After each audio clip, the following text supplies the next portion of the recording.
Second here.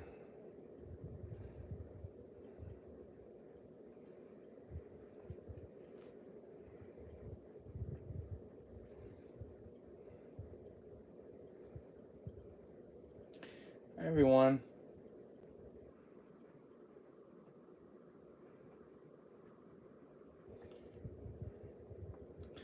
One minute here.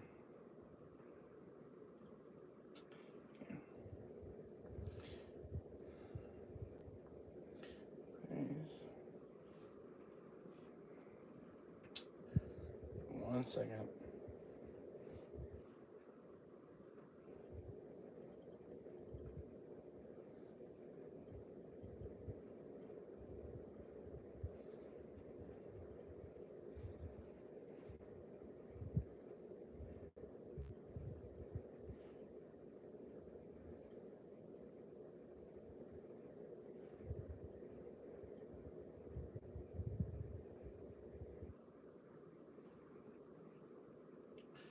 One second.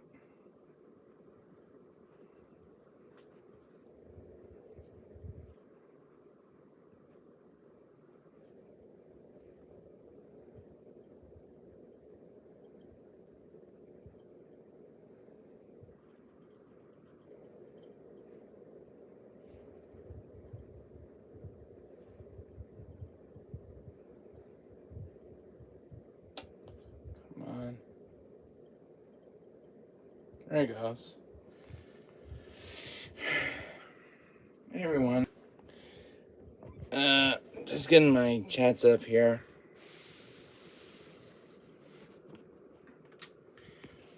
So, how's everyone morning? Hey, guys. Just checking my stuff out. Anyways, guys, I went out yesterday and I got my stuff back yesterday. As you guys can see, I have a box. I went to my repair shop yesterday and I had to get my stuff back because I had to wait for the month of March for my stuff to get fixed. So, please leave a like, guys, on this video. Please subscribe to my channel, guys, if you're new to my channel. So, anyways, that's some stuff to go with you guys. Let's go over with my controller that I just got back from the repair shop. So anyways, guys, this is the PS4 controller I dropped off at my repair shop back in March. It had a lot of drifting issues on both Joy-Cons. As you guys can see in the box, those are the old ones that were pulled out from the controller. The new ones got restarted back on. So I'll take a look at my controller, guys.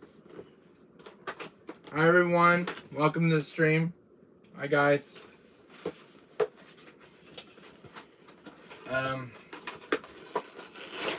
So my friend yesterday was very busy to get this controller back to work. Fortunately, this controller is going on more in price than it's a limited edition controller. So these were the old Joy-Cons that were actually pulled off from this controller. This controller had a lot of issues when I was trying to stream one day. But these are the old parts that came with the controller when it was first made. These are very, very good. Huge shout out to my friend at iCare Digital. So thank you guys so much, my friend. But they feel very stiff, very good. So I was happy to get this back yesterday from my shop, from my friend's shop yesterday. But he did a nice job fixing the controller because he fixed both Joy-Cons. Because I was trying to play Darkstars with this and the controller would just drift. I think it's back. My friend was telling me just recent that a lot of these limited edition controllers are starting to go more in price. This one in particular has been going about for $500 now for this limited edition controller because it's the Death Stranding controller. Didn't know about limited edition controllers going more in price.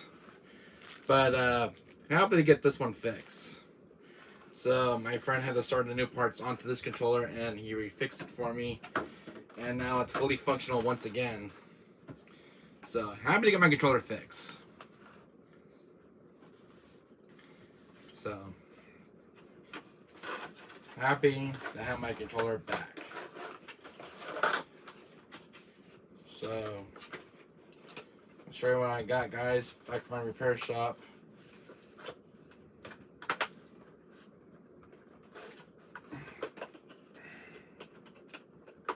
Yeah, if I can get this one back in its box. Okay, so we're got a little issue here.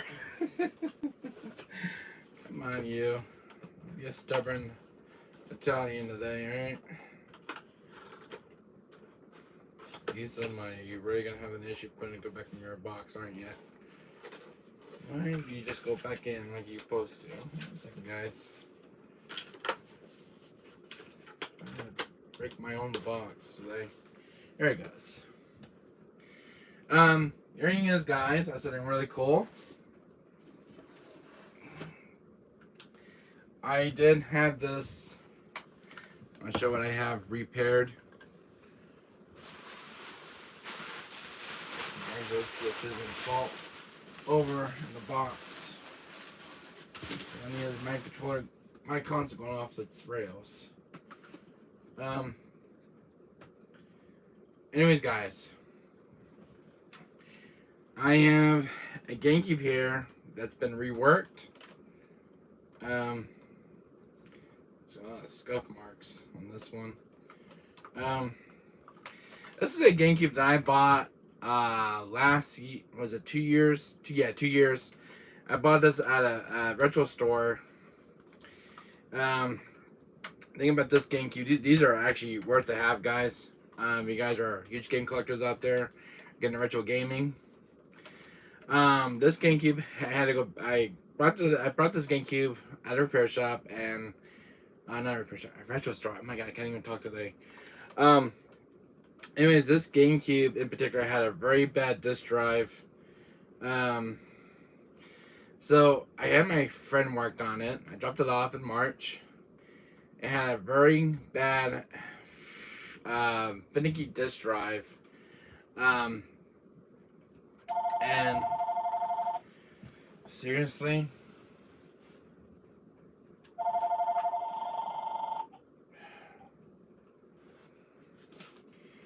no, it's nobody. Anyways, guys, what I was saying, is I bought this GameCube at a retro store in Fullerton where I live. This GameCube in particular had a very bad disk drive, and so I got a brand new disk drive put into this one, to this unit, and when my friend was cleaning it out, because it really needed some serious cleaning, when he took the old disk drive out, this one, it really broke. The thing is, the eject button's been repaired. The old eject button on this one was stuck, so I had the lid don't want to close back in. So, anyways, but my friend did some nice work onto this GameCube. As you guys see, it has a brand new laser eye put into the console. The other one broke. But I'm happy to have a GameCube back in my collection, fully restored, and it's back in its operation. So happy to get this back. So I'm gonna be plugging this in my room. I'm replacing that one down there. But I was happy to have this one repaired, fully functional with a brand new disk drive. Took a while for the part to come in, but I waited about a month. On March, all my stuff was at the repair shop, but I was happy to have this one back. If you guys into retro gaming, I would suggest, guys, if you want to get into GameCube, GameCube's price on certain games are starting to go on price for quite a while now. But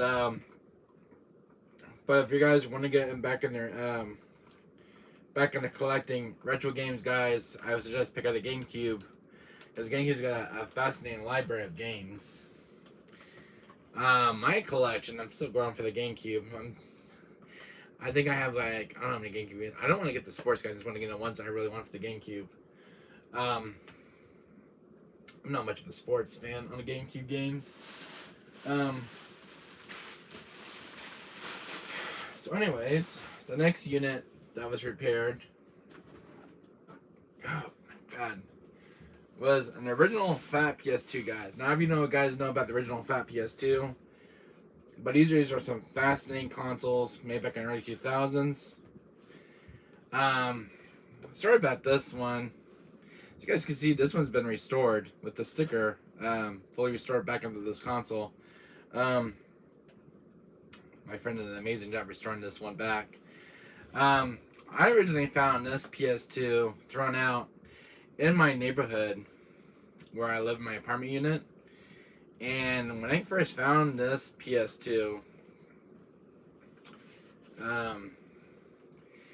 it was missing a sticker. The sticker was originally ripped off, which kind of sucks. And it had a very bad disk drive. And I have my friend restored the console back. It was in the shop for a month now. A new disk drive was put in. He fixed the tray, put lubricant on the motor part where the tray comes out. Because originally the tray kept going back in. So my friend restored this one back in its original glory. This thing had its sticker missing when I first found it. Somebody peeled it. When I found this PS2 in the trash can, the sticker was actually peeled off. And it looked very naked. So I brought my PS2 back to my friend in March. I said, hey, can you fix my PS2? And the sticker was missing, and my friend had a hard time finding a sticker for this unit. So met up with a guy, salvaged a sticker from an old PS2 unit, and put the sticker onto this unit, and I want this one restored. And I'm happy to have this one back. And I love the PS2. I used to have one like this just as a kid, but my old unit died years back. So I've been able to have a nice fat PS2 in my collection. And my friend found me the lid part, because this was actually missing the back piece. So I actually found the back piece for this, and it's complete. So happy to have this one back in my collection. So this is the stuff that I pick up at my retro store, guys. Hi, Nico. How are you, my friend? How are you? These are my game consoles that I just picked up yesterday at a repair shop. They needed a lot of work on. But how are you, Nico? How are you, my friend? This is not your longer typical videos that you'll see on my channel. But anyways, I have a lot of stuff to go over, guys. So just bear with me. I got my stuff back yesterday. I came home late. I was tired. I didn't have a chance to pick up my consoles out of their boxes. So bear with me, guys. But anyways, this is the PS2 controller that I brought off to my friends at the repair shop. Anyways, yeah, this is the PS2 controller because I needed him to test the console out when I was getting up for repairs. So how are you guys in chat? Good morning to you guys. I just woke up this morning.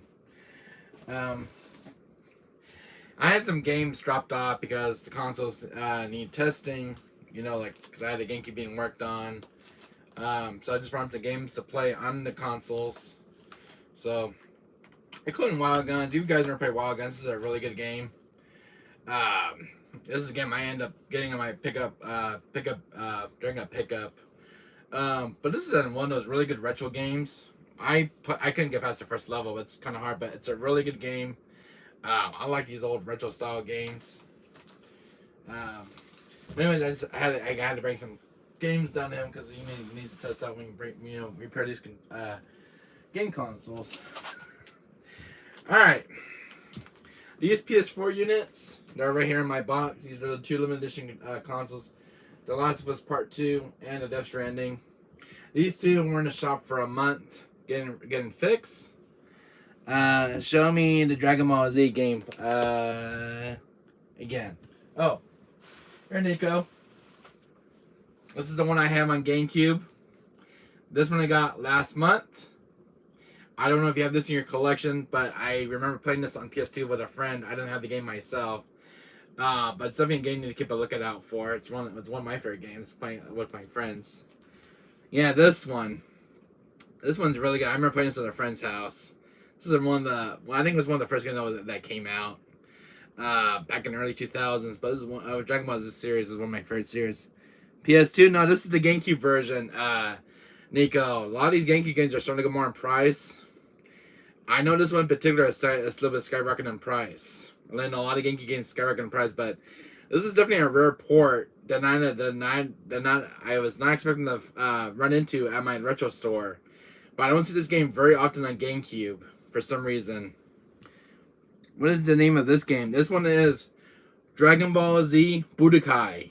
This is the first Budokai game. This is also on PS2 and GameCube, but the GameCube is one of the rarest ports. This is published by Atari and licensed by Nintendo.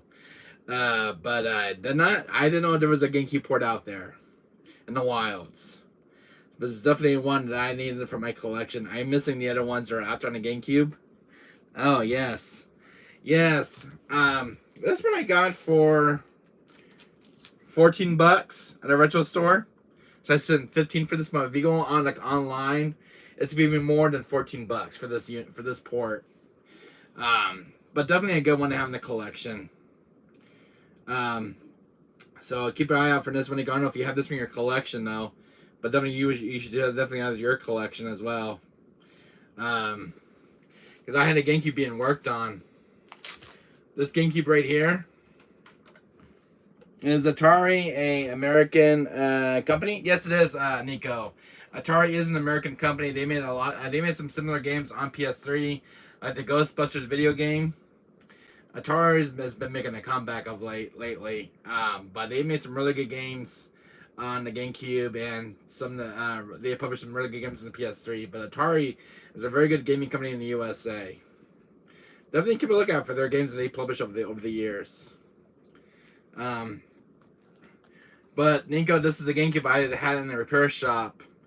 This unit right here had a fidgety disk drive. So when my friend was taking this one apart, the disk drive broke, and I had him order a new part. The eject button did not work anymore. It was actually stuck. So this one's a brand new eject button. So you guys can see it's been repaired. It's got a brand new disk drive as well. Look at that. Brand new from the manufacturer. American companies making anime games. Interesting, yeah. This is a GameCube Nico that I had repaired. It was in a repair shop for about a month, getting fixed. But I had a brand new laser drive put in because the other one just finally broke that came with this one.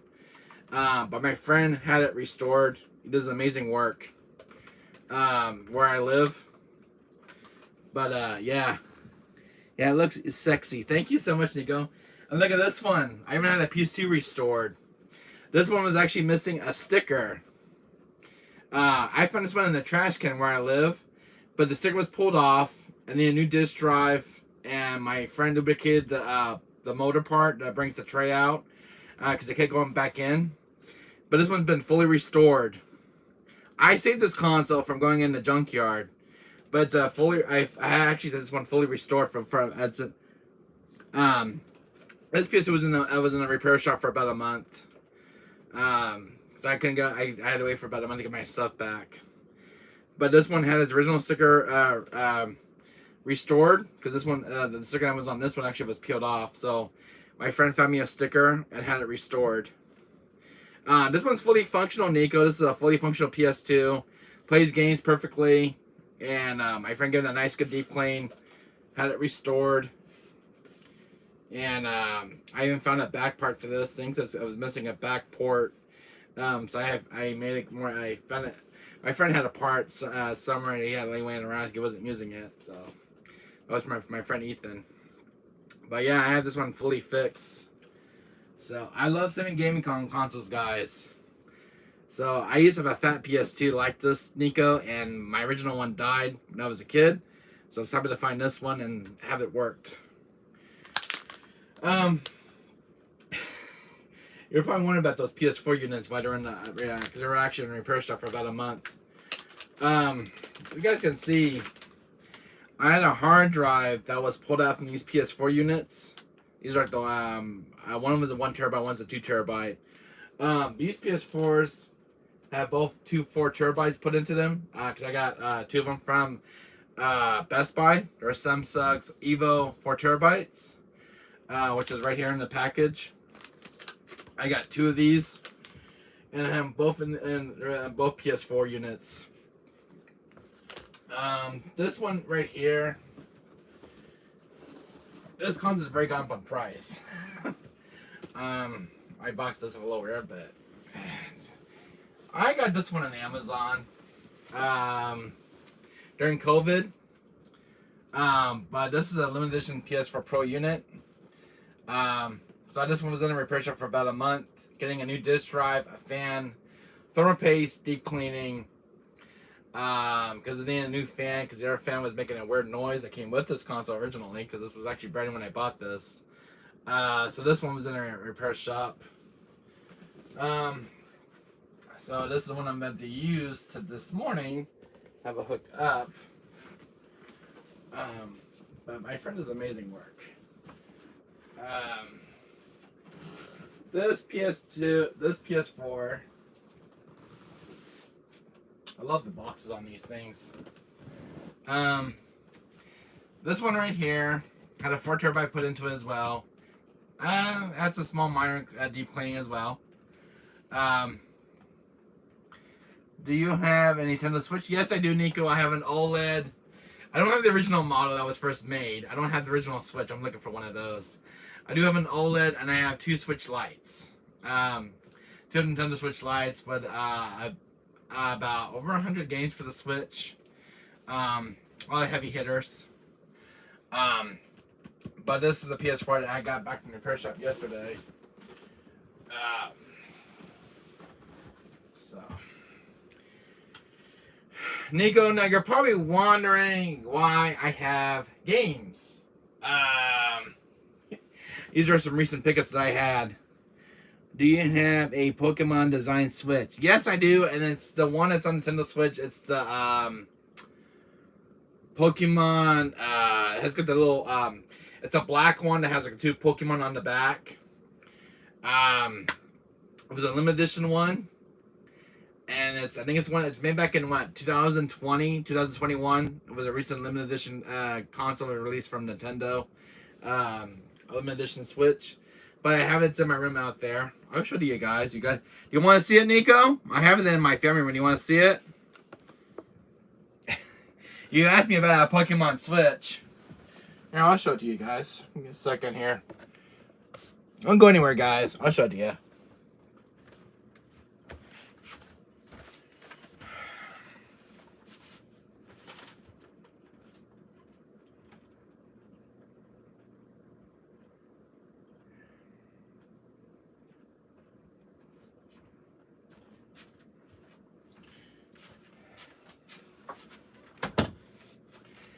So, I do have a Pokemon Switch. Nico, are you still here? So here is my Pokemon Switch. If you can see this one, look at this one. This one I bought on eBay. So here's my Pokemon Switch. I've been playing this one a lot. They have a protective screen put onto it too. But I have Resident Evil 4 that I'm playing right now on this Switch. But this is the Pokemon one that you were talking about. But this is the one from 2021. This is one of the recent Switch models. I got this one for like $300. I think 350 I spent for it. But one of the really good ones I like is it's got that nice sleek cover in the back. Really cool. And this is my Pokemon Diamond and Pearl. Yeah, that's the one. Really cool. Didn't know they made this one. I don't know. I didn't know about a lot of limited edition Switches out there. I didn't even keep up with Nintendo lately. This is my little Donkey Kong Country Tropical Freeze. My little Switch bag that I keep wearing my Switch in. I got this at a GameStop store a while back. And I love Donkey Kong. I'm a huge Donkey Kong fan. But this is the one I bought from my Switch. Don't see this one anymore in stores anymore now. I wish I could find a second one from either Switch. So, yeah, I have like RE4 on it, which I'll show you some games I have put onto this one. Let's see. So I have some games put onto my Switch. And I have a 250 ST drive on this one. So I have some games put onto it already. So, you know, like Mega Man Zero, Super Smash Bros. Ultimate, and Ace Attorney, and RE4. RE4 is the one I have installed right now, so I'm playing through this one right now. So, there's a RE4 remake, and I have not played RE4 remake yet. But really cool. So, alright, Nico. Guys, I finally found one of these on eBay. This is actually factory sealed, guys. I found an RE4 remake stainless steel case. It's got Ashley on it, Leon S. Kennedy. And there's Dr. Salvador right there with the villagers. One day I will take over Nintendo. I would hope you do, Nico. You're CEO, president, and of Nintendo. I wish you the best of luck, my friend. Maybe you can make me a second in command. But I doesn't even got the church in the back. I don't know if you guys can see it on camera, but it's got the church in the back. I spent $50 for this to get my stainless steel case. And I really wanted this. When our RE4 remake was coming out, I wanted a stainless steel case. And I'm a huge fan of Leon and Ashley. Yeah, beat Persenic and to my company first. Yeah, I agree, Nico. What do you have you got this one in your collection yet, Nico? The RE4 remake stainless steel case? I don't know if you ever got this for your collection. I don't know if you have any original games in your collection.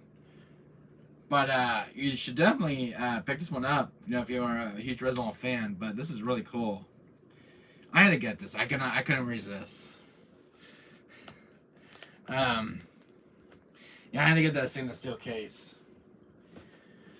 Oh, but I first need to make my own company. Yes, you do. Well, look at this one. What I got, Nico. Actually, this was not easy to track down.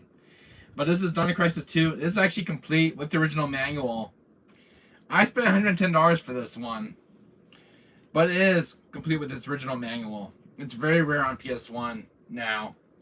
But it's skyrocketing in price. $110? I've seen this game going for $200, $300. This game's got a lot of value. And one of the best Dino Crisis games out there. And this one's got a crappy old case. I hate when you know, the thing about PS1 cases, they always come undone. I'm definitely going to have to replace this case. It's not the best. It keeps coming off its thing. Eventually I'm going to have to find this one a new case for this one. But it does open up. I don't know why it came off. Maybe it was on the track properly. But yeah, it's a good case still. Yeah, but I finally found a complete copy of Dino Crisis 2. And it's one I've been wanting in my collection for a while now.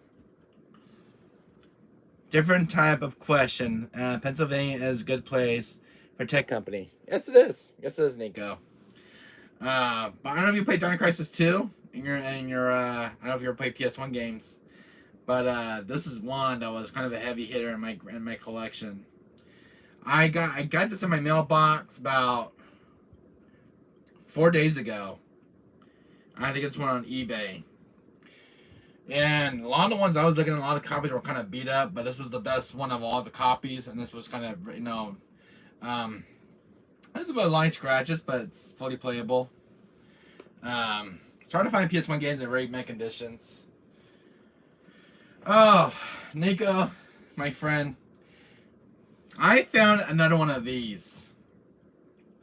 I found another Resident Evil Director's Cut, but this one's a little more better than my copy that I got. But what's cool is that this one has got a very mint RE2 demo disc intact. Not a single crack on this one. Very minty, and it's brand new. It's never been used. It's what I got on eBay. I spent $80 for this one.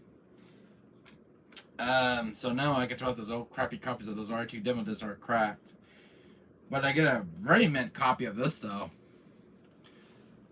Yes, it is. Yeah, and I got a copy of Resident Director's Cut. So what's cool, Nico, is I actually got 2 rare copies of these ports.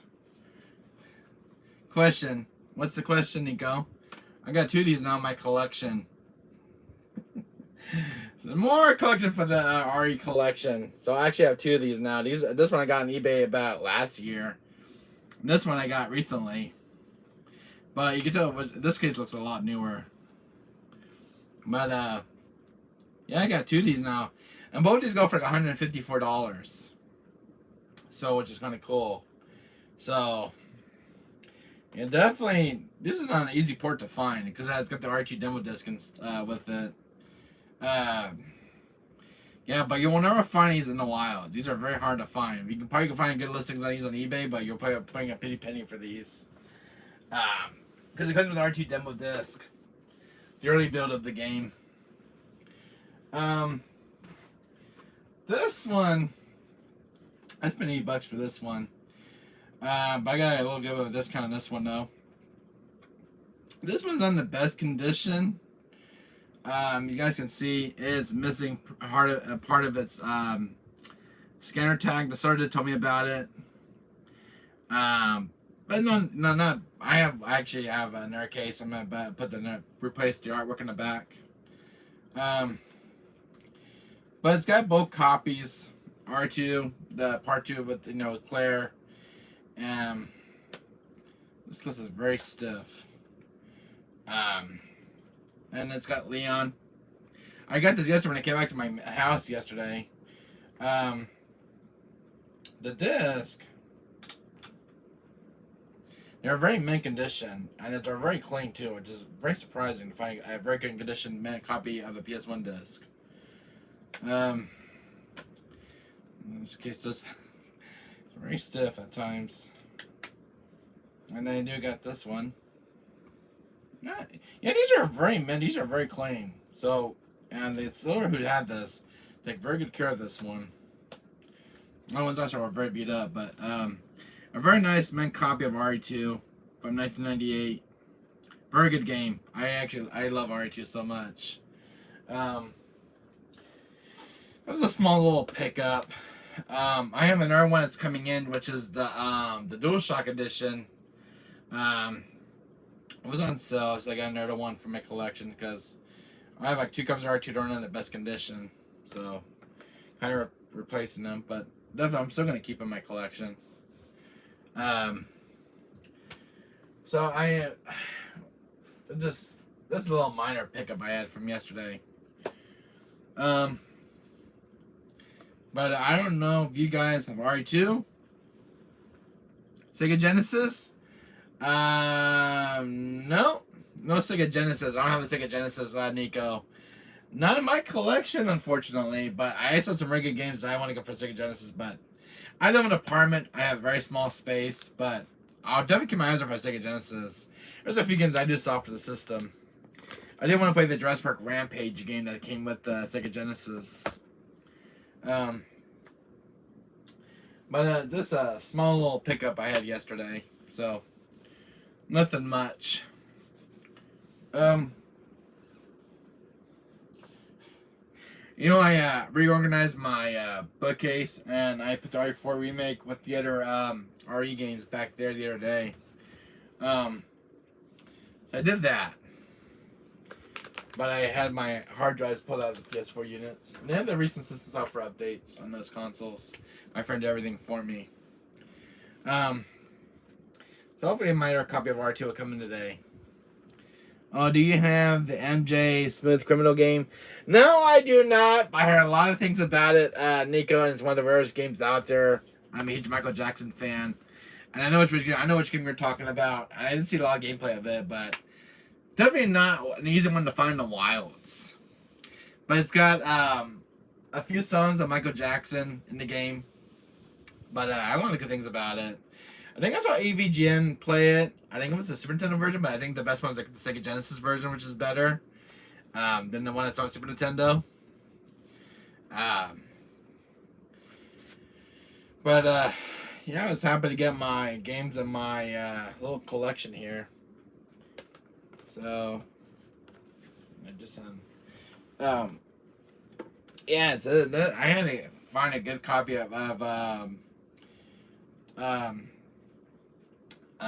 director's cut. I must have went through like 3 of these of this disc, trying to get a very good disc of this one.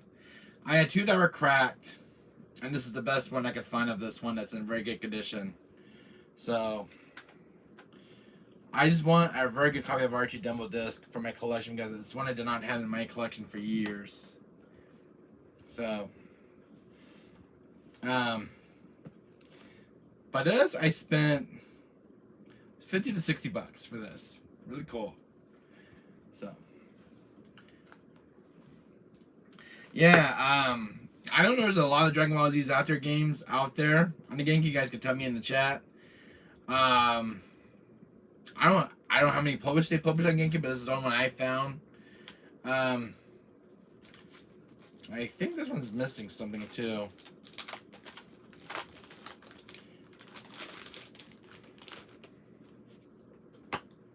Oh, it does have its manual. So, yeah, it does have its manual as well. I don't think this is the original GameCube case either. Which is, no, it's not. Oh my god, these things are such a pain to get off at times. I'm gonna need a better case for this one. Yeah, I don't like this case at all. I'm gonna see if I have a GameCube case I can use for this one. Did you play Tales of Berseria? Yes, I do. I remember buying a copy of it, but I haven't seen my copy around in quite a while now. And yeah, I thought I had. Yeah, because I bought Tales of Berseria, Nico, but I don't think I have it in my. I had it on PS4, and where'd I put it at?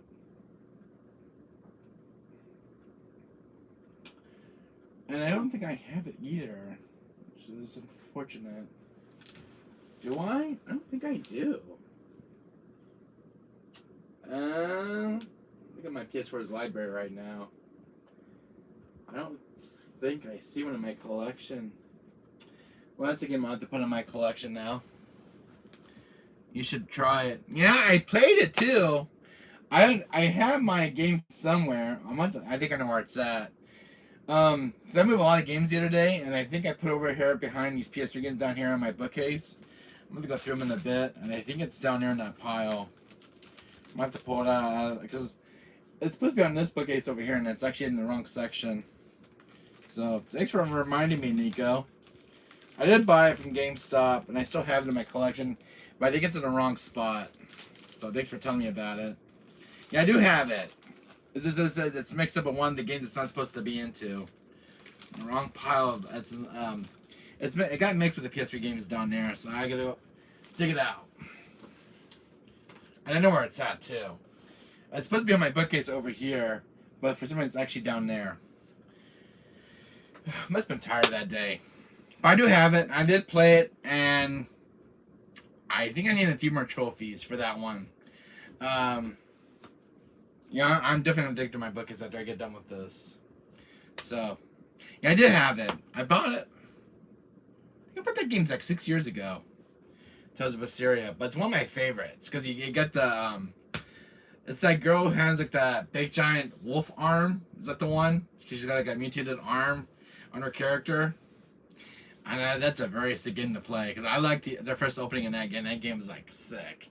The bosses in that game. I remember the bosses.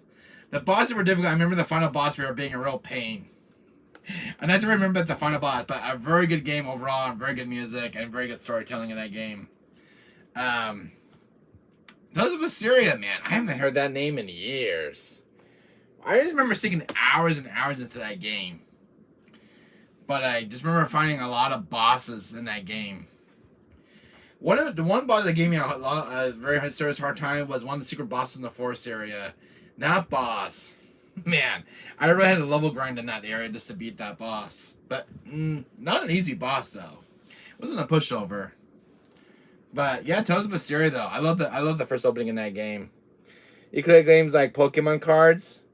Yeah, I have Pokemon cards, but I don't know where I put them all. But I have some Pokemon cards since I was a child. I think I have a rare one that's worth some money. I do have Pokemon cards. I have Yu-Gi-Oh cards. Quite a few of them. But I don't know about Yu-Gi-Oh though. But I do have a few cards that I love from watching the show. I do have a Dark Magician card. I have some Yu-Gi-Oh cards from a while back. Yo, where I want to see, buddy? I don't know what I do with my cards, Nico. I know they're somewhere in the storage. But I do have a few Pokemon cards and Yu-Gi-Oh cards that I've been finding lately, and I have a few Final Fantasy cards as well. I don't know if you heard about those. I'm doing good. Glad to hear it, Residency buddy. Check this out, buddy. I got a Resident 4 remake stainless steel case. You should definitely pick this one up for yourself, buddy. I don't know if you have this, Residency buddy, my friend. But I got this one off on eBay for like 50 bucks. Yes, I see. Yeah, I got this. And a very clean copy. See this, Residency buddy? I got a very clean copy of a Resident 2 demo disc intact. Not a single crack on this one. It's actually brand new. And I got a very mint condition copy of Resident Director's Cut. And it's fully clean with the manual. And what's cool, Residency buddy? Is I got wrong case. As I own two of these now, MC buddy. Check this out. I actually own two of these. I got two copies now of this particular port in my collection. So I got those. I spent for this nice LOL. For this one right here, with that nice clean mint copy of R2 demo disc, because this one's complete, I spent 80 bucks on this one on eBay. I got this one like 4 days ago in my mailbox. So I want a very complete copy of the Resident 2 demo disc intact. And I got another copy of RE2 on PS1, and this is actually a very mint one. So I did get this one. 80 bucks from the same seller who sold me the director's cut. Am I gonna get more RE2 PS1? You definitely should. And you know what's cool, Residency buddy? This one in here and the DualShock version has skyrocketed to $141 just recently. I go to my rental store, and my friend's like, you know RE2 on PS1? You say, yeah, what about it? It's skyrocketed to $141. This one right here and the DualShock version. Yeah, it's expensive, yeah. And you know what's cool? When I got Residency buddy, I've been looking for this one for years. Dino Crisis 2, complete with the original manual. So I got this one on eBay for $110. Not an easy one to find, but fully intact with the manual and back cover. Nice. Oh, thank you so much, Residency buddy. But definitely want to have in my collection, because the one I have in my collection is a reproduction cover art one with the disc. I just finished Siphon Filter 2 on PS1. That's awesome. I also got Siphon Filter 2 just recently on PS1. I'm looking for the first one to go with it. But I'm on the hunt for the first game. I got the second one already in my collection. I'm missing the third one and the first one. But 72 I'm missing from my PS1's library. But check this out, Residency buddy. I have this piece. I got my consoles back yesterday. I have this PS2 finally restored with the original sticker. My friend actually cleaned this one up for me. So I have a working PS2. He lubricated the motor part on this disc tray. I'm going to sell 2 on PS2. Oh, very awesome. I have actually an original fat PS2 here, and it's fully functional. So I picked one yesterday, and I had a friend of mine, because this was actually missing a back piece. I actually found a back piece, and this one's fully restored and complete. So, and then Renzi Buddy, I got my GameCube back. This one's got a fully functional, I got the eject button finally fixed. It was actually stuck. I couldn't actually unstuck it. But he put a new part in.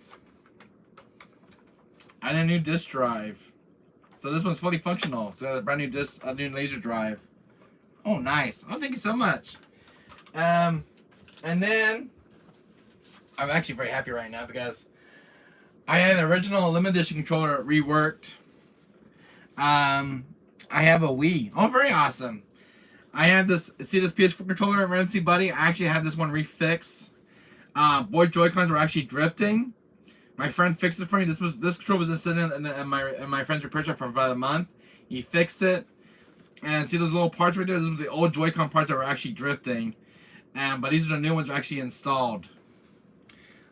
Yeah, so please smash that like button, guys.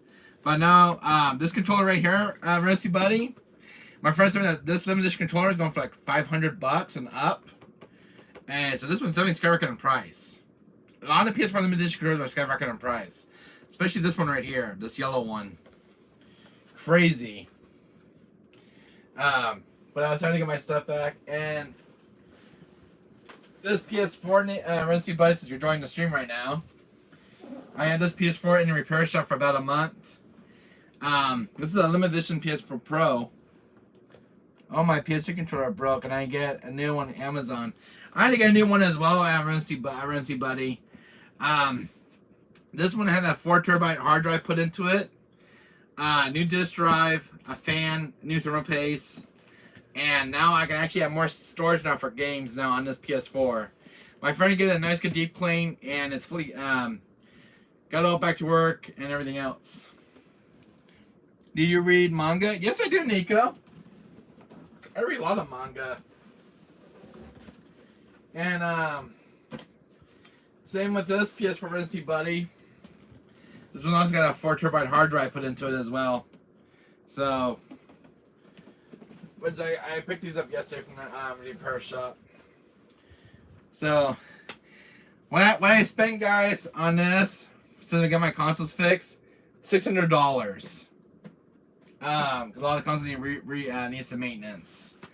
Yeah, $600 for new parts for these consoles, and not easy. Do you have an Xbox Series? Not a Series X, but I have an Xbox One, which is the which one? This unit right here. If you can see this, but I'll show you real quick. As I have this, that Xbox. That's the one I have, Nico. That's the one I have. That's the one that's that one's the one that's discontinued. That's a limited edition one right there. That's the NBA one, which has LeBron James on it, which I have the original box for it. Is it beautiful? Yes, it is. It's yeah, this was one of those unique ones, Nico. And it's not one of your typical Xbox one. This was actually a limited edition Xbox. So it's got the little spots on it. It's an NBA special one. There was promotion, and then when I bought the Xbox, it has LeBron James on it, 'cause I love LeBron James. But that was a special one right there that I got at my GameStop store, and it was the last one. Bought that one brand new, day one. And I have a lot of Xbox games for this unit. My original Xbox One was sold off. The original fat Xbox. That thing took too much room. But I want one that was a little more better, had a better CPU, and everything else. And so it didn't take a lot of room. That thing was gigantic. But I'm looking for a Series X. That's what I'm still looking for. And the reason now to find in stock, my GameStop's over here got plenty in stock now. Couldn't find one for quite a while. So, yeah, so I'm gonna get my stuff back yesterday. So, now I don't know if you played this one, Nico, but this one in my collection about I think 2 years ago. Have you played that one, Nico? Wild Guns Reloaded. I have like a really good retro game. I can get past the stinking first level. You only get 3 lives, and if you get like, well, you have a health bar, but if you get shot too many times, it's game over. It's a brutal game. I never got further into this game, but it's one thing I want to go back to and replay it. But it's definitely not. It's a very uncommon PS4 game. So, another game that's on the PS2, Nico. Yes, Family Guy the video game. This one is very funny. Didn't know there was an original Xbox version out there. But I love the Family Guy game. I think this one's missing its manual. It's missing the front art cover, which is really bizarre. Yeah, this wasn't the best. Oh my god, this one's actually ripped. Oh my god. I'm going to find a replacement for this manual. Thank god this manual's in poor condition. Sweet Jesus, man. Look at this manual. It's missing the front artwork. And it's a very... not the best one. I need to find a replacement manual for this one pronto. I never bought another copy of this, but it actually has a better manual intact.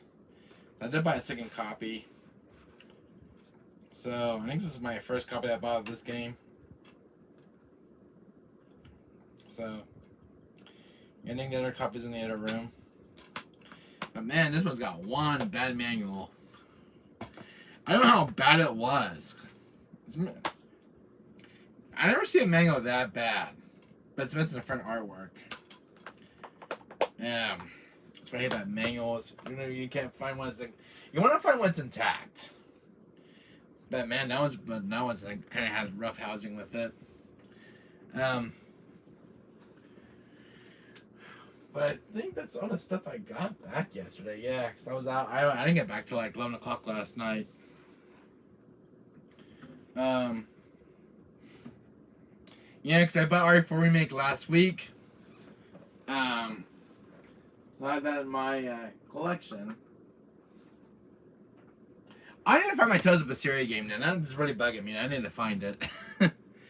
Ever since that Fatal Frame thing. No, I haven't. Spooky Buddy, I've been very busy. I just got my stuff back yesterday from the repair shop. I've been busy this weekend. I go take home a giant fabric RE poster yesterday. Oh, that's very awesome, Rusty Buddy. I had a PS2 been reworked on. Check this out. This one was missing a sticker. I had this one restored. I did plan to get a Resident Evil 2 GameCube version. I actually have that one, Nico. Not an easy port to find, but definitely keep a lookout for it. But one to keep on the GameCube. Looks legit, brah. Yeah, my neighbor over here in the apartment threw this PS2 out. Spooky. And my mom called me out one day. She said, "You know there's a PS2 in the trash can over here?" I said, "What? There's a PS2 in there?" And this is the PS2 that was in the trash can. I had my friend refixed it at a repair shop in my area. But I had a deep clean, cleaned up and everything else. And I found a back piece for this, so it's actually complete. I had a friend of mine actually had a piece for this. So yesterday, this thing kept getting stuck. This part right here, this disk drive that comes out. All I need was some lubricant on the motor, and it's fine now. I saw stream Resident Evil 2 GameCube. Really? That's kind of cool, Nico. And then Spooky Buddy. I have a GameCube that's been reworked on as well. Restored. I have a jack button refix. Right here. And I had a brand new laser drive put into it as well. So. And then I had my controller refix. Got brand new Joy-Cons on this controller. Had it restored. I had a lot of drifting issues. But then these PS4s right here have two 4TB hard drives, which is the Samsung Evo. Very good hard drive to have. It's an SSD drive. Gives it like an 80% performance boost. Like with the games like heavy, you know what games have like heavy demand, high demand issues. But man, it's your loading is a lot faster. I've just been really busy. Ready, buddy? I don't know if you're still here. I don't know, Spooky, but I don't know if you're still here in chat. But look what I got. I have an RE4 remake stainless steel case, Spooky buddy. This one I got on eBay for $50. So I don't know if you have this one, Spooky, but you should definitely get this for your little pickup collection. But I actually managed to get one of those. Then I got a complete copy of Dino Crisis 2 Spooky on PS1. And I didn't have this one in my collection. But I spent $110 for this one. And I think I'm going to have to replace the CD case because this one is a very bad CD case. Yeah, I think this one is on its last legs. And there it goes. God almighty, I hate this case. Yeah, I see what's wrong. Yeah, I think I have one somewhere laying around. But not an easy one to get my hands on. Hello, Benef from Kentucky. Hello, Alberto. How are you, bud? Ben is here. Hello, Ben. How are you, my friend? How are you? Welcome to the stream. Welcome to my channel, by the way. Warm welcome, buddy. I was out all day yesterday. I'm good. I'm glad to hear it. Glad to hear it, Ben. I got I spent $80 on this. I'm a huge Resident Evil fan since the 90s as a kid. I went through like 3 of these, try to get this one disc, a very main copy one. The last 2 had cracks and they weren't functional, but this is the only one that's actually intact, and this one's actually brand new. Spent $80 for this one. I think you're the game collector. Yes, I definitely am, Nico. And hey, but you own Brute Force for the original Xbox. I don't have the original Xbox yet, Ben. I've been trying to get. I asked my friend if it's worth getting the original Xbox, and I'm not even able to find one in the retro store yet. So I'm waiting for one to trade on the original Xbox console because I get a few games where there was a rare game that I do want on the Xbox. And there's a House of Dead 3 port that I want on the Xbox. That's worth having in the collection. But I want the original Xbox since I was a kid. And for some reason, I've been more of a PlayStation kid when I grew up. So I miss on the Xbox legacy. Oh, but Xbox is good. The only Xbox I have been, my friend, is I have this Xbox in my collection. This is an NBA Special Limited Edition Xbox, which has been discontinued. But it's the one that had LeBron James on it. That one in particular came from a GameStop in my area, and it's the only one I actually have in my collection. Oh my bud, yes. But it's I spent I think about $300 for this one, but yeah. And it still works till today, so. But it's only Xbox One X I actually have. Oh, I have 100 types of games, but play only 5 minutes a lot. I actually for like 10 hours when I do live streams, like about 7 to 10 hours of live streams. What else did I get? Here's one, Ben. I did not have this one in my PS1 collection for years. I only had the disc. I had the reproduction cover art, but this is actually an original intact one that I found on eBay. You own any Nintendo consoles? Good. Or yes, I actually own. I actually have Nintendo stuff. You play games for was I know that. Yes, Nico, you're right. I have a Nintendo Switch. This is a Pokemon Special Edition, Ben. But this is one of the special ones right here. This is one of the newer models of the Switch Lites. But it's got two of the legendary Pokemons on it. If you guys can recognize those Pokemons. So I bought this one on eBay for like $250, brand new. I got a protection screen on it. But I have a Switch OLED down here in below my TV. But I have some really good stuff on this Switch right here. So I have a lot of games that I actually installed into this one because I have a 250 gigabyte card on this one. But it's the games I've been playing through recently, like Resident 1 Remake right there, and Mega Man Zero. But right now I'm actually playing through RE4 on the Switch, and I do have Ace Attorney on the Switch. So that I have to play on the go. So I love the Switch. I love some of the games they've been releasing. Oh yeah, but I only have a Chinese bootleg of the PS4 called the PNS4. That's kind of cool, Ben. That's kind of cool. I never heard about those. Check this out, Ben.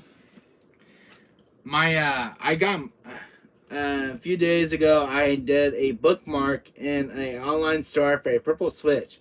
Really, Nico? That's kind of awesome, buddy. This PS2 right here, Ben. This is the original fat PS2, I think from 2005. There's a story behind this PS2. You want to hear about it? This PS2 right here, because I live in apartment units over here. My friend over here at the apartment threw this PS2 out in the trash can. And my mom said, "Do you know there's a PS2 out here in the trash can?" I said, "What? There's a PS2 out here?"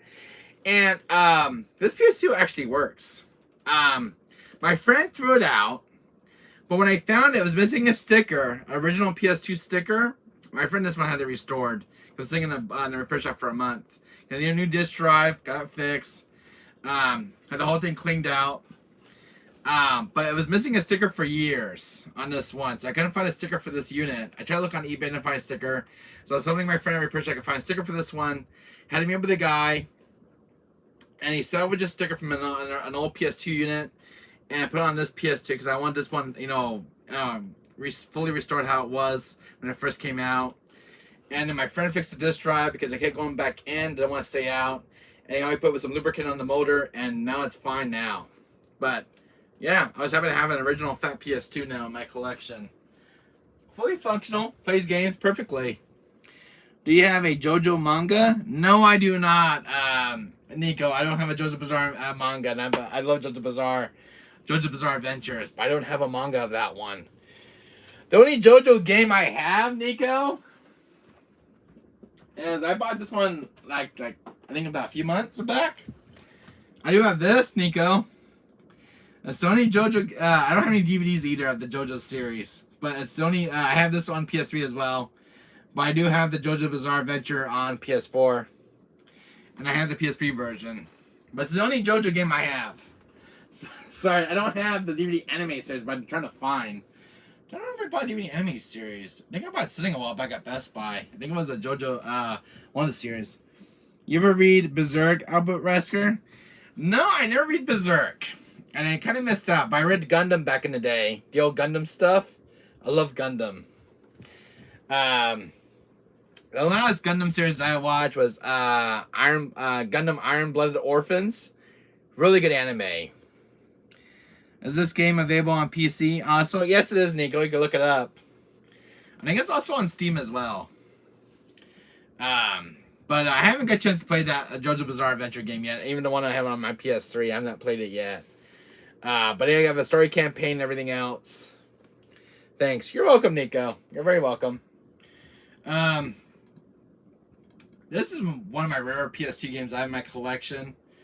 Ben, I don't know if you ever played this one, my friend, but Family Guy, the video game, really good on the PS2. It's definitely a rare one now on the PS2, but you don't see this very often in stores, at retro stores.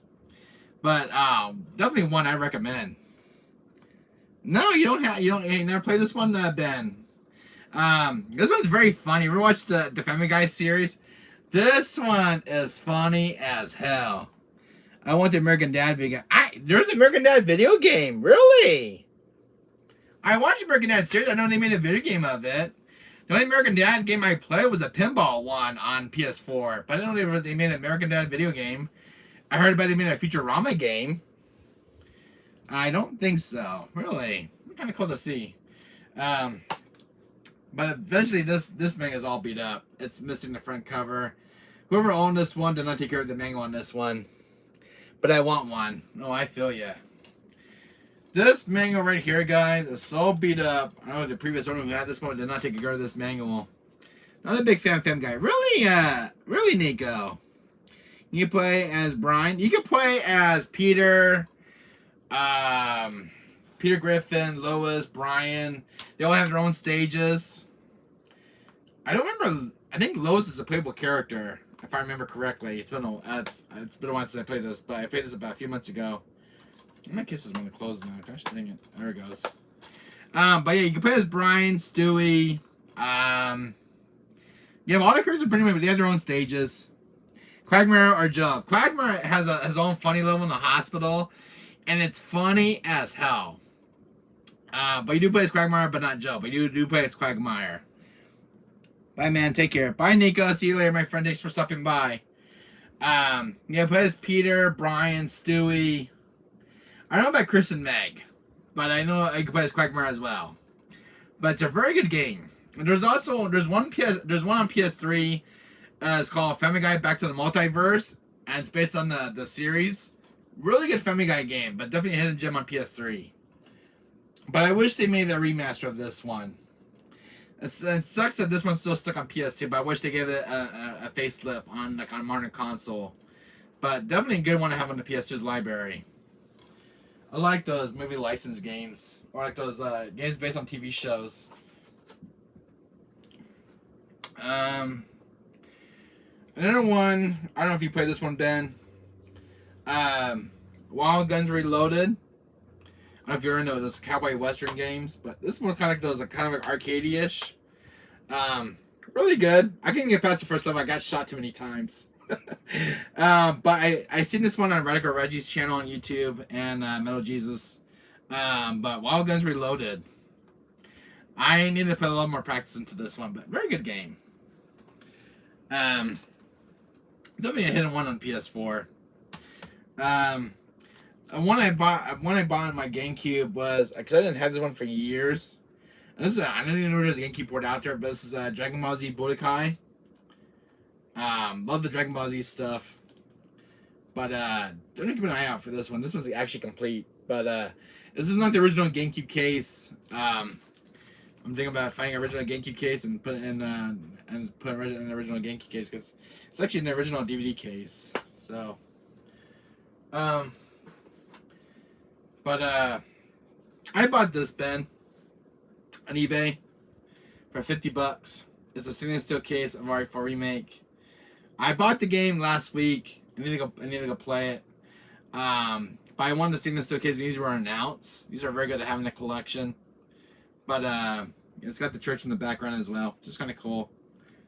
So definitely a love letter to the original franchise and RE4. RE4 is like one of my favorite games in the RE franchise of all time. What else?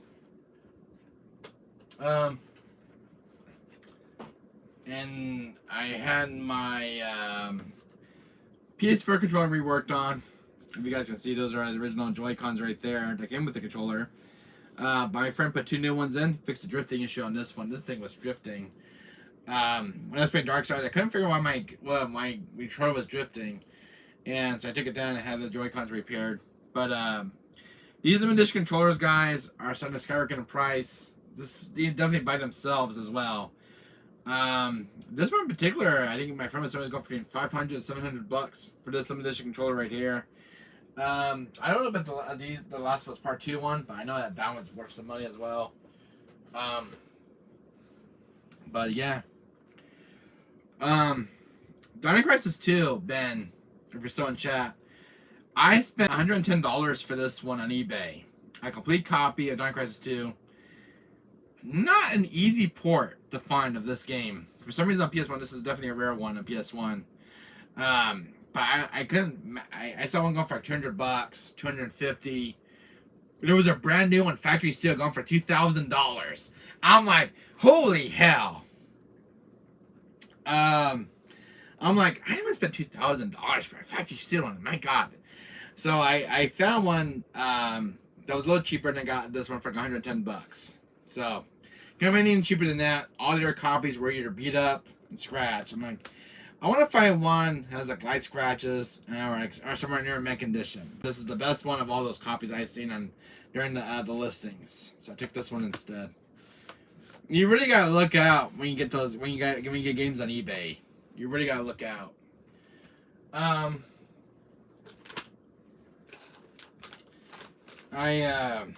So if you guys noticed, that's my original hard drive that was pulled out of the PS4 back there. So I have a Samsung hard drive put into it now. I think this is an old HD drive, is it not? Let's see. You know, I never get to see these hard drives intact. I have a PS4 unit. That's my first time actually looking at one of these. You know, I forgot how actually small these things are. Oh my God, these things are actually small. This is an old HD drive. Apologize, Albert. I'm drinking a natural ice, but that's fine. That's fine, Ben, my friend. This hard drive right here, Ben. This hard drive right here. This is where my PS4's in repair. This one actually died on me during I think this is an old 1 terabyte. This is an old 1 terabyte hard drive. I had to keep racing games on this because I'm tired of racing games on hard drives. Yeah, and this was the one that got blown out on me, but my friend said it still works. So this is the one that came with the original with the PS4 Pro when it was first made. I don't like these HD drives. They're very slow on games because of performance. The best hard drive, I don't know if you have a PS4 Pro, Ben. If you want a really good hard drive, Ben, a recommendation for you. Get one of these Samsung SD drives, Evos. These are very good. These ones have very good high performance on PS4 games, especially good frame rate on those games. You know, when games have very sturdy frame rate. This one is a very good SD drive. I've been using Samsung for quite a while now, but these are way better than those HD drives on the ones that Sony puts in those PS4 Pros. Your loads in less than 20 minutes. Oh yeah, might put it in the PS4 on the PSN 4, but yeah, I got this one at Best Buy, and it's funny, but Ben is I actually got 2 of these in my mailbox. I got 2 of them, and the story is, I originally ordered one from these from Best Buy. They screwed up my order, and what happened was they didn't put my apartment number down, but they had my address right. And so for the mistake that they made, they sent me 2 4 terabyte hard drives.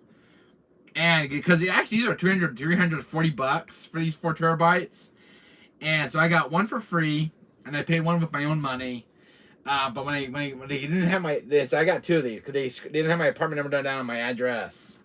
So I actually got 2 of these from Best Buy. So I got one for free, and I bought one. So they sent me 2 of them. And now, but these PS4s, there's 4 terabytes. These 2 drives are actually in these PS4s. So I got 4 terabytes of space, and I don't have to worry about deleting games ever again. So these ones actually up to 200 PS4 games, 250 PS4 games on this drive. I think 200 to 400 games. But yeah, this one holds a lot of games, especially those games that take 100 gigabytes of space. Yeah, you definitely, the 1 terabytes do not work. The 1 terabytes, those things will fill up way too quick. Either try to get a 4 terabyte or 2 terabyte. At least you have more games in your drive. At least I don't worry about installing them anymore. So, yeah, so I was happy to get these. But these were actually on sale. So I told my dad about them. So, he's like, wow, you actually got 2 of those? Yeah, because they're about $300 each for those 4 terabytes. Not an easy hard drive to get your hands on. If you want an 8 terabyte, I think I'm about to spend about $600 for an 8 terabyte hard drive. But man, these HD drives, I won't recommend them. Pull them out of the PS4, guys, if you have these. Or get a very good SD drive, because these HD drives do not last long. SSD drives, guys, have moving parts. They're known to break down over the years. They're known to wear down very quickly. SSD drives, these ones right here, don't have moving parts. These will last you a very long time with the console's lifespan. But if you do have an HD drive in your PS4, just pull it out and get like an SSD drive. See if it has, because these things are known to break down over the years. But fortunately, I had one that broken down. So, I think I pulled out when I did. So, I never want to go back to an HD drive ever again.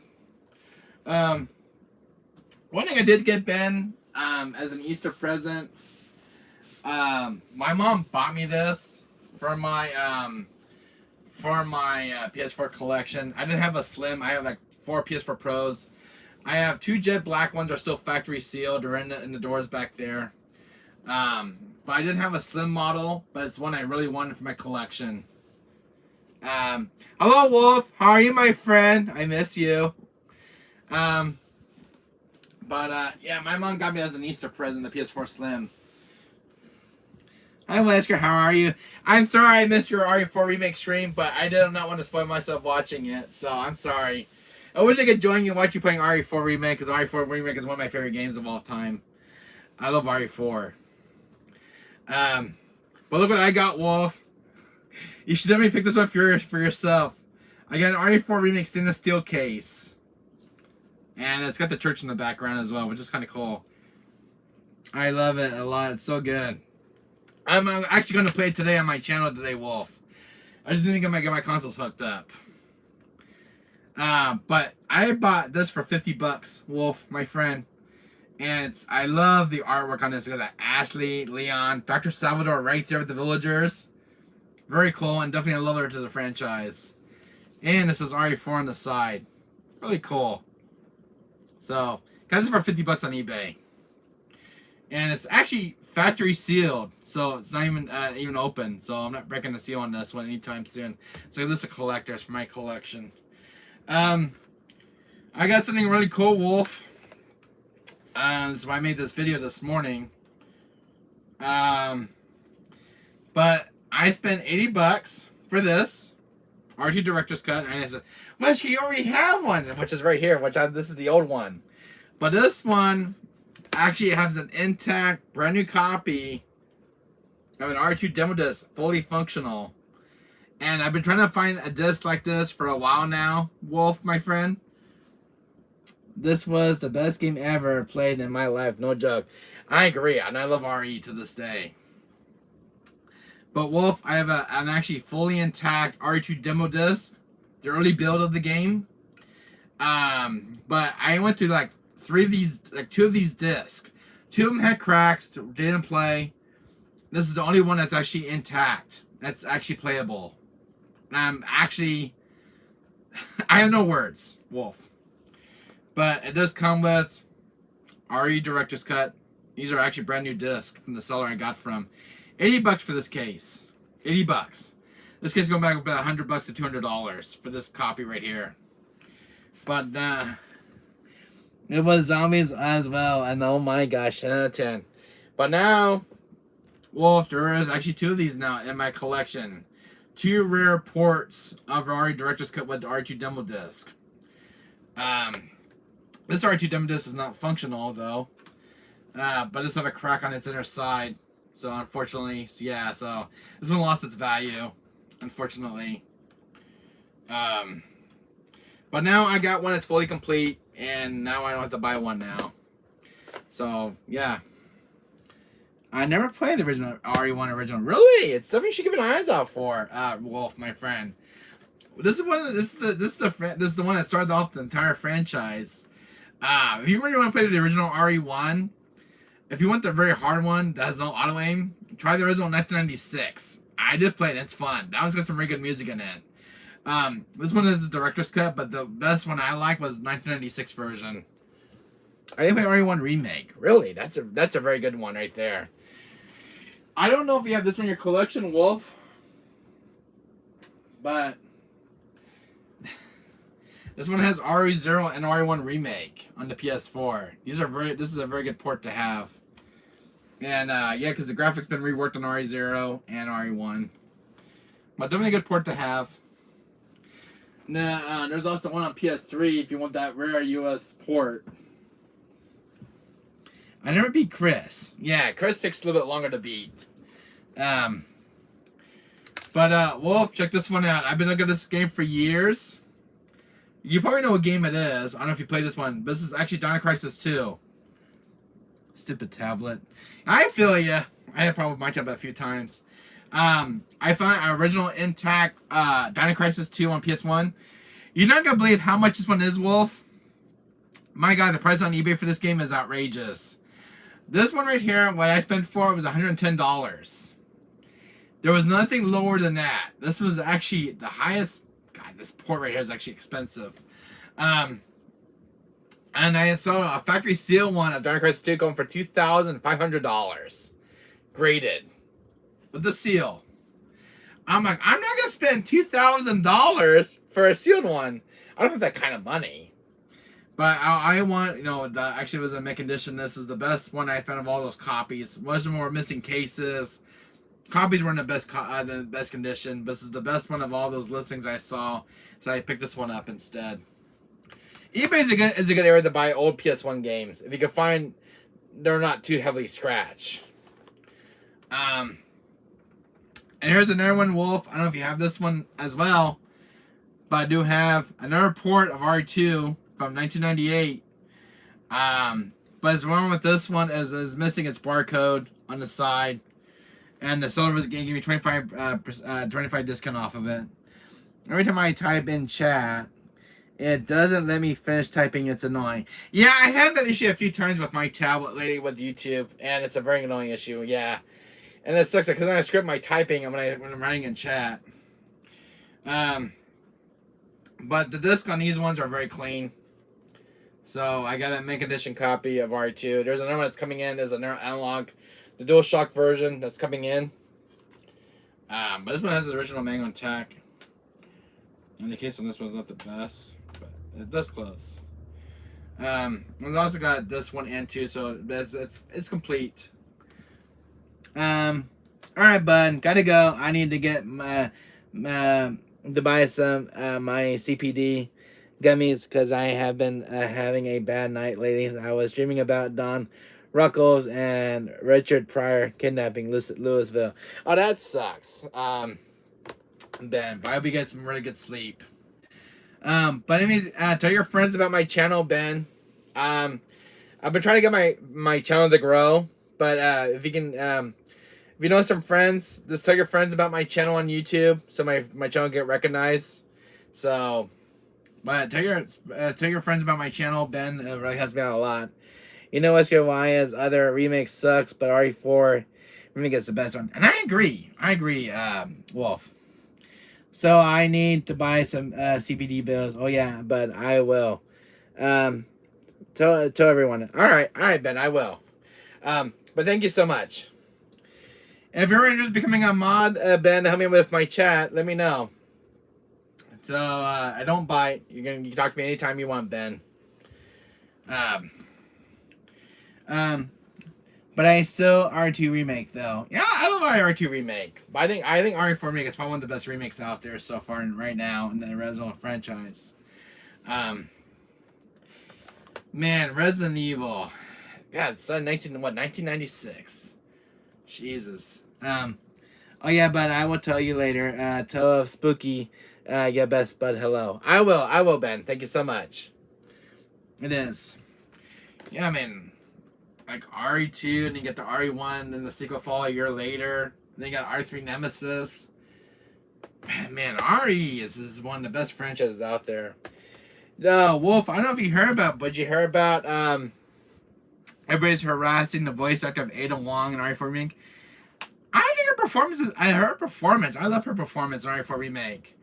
I just, I don't know why people are harassing the voice actor. It's not right. Bullying is not right. Harass somebody. Yeah, they F up on RE3 remake. Yeah, I agree. Wolf, I don't know if you heard about the news, but a lot of gamers been harassing the voice actor of Ada from Mario 4 Remake, and it's not right. I love her performance in Mario 4 Remake. I love, Lily Gaio is the one who plays the voice of Ada, and I love her. I love her movie work. She worked in the live action of Resident Evil. Oh really? Yeah, Lily Gaio is the same. She's the one who played that live action movie of Resident Evil. I think it was the final chapter. I'm a huge fan of her work. And she's the one who played Ada Wong in that one movie in the final chapter. I think the final chapter or one of the original movies. I think it was after the sequel after Afterlife.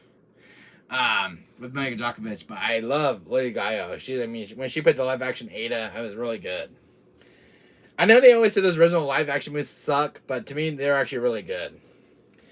Even though they do have, even though they have, I know they don't stick to the source material of the video games, but they're good in their own right. I love the original live action movies. I love it. I love since the first one. But I have all the original live action movies with Mega Djokovic and the one with Michelle Rodriguez. I love the live action. I still watch them till today. What's your favorite Ada voice actor from Resident Evil games? Oh, what's her name? The one, the original Ada, the original Ada from RE4, Wolf. I forgot her name, and I think she did RE6 and RE2 original, if I'm not mistaken. I think it's the same Ada for the last 3 games. Do you know her? I forget the voice actor's name is. The voice actress for Ada from RE4. Because I know she did RE2. I know she did RE6. I don't know what her name was, and I keep forgetting her name. I see the name all the time on YouTube, and I can't forget her name was. But one of my favorite Adas voice actresses. I love Allison Court, who plays Claire Redfield. And I like Richard Raw, who plays Wesker, and DC Douglas. Her voice in RE4 original sounds hot. It definitely does. Especially the new Ada and RE4 remake, Wolf. And when I saw the trailer for the new Ada's voice actor for RE4 remake, and I just fell in love with her new voice actor for Ada. I know it's kind of grown on me now with her new voice actress. I mean, she's really good with her performance. I actually loved it. But hopefully she'll get more time now for the Separate Ways DLC when it comes out. So, but she did phenomenal work in RE4 remake. Her performance as Ada is stunning. And I think that's why I kept on got her to do the voice work for Ada in RE4 remake. So I can't wait to see Ada in RE4 remake. It's one of my favorite characters from RE, and it's been one I've been wanting to see for a while now since she was in the trailer. And my God, Wolf, do I love Wesker's voice actor in RE4 remake. I think it was like a credit scene. But man, I do love Wesker's design look. And I don't know what's about Wesker, but every time he gets a redesigned look, he just looks more. Doom is back on my stream again. Yay. That's kind of cool, Wolf. I also love Doom.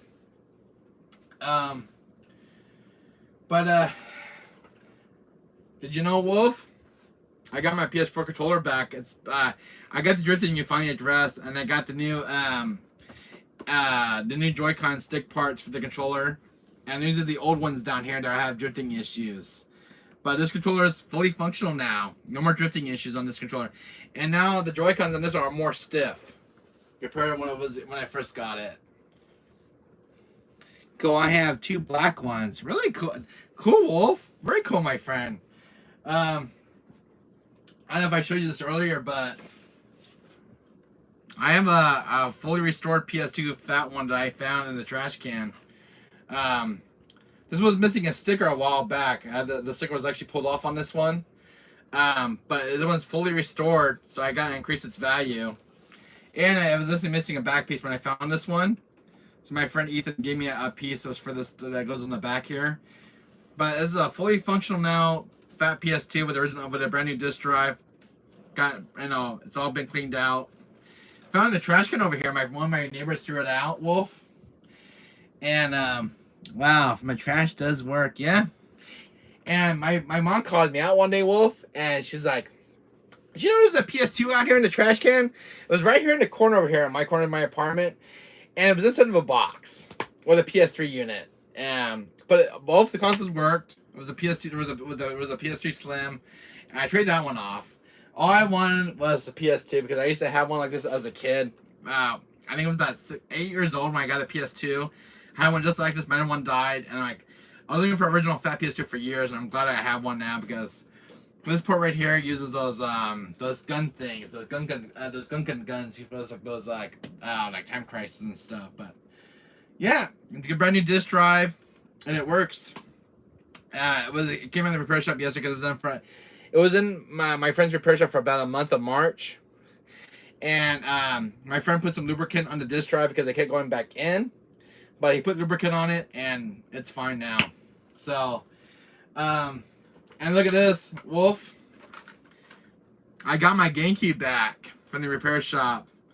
This GameCube has a little bit of a story behind it. I bought this at a retro store in my area in Fullerton, where I live. And it needs some major work. It had a broken eject button. The eject button was so broken, like it got stuck so easily. And then when my friend took it apart. He calls me up one day, and he gave me a little more backstory. But what happened was, he took this GameCube apart. The disc drive actually broke. Oh, my friend Nemesis stars. She's having issues with the internet, YouTube, and Twitter and Twitch. Oh, that really sucks. I had internet issues with YouTube about a year back when I got my route, and I had to get my router replaced. But this GameCube is fully functional.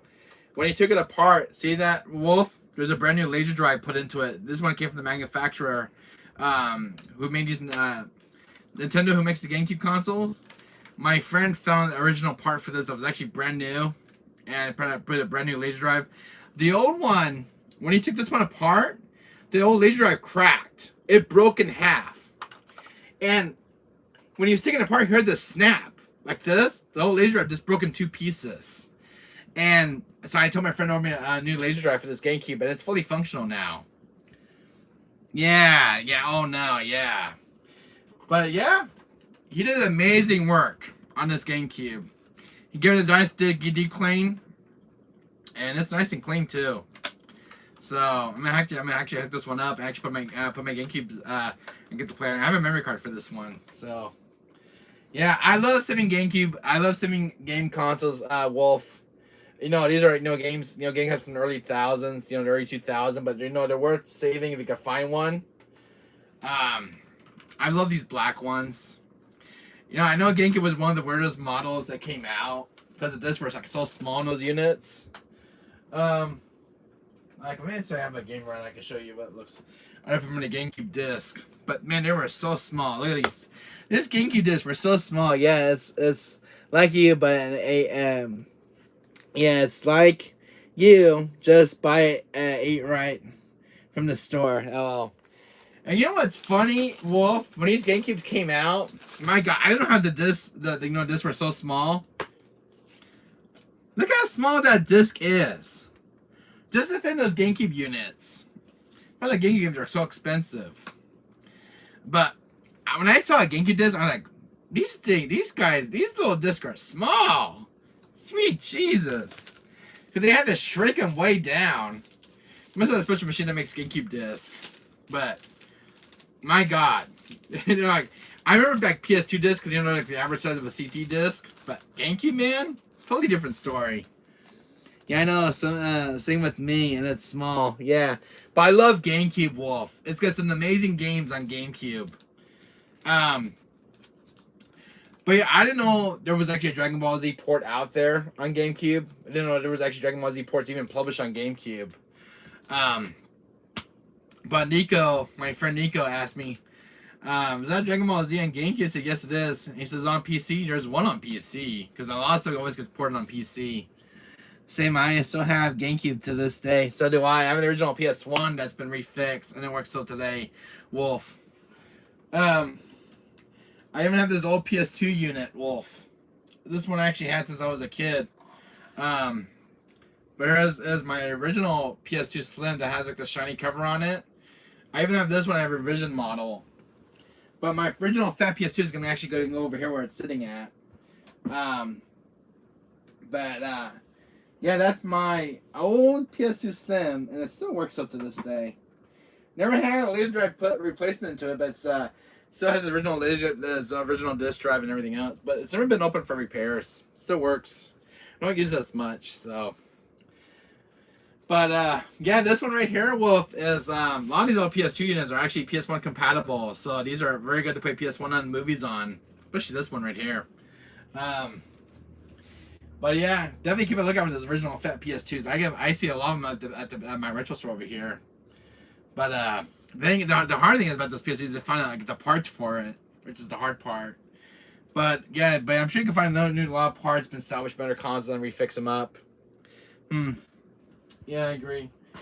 But check this out, Wolf.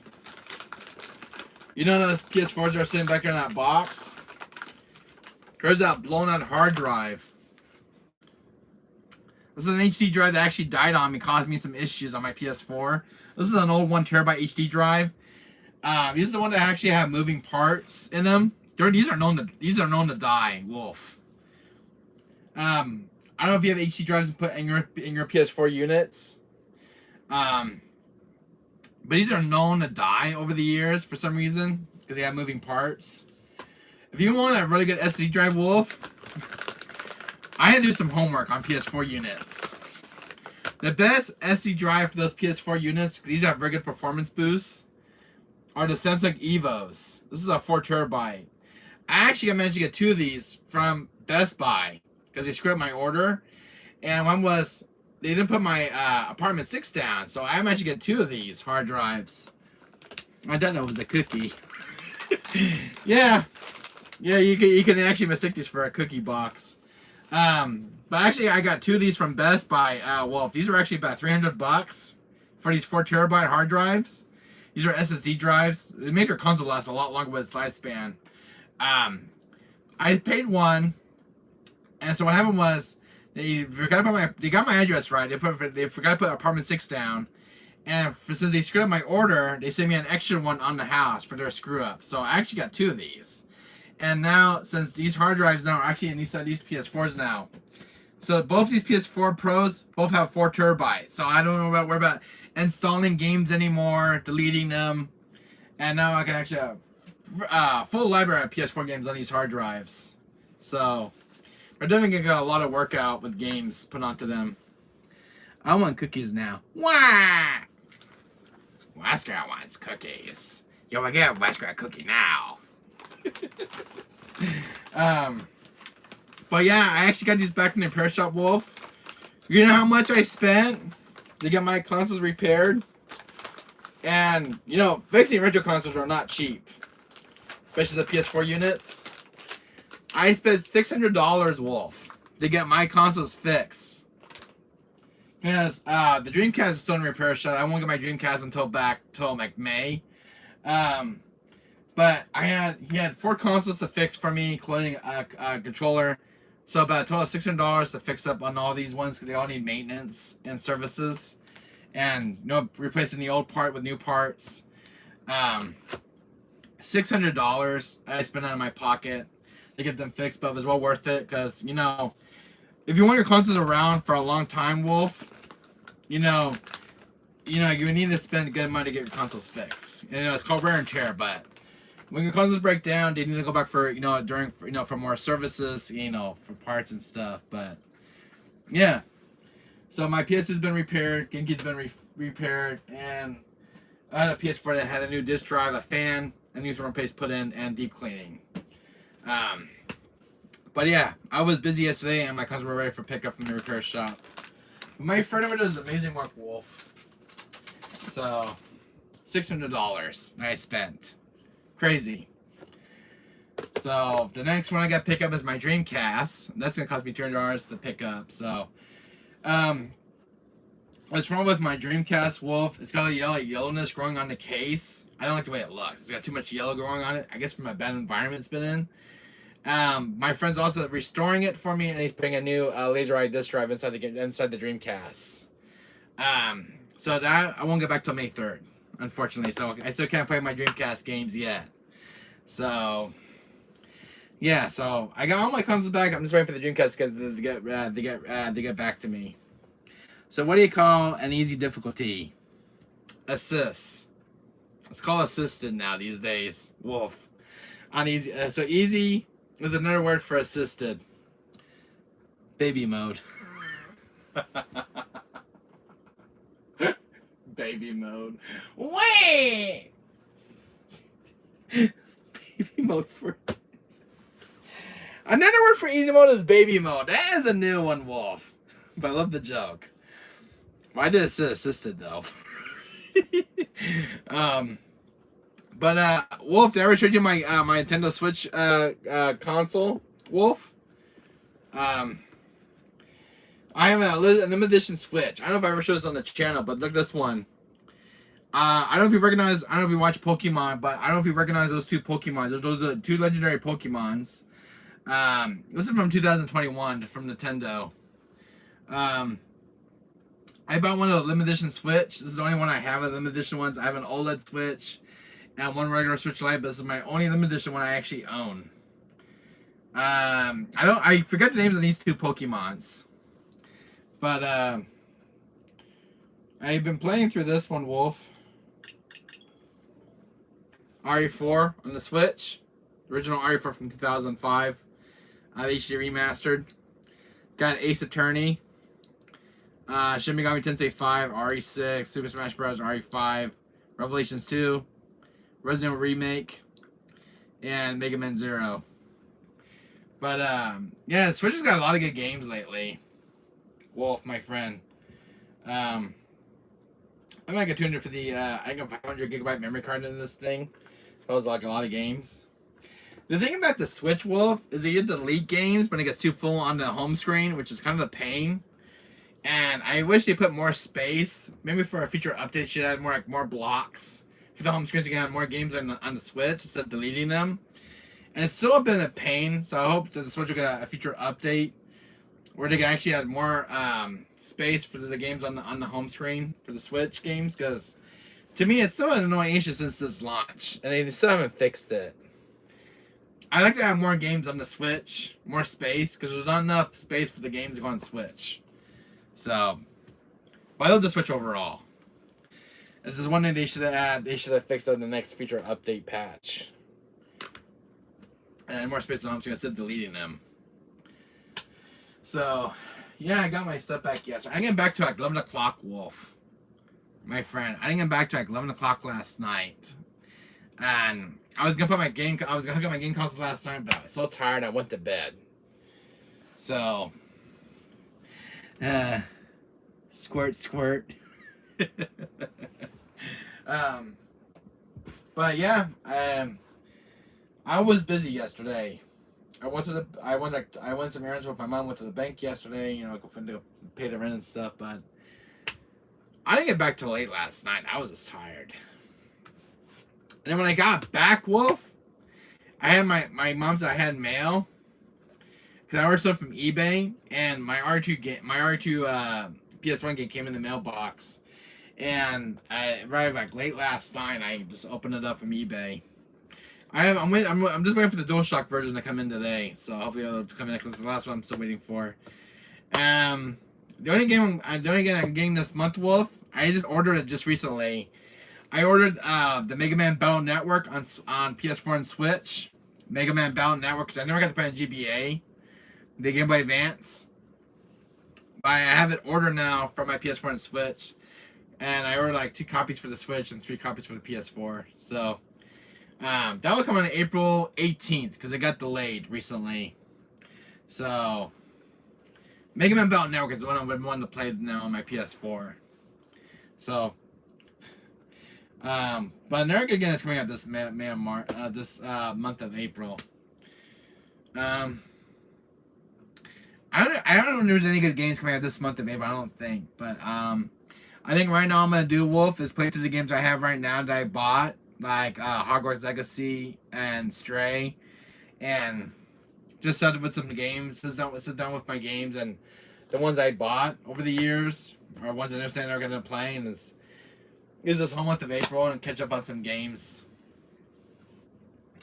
Hey man, sorry I haven't been here for a while. I just got out of the hospital, but I'm back. Oh, hi Line Myth.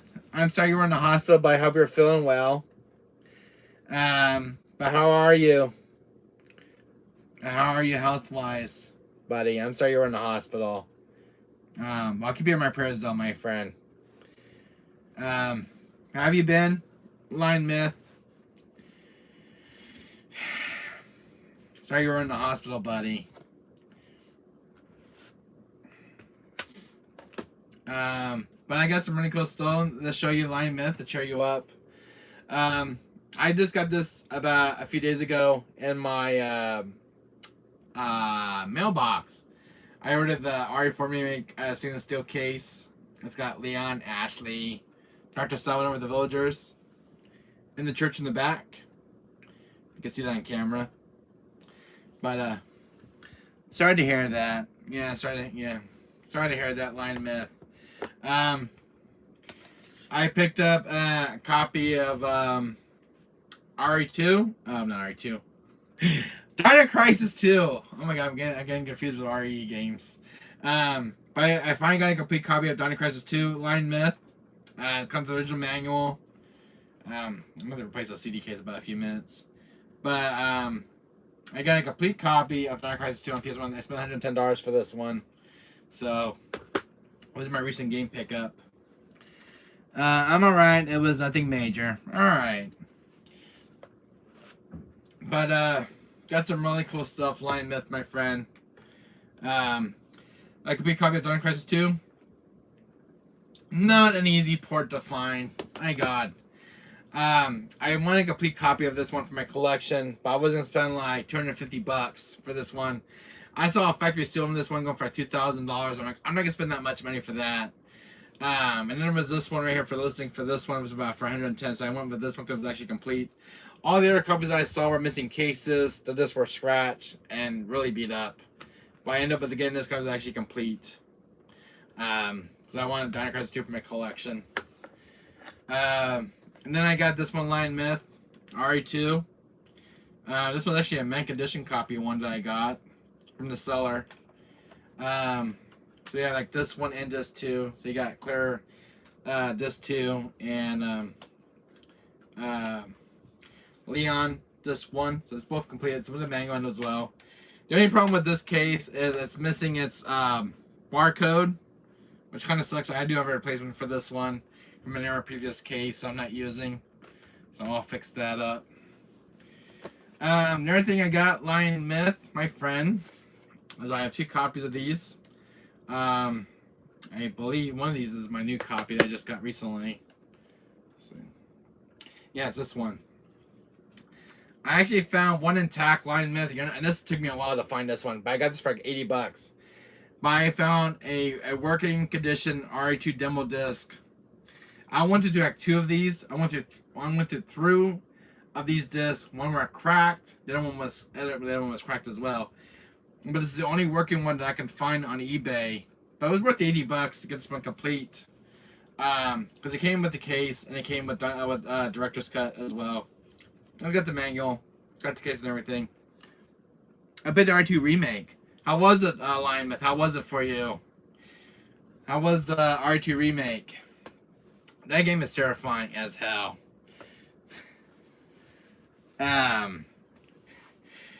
You know what I mean. When I mean that one's terrifying, you know, because of the tyrant that chases you around. Mr. X in that game is terrifying in R2 remake. Why did Wesker tell everybody who broke it so he can get everyone to argue so Wesker broke it as his why? Oh, good one, Wolf. I caught a few heart attacks here and there. Yeah, I had the same feeling you did, Line Myth, my R2 remake when it first came out, and it's a very terrifying game. But I'm planning to go back into it because I have not played it in a while. So, I got RE4 remake right now in my collection, which is oh my god, I'm gonna off this chair. I'm gonna have a sore keister after this. I picked up RE4 remake on the PS4. I actually heard the Pro version when it's really good in the Pro. Oh, God, I'm gonna have a sore keister.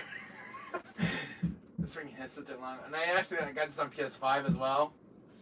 Lion Myth. I picked this up like last week.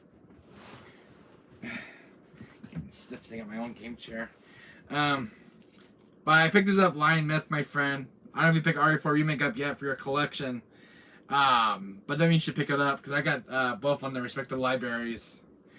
I've not played this yet, guys, so no spoilers in chat. I watched a little bit of the gameplay demo. It's very intense and it's got a very good story.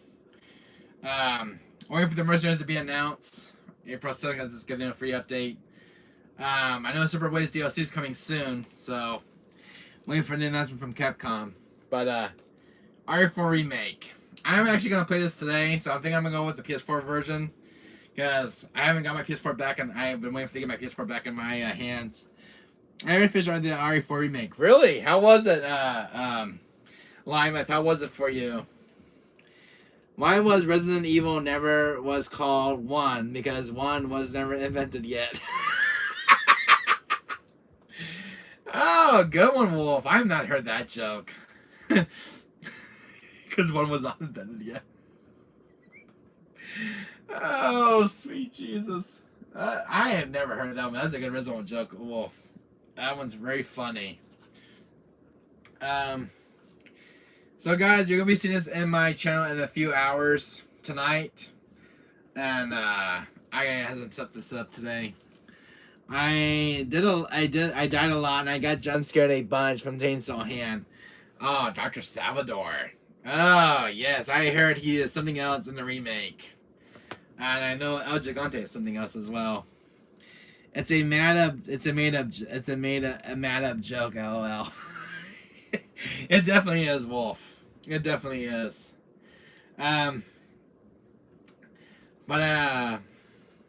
Made. Yeah, definitely. Yeah, made up joke. Yeah, I get you're saying, Wolf. I'll be playing this on my channel today, Wolf. I decided to didn't watch your stream because I don't want to get spoiled. I just saw a little bit. Not too much, just the beginning part. But I will be playing this. I'll be turning tonight to my channel or sometime today after I eat something. But I think I'll be playing this. I think I have my console hooked up and actually been installing this on my PS4 and doing a playthrough of it. So I want to play through the hardest mode that's actually kind of locked in the game. It's all good. All right. I think there's what? There's easy, there's normal, hardcore, and professional, which is the locked one behind. We get to be getting the professional unlocked. You played God of War Ragnarok. I know Wolf. Lion Myth. I'm sorry. Lion Myth. I not got a chance to play God of War Ragnarok yet, and it's been sitting in my library collection, and I've been busy trying to get my PS4s repaired, so I can get my consoles installed into my new hard drives. So I got 4 terabytes. So I will be playing God of War Ragnarok. So I got my PS4 back now. It's got a new disc drive, and I got a new 4 terabyte hard drive now, so I can actually have more games on it. Because these PS4 games, they take a lot of space up. How many gigabytes? 30 gigabytes of space. I know the save stuff takes a lot of gigabytes of space. Yeah, so I can hold over 300 games now on the hard drive. So I think the hard drive goes up to 400 gigabytes of space of games. So first game today says I got my PS4 back, Lion Myth, and I think God of War Ragnarok will be next. But I am gonna be playing this and Fatal Frame 4. But I think I'll be playing this non-stop the next few days because I heard this game is very addicting. You cannot put this game down. This game is very addictive. What I heard about. One thing I did hear about Wolf about this port, it runs really well on the PS4 Pro. What I heard, it's very smooth. Especially if you're running this game on a 4K TV with 120 refresh rate, the frame rate is a lot better on a 4K TV with this game. Just let you know, your Sly Cooper streams the audio in the game on stream is very delayed.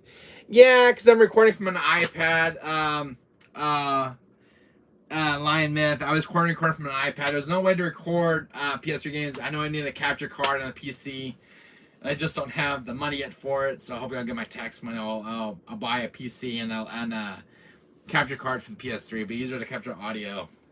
I'm sorry guys, it was delayed on my streams on those old PS3 games, but it is what it is, and it's what I got to work with because I got my tablets. I have an iPad Air that does the recording on those older games, but at least you get to see the gameplay and everything else. But I only got what I can work with. I don't have like a capture card yet. But my friend says, if you want to have a good stream, get a capture card for those PS3 games and the PS2 games. And that stuff's expensive though. Yeah, it is. It definitely is. But I have my tablets. I mean, at least you got to see the gameplay and everything else. And you see me play it. I know the streams are a little bit delayed on the audio. And it's not the best quality. I know. It's not the best quality, guys. And I admit that. I'm sorry. But at least as the games that have been requested, so I put them on the channel. But at least it's better than nothing. But I do have an iPad that records it. So I just wish the audio was not so delayed. I'm sorry, but when it's on the PS4, it's easier to capture on because you stream right to YouTube. But when you do it the old-fashioned way, it's not easy. I never work with a capture card, guys. I don't know how the capture card works. I don't know that technical stuff, but I think I'm going to learn when I get a capture card and a PC. So I don't know. I think capture cards use an HDMI cords. And I think you just hook up to the laptop and you just record it that way. But I think I'm going to learn how to use a capture card sooner or later. I don't know all that technical stuff. Fun fact, GameCube was my first gaming system. Really, Lion Myth? My first gaming system was a PS1. As a kid, I think I was about 5 years old when I grew up with a PS1 console. I still have it to this day and it still works. I just keep up with its maintenance, though. Well, look what I got, Lion Myth. I picked my stuff up from repair shop. But I got my PS2 restored. Why does Resident Evil 4 have cows? Because it should have been called Resident Evil Moo.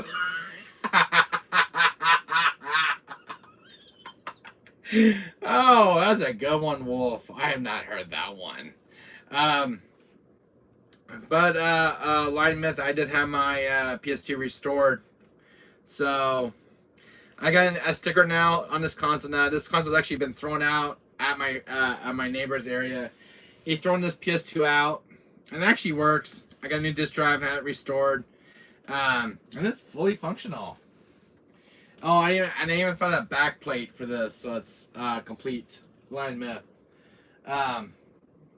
I got my console back yesterday from the repair shop. It wasn't in the whole month of March for repairs. Also, Lion Myth. I did get my GameCube repaired. My eject button was broken on this one. I still got my PS2. Only issue I lost the controller. That really sucks, Lion Myth. That really sucked in this your controller. But I got a GameCube that's been worked on, Lion Myth. And it's got a brand new eject button on it because the eject button was actually broken. I was actually stuck. It's even got a brand new laser drive put in instead of GameCube, so it's got a brand new part put in. So this GameCube will last a long time now. But when my friend worked on it, Lion Myth, the original disc drive that was in it, it broke in half when he took it apart. It was very fragile. And just imagine if you did the voice of acting of Wesker, you would make a lot of money. Oh, you definitely would. I would definitely would. If my name is an Albert frickin' Wesker. I wish I was a voice actor, Wolf. I really wish it was, because I could do Wesker's voice so good. I wish that was hard for a remake, though, to do the voice of Wesker. I still play the GameCube to this day. I'm right there with you, buddy. LOL. The Lion Myth, I did get my PS4 controller fixed. I had the original Joy-Cons pulled out. These little parts. These were actually drifting on the controller. My friend put 2 new ones on. and soldered them onto the motherboard. So no more drifting issue on this one, but it's fully repaired. And the Joy-Cons on this one are very more stiff. So I'll show you. Oh, my mom's up this morning, make me some breakfast. I'm hoping I just sent my card thing. Full gold. Yes, full gold. These were the ones that were torn out. Line myth. I don't know if you can see those, but those are the original Joy-Cons that were in this old controller. Because those are the ones that came with them when it was first made. These are ones that have been drifting on the controller. He took 2 of them out, and now check this controller out now. It's better than it was. These are a lot. They're actually more stiff. So they're not even moving at all. They're very stiff to the bone. So it's more stiffer than when Sony made them. But yeah, it's been fully repaired. No more drifting on this one. It's been fully tested when my friend put it back together. These limited edition controllers now. I think this one has actually, my friend was selling about $500-700 now on these limited edition controllers. But this one's been repaired. This amount of PS4 controller was made of real gold. I spent like $200 because I keep breaking my controllers. ML. I never break my controllers. Line myth. I never do. My man, these feel really stiff. I'm serious. I never controlled this stiff, but it's better than nothing. But you know, he made them very tight and everything else. But I was happy to have this controller back. Because this controller came with the console, and I told my friend I don't want to buy another PS4 controller. I want to save this one because it's a limited edition controller, and it came with its respective console. But can you believe these are old Joy-Cons that were actually drifting, Wolf? I have the original parts to keep for memories. But yeah, I never got to see what these actually look like out of the controller. But he pulled these off from the motherboard. You always gotta keep a backup. Yes, I broke mine once, and when I was raging, I only brought 2 PS3 controllers. Oh my god! I have not broke a single controller line myth. I never broke even one. I want to, but I don't feel like it. It's not worth it because they're about $60 for a controller, and I don't have that kind of money. So I only get paid like once a month. I have a guys, I'm gonna show you my special PS4 controller that I have in my collection. Did I ever tell you I have that Crash Bandicoot controller, a custom one? I don't break them anymore. Good, Wolf. Good.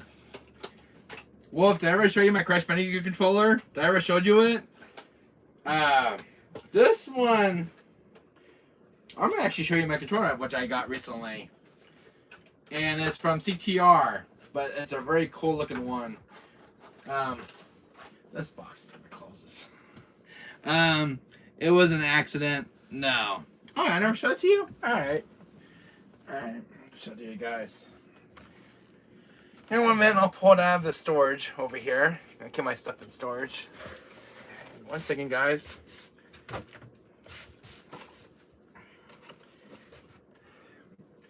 One second.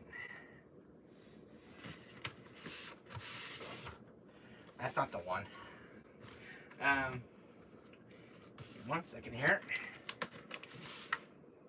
That one, no. This one? Here it is.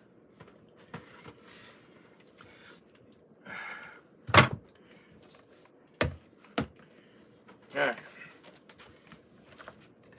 You guys ever seen a special limited edition PS4 controller? This is a special one, Line Myth. Are you guys ready to see it?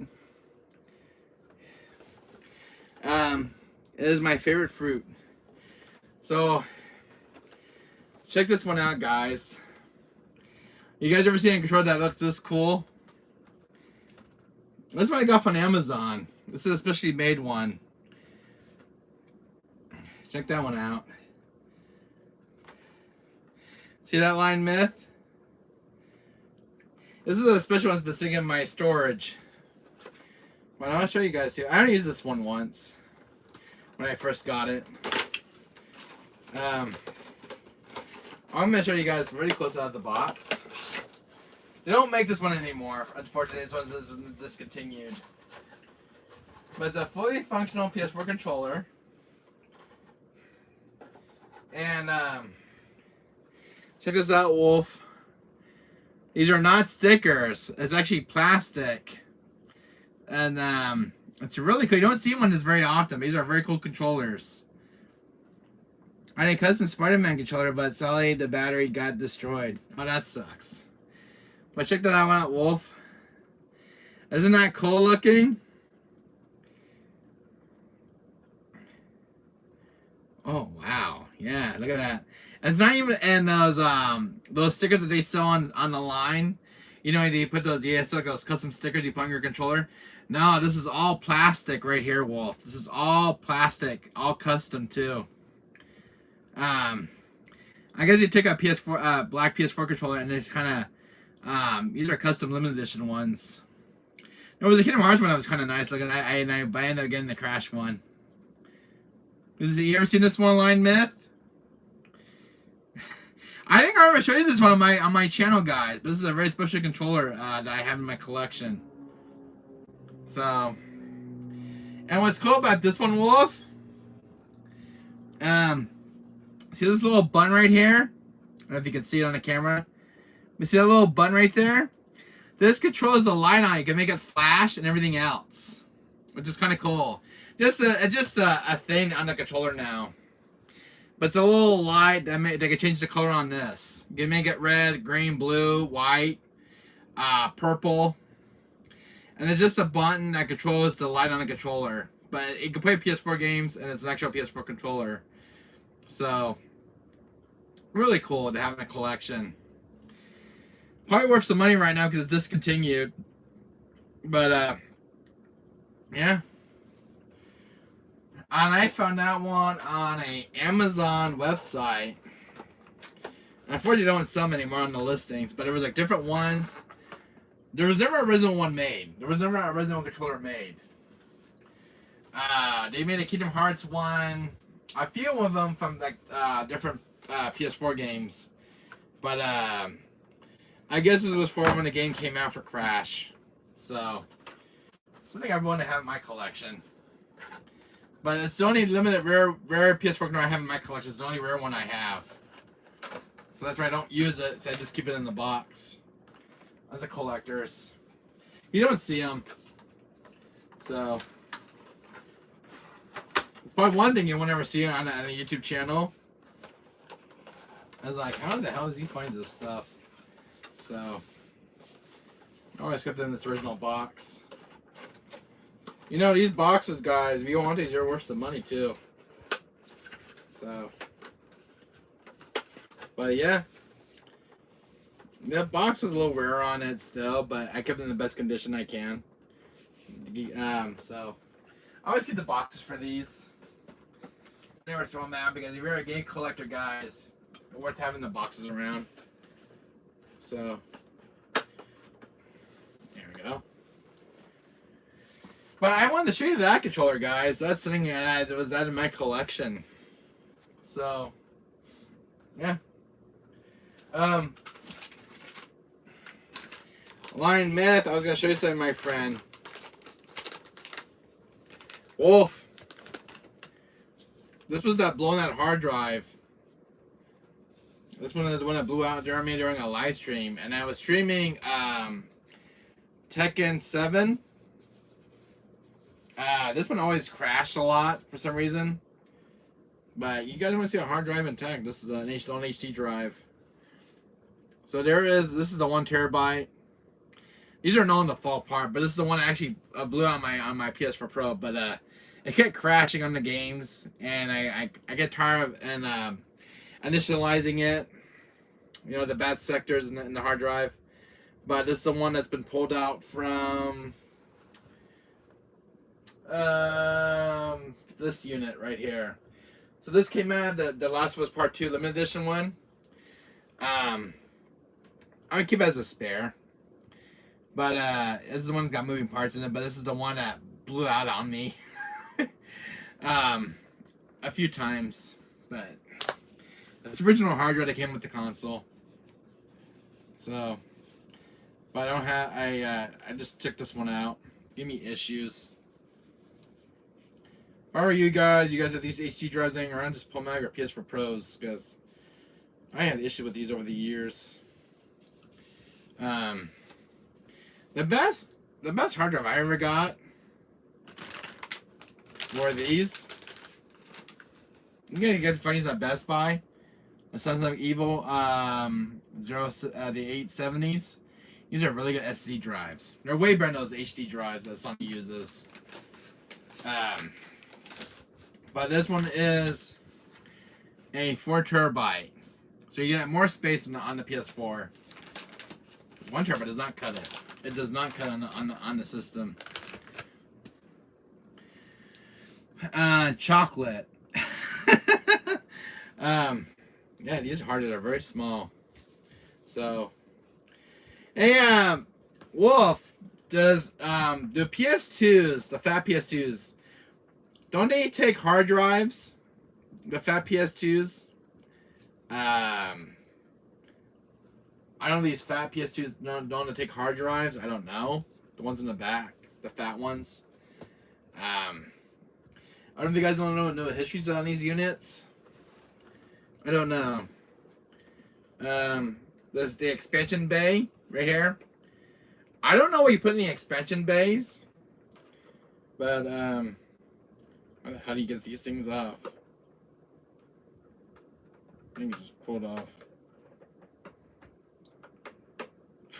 I can't remember how to pull those ones off, but I don't know expansion bays. So I'm gonna do some research on those. Is it an expansion bay? I think for internet or something. I don't know. I'm gonna do some research on those PS2 units, especially the fat one right there. But yeah, I've been busy. But I was gonna ask you a question, Wolf.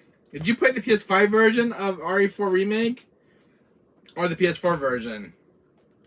Which one did you play? Which version did you play of the version of the ports? Which one did you play, Wolf? The PS4 or the PS5 version? PS4. Did it run pretty well? Any issues on the PS4 unit? The PS4 port? Any issues that it runs very smooth for you? I read reviews about this one. A lot of people said it run very smooth on the PS4. You got any issues on this port right here? No, it's good. All right. It's probably very well polished, because I know Capcom had to get this one to run on the PS4 on the last gen consoles. I know the only port we never got was the Xbox One version. I think because the console, I think the console was able to handle if they got an Xbox One port, but unfortunately the Xbox One was never made. It kind of sucks. And I wish they made an Xbox One port, because I would have bought it for the Xbox collection. But I guess there was some issues during development with the Xbox One port, and I think it was just canceled at the last minute. I think too much. I don't know what happened. It's funny. That's sad that some of these ports don't get made and they get canceled at the last minute.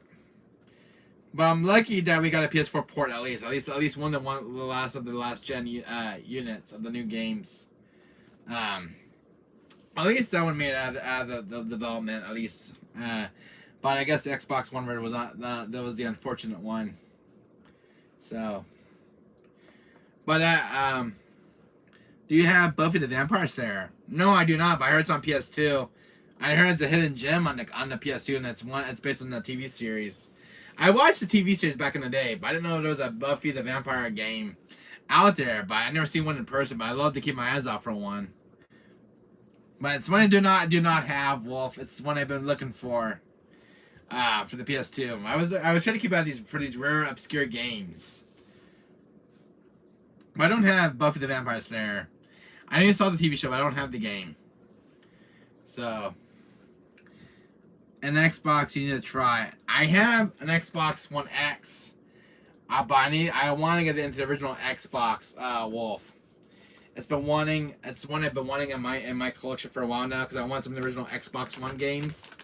The original Xbox, the OG ones. Because I know House of Dead 3 is on the Xbox original. I've been wanting to add to my collection. And especially the one I want as well for the Xbox original was Dino Crisis 3. I know a lot of people don't like that one. There's no PS2 port of that Dino Crisis 3, but it's been one I've been wanting to track down. Unfortunately, my retro store we got a copy of Dino Crisis 3, and I might pick it up for the Xbox original because I want to pick that one up. I'm gonna get the original Xbox. I know it's a bad game, but it's one to play. I know it's bad. You know when they say it's so bad it's good? There's an old saying about old, an old saying about bad games out there, and it's so good. It's so good that it's so bad that it's good. That's how the saying goes on those old bad games. Yeah, I do need to try Xbox. I really do. I've been a PlayStation kid for so long, Wolf. I've been a PlayStation kid since the 90s. I've just never gotten to Xbox until now. So, I know it's kind of late when I joined Super Nintendo and NES. I was kind of late to that era, but now I'm collecting games for that. And N64. So I'm kind of late to the old gen stuff. Some of the old legacy console stuff. I didn't even get a Dreamcast till last year, Wolf. I didn't even get a Dreamcast till last year. And Dreamcast I'm just starting to get into just recently. So I'm just a latecomer. So these older consoles. And I originally grew up with PS1. PS1 was my to-go thing back in the day in Game Boy Color. Was the ones I grew up with as a child. But the first game I had on PS1 was Resident Evil. Was my first game, and then Dino Crisis was the second game I got, and then Crash was the third. But Resident Evil has been a big part of my childhood since the late '90s. And I love the Resident Evil series. So, I heard, which is really weird in this game, Wolf. I don't know if you saw an Easter egg in RE4 Remake or Alignment. I don't know if you guys saw the Easter egg in this game. There was a little footage. Someone was saying that Excella was actually shown in the game. So I'm wondering if that's going to lead up to an RE5 remake of RE5. Because if it is, I'm really hyped. Because it was definitely teased in the game itself. There was a little RE5 Easter egg in the game. And I wonder if Capcom's going to work on an RE5 remake. Because, damn, I would love to see an RE5 remake. I know we got the remaster. But I think RE5 can use another, like a reimagining of the original game from 2011. So, have you noticed that, Wolf? Have you stayed to the credits scene where there's like a little RE5 Easter egg? What I've been hearing about lately about RE4, but that's all I know. I wonder if they'll ever make a third or the Last of Us game. Yeah, I wonder as well, Lion Myth. I wonder as well. But there was an RE5 Easter egg. Now I'm really curious now if RE5 is getting a remake. Yes. I have the HD remaster of RE5. And I know this game is from back in 2011. And I know it got remastered. I wonder if Capcom is actually teasing us for a remake of this game. Because it'd be cool if they actually remake RE5 and give RE5 the same treatment as an RE4 remake, trying to give more of the game over of a darker tone. Hopefully they'll give RE5 another go for another remake treatment, because I want to see how this game looks in RE Engine. No, RE5. This game deserves a second chance, in my opinion. Don't you agree, Wolf? And one game that's been really the high demand is Code Veronica. Code Veronica is the most game that goes over the radar at times, because I I know it's a hidden gem. It's one of the most respected RE games in the franchise, but it's one that's been ignored for many years. Never got a remake treatment. Especially, I was reading some articles on Resident Evil Dead Aim on PS2. I don't know if you know about this, Wolf. But RE2 Dead Aim has never been ported to any console over the years. It's been in the PS2's format for many years. Never got a remaster or anything, especially Outbreak. And it's very weird. Those games are getting ignored over the years. But I will see Resident Evil Dead Aim getting a remaster because I would love to see the game get some new, fresh visuals and graphics. Maybe for PS4, maybe they can bring Resident Evil Dead Aim to the PS4. It's definitely a really cool game to add to the library. Resident Evil Dead Aim is one of my favorite games on the Resident Evil franchise.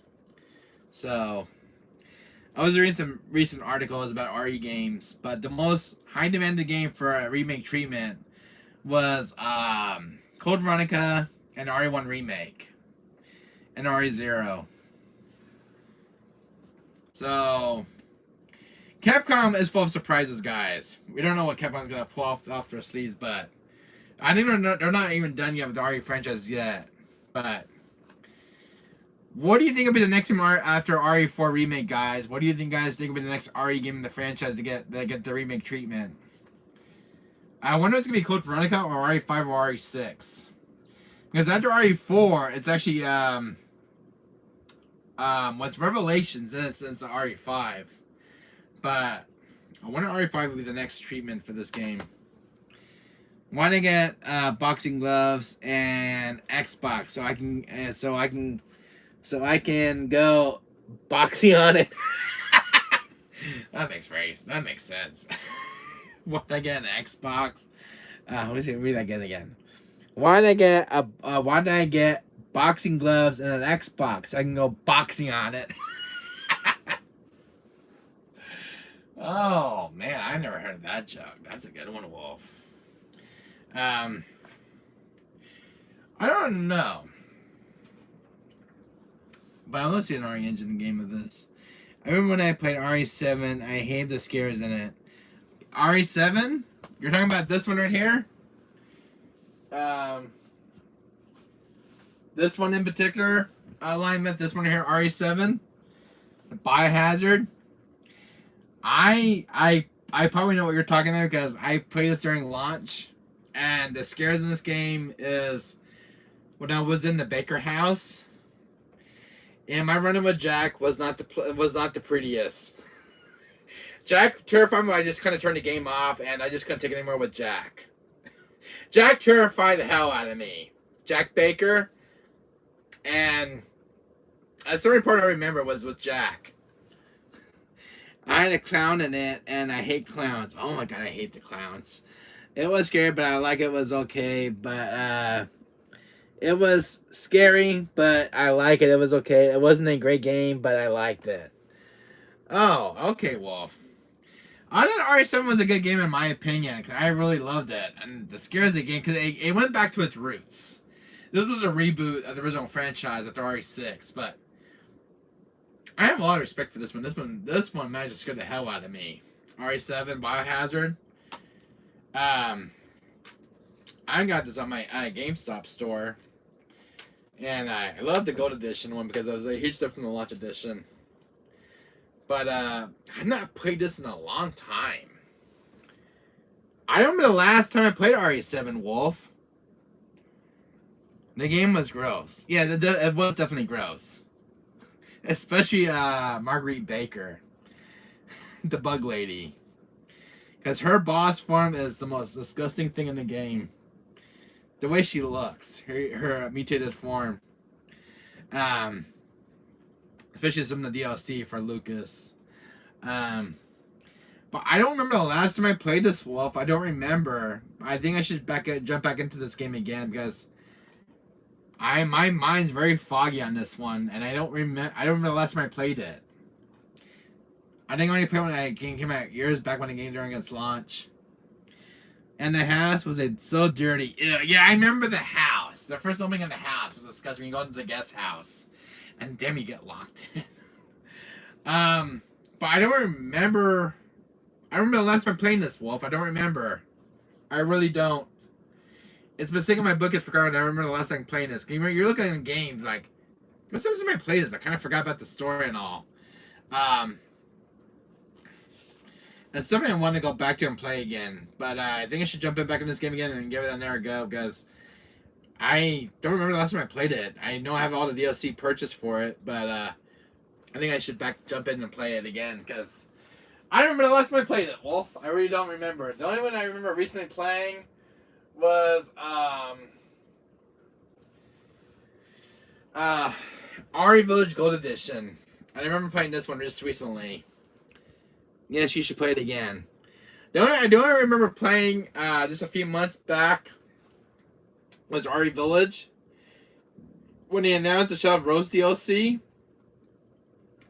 And that's the only one I remember recently playing. But it's the one that definitely I got reinstalled back on my PS4 and so I got it back down in my room. But definitely I'm going to have to reinstall this game again and give it another because I lost all my save data because I got a new hard drive now. So I got to start over now with all my RE games. Especially RE4. The original RE4. Because I remember playing this on my PS4. This is actually my open one. But it's definitely one I got reinstalled again and get back and get re-scared again. Because House of Beviento is the most scariest freaking house in the game. Especially on the DLC of Shadows of Rose. The baby one is the one that scares me the hell out of it. I got the baby scene. The baby was the most terrifying in RE8 Village. I hate the house in Beviento. God. When I first saw the baby wolf, I almost turned the game off. Tell me it's Resident Evil 8, not Village. So we're starting from 1 again. Oh, you know what? Spam number. That's why I do to them all the time. I hang up on them. They're spam numbers. Keep calling my house, I ain't gonna answer. I'm just gonna hang up on them. Because that's what I think of it. Click. I don't want to potential spam numbers. I keep calling my house. I'm gonna put on a block soon because it's annoying. The other RE games I gotta jump back into, Wolf, is I gotta jump back into RE6 again. Because you remember, I got a new hard drive, Wolf. And I gotta revisit all my RE games again. And especially because I played this one last year. And I had everything unlocked. Now I gotta re-unlock it again. So it gives me another go to revisit this game again. I love RE6. It's such a fun game. Then I got I think I got RE4 Remake to play through right now as well. But I'm gonna be busy with my RE games again, Wolf. RE6, yeah, 6. Especially I'm gonna be jumping back into this one again, Revelations 2. So, and then because I got RE4 Remake to jump into, I got Revelations 2 to jump back into again, Revelations 1, and oh my, this is a cult classic. I love this game a lot. You know, Wolf, you know what my favorite RE game is in the franchise? My favorite Resident Evil Revelations 2. I have 2 favorites, but I can only pick one, Wolf. I am sorry. Alright, how about we do this? My favorite RE game on GameCube is RE0.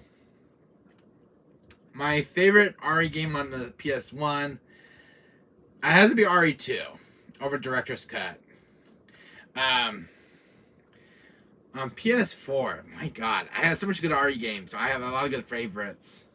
But you know, my friend, you only have to pick one. Even though you have so many favorites, you have to pick just the one that you liked.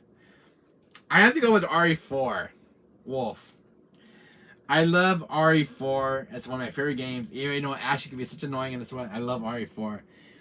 Yo, my PlayStation 3 broken. Oh, that sucks, MC buddy. You should take it down to a repair shop and get it fixed. I had that same issue with my PS3 when it broke down last year. Because I had a faulty video chip, and I just got it fixed. I think about $200 it only cost me to get fixed. But you can definitely get parts for those and have them refixed, MC buddy. But you don't want to get rid of your PS3, just have it repaired. Because they're easy to fix up and keep the console working again.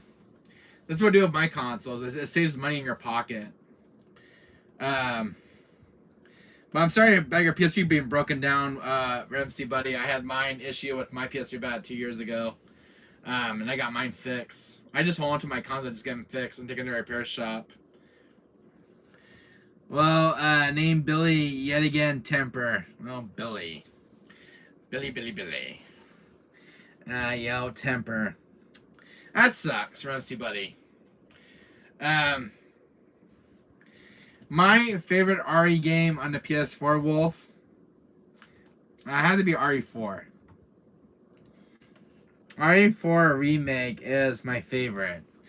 And that's what I've been hearing. A lot of people, like, everybody loves RE4 Remake. I've not yet played it yet, so yes, I know, destroy PlayStation 3, bro. Yeah, no, I know, Billy destroyed PS3. That really sucks, Ramsey buddy. I heard Ashley's very likable, Wolf, what I heard. And, she's got her own personality, her own charm this time around. Definitely talks more with Leon. Hey, Access World, how you doing, buddy? Miss you, buddy. Good evening, Wesker. Good evening to you, Access World. Hello, my friend. We're talking about RE. Access World, you came at a good time when we're just talking. As well as can be. Well, do you know what I got back, Access World? You see what's on my bed? I'll be getting a new PlayStation 3 Easter. Okay, Rusty buddy. I'll be getting our PS3. But my advice, I would definitely find parts for it if it's still repairable. If not, get a new one. Access World, buddy. Do you think Resident Evil Dead Aim should have a remake? I think it should. Resident Evil Dead Aim should get a remake. Wolf, my friend. There's no way to play RE Dead Aim except for PS2, but I'd love to see a remake of an RE engine. Resident Evil Dead Aim is one of my favorite games on the PS2. I stay in my room, bro. That's kind of cool. Same here. I always stay in my game room, Ramsey buddy. I got my GameCube back, Access Roll buddy, from the repair shop. See this big box? I got my stuff back yesterday from the repair shop. Where you go from AMC, America? I think this is the name of his channel, Access World. Sorry, Ramsey buddy. He was just asking about your AMC thing on your name on your YouTube. But anyways, actually, I got my GameCube fixed. I had a new disc drive put in because the disc drive actually broken this one. My eject button was actually broken. It was actually stuck. This one's been repaired. I had a GameCube. Oh, really, Axel? You have a GameCube as well? These are definitely worth to have in a collection. This game in particular, I had to get work. This GameCube was in a month for repairs. I had a new eject button replaced because the other one was all. I couldn't even close the lid on this one. But what's cool? It opens now. But it's got a new disc drive put in. Can you see that, Access Road? There's a new laser eye drive put in. Brand new. The other one finally broke. It snapped when my friend took it apart. Because when you take the shell casing off, the whole laser drive just snapped in half. And look what I got back, Access World, my friend. My original Fat PS2 has been restored. I finally found a sticker replacement for this. My friend finally found a sticker replacement. And my friend had to meet up with the guy in the parking lot. And he salvaged the sticker from the old PS2 unit. I stuck on this PS2 because this PS2 had a sticker removed. This is the PS2 I found in the trash can, actually. This is the one I told you about in my last video. But I got the disc drive repaired. I got a new disc drive.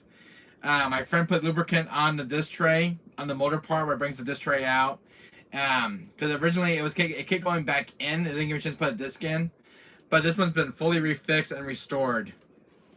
So I even got a new. I got my friend give me a back piece. Because it was missing one. But it's fully complete too. So, an original Fat PS2, and I'll definitely play games on it now since I got games for the system. The other thing I got back, Access World, as I got my PS4 controller fixed, buddy. Because this one had drifting issues. See the old Joy-Cons right there? These are the ones that are having drifting issues on both Joy-Cons. My friend put 2 new ones on, soldered them in, and they're very stiff, and then they don't drift anymore. But I had this controller refix. My friend said it was a real pain in the ass to fix. But he fixed it. And that one cost me $200 to fix it, but it was well worth it. Because I had drifting issues. I can't stand drifting issues on controllers. Check this out. Actually, I don't know if I showed you this controller, but this is a special one I have in my collection. I have a Crash Bandicoot controller. This is my original RE4 new outfit for Leon. It is now Armor and Ashley. Oh, I can imagine that, Wolf. I can definitely imagine that, my friend. But actually, I don't know if I show you this controller of mine, but take a look at that. This one I got on Amazon. They don't make this one anymore, but they listed the controller. Discontinued one, I mean. And Access World, if you're still in chat, buddy. This is the original hard drive that was pulled out of the PS4 Pro. The original HD drive. This is the one I had issues with. So I got an SSD drive, 2 of them, inside both PS4 Pros back here. One was in repair shop for long repairs for a new disk drive, a fan, thermal paste, and deep cleaning.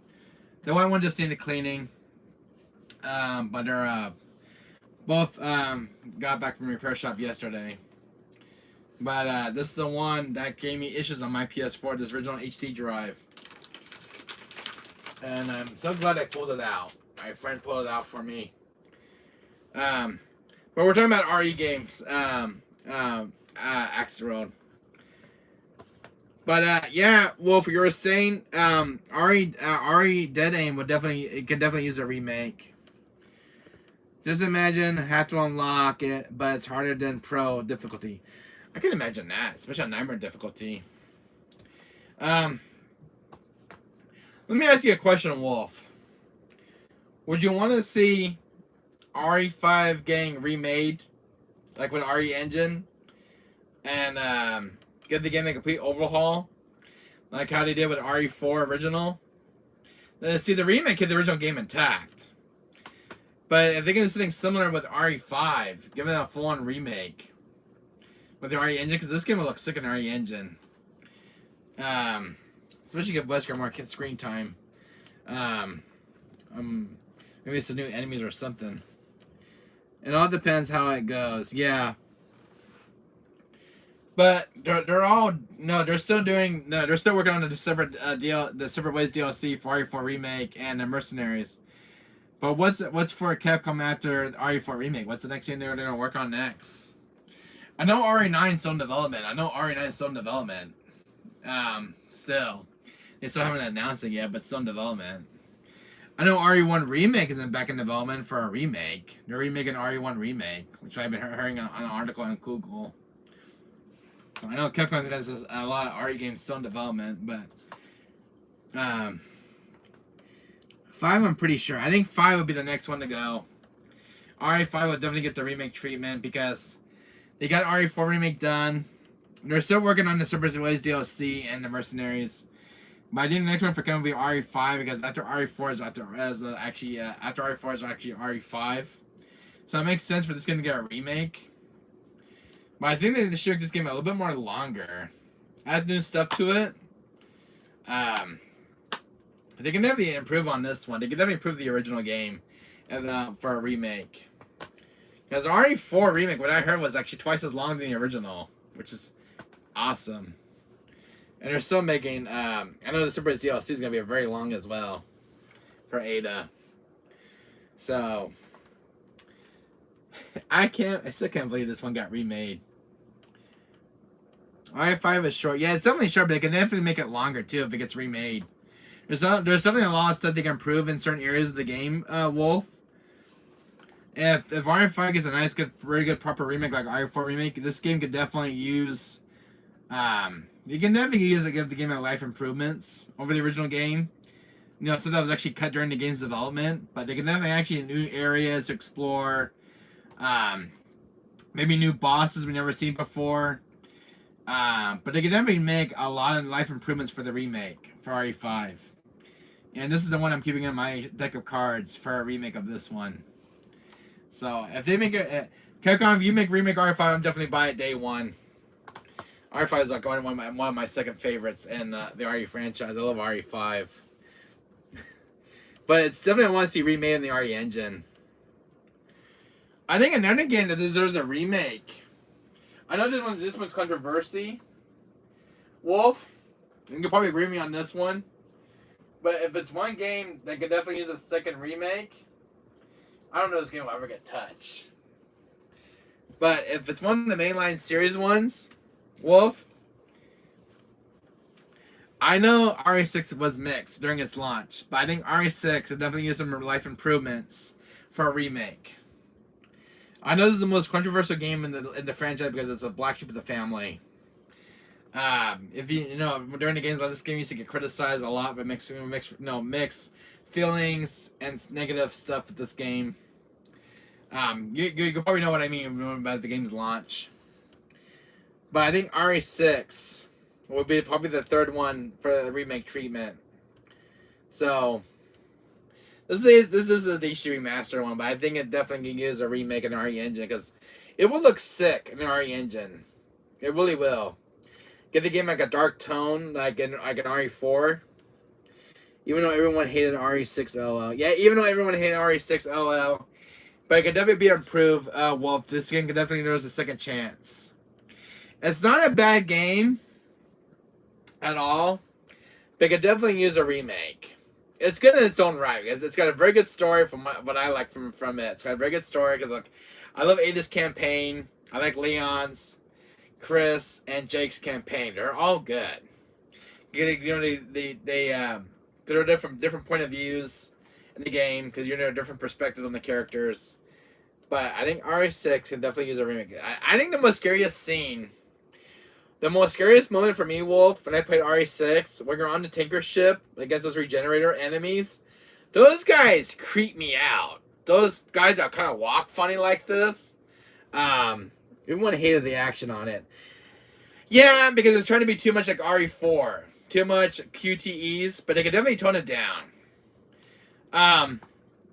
If you played RE4 Remake, I know you played RE4 Remake, Wolf. They really toned down the QTEs in this one from the original. And they did an awesome job lowering with the QTEs on this one, because this one had a lot of QTEs, the quick time events. And Kevin definitely learned its lesson. And they did a fabulous job in RE4 Remake. I've not played it yet, but when they did a fabulous job during the game's development. When the game was announced. Because there was a lot of QTEs on that one. No boulder chases anymore, which just kind of sucks. I like the boulder chase thing. Sorry, I always panic with the boulder chase, but I think it's one of my favorite moments in the game. Having that button real quick. I want an animation RE4 movie. Yeah, that would be really cool. A movie adaptation based on RE4. That would be really cool, Wolf. An animation of an RE4, man, that'd be really cool. Like kind of like a CGI kind of one, like what Capcom's been doing with their movies. Again, serious? Is it this time around? No number?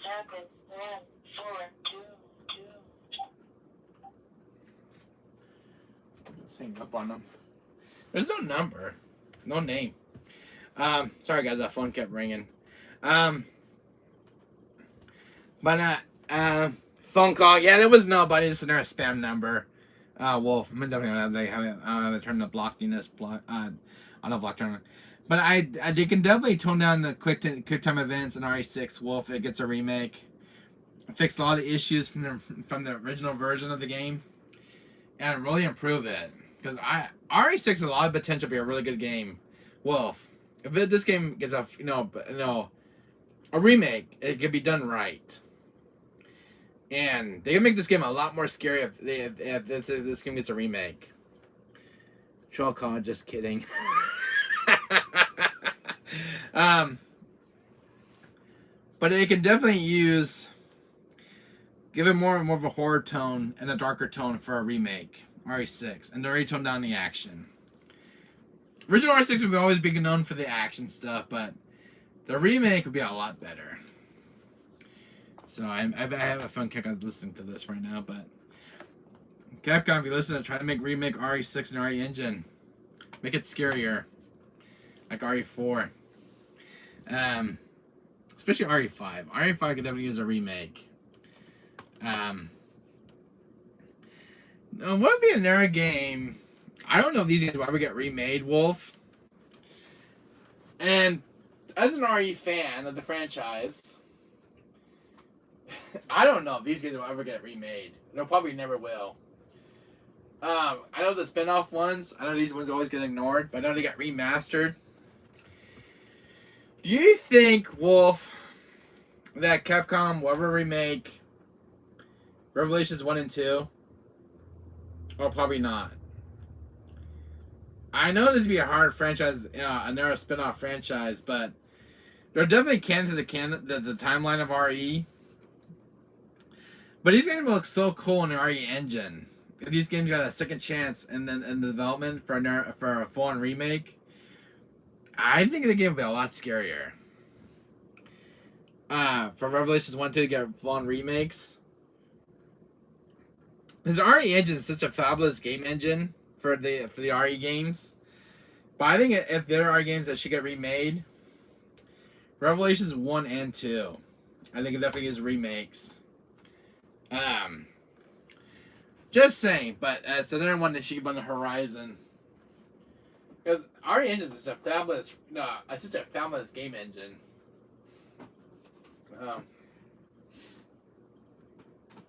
Not just one game in particular. So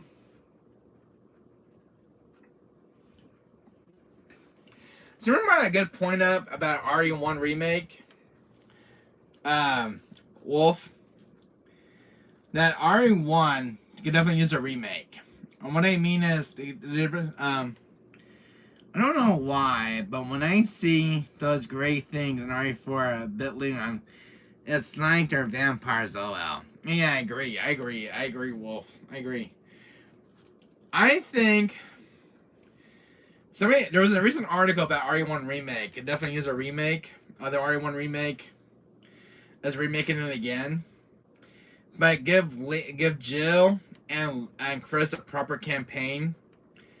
And instead of like how it was in the original, kind of like a reimagining one. I read this article on Google. But they can never give Jill and Chris a proper campaign in the RE1 remake. If RE1 remake ever gets a remake again, I think it will.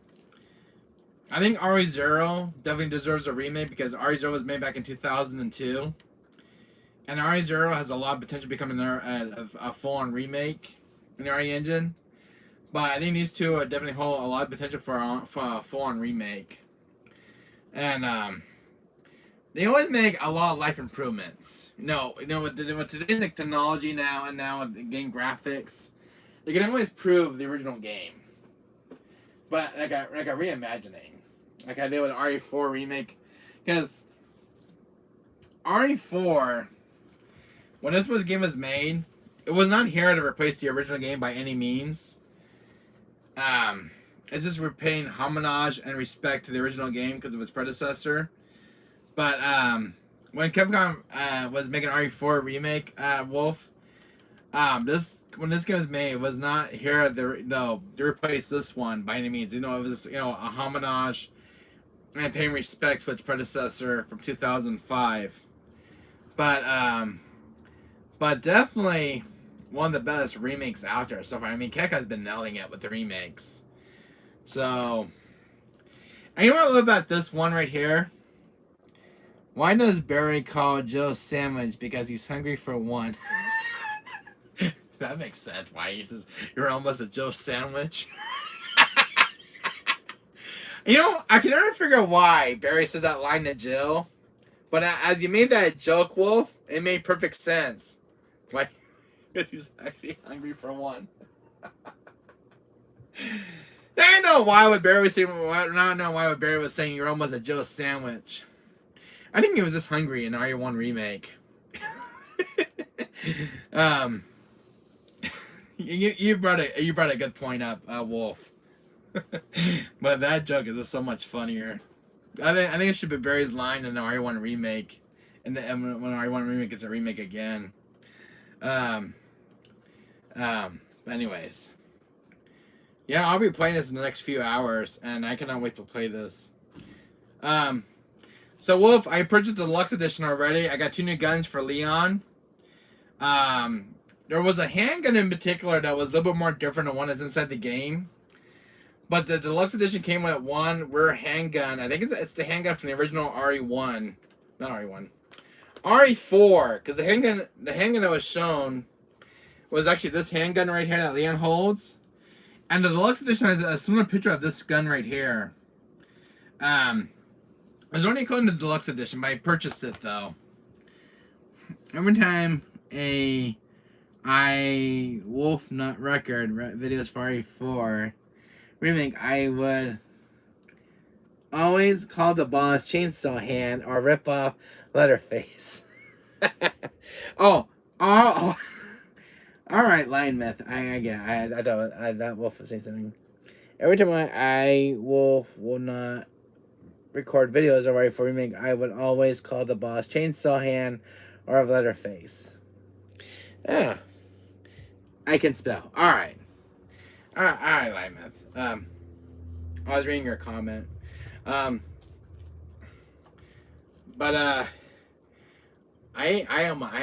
couldn't play this in March because my PS4 was in the repair shop, but I could play it now this month. I can't type this small ass phone in my hand. Yeah, I agree, Lion Myth, about phones. I have a problem with texting on my phone as well because I got big fingers. I see what you mean. My typing on small phones is a real pain in the ass. I agree. It's okay. Yeah, I have a hard time texting on my phone as well. So you're not the only one. Lion Myth. I have that same issue on my phone. I hate it. I have a small phone and I got big guy hands. All right, you're not the only one. I have an issue with texting. Like I would text, but it isn't. And like I write a message and I kind of messed it up a bit. And I didn't press, I would press the enter button by accident and it just sends it. Like, I wasn't done finishing typing. I hate small phones. I really do. It's a pain. But I'm playing this in the next few hours. What time is it right now? 1 o'clock? I'm going to play this around 2 o'clock this afternoon. I'll be playing this and song into my system. I got to download the DLC for this as well because I purchased it. I got to download it for the system. Exactly. I agree. But man, this game is phenomenal. When I saw the game trailer, like, RE4 is never gonna get a remake. RE4 will never get a remake this day.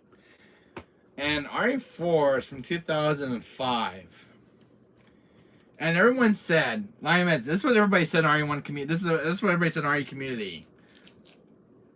They said RE4 definitely does not need a remake. And yes and no.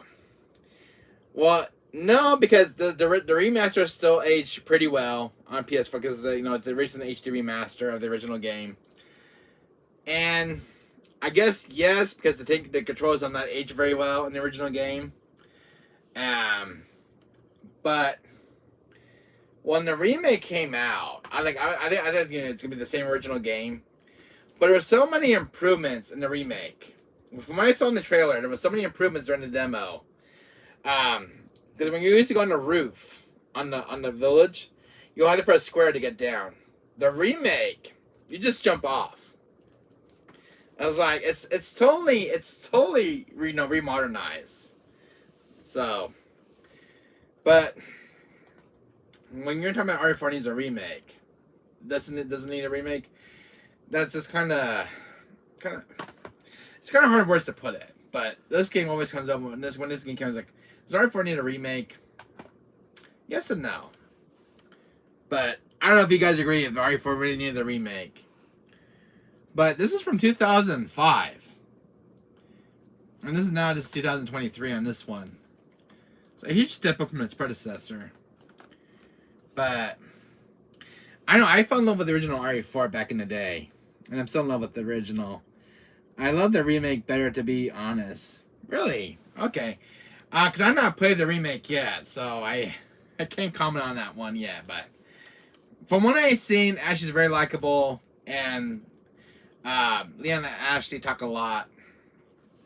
But I've not played RE4 remake, so I'll give you guys my opinion about this one. But I have a fun. I'm really gonna love, and I'm really gonna love Ashley a lot more than I did back in the original. Let me ask you a question. Guys. Would you guys still play the original to this day, or would you guys kind of ignore it now? There is some funny lines about Lewis with the president's daughter, which is still hilarious to this day from 2005. Would you guys play the remake more, or not go instead of the original, or would you guys go back and forth between remake and original? I mean, they're good and unique in their own way. But I just remember playing the original as a kid. I have a new mod. I want to know. It's called Arizona Joe Sandwich. I have a new mod. Want to know? It's called the Joe Sandwich.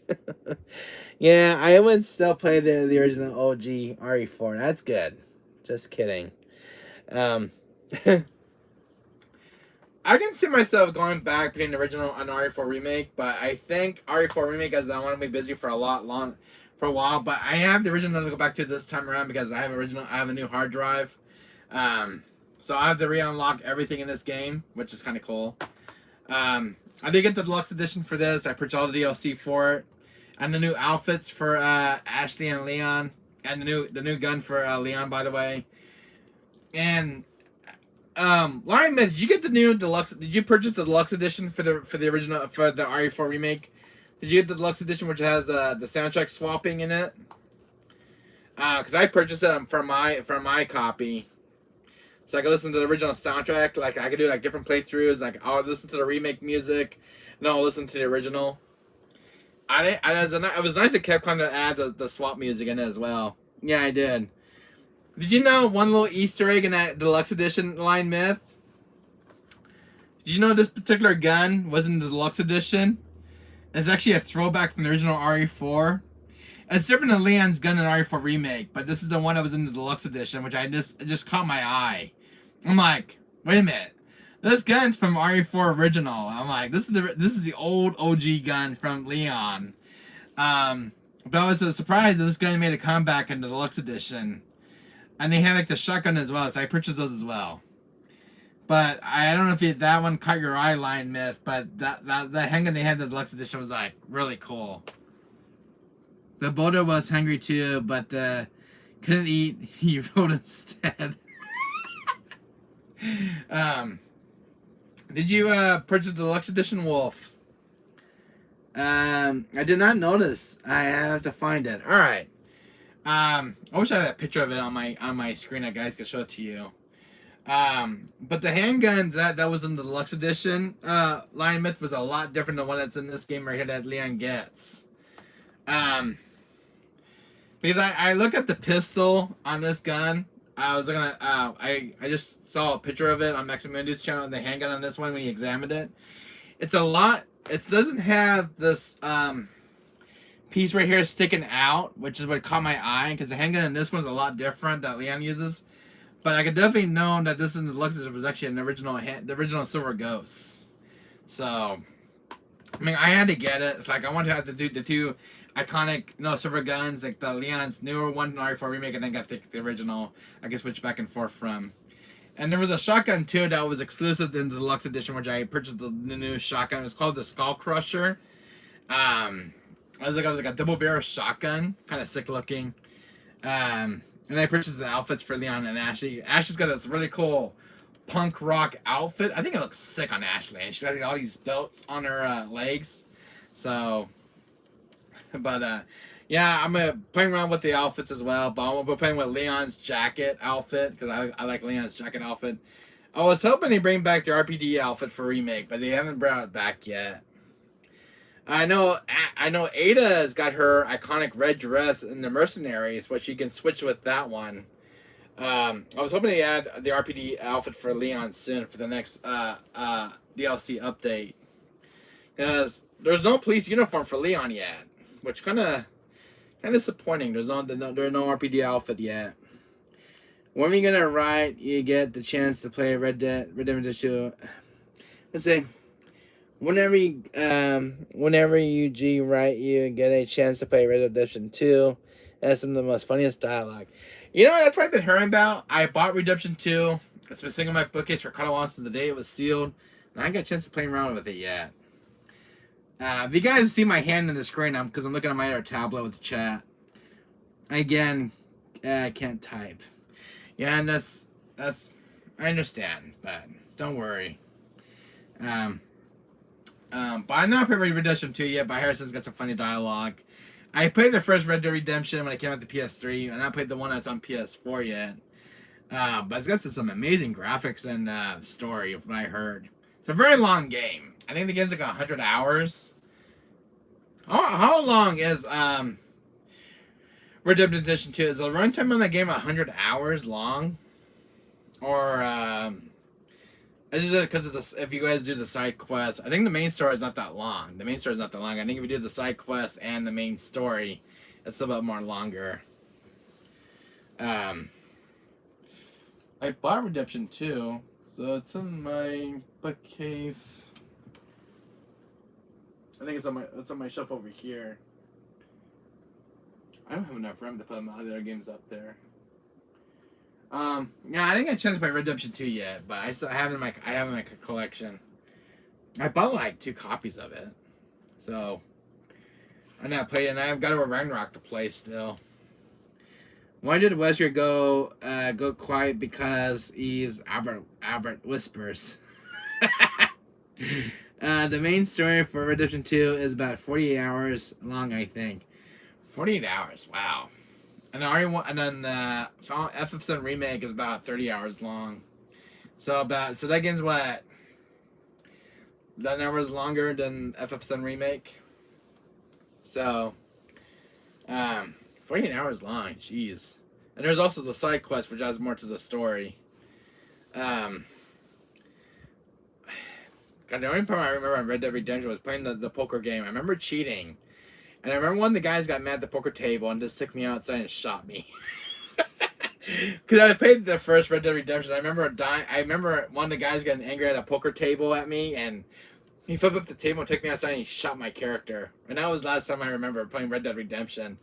But that was the most funniest part for me. I just kind of cheated at playing poker one day.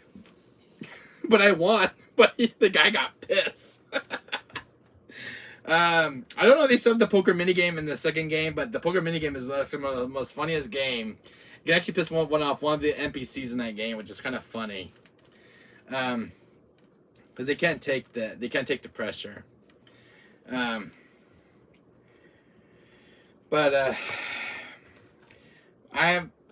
this month, guys, is the RE Marathon event on the channel. So I can't wait to play my RE games again.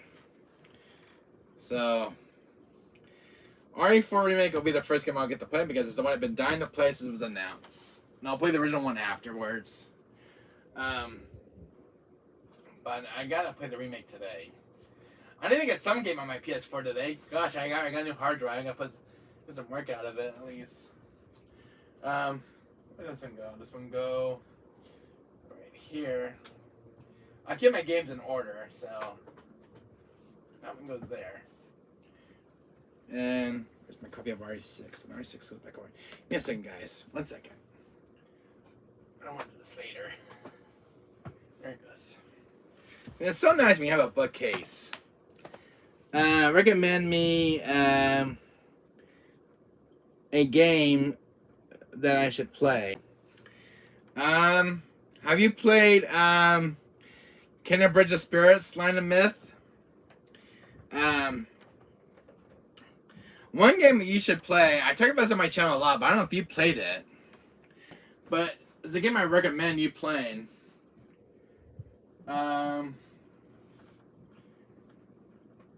I don't know if you played it yet. Get my game out of my my library of games. Line Myth, if it's a game, I don't know if you played this one yet, but it's a game I'll recommend to you to play. I've talked about this one a lot. It's one of my favorite games in my collection. Bridge of Spirits. You missed my joke. What was your joke? Why did Jill got killed by the boulders? Because Chris can't stop punching boulders is why. I have not. Definitely pick this one up, Line Myth. Definitely pick this one up. Bridge of Spirits is an awesome, phenomenal game. If you can see the screenshots on there, it's really, really good. Check out my video on my channel, Line Myth. I have 3 videos uploaded of Bridge of Spirits on my channel. It's not a full series yet, but I have this game on my channel on a playlist. Check this one out. You'll definitely love it. I got part 1 and part 2 uploaded on the channel. I'm still making this one into a series. I'm not done with it yet. But try to pick up a physical copy because it's actually on PS4 and PS5 physically. But it's a game I always recommend, guys. A lot of people don't know about this game. But it's one of the top selling games on PlayStation when it came out. This game they got all their money back during development, but this game's outsold on PlayStation very quickly. It was a hot seller when it came out. But a very good game. It's fully patched to Line Myth. You got to download the patch. There's new game plus. There's outfits, new enemies that have been added to the patch and feature updates over the last few months. But there's a lot that's been added to the game during its patches. All the bugs been fixed in the game. It's very stable since its launch. The patch now is 2.07 for the game, but definitely check it out. There's also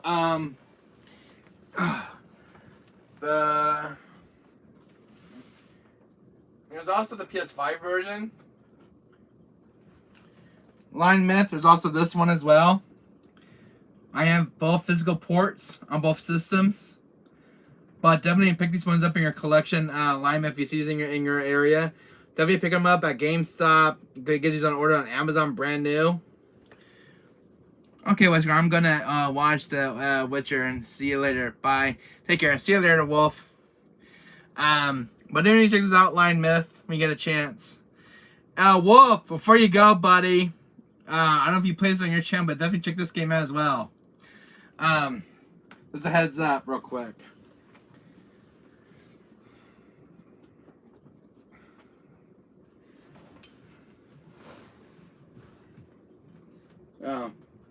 Yeah, that's one game you should try out. Line Myth, Bridge of Spirits.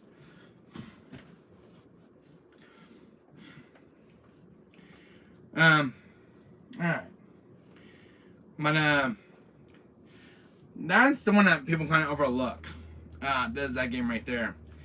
I got time now. Actually, I'm getting ready. I'm getting ready right now. All right, Line Myth. Oh, there's one other game, Line Myth. Hold on, wait. Midnight Gamer Jan, my friend, told me about this game for PS4. That's one you need to play, buddy. Line Myth. There's one new PS4 game that came out. If you love horror games, I know you play RE4 Remake. You'll love this one.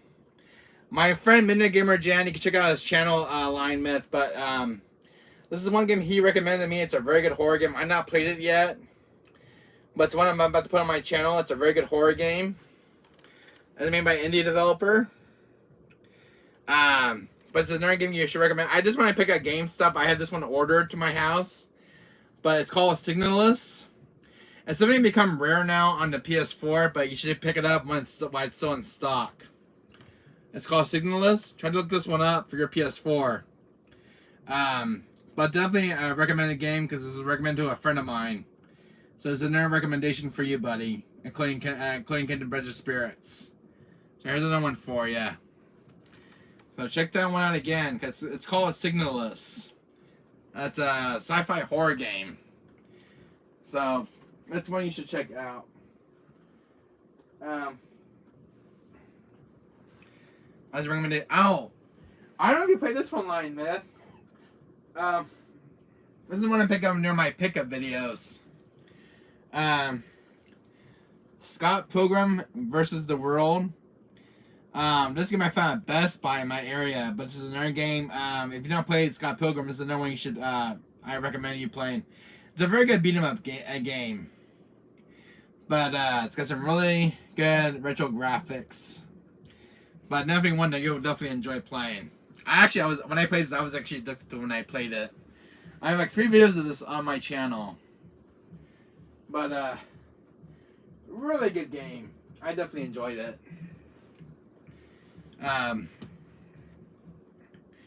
But anyways, a really, really good game. The music in the game is awesome.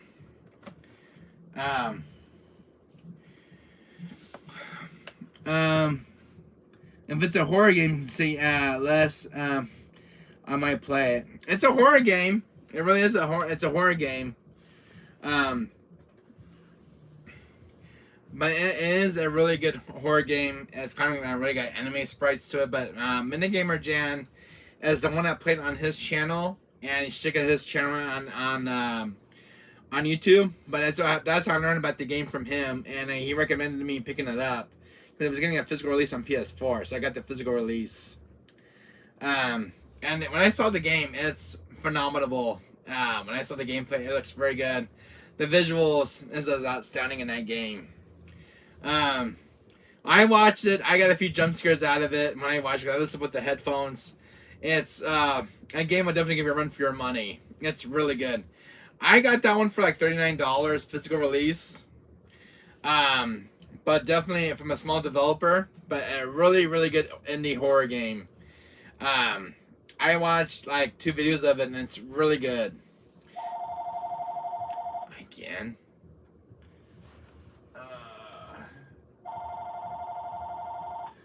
Call from Edna. Where to care?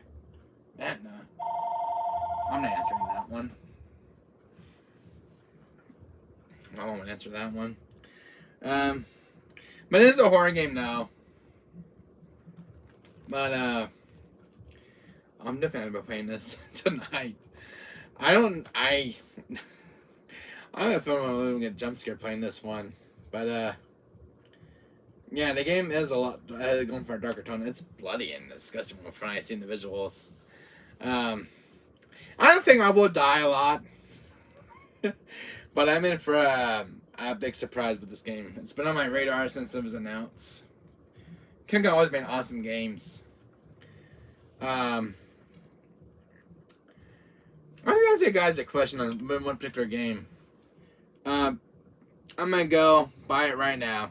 Alright, Lion Myth. You can find it on Amazon too as well. So there, heads up for you if you're gonna buy Kingdom Bridge of Spirits. There's a physical release on sale right now on Amazon right now, so you can buy it physically for PS4 and PS5. I've always been a physical collector, but it's when I want my physical collection. But they have a recommendation to pick up. You can find it on Amazon as well, and eBay. But if you want a brand new copy, go on Amazon. It's on the PS Store for $20. Yeah, it's also on the PS Store too. It's for $20. Are you a physical collector, Lion Myth, or you always buy digital games? Are you more of a digital collector or a physical collector, or both? I always buy my games physically. I always buy them on disc. But I always buy physical games. I've been buying physical games for almost 30 years.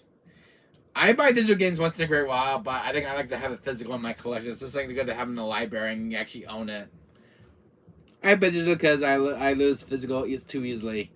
Okay, that's understandable. But I just have a big physical collection of games. Lion Myth, and I always keep my games on my bookcase, so it's easier to have them organized and know where they're at. But it's understandable though if you lose your games very easily. Yeah, my collection has grown since the last 30 years. So I'm still buying games for the system. So the only digital games I bought recently, Lion Myth, if you have a PS3, Fatal Frame 1, 2, and 3 are available now on the PS3 store. I downloaded Fatal Frame 1, 2, and 3, and I really enjoyed those. I've been playing them recently on my channel. Fatal Frame 3 I'm still playing through. I'm almost done with it, but it's really good. I got a few good jump scares out of Fatal Frame 3. It's really good. You can play the PS2 games digitally on PS3. Let's go getting really hot here. Oh, that sucks, Rusty Buddy. That sucks. Lion Myth, there's one game I mentioned. I don't know if you saw my video lately. I know you just came out of the hospital. I have one other game recommendation, and please hear me out, Lion Myth, buddy. Do me a favor, check these games out, please. Check out these two games, Lion Myth, on your PS4. Check out Fatal Frame 4, Mass of the Lunar Eclipse is a new release from March 9th of last month. And also check out Fatal Frame Main of Blackwater. These are really good horror games. But definitely check these ones out on again digitally. But really check these ones out, Lion Myth. It's another recommendation from me to you, buddy. If you really love, no, I know you play RE4 Remake, but these are really good horror games. This one gave me enough jump scares already, but it's a really good game. This one I gotta play through because I've not played the fourth game yet, but this is number 5. This is number 4. So this is Fatal Frame 4 Master Lunar Eclipse, and this is Fatal Frame 5 Main of Blackwater. But really good games that have really good games to check out and check them out. But that's my last recommendation. But definitely two good horror games out there to check out. Renzi Buddy, my friend, have you ever played Fatal Frame? Have you played these two, Renzi Buddy? Have you played Fatal Frame, Main of Blackwater, and Fatal Frame 4 Master Lunar Eclipse? I don't know if you play these two on your PS4, but definitely a recommendation for you as well, as a horror fan. But definitely go get your book going if you like, really good jump scares. These are really good.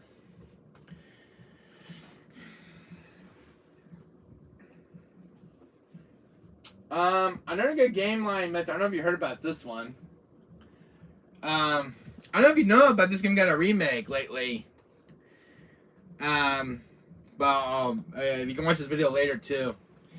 The other recommendation for you earlier I was gonna mention to you was House of the Dead remake. This is made from based on the original arcade game, but definitely you should look up and keep your eyes out for and play. I played this one on my channel. Renzi Buddy, I don't know if you played House of the Dead remake, but definitely a recommendation for you, buddy. I definitely never recommended a game to play through. I played this on my channel. It's really good. It's a short game, but really good. Definitely a good, like an arcade port for the PS4. It's also on Switch. So definitely keep your eyes out for this game. I know it wasn't available like retail, but it's definitely you can definitely find maybe a few at GameStop if they have them in stock. That's another game to keep your eyes out for. So, anyways, guys, I'm gonna go eat. Anyway, guys, please leave a like, subscribe to my channel, guys. Follow me on YouTube. I can get this stuff hooked up, and I'm gonna go eat some breakfast. I am really hungry. I didn't recommend you play Subnautica. Oh wait, Subnautica? Wait. I didn't think I have a copy of it somewhere. I have Subnautica. It's in my bookcase here. I have Subnautica. I have the first one. I don't have the second one now. But I have Subnautica on PS4.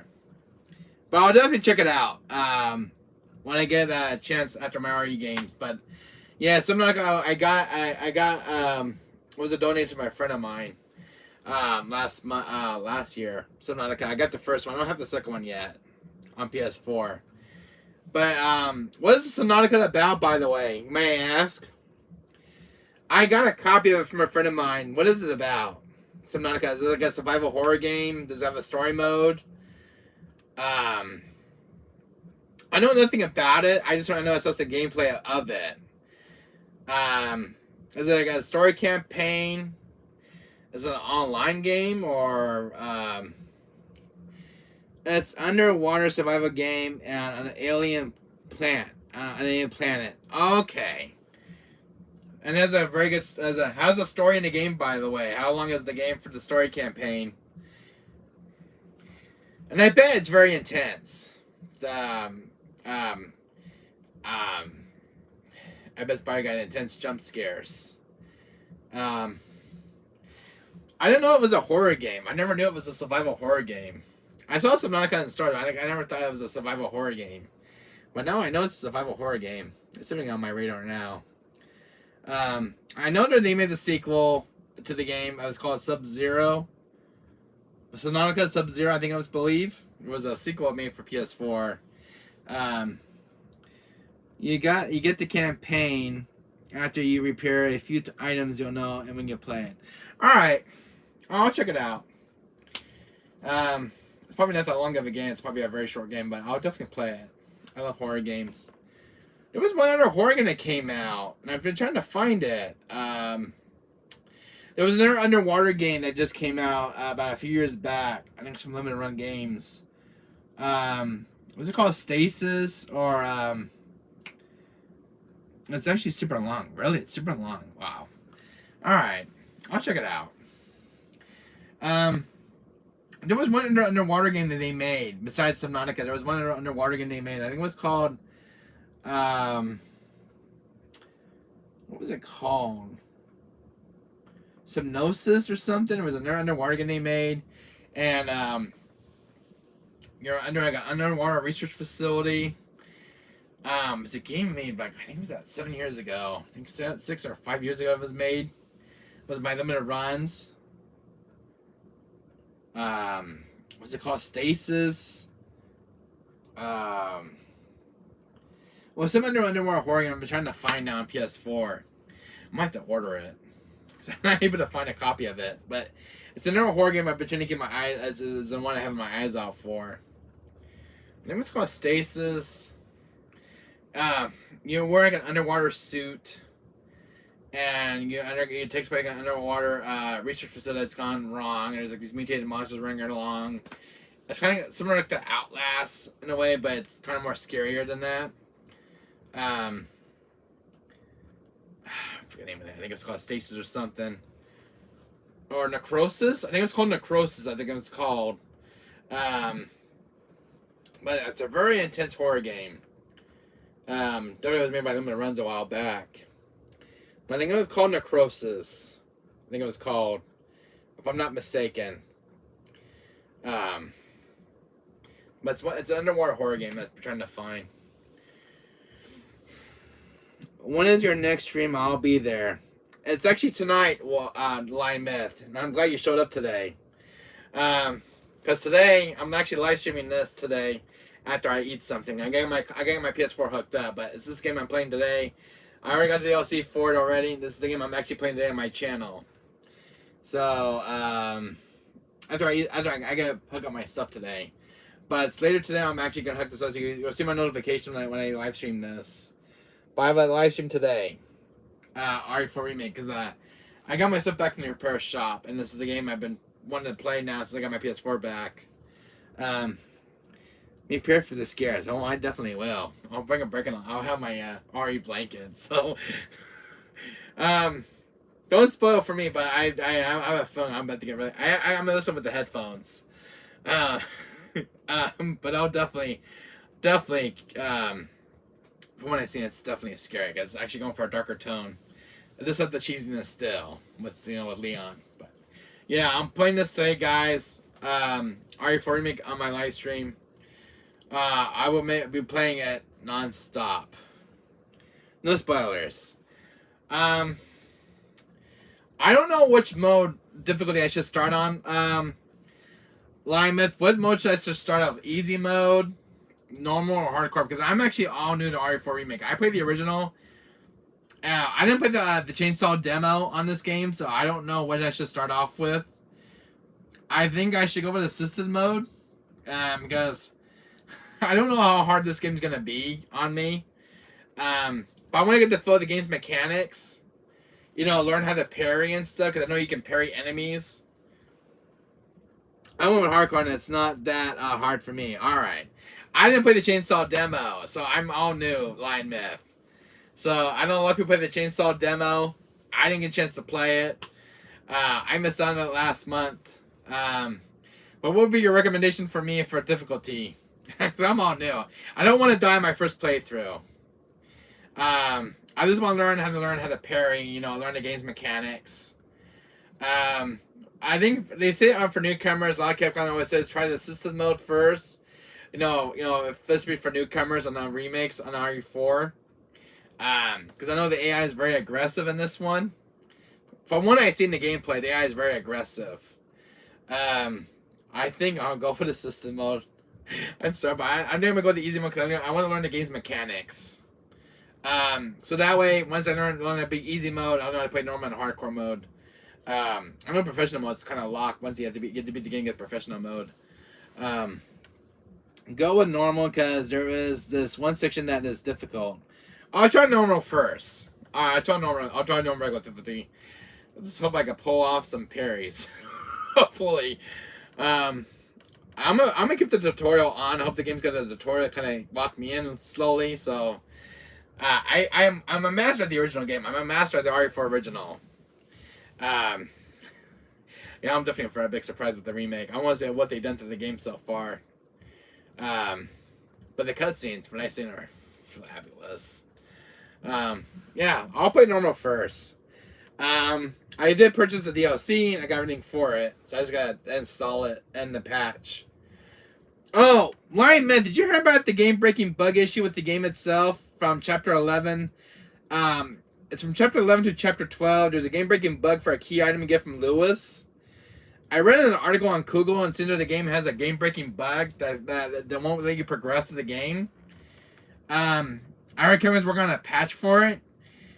They said try not to use the knife on Chapter 11 because it affects the key item from Lewis, from what I heard. There was a flickering bug issue on the PS5 unit, on the PS5 port on RE4 Remake. From what Capcom reported, there was 2 game-breaking bugs in the game. There was a flickering bug issue. I think it's been patched. But the serious one was the game-breaking bug issue for a key item from Lewis. They won't let you go. It won't let you go to the island. So if you don't have a previous save, you're kind of locked out, and you have to start over. That's what I read in the article.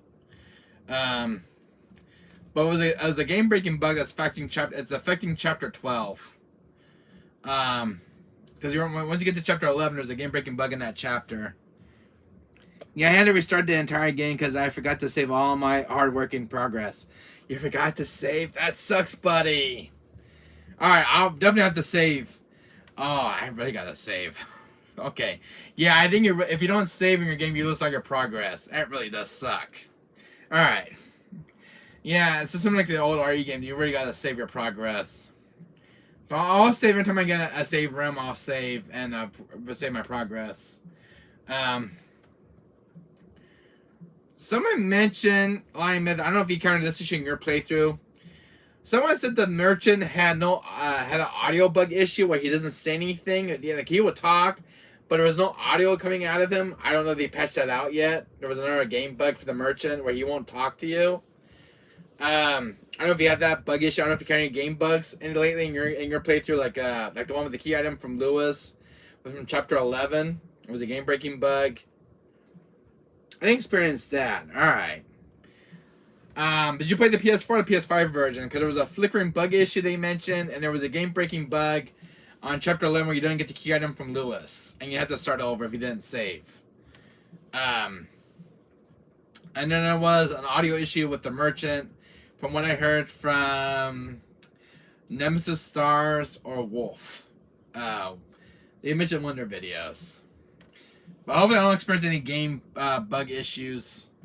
I know it's got a 103 patch, so I think they patched most of the issues since then. I paid PS5, but it bugged out bad. Really? What was the buggies that you encountered on PS5, Lion Myth? What was the buggies that you encountered?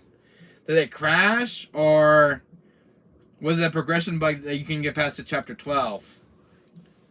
Because there was a game-breaking bug in the PS5 port. There was two game-breaking bugs. There was a flickering bug issue, and there was a thing with Lewis where you can get the key item from him. What was the bug that you encountered in the PS5 version? And may I ask? Did it crash? You had to restart? Did it freeze? I just audio crashing, game crashing, dying out, and out of nowhere. Really? That's weird.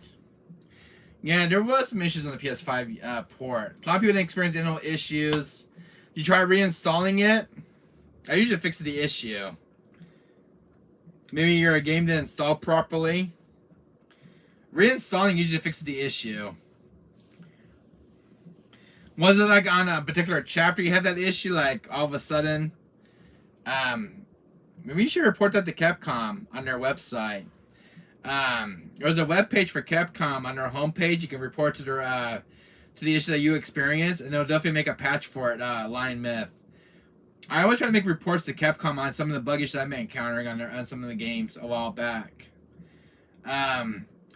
You can report to their home if you type in Capcom on their homepage. You can tell them what the issues going on with the RE4 on the PS5 port, and they can make a patch for it immediately.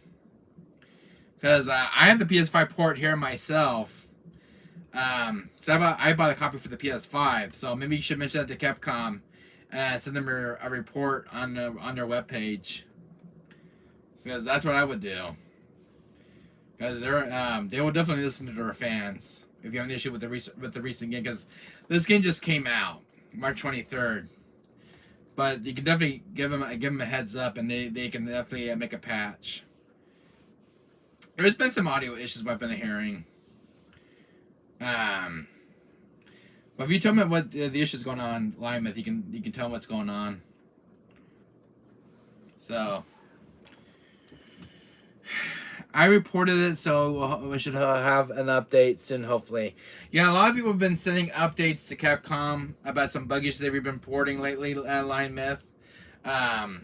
It's been all over on YouTube lately, like some bugs that people have been encountering in the game.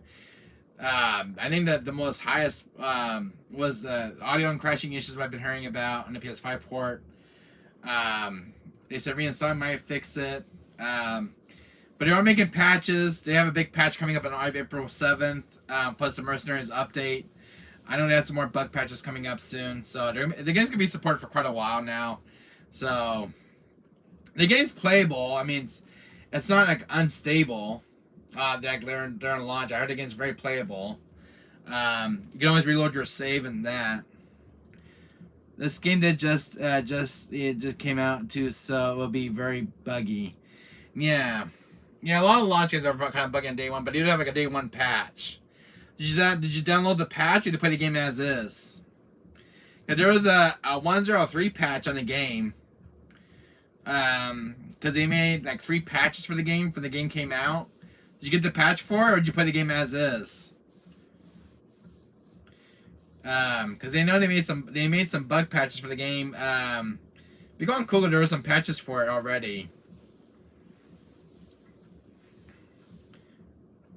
But it was like a 103 patch for the game. So I don't know if you played the game as is, or you download the patch before you played it. I always download the patch for my game when I play it. I always wait for the patch to install first, and then I just kind of play it. I played how it was first, then after the bugs, I updated it. Yeah, okay, yeah, yeah, okay, I played how it was first, and after the bugs, I updated it. Yeah, is it better now with the patch? Is it better now with the patch that Capcom made for it? I heard the patch is better because the patch makes the game more stable. But you played it as first. Wow. I never played the game as I always download the patch first. How was the patch that they made for the game? How was the day one patch?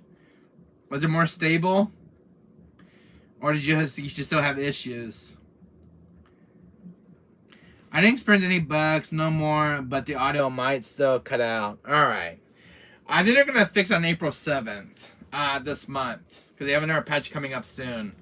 So just keep your eyes out for when the patches come out. So once you get your game installed, you just have the patches coming out for the game itself to make the game more stable. But I'll see how far I can get Line Myth on my copy. I'll see how far I can get. But I hope I don't experience no issues on my copy. But I did get like 4 copies of this, and I got 4 for the PS5. So, I'm gonna read it first. Yeah, I'm gonna update it first before I play it. From what I've seen, the patch makes it very smooth. I know they fixed the rain part on the game. They fixed the heavy rain for the game. That everybody said the rain drive them nuts when the game first looked. Hello, Sharon, Kazma Mishima, my friend. How are you? I have a live stream coming up today, my dear. I'm playing RE4 Remake today. I'm gonna download the patch before I play it. I am playing RE4 Remake today. I have a live stream for it. And I got my consoles back, my dear, from the repair shop yesterday. I'm glad you're doing good. But I got my consoles back yesterday from the repair shop. I have 2 PS4 Pros from the repair shop. This one right here, I had a new disk drive put in, a fan, thermal paste, the whole 9 yards. Had a deep clean, and I got a 4 terabyte hard drive into this one as well. And I have a 4 terabyte in this one as well. So this was also in a repair shop. This is my PS4 Pro Limited Edition. I actually have 4 of these. I have 2 original Jet Black PS4 Pros with factory seal, but these are 2 limited edition ones I actually own. But both of these PS4 Pros have 4 terabyte hard drive SSDs.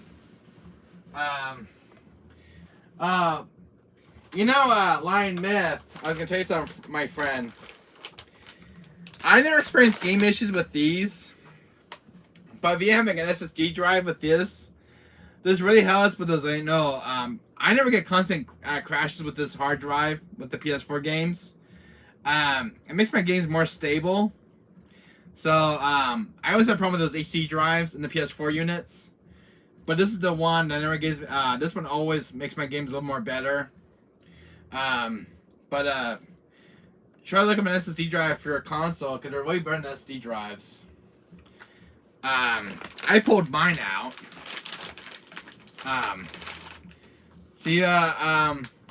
Shira, my dear, I pulled this original HD drive out. This is the one that has this is the one that has like moving parts. This is the one that was giving me issues the last few days. I pulled it out of my unit, and I replaced it with an SSD drive, a 4 terabyte, and it's a lot better. I got more of a performance boost now on my console. If you guys have these, I just pull them out. The 1 terabytes don't hold a lot of space on games, but just like they're very noisy. But I had my SSD drive. I had my HD drive pulled out. Shiram, my friend, I had my fat PS2 back from the repair shop, and the original sticker's been restored on my console, and I had my disk drive fixed. My friend put lubricant on the motor, so the disk drive can come out better and it doesn't go back in. What's wrong with this PS2? They kept going back in a lot. They didn't give me a chance to put a disc in. So my friend put lubricant on the motor part, and now it doesn't go back in anymore like it used to, so it gives me a chance to put a disc in. It's played, but I got the sticker fully restored back onto the console. Had a deep clean. It's been restored. Looks nice and clean like it's brand new. Then I had, once I get a new hard drive, I'll replace it. Yeah, you definitely need to replace those HD drives, Lionel. I've been having issues with that one since they came with the console.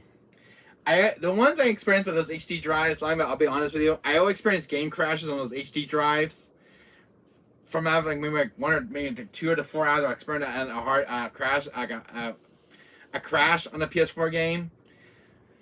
Since I've been using those SD drives for quite a while. I never experienced a crash on a PS4 game. I never did.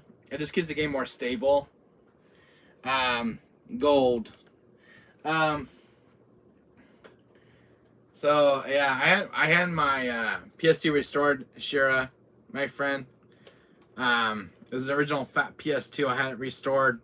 It was missing a sticker. This is when I found the trash can a while back in my area, but it was missing a sticker.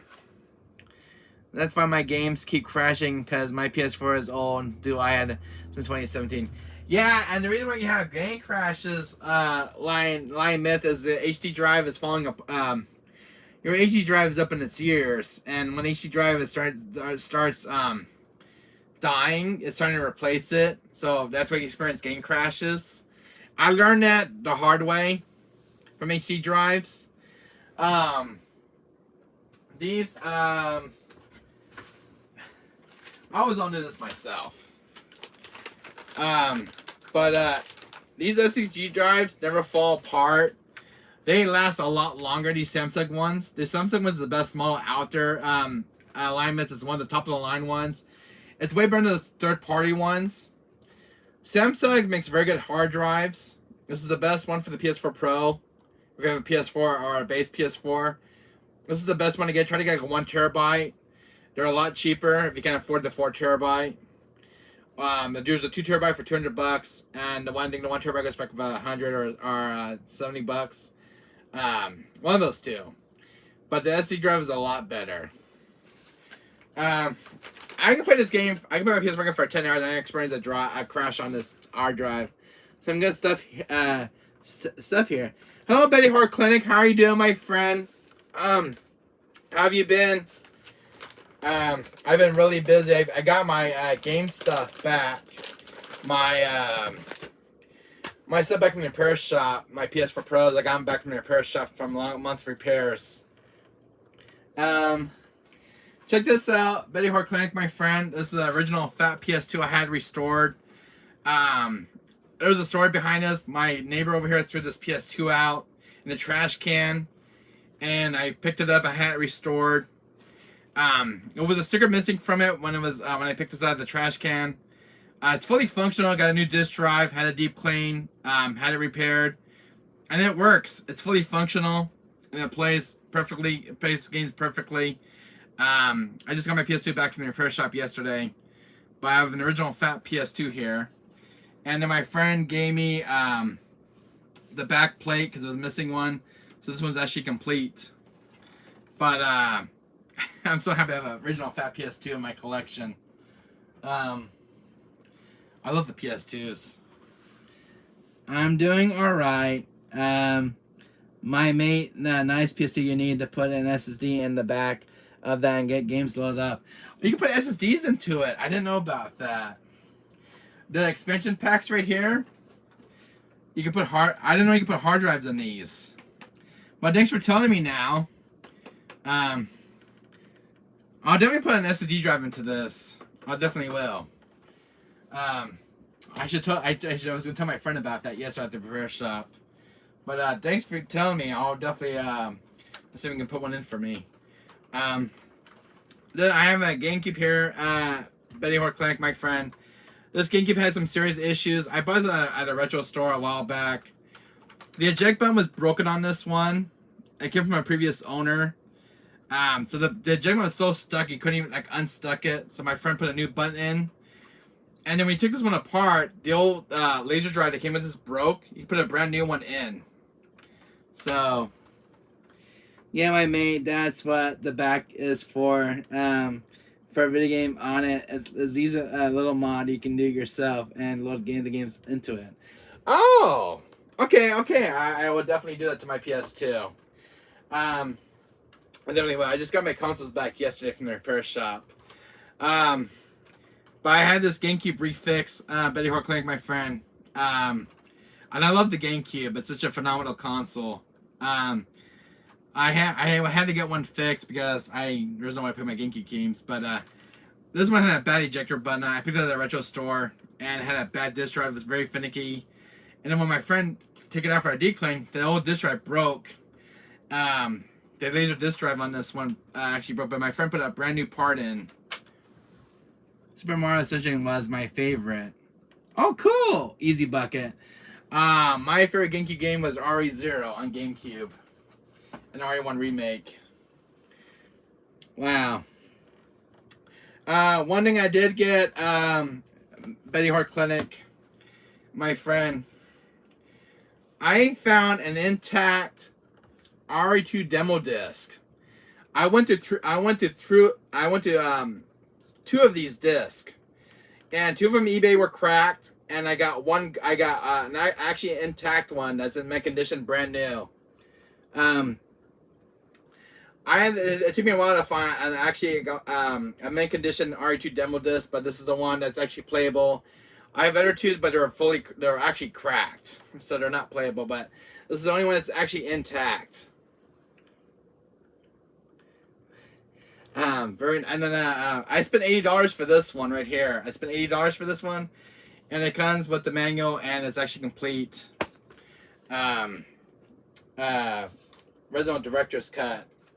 And here's my second. I actually have two copies of Betty Hart Clinic.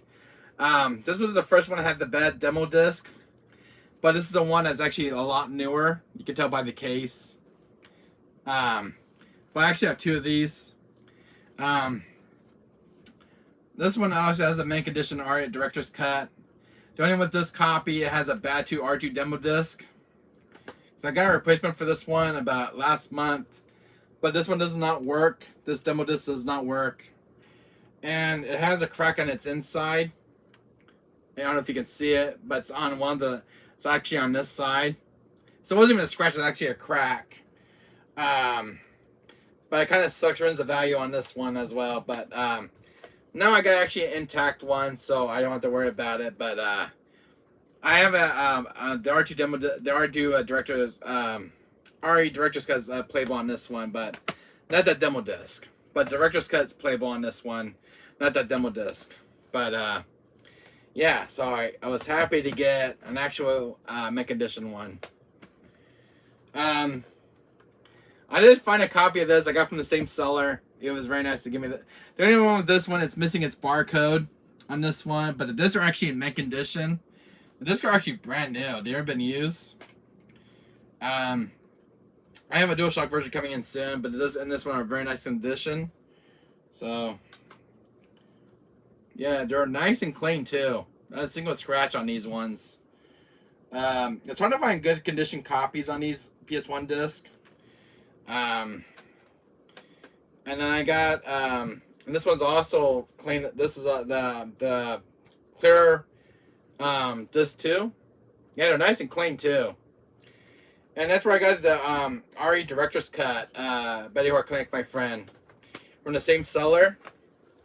So he was very nice to give me these two. But the only said that was wrong with this one, it was missing the barcode from the back of here. Nice Resident game. Missed out on the black Resident 2 chainsaw. It's the rarest of them all. Yeah, it's definitely the rarest of them all. I actually recently got steel plates. For a steel plate. Oh, that's kind of cool. Line myth. Oh, I also got this one. I also got RE4 remake Betty Hart Clinic, my friend. I also got the PS5 version as well. Just picked this one last week. Oh, the last month, March 23rd, for my pre-order. I even got the poster as well. Picked this one up, and I got the this one right here. What did I do with it? I had my collection in my hand. Is it over here? Hold on a second. Hold on a second. I am. That wasn't. I had my PS5 copy somewhere. But I got. Oh, it's right here. I saw it. It's right here. So I got these two. Betty Hart Clinic. I have these on the both respective consoles.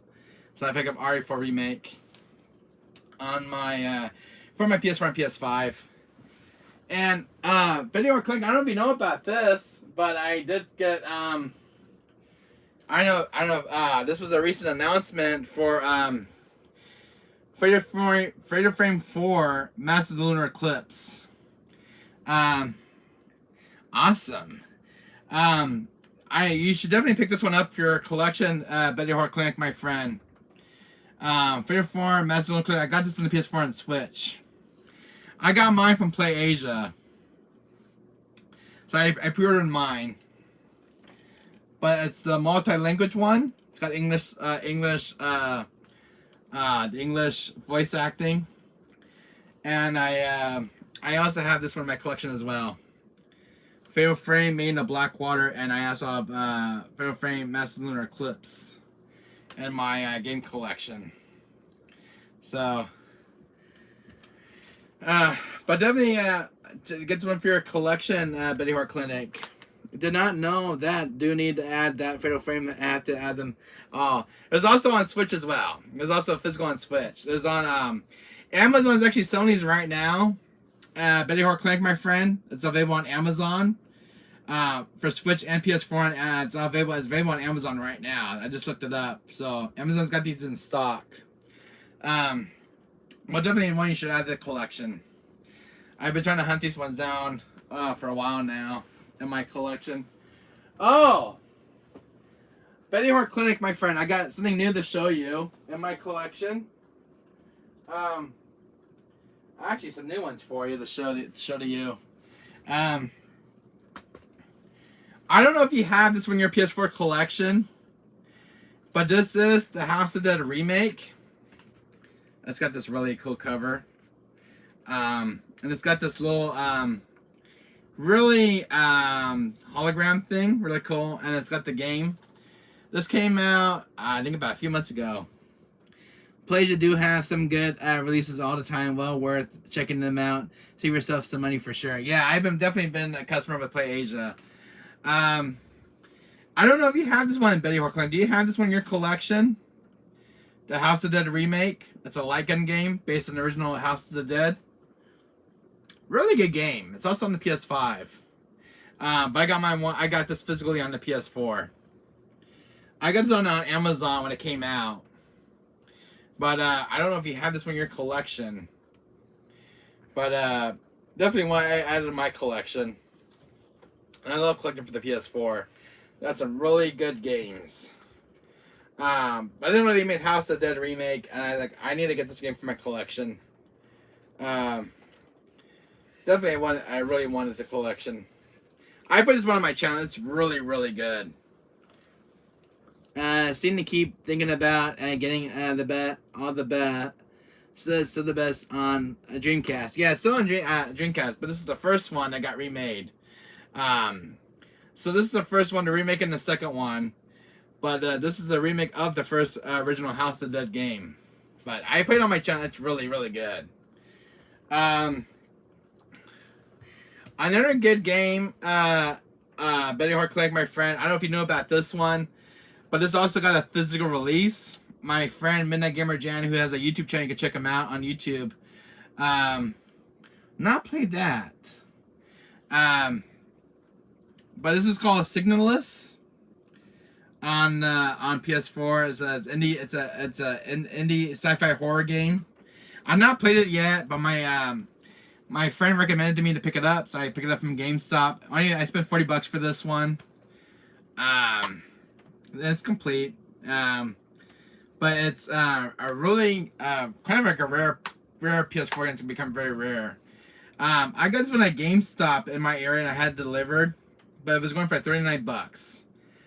This is a game I picked up last month, I believe. Yeah, last month. So I picked this one up from my collection, and I wanted to add it to my collection. But definitely another one to keep an eye out for. I was at Best Buy, Betty Horror Clinic, and there was another game that's on PS5, and definitely you should look it up. Maybe add to your collection. I don't know if you have these games in your collection. I don't know if you know about the Shantae series. I still have wait for 7 days. Change my name back to Veronica West. Alright. Sure, Kazuma Mishima, my friend. My dear. I I don't know. I don't know if you have the Shantae games in your collection, Betty Hart Clinic. Business. These are from limited. These are from limited run games. Shantae Risk is Revenge. These are the ones I have in my collection right now for the PS5. Shantae's Risk Revenge. No recommendation to pick this one up. I love the Shantae series. Shantae, the Ultimate Edition, got re-released on the PS5. I was also on PS4 as well. Really good 2D side-scrolling games. This was the newest addition to my collection. Basically, you have to play Mortuary Assistant. It's one of the best games out there. I would definitely play Mortuary Assistant. This is the one series of passed me by so many games too little. LL. Yeah, and Shantae's is a really good series. Video or Clinic. But Shantae games are really good. This is another series franchise I passed too. That I didn't know about, and I first started with the One Half Genie Hero because I got this on the PS4. I'm like, am I gonna love it or hate it kind of game? I actually fell in love with it. It's a really good game. It's got a really good soundtrack, beautiful graphics, visuals. Really good game by Limited Run Games. This one I found at a Best Buy store in store, physically in store on store shelves on Best Buy, because Best Buy gets a lot of Limited Run Games. And they get a lot of good hidden gems over there. But this is the one I cannot pass up. It's the one I needed for my collection. But I was only one copy left and I had to get this. But it's the one I picked up last month at a Best Buy store. For $59. And I had to get it. This one I had to get on eBay. This is the Shantae and the Seven Sirens. And they're a really good game with good anime cutscenes. It's got anime cutscenes as well, which is kind of cool. But I also got this on PS4 and PS5. So the Shantae series is a really good, really good series. You cannot pass up.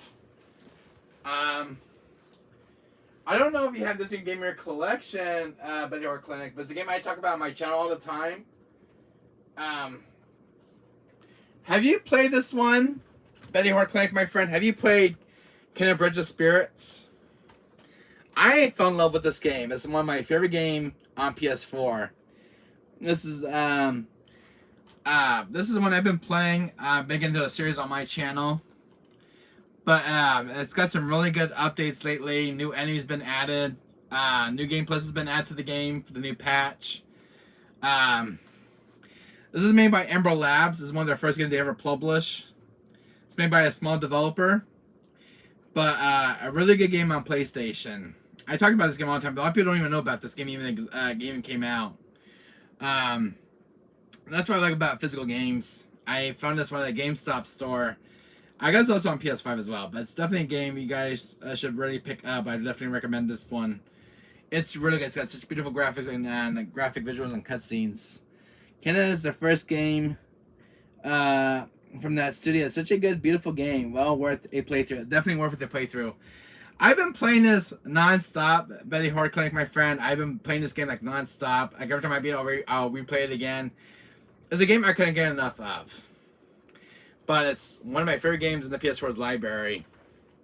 It's even got cool outfits for Kena, and Gamango with the little rock characters are really cool. It just got so much stuff you can do in the game. The puzzles are fantastic. And the trials in the game, there's like secret bosses they added in the game. Really good. I got a right, my football is back on my mate, and I need to get back to watching it. Take care and have a great live stream. By all in the chat, and take care. See you later, Betty Hart Clinic, my friend. But one thing I forgot to mention to you, I did get a complete copy of I finally found a complete copy of Dino Crisis 2. I'm Betty Hart Clinic, my friend. So if you watch the stream again, I spent $110 for this one. It's the game I need in my PS1 collection. It's the one that's been missing for years out of my collection. But I got a complete copy of Dino Crisis 2 on eBay. Not an easy game to find, but very expensive. I spent $110 for this one. but definitely worth having the collection. I saw one factory seal going for $2,000, and that was insane. I'm like, I'm not gonna spend $2,000 for this. But definitely went out of the collection, my PS1's library.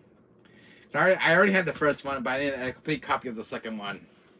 So, yes, I got a hack copy. Need to get to the original LL. Gotta go. Take care. Take care, Betty Hort Clinic, my friend. Thanks for stopping by the way. Thank you so much. Oh, one thing I did get at Betty Hort Clinic, I got RE4 a stainless steel case, by the way. I picked this up from eBay for $50 for my RE collection. And that was it. That was what I was going to tell you. But I was happy to get this in my RE collection. So, that was it. Anyways, Betty Hort Clinic, take care, my friend. And say hi to your family for me, and then take care.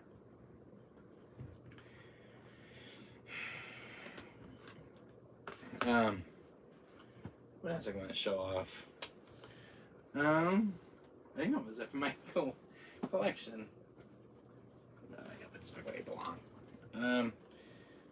Anyways, yeah, I got my game consoles back. I was trying to get them back from the repair shop, so I think I had these back this way.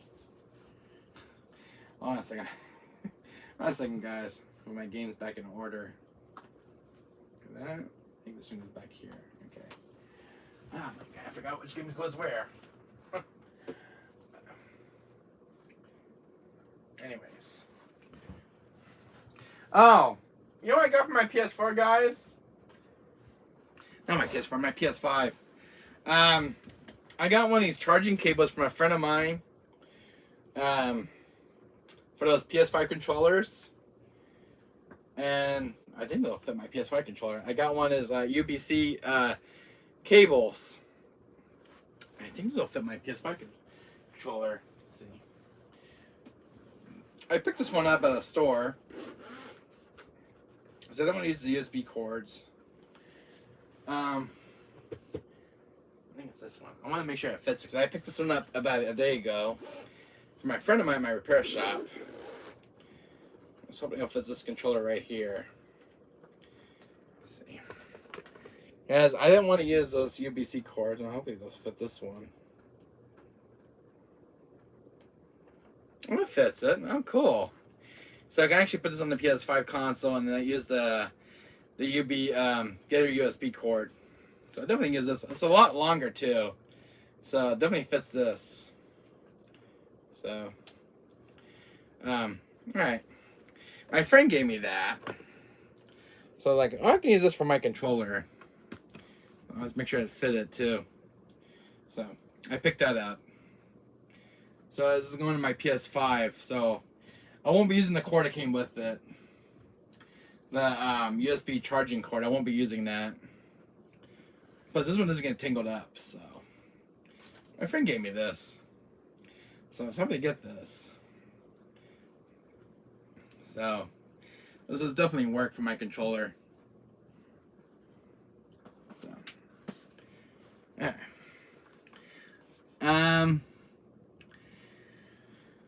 Okay. Give me a second, guys. So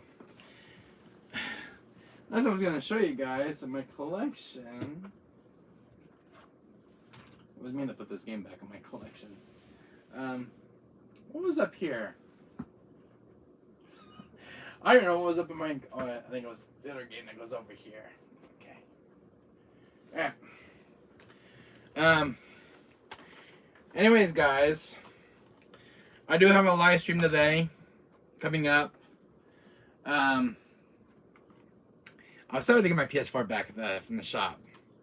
But now I have a copy of Stray, and I can actually play this on my console, because I would want to play Stray since it was announced. Yeah, I was happy to get my PS4 back, guys. A month, but not my PS4. I'm going to go now, Wesker. See you later. See you later, Linemith. Thanks for stopping by, buddy. I'll be feeling better. How you doing, Shira, my friend? How are you? Oh yeah, my dear. March killed me, guys. March killed me. um, Action rolled. Share March last month kind of killed me, and I streamed on the PS3 for the last month of March, which is fine. But I couldn't stream PS4 games because I know they're in for repairs. But man, I miss streaming on my PS4, and because it's easier to capture games on the PS4 when you stream it to your YouTube channel. But I miss a whole month of PS4 games on March because I couldn't play my PS4 games. I mean, I had some new releases on my PS4, but I dropped my consoles off at the beginning of March, and I could not play my PS4. I'm like, what am I gonna do for the whole month of March? So like, oh, I'll play my PS3 and I'll play my PS1 games. So that's why I didn't stream those for my YouTube channel. So I'm glad I did, but I really had withdrawals from my PS4 and my PS5. I know it was in box, but I was like, I was waiting for my consoles to come out of the shop. Man, the whole month of March has killed me though. I missed on the R4 demo and stuff during that month. Like, jeez. Bye, Line Myth. See you later, buddy. Yeah, I was happy to get my stuff back from the repair shop, and I was happy to get this. But one thing, Shara, my dear, I don't know if you have this in your collection. Dino Crisis 2 on PS1. This is my complete copy I have now. I have another copy of this, but it's a reproduction cover art case, and it doesn't have like the original manual, but it does have the disc and everything else. But I don't know if you ever played Dino Crisis 2. This is the sequel to the first game. But definitely one and two are one of my favorites in the collection in the series. I never played number 3. Number 3 is the one I never played, but it's one I would have gotten original Xbox. I never heard a lot of stuff bad about it, but you know, games picked. You know, it's, you know, there's an old saying, you know, games. You know, bad games. It's a bad game that's good. There's an old saying about it. That's so bad that it's good, like that. That's the saying. It goes about old bad games. But $110 for this one in my collection. I got from eBay. I was happy to get this in my mailbox. I'm like, I was hoping this game would come in. But I don't know if you guys ever played Dino Crisis 2, but this game is coming very rare to find on eBay. Even in the wild. I don't find it at the retro store at all. This is like one of those very, very hard, obscure PS1 games now out there. A lot of PS1 games are very hard to come by now. But this is a one that's probably going to be really hard to find. On eBay, was running like a few listings for it, but that was about it. RE2, my dear, I don't know if you know about RE2, but RE2 from 1998, the original PS1 version. My friend told me one day, and this is actually crazy what he said to me. He said, did you know the original RE2 from 1998, the original PS1, going for $141 now? And it's actually skyrocketed in price. This particular game and the DualShock version both skyrocketed in price, which was really weird. I don't know what's going on with this game now, but now this game has skyrocketed. It was actually $100. It was 75 to 100, but now it's actually $141 now for RE2, which is crazy. This is the only one I seen a recent a skyrocket price on. For some reason, this one's going more in price now. The Dreamcast version is a different story right now with that game. The last time I saw I spent for it was about $175, and I think it's doubled since then, which is crazy. But $141 now, just for RE2. Sweet Jesus, man. The RE games are skyrocketing in price. It's crazy. It really is. My friend told me $141. $141? Sweet Jesus. I remember spending like $75 for mine.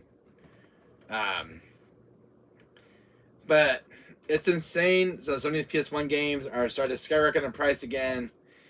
But guys, listen up. If you guys are starting to collect PS1 games, definitely get them while you still can, because eventually these games are gonna be so expensive. You guys, it's just crazy because the prices on these games are just ridiculous.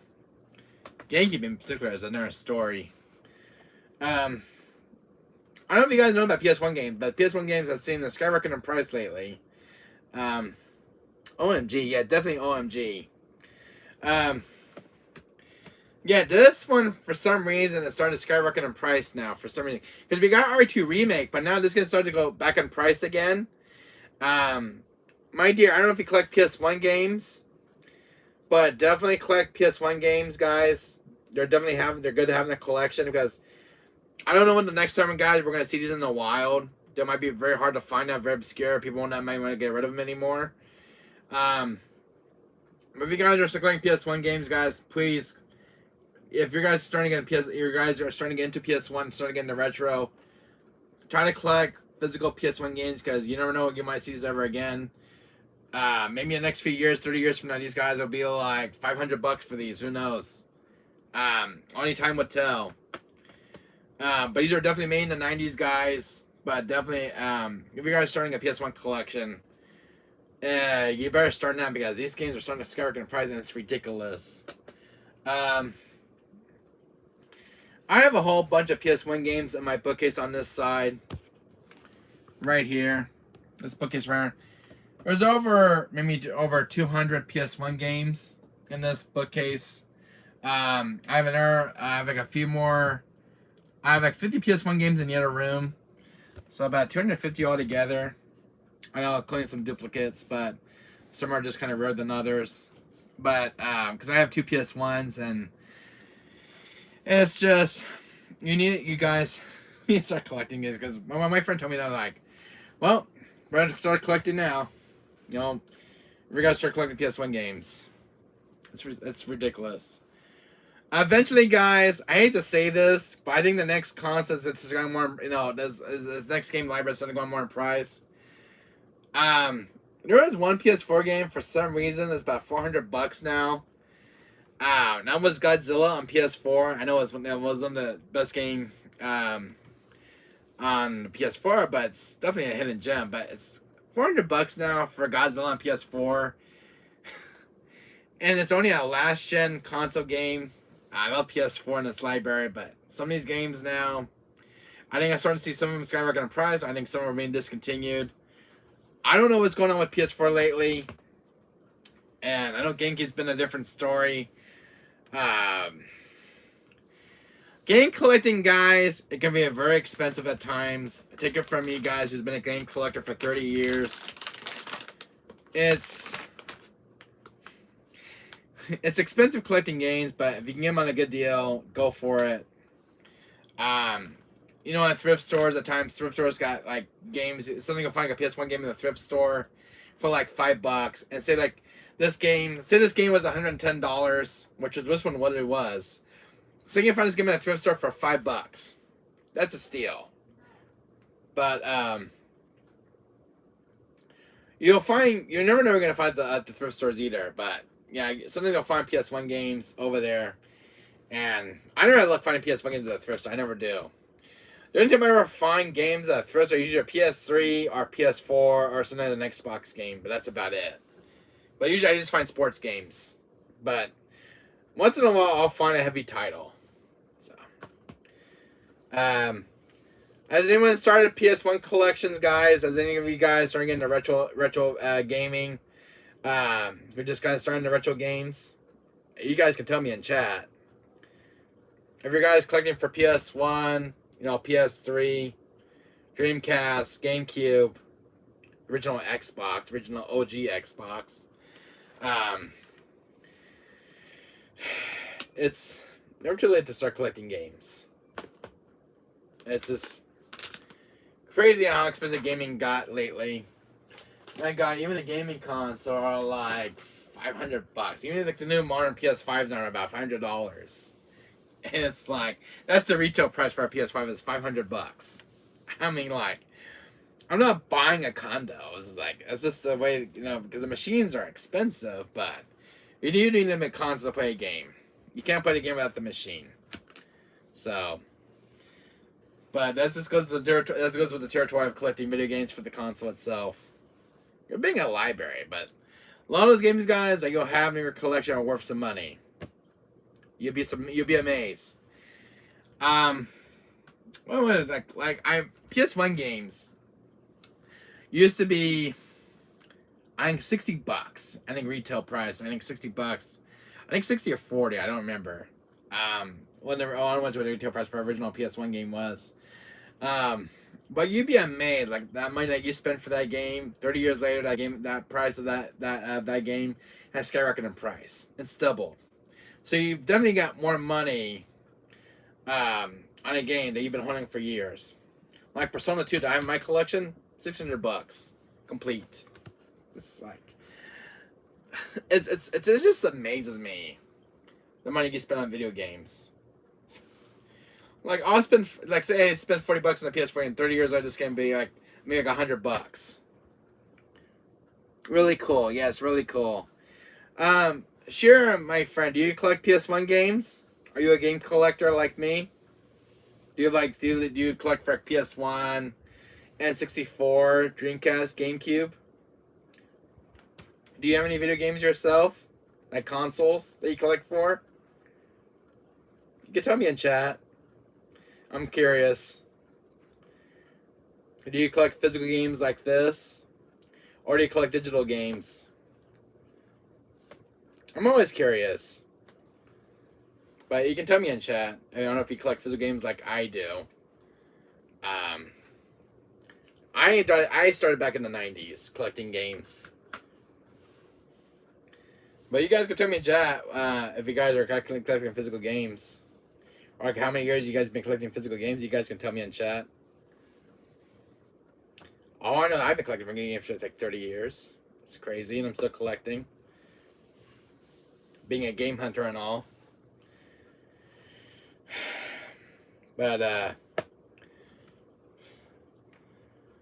it's like there's not enough time in the world to get to every single game you want to play on your console. There's not enough time. It's very sad. With games. I don't know how, I mean, you got the NES, you got Super Nintendo. There's must be over 1,000 video games from either, like, combine all the systems into one. There's must be over like 1,000. Probably gonna make your head want to spin. There's supposed to be over 1 million games out there. It's mind blowing. I mean, like from every single system combined, like maybe there's gotta be over like 1,000 games by now for every single system out there. It just amazes me. It really does. Look, we get games every single year, but how many games are really out there now? Probably over 1 million by now. So like the different variants and stuff. But yeah, never too late to start collecting for video games, guys. If you're a huge gamer like me, start collecting games, because if you guys want physical games, I mean, physical games are very nice to have because you're preserving them, and I like game preservation because I think it's such a neat thing, guys. I've been loving game preservation since the 90s. Preserving games, from over decades. And just keep them in the life, like in your physical room of library of games for the system. But I love preserving games. I really do. It's just such a joy. To me, that's one I really found unique with video games is preserving them and just having on bookshelves. Digital games are a different thing for me. I have a thing against the digital. Don't get me wrong. I have nothing against digital games. This is like, I like having it in my hand. I don't know what's about digital games. It's like you don't really own it. It's just on the system itself. I mean, I want to have a physical copy of it. I've always been a physical collector. I was just never much into digital games. I'm sorry. I have nothing against this. This is not my cup of tea. I mean, I will buy it for like PS3. I mean, I'll buy some certain games I cannot find, but I can't find them physically anymore. But if you can find them physically, it's a joy. It really is. One game I will love to have, guys. My most game I've been trying to find for many years. I'll tell you guys. You know what game I've been trying to find for the last 30 years? Since the 90s. It has dates back with the PS1 and the PS2. I can never find Fatal Frame 1, 2, or 3. I can never find those in the wild. Silent Hill 1 and 2. Silent Hill 1, 2, and 3. Clock Tower 1 and 2. I already have the third one. I'm missing 1 and 2. And I think this is the only games I've been trying to find. And the one other PS2 game I'm looking for is called The Thing. It's the only games I'm still looking for. But if you can find them at a retro store and they have it, that's fine. But when you cannot find it, it just makes it so hard to find. I can never find a copy of The Hunting Grounds. I can never find a copy of that game for PS2. I can go on eBay and I see the game going for like $500. I'm like, sweet Jesus, man! You can never find a good deal on these older games. It's like, God, these games are skyrocketing in price. I'm like, Jesus, I got an arm and a leg here. But it's the games I've been trying to find for quite a while now for my collection. I have Fatal Frame 1, 2, and 3 on PS3 digitally, but I don't have physical copies. It's one thing I really want for my PS2 collection, and the Clock Tower 1 and 2 for PS1. My friend told me there was a rare Dreamcast game out there. It's a really good horror game. Bleed. It's definitely a rare Dreamcast game. There's a US version. I ain't been able to find it. My friend's got a copy of it for his collection, and he's lucky. But when he told me about it, I'm like, I really gotta check this game out. I saw some playthroughs of it, and it looks really good. It's called Bleed. But there's definitely a lot of good hidden gems out there, just ready to be discovered. Another PS1 game, I watched a pickup video this morning on Metal Jesus, and one game that caught my attention. One particular horror game caught my attention. I used to have it. I don't know what happened to my copy. Well, one game he did have was called Dracula. It was a click and pick kind of game, but a very good game with a very good story. But it was a game called Dracula, and I was like, I remember when I look at the game when just kind of staring at it. Cause, wait a minute, I remember having this game as a child. I don't know what happened to my game, but I used to have a game called Dracula on PS1. I don't know what happened. The hell happened to it, but now I need to replace that one. But yeah,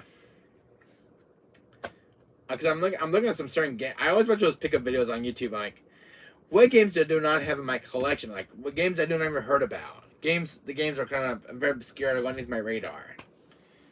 There's so many games out there for me to yet to be discovered, especially from the '90s. There's a lot of games I probably missed out on. Maybe some ones people don't even hear about. I don't know, but there's definitely a lot of games out there, from what I know. But it's all about game hunting, guys. You never know what you're going to run into out there. So, the only thing I never knew existed, guys, as a Resident Evil fan, and I saw this in the pickup video, guys, and I'll have to be honest with you guys, this particular port of Director's Cut, not even me, I even knew this thing even existed.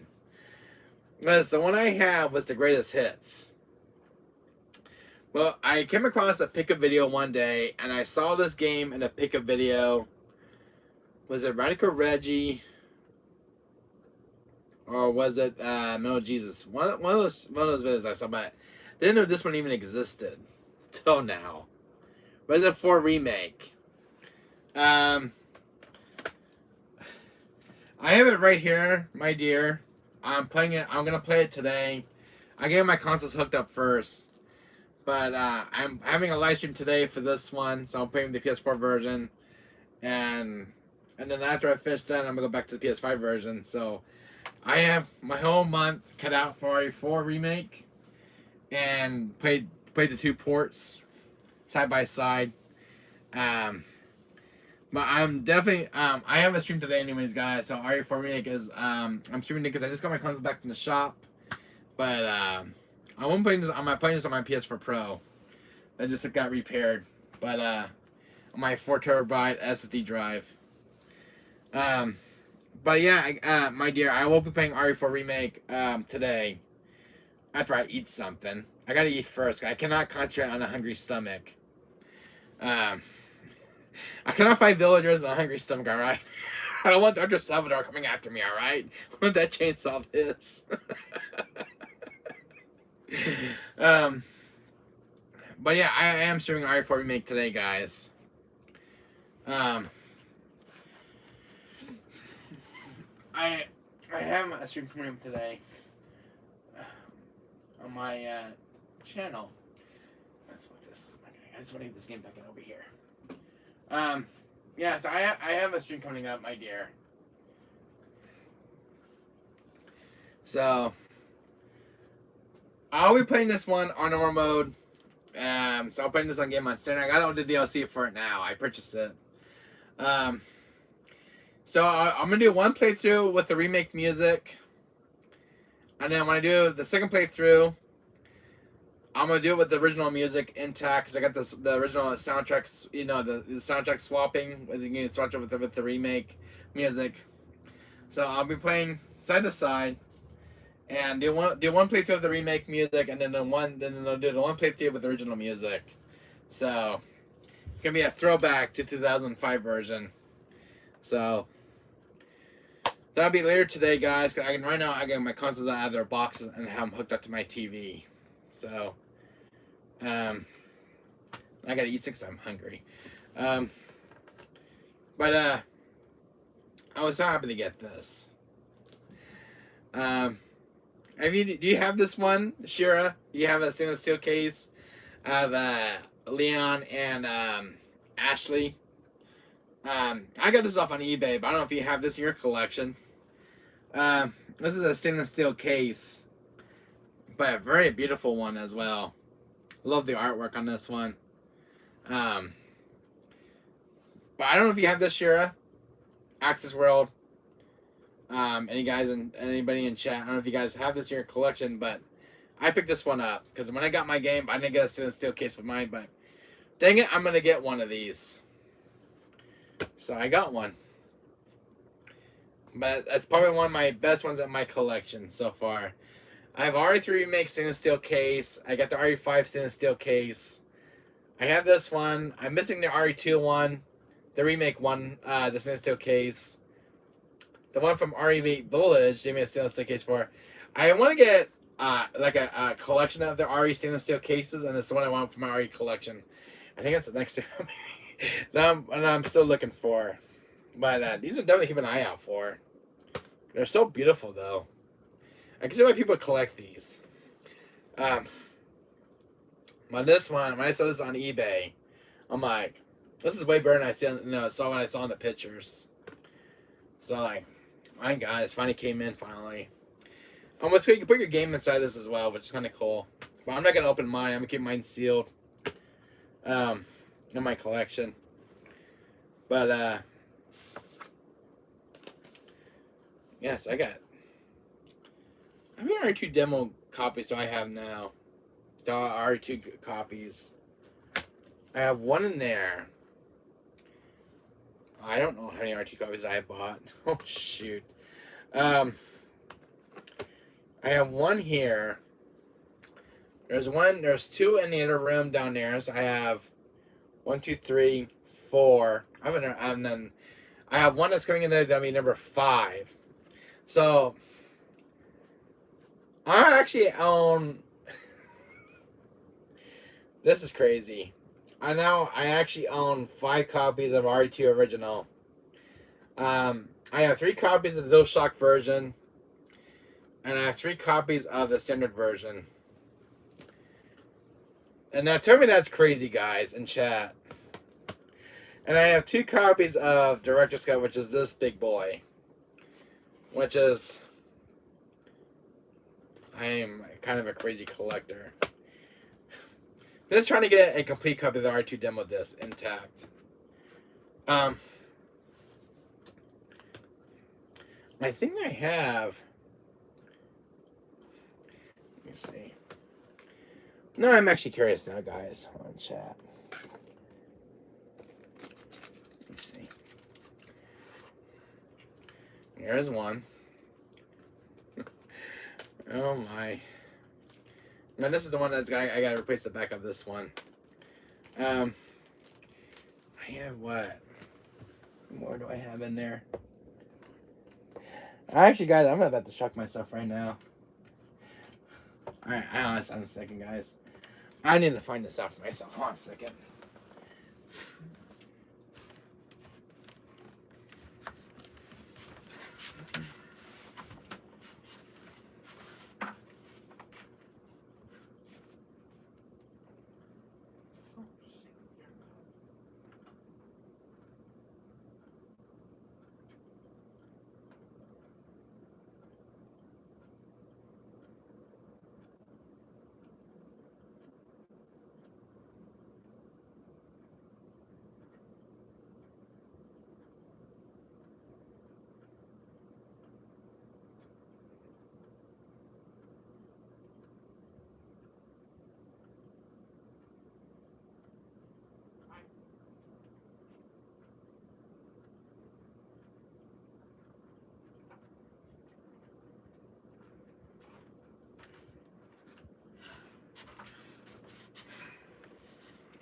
Oh, there we go.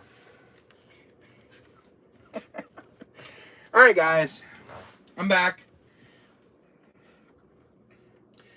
I had to go to the other room. Alright, guys. You want to call me crazy now in chat?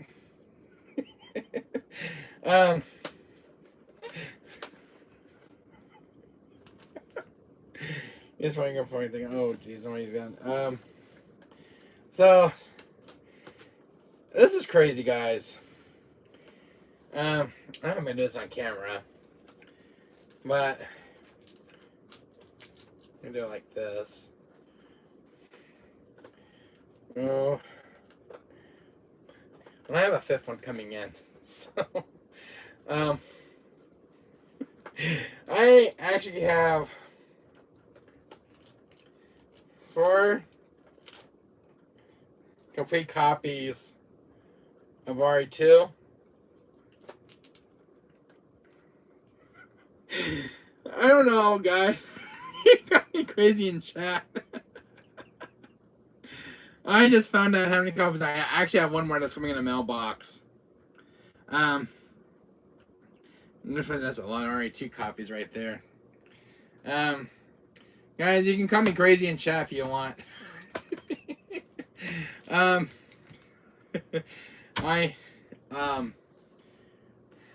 Yeah, I found out I have duplicates, but that's good to have. I actually have one that's on the original case though, but yeah. And all these copies of RE2, someone will keep it from eBay.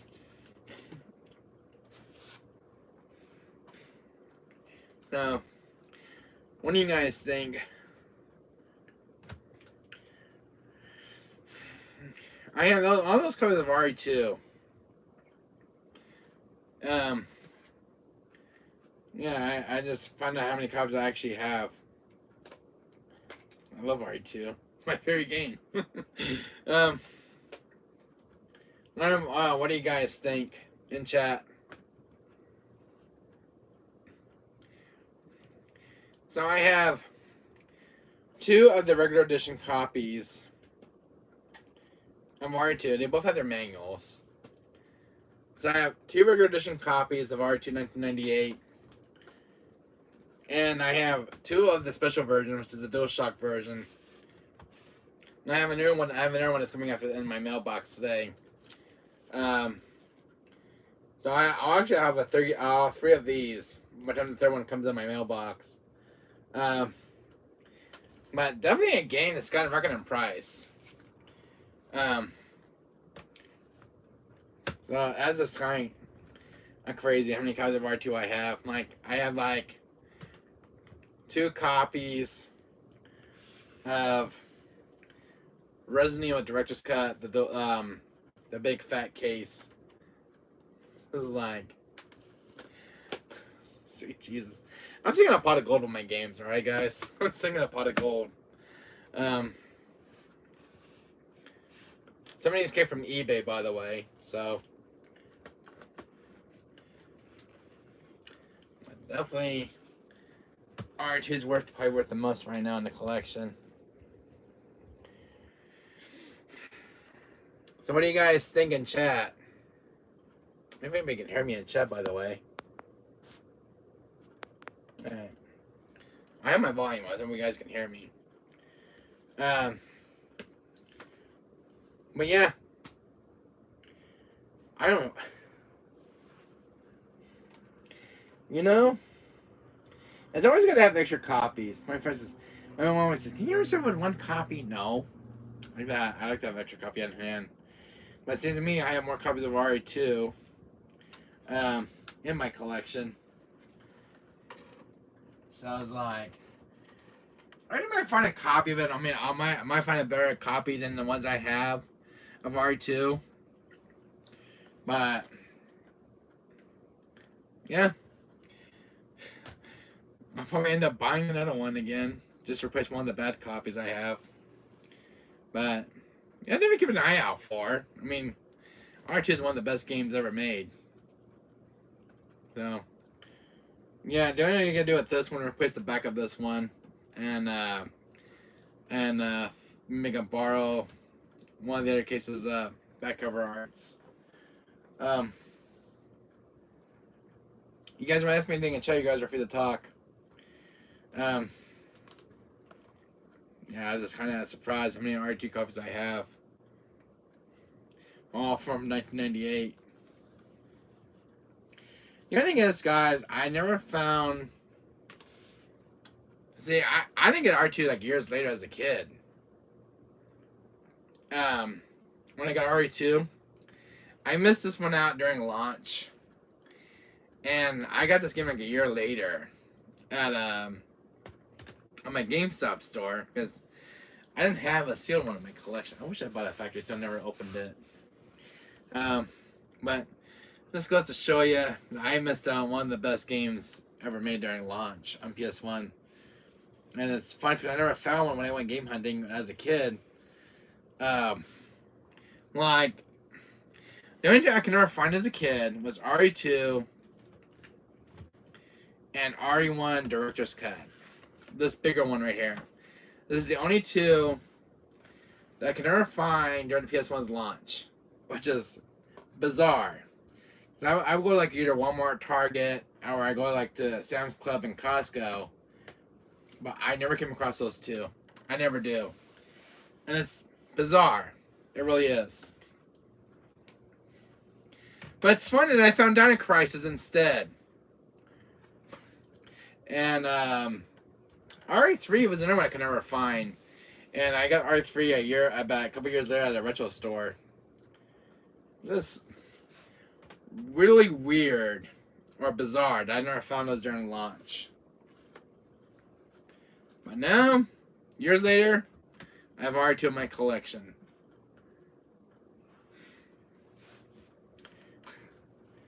That's just ridiculous. Some games you can just not find. I couldn't even find a complete copy of Dino Crisis 2 with the original manual. And years later, I found a complete copy of one on eBay for $110. I wish I had a complete one already in my collection, but I don't. Not till now. It was why could I never find these games as a kid, but I find them years later? It doesn't make any sense. With PS1 games. I ask myself that question every day, guys, as a kid. I don't even have the original black copy of City of the Night, Castlevania. I don't have a black label. I ended up getting a greatest hits copy. Brand new. It's like, why can't I find this particular copy? It's like, I didn't even know if this copy even existed until now. Like, I always thought they made it, because this is the original first print. And didn't know there was a DualShock version even out there in the wilds. Try and watch those YouTube videos. More education for me. No. I would never know. I was like, I thought I have every single PS1 game ever made, but unfortunately, I don't. Now some of the ones I could never find until now. So I was like, I don't know. I was like, why some of the PS1 games are so hard to find? Like, I can't even find the original copy of Clock Tower to this day. It's like you have to go on eBay just to get these hard ones to find. It's like, and then now they're worth like more money. I'm like, why couldn't I find this at launch? It was a lot cheaper. You get what I'm saying? So, anyways, I'm still missing a few PS1 games in my collection. I don't have a full library yet. Hold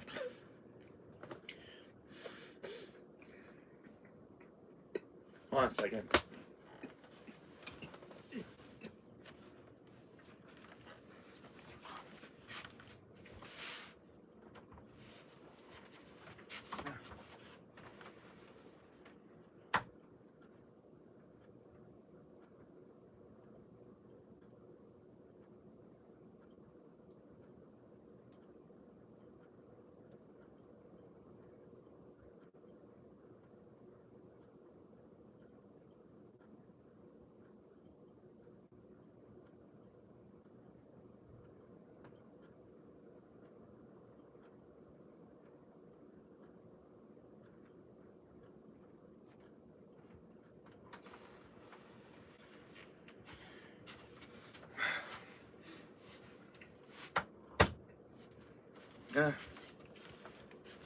Anyways.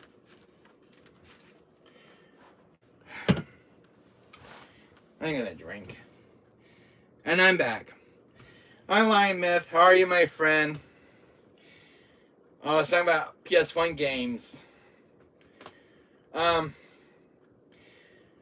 don't know. I don't know if you collect PS1 games, but you know, my friend who works at a retro store, this one in particular, and whatever version I have. Where the hell? Seriously, I come back in my room, and oh, there they are. So I was gonna say, I'm like, what the hell? Lying Myth, my friend. RE2 at Skyrocket. My friend's like, I see it because somebody traded RE2 on PS1 over there at my store in Fullerton, and I seen this price tag of $141. I'm like, is that what the game is now? He said, have you heard that the RE2 is skyrocketing in price? I was like, don't we have RE2 remake? I said, yeah, but why is the original game skyrocketing in price? Which I don't know. It's beyond me. But both these ports are now $141 and up. And I'm like, we have R2 remake. I mean, now the PS1 games are starting to skyrocket in price again. PS1 games always skyrocket in price. But RE2 is the one that's been seeing the most recent price and hikes. And it's very nuts. This game started skyrocketing in price about a few days ago.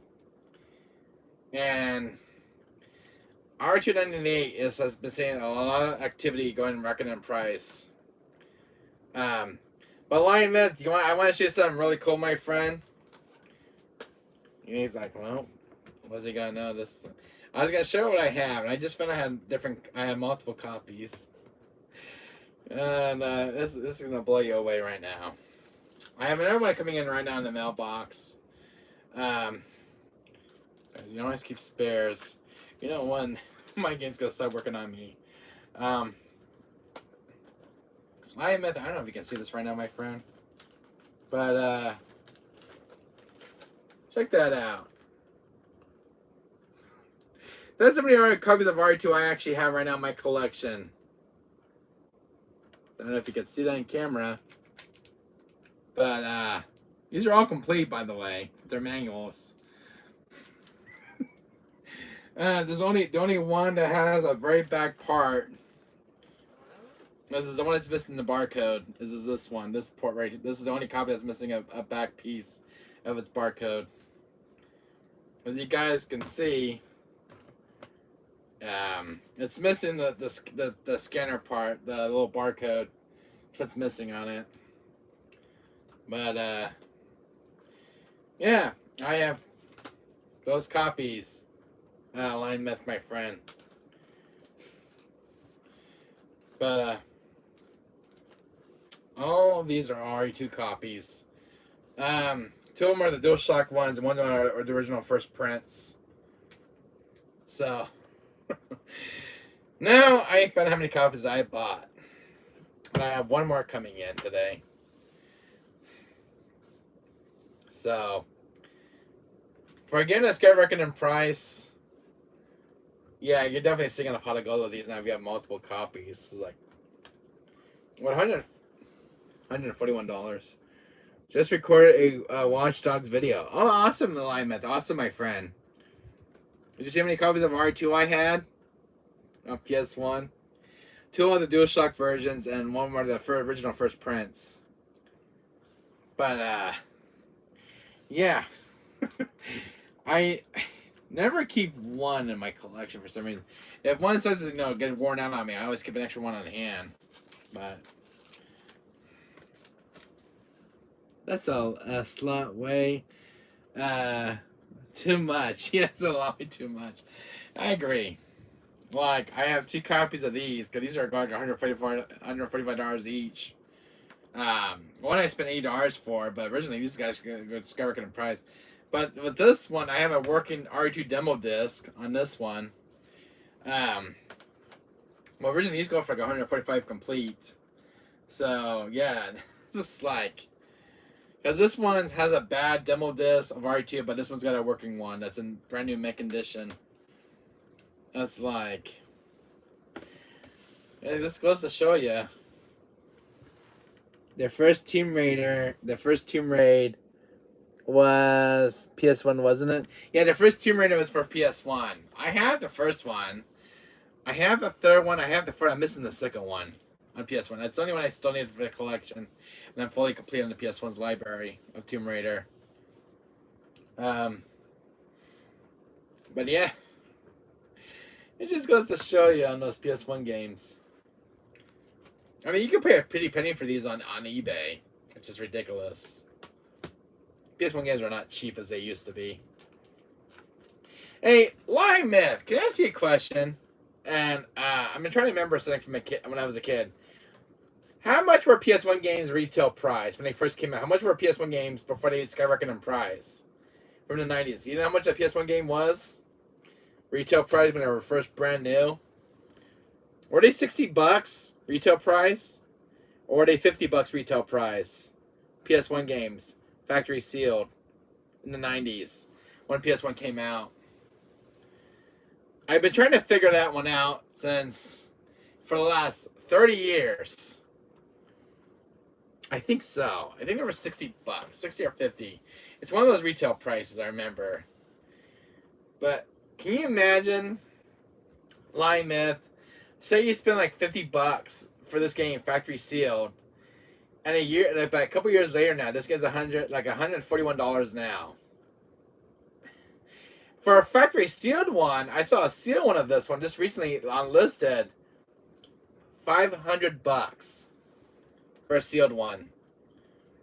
Dino Crisis 2. I saw a graded factory sealed one of this one. $2,500. A factory sealed one still intact. And it's in a protective case. I saw a listing for this one, factory sealed. $2,500 on eBay. For a brand new complete copy. It's ridiculous. I can't really say. I'm only 23. Alright. Because I grew up with PS1 games back in the 90s. But yeah, I saw a full a factory seal one of Dino Crisis 2. $2,500.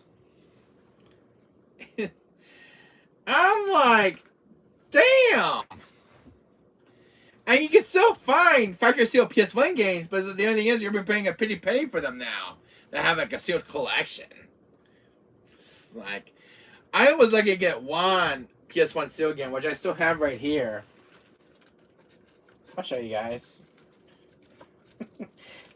You know what amazes me when you find a PS1 sealed game? Here's a PS1 sealed one right here. Alignment still intact. You don't find PS1 sealed games anymore. But here is a PS1 sealed game I do have in the collection right here. One that's made from the 90s. It's got a lot of decent value because it's still sealed. I got this one for $75 on eBay. For seal, because these ones go for like a lot more. You go back for $500 or more for one that's actually intact and sealed. And I got this from a private seller. I got a whole collection. Trust me. PS1 games. I believe it. But you don't find sealed ones anymore. I mean, you'll find sealed ones, but you'll pay a pretty penny for these. This is the only sealed PS1 game in my entire PS1 collection alignment. This is the only sealed PS1 game I actually have. That might come as a shock to you. This is the only one that's still intact. But I love sealed PS1 games. I used to have Judge Dredd. I don't have my original copy. My dad bought me years back. But this is the only... I got seals. Really? That's cool. This is the only one I actually have in my collection. If I were you, my friend, don't ever partner away with your PS1 games. You're gonna regret selling your PS1 games. If you have a sealed copy of RE2, I saw them going for $500 sealed or more. I'm like, if I were you, I won't get rid of your PS1 games because it'd be hard to recollect. And I just don't have that kind of money to recollect my PS1 games again. I mean, I could, but it just took me another 30 years to recollect them. So it's like, do I want to go another 30 years collecting PS1 games if I got rid of my entire collection? No, I don't want to do that again. I want to keep them around. But I've seen people, my friend, get rid of their PS1 collections, and they regret it to this day. I saw, I think a YouTuber, was it RGT85? He got rid of his entire game collection. He has some very rare ones. But I don't know why now people are starting to part way with their game collections. I mean, if he collected like 40 years of gaming collection, collecting these physical games for almost 40 years, why would you give him the entire collection? I mean, this is games from your childhood, from like to your from your teens and till now. But I don't understand why now people are giving up their game collection. I really understand it. It really breaks that gamers. That really breaks my heart seeing that. Like, why would you go over your entire game collection? You collect for years.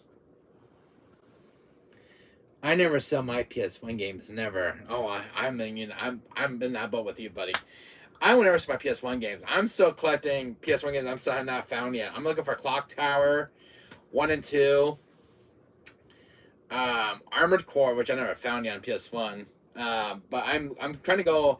I'm not getting sports games for the PS1 collection for my collection. I'm going for heavy titles, obscure ones, not sports. But I never collect sports games. I could go for like really, really heavy, decent titles. I was not much of a sports collector in games. I was never as much of a sports gamer. I hate to say it, but no offense. I'm not into sports games. Like soccer, baseball. I'm not into those. I like games that are just worth my time and I have to play with, but I'm not into sports games. I mean, I like racing games, but I would never play. I played a football game one time on GameCube and I hated it. I'm like, this is the last sports game I ever play. And it was made in 2005, and I hated that game. Ever on GameCube. I got for horror games, action games like Call of Duty, for example. Well, Call of Duty is a good game to collect for. Call of Duty is a good franchise to collect for. If I'm not mistaken, I believe there's a few Call of Duty games on ps1 that are worth having in collection. There's some of the really good ones from the franchise. Fortunately, my collection is lacking on Call of Duty in my library. The only Call of Duty games I actually have, I just found recently, I have Call of Duty Modern Warfare 2 on PS3, and I have one copy of Black Ops, but nothing in the PS4's library. No Call of Duty's on PS5, and nothing for the PS1 or PS2's library of Call of Duty. The only ones I kept on doing were my favorites was Black Ops and was the Black Ops one I collect. I just still have till today, and Modern Warfare 2 on the PS3. That's the only ones I have in my PS3 collection. I don't have like all the other Call of Duty games on PS4. There was another Call of Duty game that I did like was Call of Duty Black Ops 3, and that's the one I used to play a lot, but I got rid of it over the years. I don't know what happened. I was a kid back then. But my friend was telling me that I should recollect Call of Duty games because I see some of them are starting to go more now in price. Some are discontinued or delisted. Basically, you should definitely collect, the Battlefield games, Call of Duty, for for your library. You might be right. Eventually, they're probably going to go more now in price. Once they're delisted, discontinued. My favorite was the OG Modern Warfare 1, 2, and 3.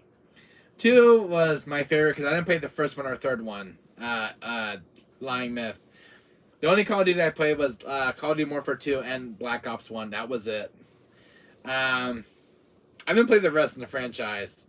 I played a little bit of the OG one back on PS2 with my friend, but that was about it. I just remember just watching him playing it and playing a little bit of the OG one. That was about it. But I only played Modern Warfare 2 and Black Ops. That was it. And I never played number 3, though. I never played number 3 or the first one of Modern Warfare. And I think those are on PS3. I know the Modern Warfare 2, 1 and 3 are on PS3. But I only have the second one.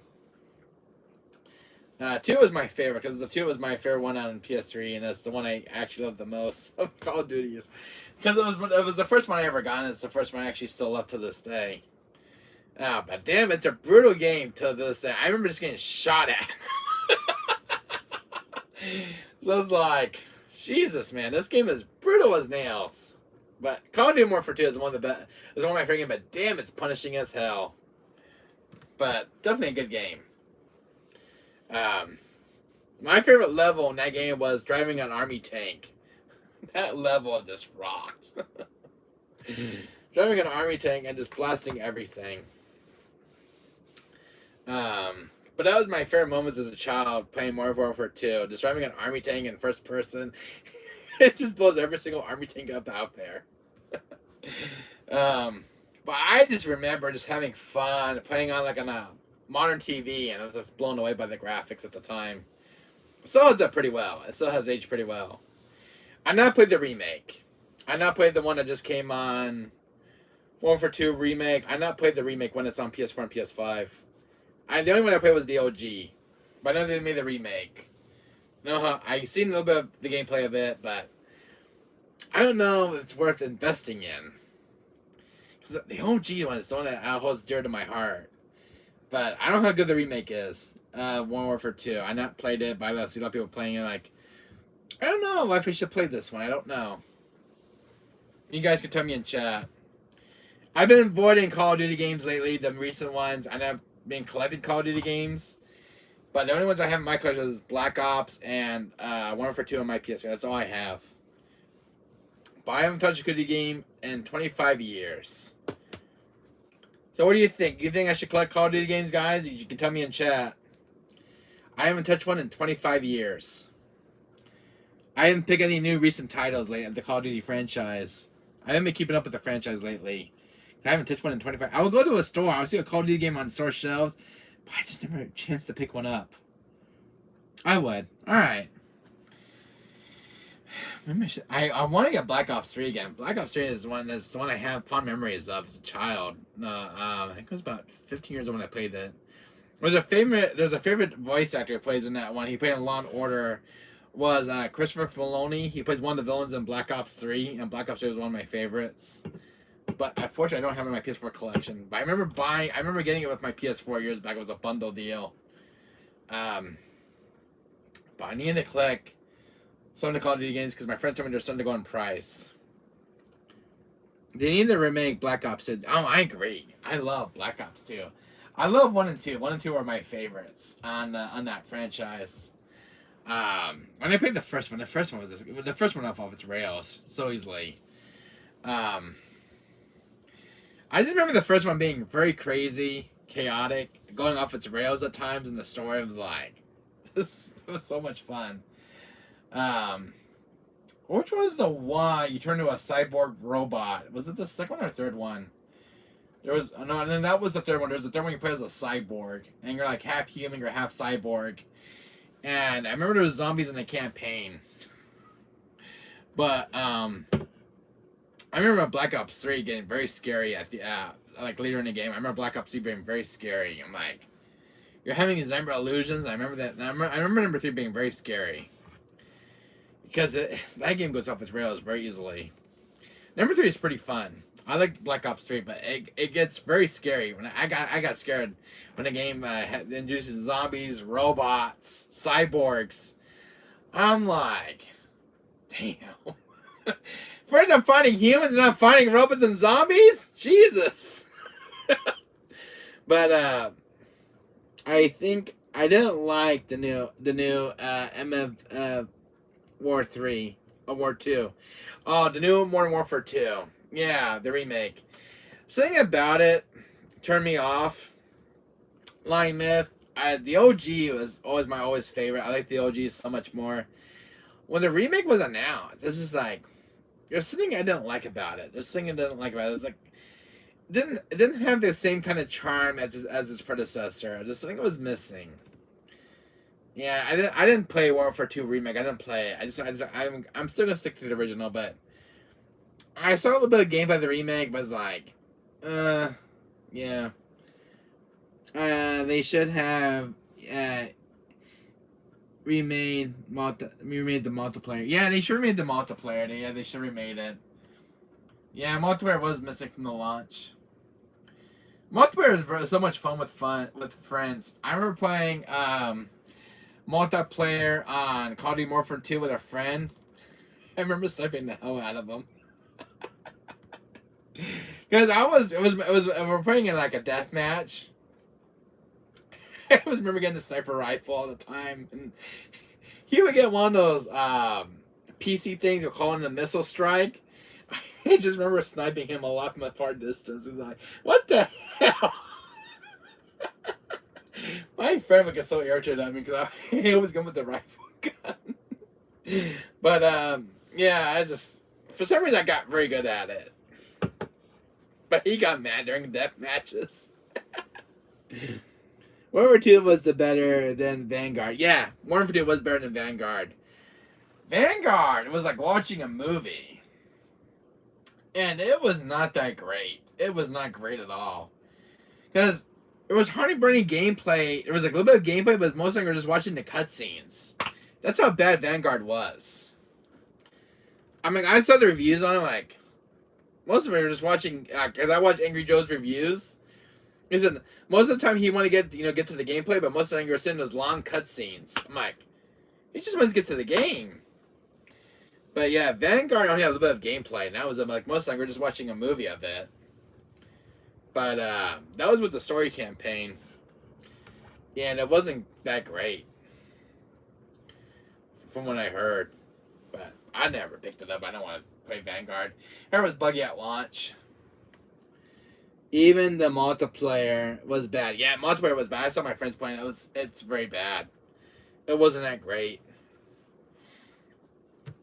It had a lot of buggies.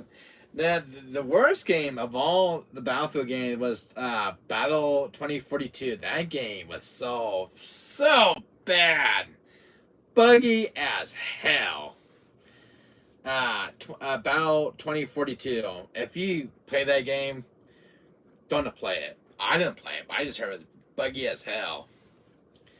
Worst Battlefield game in that Battlefield franchise. But nah, I have not played a military game in a long time. Yeah. I just been playing Call of Duty. I think it was about 9 or 10. I remember playing Call of Duty. It was back on PS3. I think it was about 10 or 12. One of those times I was at my age. It was in my younger years or my teenage years. I remember playing Modern Warfare 2 and shooting the hell out of my friend and playing multiplayer. We always play the death match. I always win. So then he would beat me. He would shoot me instead. But I always pick up the sniper. He always call in a missile launch and get me out of the game. But yeah. Yeah, I've not played Battlefield in a long time.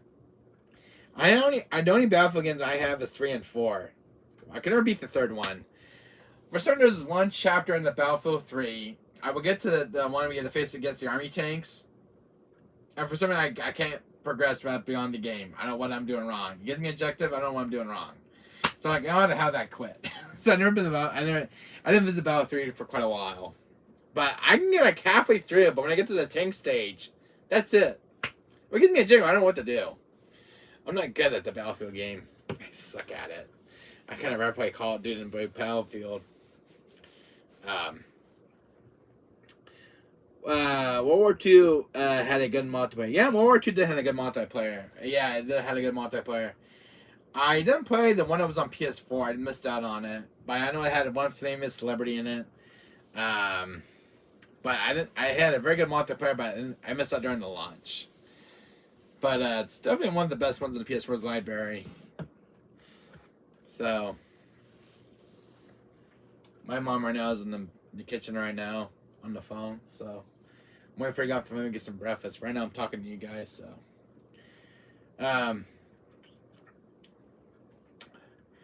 what was another good game that I remember from my childhood? MW 2019 was good too. Yeah, MW 2019 was a good one as well. It was definitely a good game. The one game I remember playing on GameCube, I think I still have it to the day. I played Medal of Honor: Rising Sun on GameCube, and to me it was one of my favorite.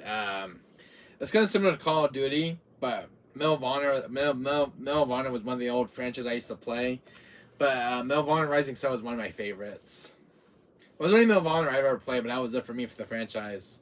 But there hasn't been any good one that matches with that gameplay because you drive like a ship and some crazy stuff. But Medal of Honor: Rising Sun was my favorites on the GameCube. I used to have my fun memories as a child playing it. Yeah. Had a good multiplayer though. Can't play with any friends though in my area because I live in an apartment area. But I had a few friends just come over once in a while, play me and my friends. I used to have friends years back. I used to live at the apartment over here where I used to live, and they would come over and play like with my PS2 with me, and we'll play like Tekken and something. I had a friend who beat the crap out of me in Tekken.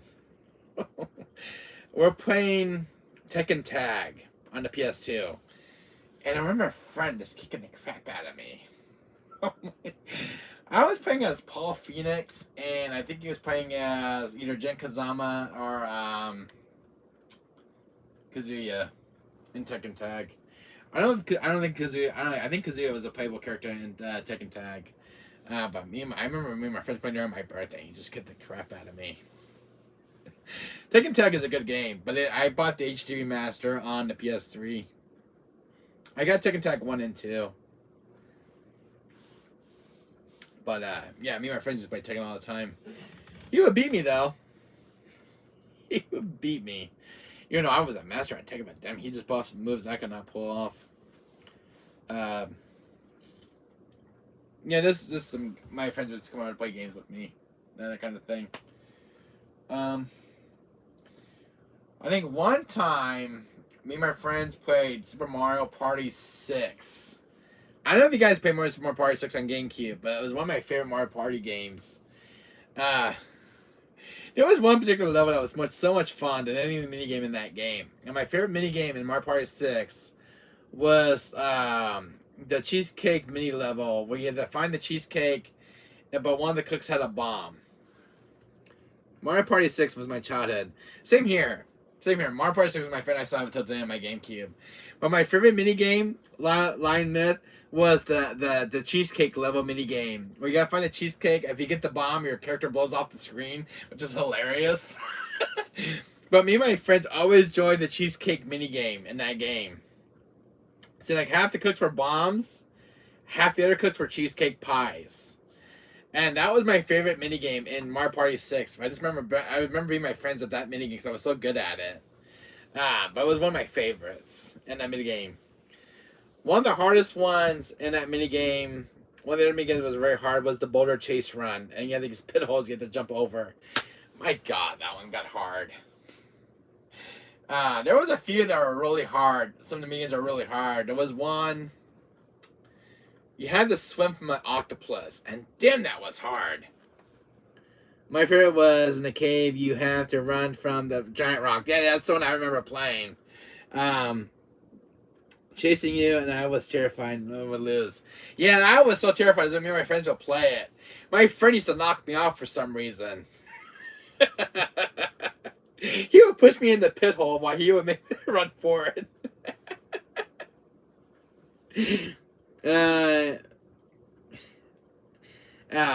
Yeah, I remember it was like an Indiana Jones Easter egg kind of thing of running from the giant rock.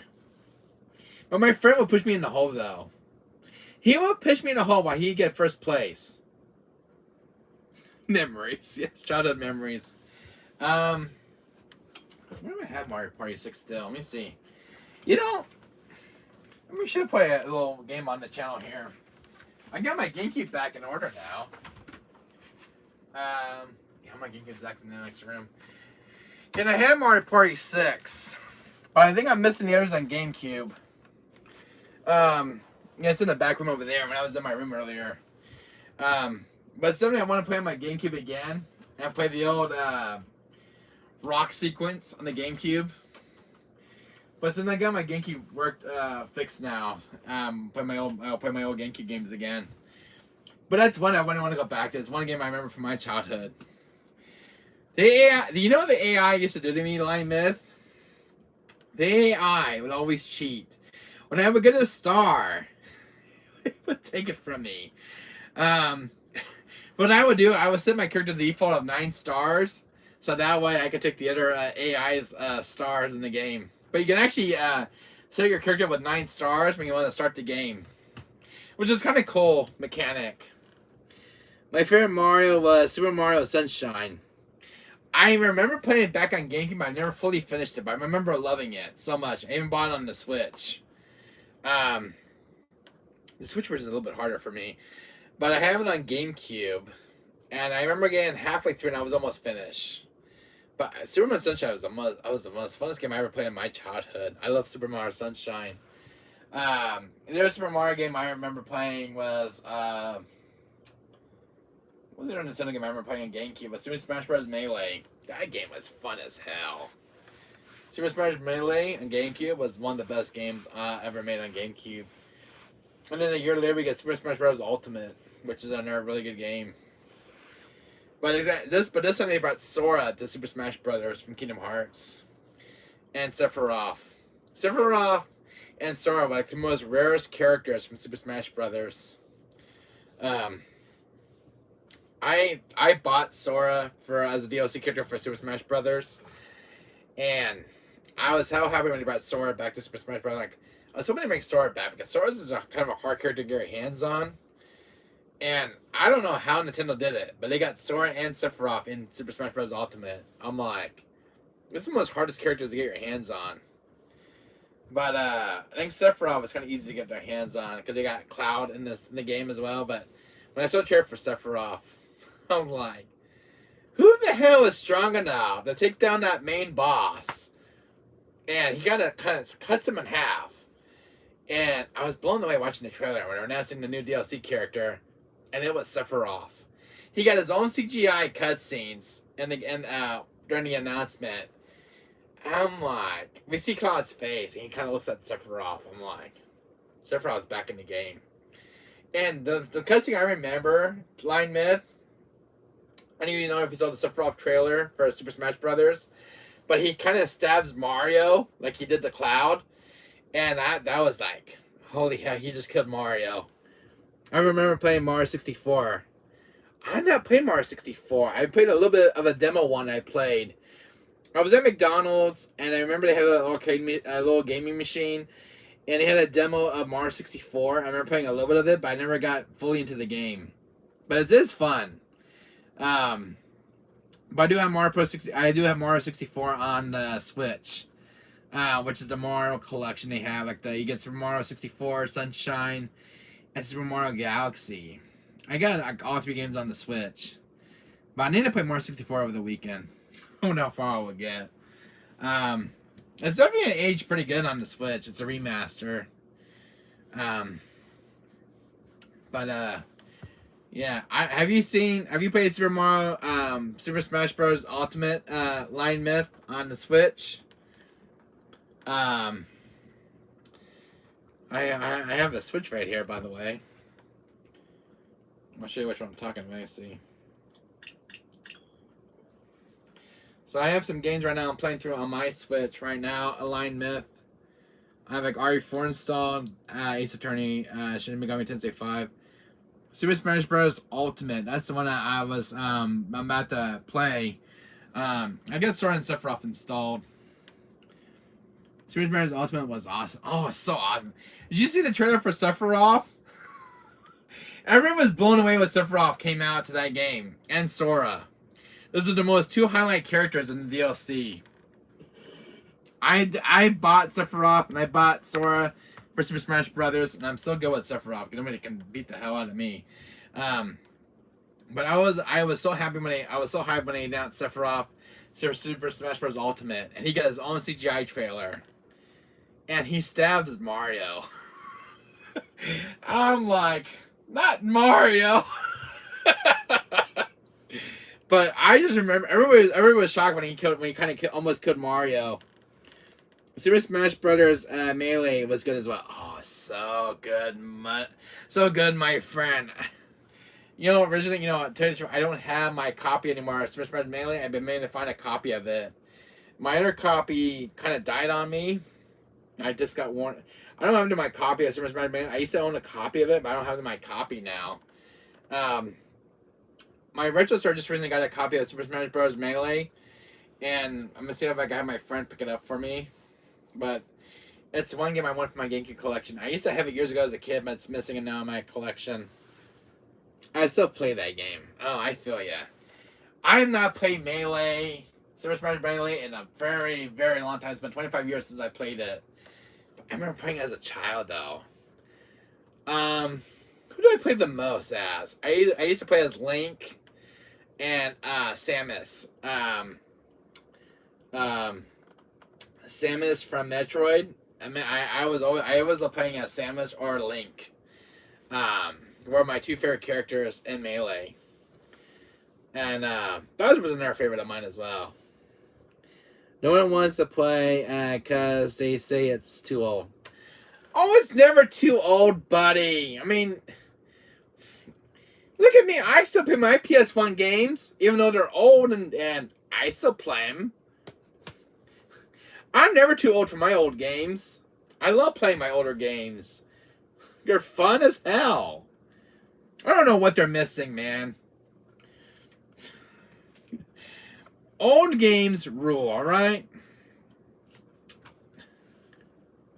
It's never too old. I agree, it's never too old.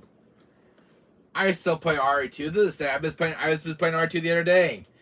Even though it's an older game, I still love it. It's never too old for me. I love it. I was playing Dino Crisis the other day, and I still love Dino Crisis. Because people can't handle the old take controls. So, who cares? The game is fun as hell. That's what it's there for. I don't understand old games anymore these days. It's really sad and pathetic. People don't understand old games. People now, they like the modern games because you can't put up with 10 controls. You get what I'm saying? That doesn't really make modern games, for PS4, because people don't like the older games because they're too old. You're missing one of the best generations of gaming, Lion Myth. I grew up in the 90s. I love all the old games growing up as a kid. And I love the old games. They're so good. The nostalgic I have these old games, this is like mind-blowing. And I still have a great time playing them. Like 25 years later, I'm like, I don't remember the game. I don't remember the story, but I will go back and play it. I mean, I played Dino Crisis 2 not too long ago. And I love Dino Crisis 2. I love Director's Cut, Resident Evil. I just played R3 Nemesis the other day, and I had so much fun playing it. Where is Mega Man series, bro, Wesker? Hey, Ton. How you doing, my friend? I have Mega Man X Legacy Collection on my YouTube channel, Ton, on the playlist. I got my PS4. I don't know if welcome back to the channel. I just got my PS4 back from the repair shop, and I got my GameCube back from repairs. So I made this video earlier. I got my PS2 back. It's been restored with a new sticker. So I got my PS2 back with a new disc drive. And that's why I'm making this video. But we're talking about some older games. I remember when the PS2 was given to me for my birthday, and I played it nonstop. Yeah, I was same here. Do you have any models of X and Zero? No models of X and Zero, Ton. Sorry, but I do have the Mega Man Zero Legacy Collection. I'd like to have a figure of Mega Man Zero. But I don't have those. I wish I did. I'm always going to an action figure store looking for like Mega Man figures. The only Mega Man figure I have, Ton. You want to see which Mega Man figure I actually own? And it's one of the rare ones too.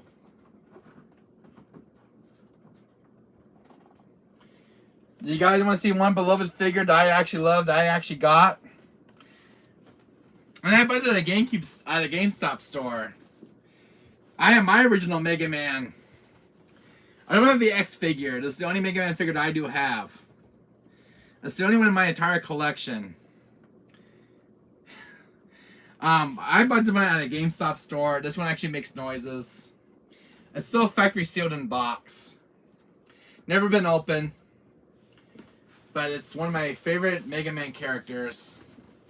I'm looking for an action figure of X and Zero. But there is my Mega Man figure, guys. I bought this at GameStop about a few years back. So yeah, you can't find this one very much now. But yeah, this one's brand new in box still. It's, one of my favorite Mega Man. I just remember buying this for like, I think I bought this for like $40 or something. But yeah, check that out, Tom. That's the only Mega Man character I do have. So, I remember when Batman Arkham Asylum came out for the PS3. Same here, buddy. I'm right with you. But yeah, Shira and Ton, this is my Mega Man figure of Mega Man. And I have fond memories of Mega Man, of this figure, because of Mega Man 8. But I am looking for X and Zero. And it's the ones I'm still looking for my collection. And the other Mega Man from Mega Man Zero. But that's the only Mega Man character I do have. So, I do have my Mega Man figure. I don't have X and Zero. And I don't have Zero for Mega Man Zero, which I don't even want to have in the collection. But I go action figure shopping once a month. But I think next month I'm going to go figure shopping and look for a figure of X and Zero.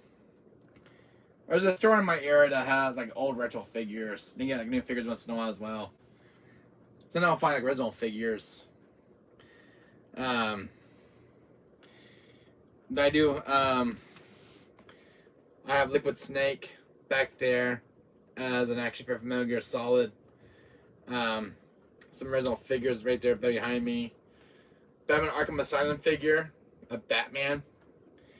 I do have Joker from Arkham Asylum. So I have Joker, the one he is in his Titan form. And I have Mr. Freeze, and I have Killer Croc from the Mega Man Arkham Asylum series. So, I was just fix my camera earlier. So, yeah, you're never too old, guys, to play old games. You're never too old to play old PS1 games. I understand. I can't understand people who don't like old games. I really understand. I'm one of those gamers who still love old games to this day and age, and I still love them to the day God calls me home. But I always love old games. They've always been a part of my childhood. Growing up playing Street Fighter, Crash Bandicoot, Spyro the Dragon, Mario, Tomb Raider, Dino Crisis, Looney Tunes. I was playing on PS1, Rugrats. A lot of old PS1 games I remember playing a lot of. I remember playing a lot of Judge Dredd. This is a very fun game I remember playing as a child. Before I lost my original copy. It's an arcade. It's not like an arcade shooter. Really good game. Tomb Raider 2. I remember that. I didn't play the second one. I remember playing the first one. I didn't play the third one or the fourth one. But now I got my PS1 collection now. But I never fully beat the first one. I think I was like halfway through as a child, but I never fully finished it. But man, I need to go back to play Tomb Raider 1. Man, this the nostalgic I have for Tomb Raider 1 as a child. I did get my copies of. I did get my hands on Medieval 2 for PS1. Lion Myth. I did get my copy of Medieval 2. I have the first one. And I finally got the second one finally. I've been playing. The other day I was playing Medieval 2 on PS1, and it's a phenomenal game. I wish they remake it though. Crash Bandicoot. Oh my god, Crash Bandicoot, man. Now you're really hitting the nostalgic part of my heart. Because the Crash Bandicoot is one of my favorite franchises of all time on PS1. I remember when Crash came out. I remember playing the first one, the second one, the third one. The second one was probably the second and third one were my favorite. The first one I remember being tough as nails. The first one. With the boulder level, I remember having a difficulty spike. I remember the boulder level outrunning my character, and I remember getting killed all the time by the boulder area.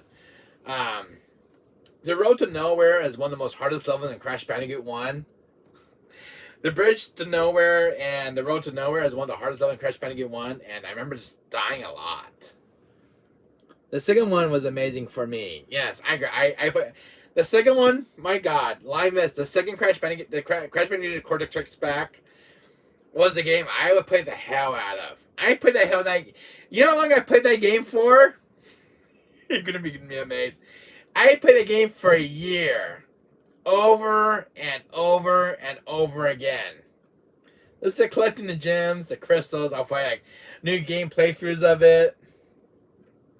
I just remember I just remember wearing out my disc. I still have it till today, but I just remember playing over and over the next few months. I was like, I don't get like I get done playing Resident Evil, because I'll go back to Crash Bandicoot 2 again. It's good to not play, yes, but man, I love Crash Bandicoot 2. Ah, such a fun game. And then when the third one came out, Crash Bandicoot 3 Warped. Oh my god, the game took it goes another step further with upgrades. And Dingo Dial was like one of my favorite villains introduced in the third game. When he sees that penguin, he says, "I'm gonna make toast, butter toast or something like that." And he was gonna, I forgot how that line went, but he said, "I'm gonna make fried toast or something." When you see that penguin, I am mate. Dingo Dial is the name, and Uka Uka and Cortex. Sitting here to, something about crystals, but I remember, I love Dingo Dial. He's like one of my favorite characters in Crash Bandicoot. And another villain I had nostalgic for was Tiny. Tiny the Tiger. I remember him stepping on me all the time in the second game. And Ripperoo was funny when he get blown up by his own bombs. It was just so funny and hilarious. But man, the bosses in Crash Bandicoot 2 and 3 were like my favorites. And seeing Tiny back in number 3 was like another throwback from the second game. But the worst part about Tiny in the third one was getting eaten by the lions. That was new. The other one I remember was one of the platforms falling in the second game. Man. So I just remember playing the hell out of that game. Oh man, the memories of that game. Crash Bandicoot 2, man, my god, man. I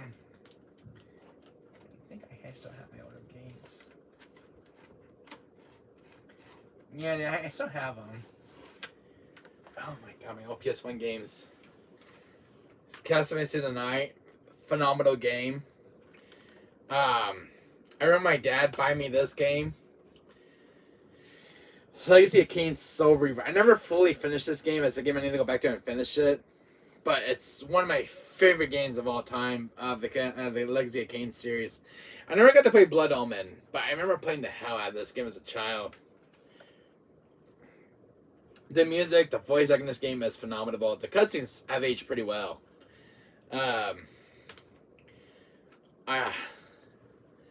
Metal Gear Solid. Oh, such a freaking awesome game. Yeah, I love Metal Gear Solid. When I played it back in Metal Gear Solid came in 1998. And I remember when it was first introduced, I'm like, damn, this is good. It's got David Hayter as Snake. I forget the voice actor for Liquid Snake. Brother! An Ocelot. Who's there? There's that visible enemy dude. Psycho Mantis and Sniper Wolf. Such phenomenal bosses. And Gray Fox. Oh my god, Ninja Fox, man. Such a phenomenal boss. But my god, Metal Gear Solid, man. Metal Gear Solid. One of my favorite games on PS1 of all time. I always take hours and hours playing Metal Gear Solid. I would love to sit there and listen to Solid Snake. David Hayter is one of my favorite voice actors of all time. There will never be an OG Solid Snake as David Hayter. I love the voice actor so much. That's why you don't have that seal. Really, I actually, my mind's not complete, but I have another one that's complete one in the other room. But I do have both discs. But man, Metal Gear Solid is such a phenomenal game. The graphics of the time, the voice acting in this game is phenomenal. Shadow Moses. I remember when I first met Metal Gear Solid, I remember getting shot at by the guards. And I heard the music play, the chase sequence. I'm like, damn, the music is so awesome. The music would just kick in the high gear. Hideo Kojima best game director of all time who made Metal Gear series. Oh, God almighty, man. The nostalgia I have for the older game is phenomenal. This is a game. I don't know if you remember playing this line myth, Dragon Ball Z. A lot of people don't like this one, but I think it was one of my favorites growing up on PS1. Splinter Cell. I bought the second one. I've not played it yet. I don't have the first one. But I remember buying this at a Costco store years back as a child. Dragon Ball Z is the black one. I love the disc on this one. I remember playing this a lot as a child, but one of my favorite games. Man, the PS1 has a good collection of games for the library. No, one of my favorite old games, Line Myth, X-Men vs. Street Fighter. One of the best games ever made from Capcom. It isn't when Kevin was really hitting it hard with the music on the tracks of the game characters. X-Men vs. Street Fighter, one of the rarest games ever made. But it's definitely worth a pickup to pick up that one. And another good one I remember playing in the arcades, but I had to get this one physically. Because it's not an easy game to find. I spent $250 to get this game, Line Myth, Marvel vs. Capcom. Not an easy PS1 port to find, but damn, it's skyrocketing in price. I didn't remember spend $250 for this one on eBay, but it's got a protective case around it. But this was the one that was sent by a seller that I bought from, but he gave me a protective case for it. But it's definitely a one. Look how new this case is. Good condition case. I just remember buying this, and I remember the disc. I think the disc is still in good condition, if I remember. Yeah, very minty. But not an easy PS1 game to find. But I got a protective case for it. But that's why this one's a rare one in my collection. It's a holy grail. So I don't play this one. I just keep it as a collector's. And it's the only copy I have. But it's the disc is like practically brand new. But one I did get in my collection last year. I think another rare one I have in my collection. I think I have another rare one in my collection. Now, I don't know if you ever seen this copy, Line Myth, but I bought it at a retro store last year, or a few months ago. This is the Street Fighter collection. This is one of obscure ports I have never seen. But I remember spending like $59 for this one. I guess I got the tag on it. But definitely some really good games on this one. But yeah, it's got disc 1 and disc 2. Someone wants to trade this one in, but it's missing the manual for it. Unfortunately, this one doesn't have its manual, unfortunately. But if I always keep a lookout for the manual for this game. But I love PS1 so much. Definitely one of my favorite games from my childhood collecting for the system.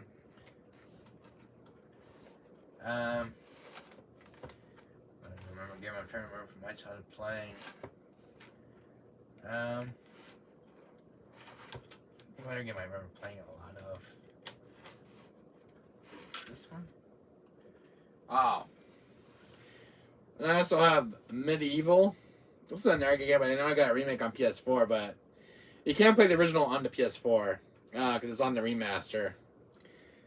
But Medieval, another good game on the PS1's library. There's so many good games on the PS1, which is astounding.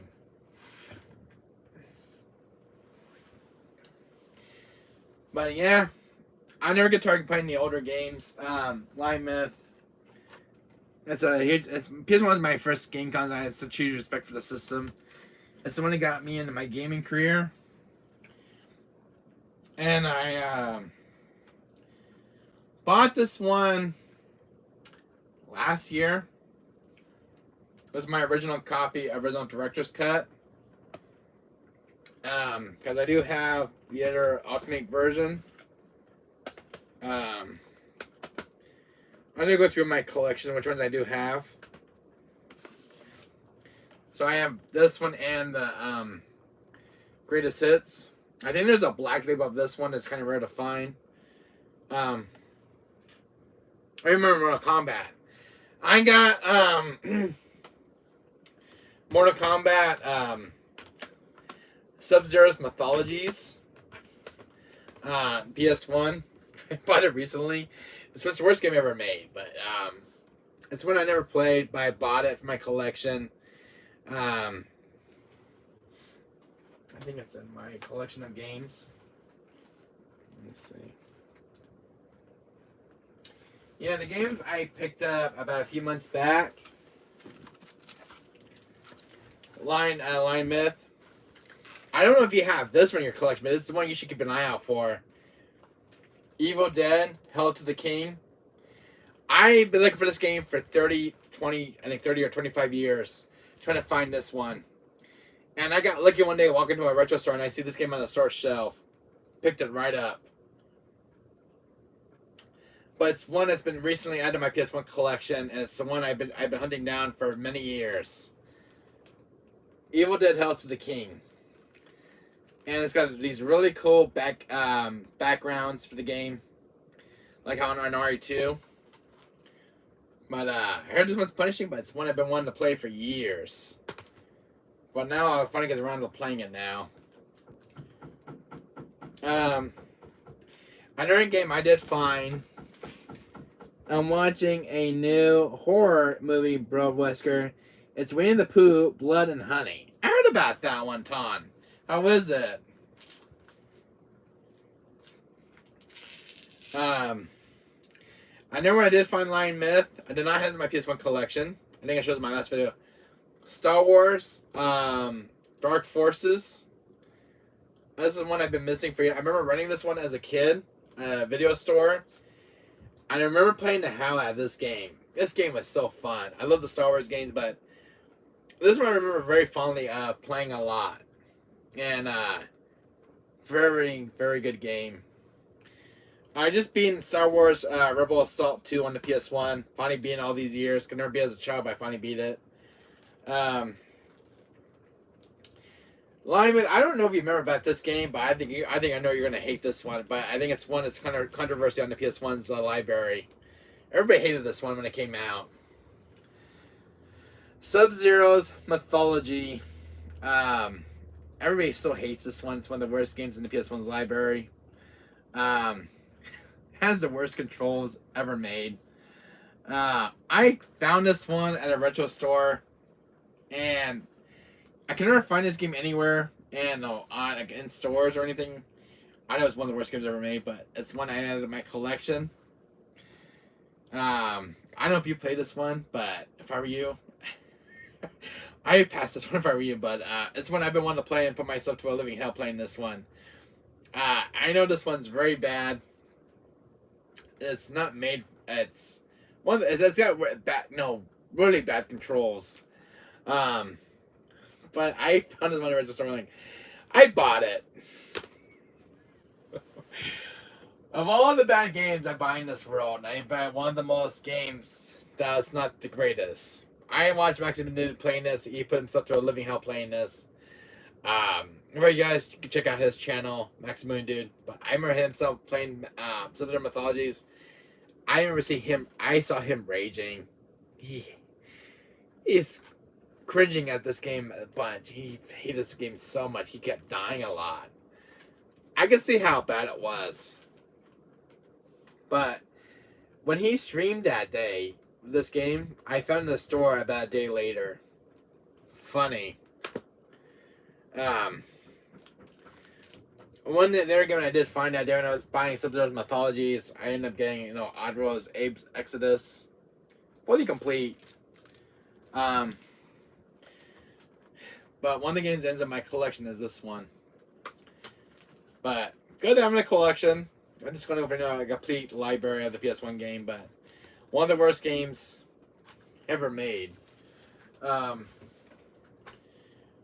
One game that put me to a living hell. If I tell you which game it was, guys, it's my most hated PS1 game of all time. And that was Bubsy 3D World. I hated that freaking game since my childhood. Oh. It felt very unfinished. Has anybody heard Bubsy 3D World on PS1? If you guys have, you guys played it as a child, please let me know and check it. I experienced that most horrible game ever made. If you guys ever played Bubsy 3D World, please tell me in chat, because to me, it was a game that almost ruined my childhood of gaming. I never heard Bubsy 3D World. I gotta have a drink playing that game. Oh God, I never fully finished it. I remember hearing Bubsy repeating himself over and over again. And I know some people grew up with Bubsy, but Bubsy was not my favorite character growing up with as a child. I know about the character, but the games they made of him. This is the one game on PS1 was the most horrible port of Bubsy 3D World. And I don't remember where it's at. If I can find it, guys, it's a game that I hated so much. I don't know why I kept on to it over the years, but it's a game I just been holding on to for many years. It's gonna have a fallback on my childhood.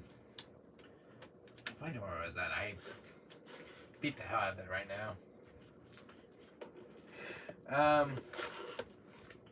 What is my?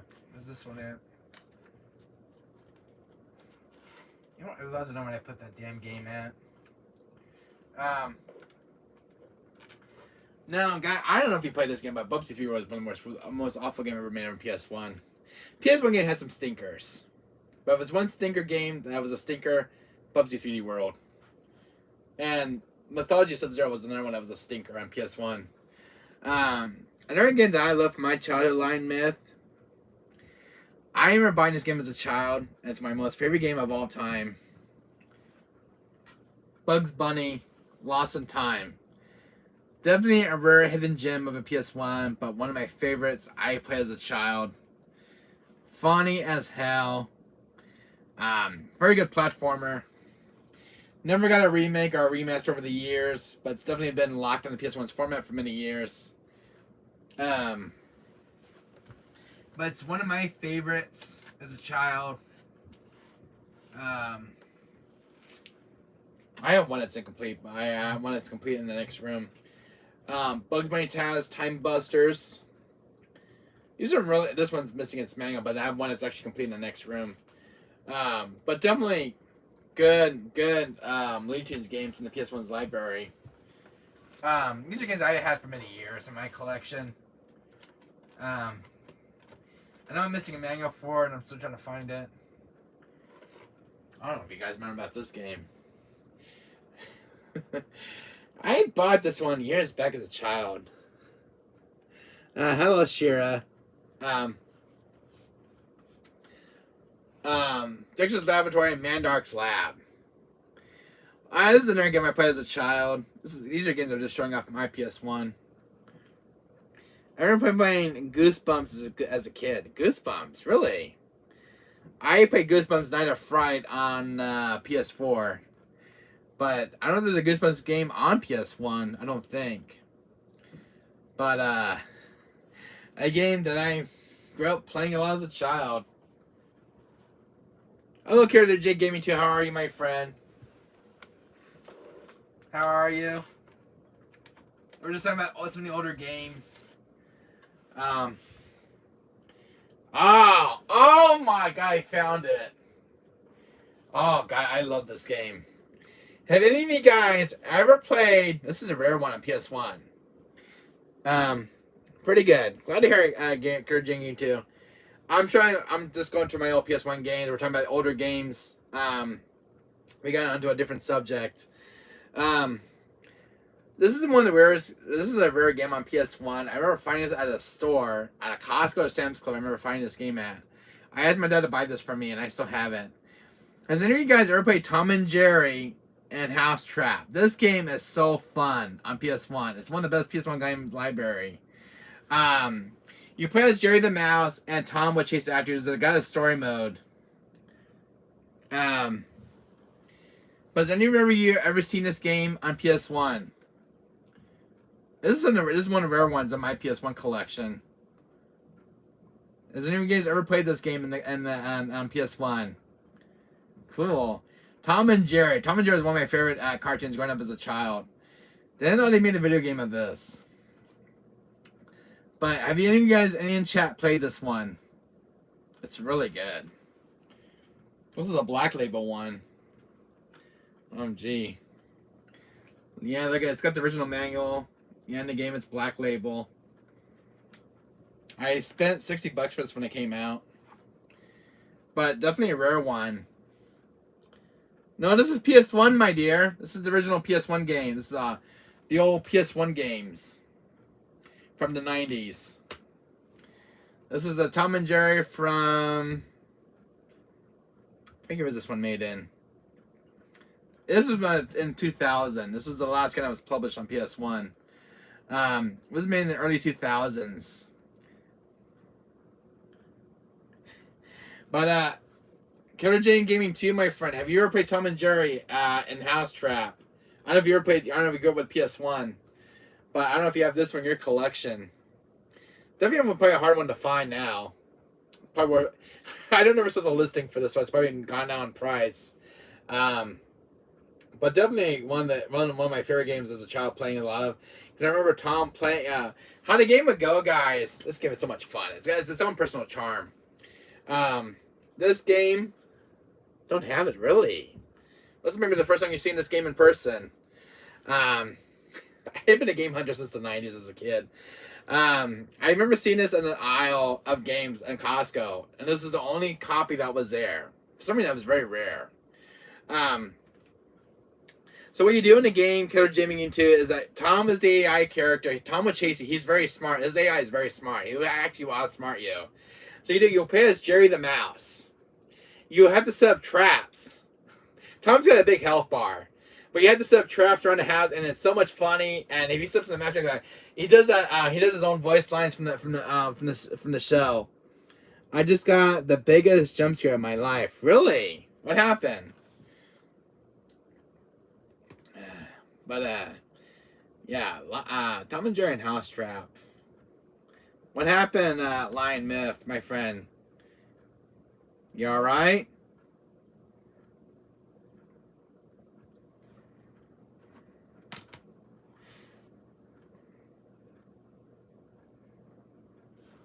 You okay?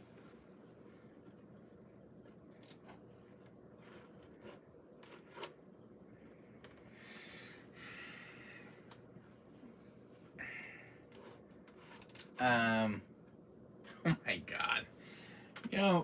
You never know what games you actually have over the years in the collection. Oh wow. There are some really obscure PS1 I'm just actually pulling out right now. Kind of forgetting these games even existed. Oof. That's an oldie but goodie right there. Let's see. I'm going to my PS1 collection right now. I heard a lot of stuff about this one. I was playing one of the horror games you recommend me, and it scared me. Really? That was what, the Fatal Frame or Cygnus? Was it Fatal Frame 4 or the Man of Blackwater?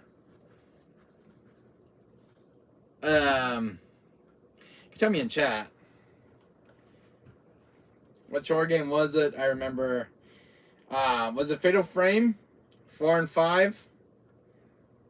4, Master of the Lunar Eclipse. I have not yet played it yet, but it's one of the scariest ones ever made. I've not played it yet, but the one I played was the 5th one. The 5th one, Man of Blackwater, is actually was a scary one for me. That one gave me a run for my money. They're not. They're actually the most frightening games ever made. Fatal Frame 4 has a backstory to it. Lion lie myth. When the game was made, there's a rare audio log in the game itself. When the game was being made, the director who made the game was spending the night at a motel one day. This motel was actually haunted. The room he was staying in was actually haunted. There was a ghost woman haunting him, and he recorded the ghost who screamed at him. And the ghost that screams at him was actually recorded and put inside the game's audio. And I think it was for the nurse. But it was actually a real experience. But it was Fatal Frame is based on real stories. Why you guys like to play scary games? Do you wear diapers up at the tinkle? Yes, we do. Hi, Aunt Cheryl. How are you? How are you? We're talking about older games and some stuff. We're talking about horror games I recommend to my friend. The one he was just playing, Aunt Cheryl. We love to play horror games. But the one he was playing was Fatal Frame 4 Massive Lunar Eclipse. It is a ghost game, and used the camera obscura the hurt ghosts. Here, there, yes, I am listening.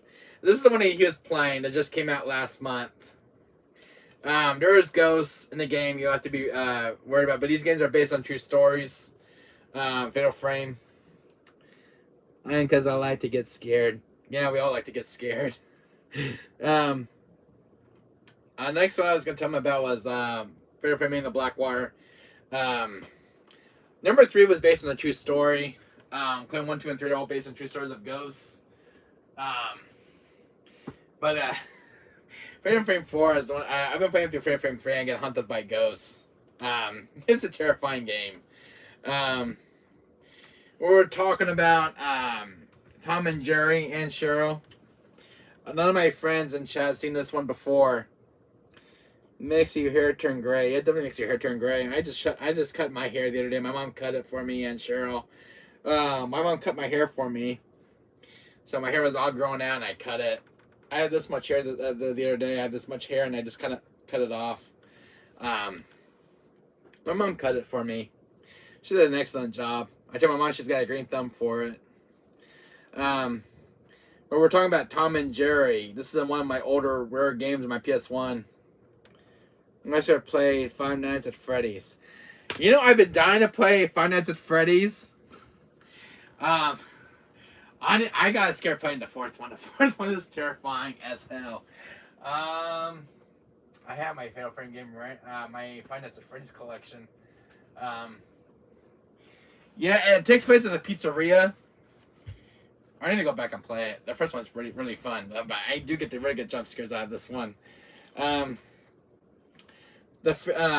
Nights at Freddy's. This is really good. It's got 1, 2, 3, and 4. When you've been Tom and Jerry, scary. No, Tom and Jerry, you kind of set up traps for Tom. It's based on it's always on Cartoon Network. And Cheryl, it's not a horror game, but you know, you just have traps for Tom. You play as Jerry, and I guess Tom will be looking for you. Very fun cartoon game. It's very good. I played the hell out of this one as a kid. But it's funny as hell. It's up traps for Tom is funny. Especially if I get the vacuum on him. He hates it. He always uses all his fur. But it's a very hilarious, funny game to play. There's one where you're not supposed to wake up the dog, Spike, and if you wake up Spike, he will kill either you or Jerry. No zombies. It's just you, just Tom and Jerry and the dog that's in the game. But it's based on the show that used to be on Cartoon Network, Tom and Jerry. It's still on cable till today. But it's a cartoon I grew up watching as a kid. I love Tom and Jerry. They're always funny. They're always trying to commit mayhem against each other. But it's funny. Oh, I would like that one. It's definitely one of the rare games on my PS1. But I remember finding this at a Costco store with my dad. It's Jerry and Cattermass. So Tom's the cat. And Cheryl, Jerry's the mouse. Yes, I still watch it. So Tom is the cat. And these two always are the best of friends. and Jerry's the mouse. He's always trying to capture Jerry, but he can never capture him because Jerry always outsmarts him. Jerry's the rat. Yeah, Jerry's the little rat or a mouse. But Jerry's one of my favorite characters, and so is Tom. But it has all the episodes from the show, and you get to play out the show because it's got its own story campaign. But it's got all the episodes of Tom and Jerry, and which is kind of cool because you interact with the characters and everything else. You can play as Thomas too. It's like a 2-player game. You can play 2 players, so one will control Tom and one will control Jerry. There's also Spike the dog. He's also playable as well. But it's got its own story campaign. Very fun game to play. It's definitely rare now these days, but it's definitely one of the best games ever made in the PS1. I like a lot of the old cartoon and Disney games, like Toy Story 2. Play as Buzz Lightyear. This is definitely a rare one now. This is a black label one. But yeah, I love some of the Five Nights at Freddy's 4 is the scariest to me. Yeah, Five Nights at Freddy's is the most scariest game ever made. Super cool. Thank you, Aunt Cheryl. This one I remember playing one night, and I said, holy shit one day. And one of the guys that scared me was Foxy. This one right here in this photo, Foxy. And what happened was, I was playing Five Nights at Freddy's 4, and I couldn't figure out why my light was flashing, and why it was flickering. And I turned back. Foxy came around the closet and scared the hell out of me. Sweet Jesus. And you're playing, the game takes place during the night, and they're actually stuffed animals, but they come to life into animal electronics, so they come alive. So Five Nights at Freddy's 4, he plays as a child, and he has nightmares, but he's dreaming of the animatronics coming to life from the stuff animals he has. Yeah, Five Nights at Freddy's 4, very terrifying. This one is from Five Nights at Freddy's 4. They're like first they're stuffed animals. Foxy's in the closet as a stuffed animal, but if you don't keep his eye on him, he turns into a big scary animatronic and actually scares you. And he does come out of the closet, but if you don't keep an eye on it, he will come out. You should stream it one night and really late at night for better scares. I would. I never played Sister's Location, but I played a lot of the first one. The second one's kind of hard for me with Snap Trap. But the first one is the one I've been playing as a security guard, and Chica is the one who gave me the most issues, and Bonnie. Freddy, I don't know how to stop Freddy though. Freddy, for some reason, because instead of coming in the room and say hi to me, I plays a little music jukebox, and I forgot to close the door on Freddy one day, and Freddy came to come right in and scared the hell out of me. And so did Foxy one day when I forgot to close the door, and Foxy could run down the hallway. But definitely a really good game. I also got these two Five Nights at Freddy games. Oh no. Yes, oh no. I also got Five Nights at Freddy's Help Wanted. This is a remake of the first 4 games. There's Five Nights at Freddy's Help Wanted. You can play it without the VR. But really good games as well. They're remakes of the original 4. I also got Five Nights Security Breach, which you play as a kid who's got trapped inside of a mall, and the mall was closed, so you had to wait till morning to survive, and all the animatronics are out to get you. So you got Montgomery the Gator, Chica, Freddy's your helper. Freddy's actually your partner in the game this time around. There's Foxy. I believe, and there's a security guard who will look out for you. But yeah, she's one of the villains. Yeah, but this game is very horrifying. I not played this one bit, but I heard this one's very terrifying. There is another new animatronic in the game who actually was scared the living daylights out of you, and it's the Moon Man. And he only comes out when the lights turn off in the building, and it's the most terrifying thing you'll ever get with the one new animatronic in the game. My friend Kazuya just left me a modifications video for me to watch. Alright, my dear. But I won't pay in Five Nights at Freddy's, guys. You'll watch me get the bejesus scared out of me. I have not touched these games in a very long time. But I got my PS4 back from the repair shop yesterday. And Cheryl, I got my I had an original PS2 restored in the repair shop. This PS2 I found in the trash can in my area. He only comes at night. Yeah, only comes at night. But this animatronic only comes out when the power turns off in the building, and it's the most terrifying thing you ever experienced. And he is a fast runner. He will get you. It's the Moon Man, and he's got two faces. One is a sunshine face, where he's more friendly, and then when he goes to his night face, it's the moon face, which he's very mean and he will get you. I've seen a lot of little clips of him, but he's very terrifying in the game. So I can't wait to play it. I guess I just picked up my game console from the repair shop yesterday, and Cheryl. This one had a new disc drive put in. This PS2 was actually thrown out in the trash can in my area, in my apartment. So my mom comes out one day and he said, "Did you know there's a PS2 in the trash can?" I said, "No, not really." No, thank you. Yes, no, thank you. My mom found this for me and Cheryl. One of my neighbors over here threw this PS2 out, and it works. It's fully functional. When I pulled out the trash can, I had a disc inside of it. It's taking a Paul Phoenix gameplay video. Paul Phoenix, I think it was just announced the other day, my dear Shira. But I got my consoles back from the repair shop.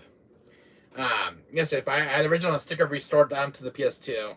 So, got a new disc drive, and my friend lubricated the motor because the disc drive would not keep going back in. So I didn't give me a chance to put a disc in. But my friend lubricated the motor that controls the disc drive. But it's got a new disc drive. It's been cleaned out, fully functional. Then I have my GameCube, which I just picked up, and Cheryl. This is a GameCube I had really restored. I had a new eject button put into it because the eject button was fully stuck. I couldn't even unstuck it. And then had a new laser drive put into it for to play the games. When my friend took it apart, the original disc drive that came with this one actually cracked and broke in half. So my friend at the repair shop ordered a brand new part and fixed it. Cool. And then I got this is a rare PS4 controller I have in my collection. It's Crash Bandicoot. This one I got off on Amazon. It's a custom made one. But these were kind of limited edition controllers that Amazon was selling. But it's a Crash Bandicoot one I have in my collection. Very cool controller. And it's all plastic too. Yes, Tommen is the cat. Yes, Tom is the cat. And then I got this is a hard drive that gave me an issue on my PS4. This is an OHD drive. This one kind of blew out on me. It has moving parts in it, but it was known to crash on me all the time, so I pulled out my PS4 console. And what I did in Cheryl, because these two PS4s in the box here both had new parts put into them. This PS4 right here, the last was this one right here. Actually had a new disc drive put in, a new fan, thermal paste, that got deep cleaning, and a 4 terabyte hard drive. And this one right here, this is the other PS4 that I own. This one also had a 4 terabyte hard drive put into it as well, and went for a nice good cleaning as well. To clean up the system's inners inside the console for dust and stuff. So we were in the repair shop for about a month, and I had my friend put these in. And I got these from Best Buy and Cheryl. A Samsung Evo SSD drive, 4 terabytes. So you can hold a lot of space on the memory card, on the console, for like extra games. So you don't have to keep reinstalling them. This one right here was a 1 terabyte. It doesn't hold very much. It gets filled up too quick. But this is an SSD drive that makes the console last a lot longer. So, as again, the PS4 Pro actually went 1 terabytes. They don't hold enough. But I got 2 of these.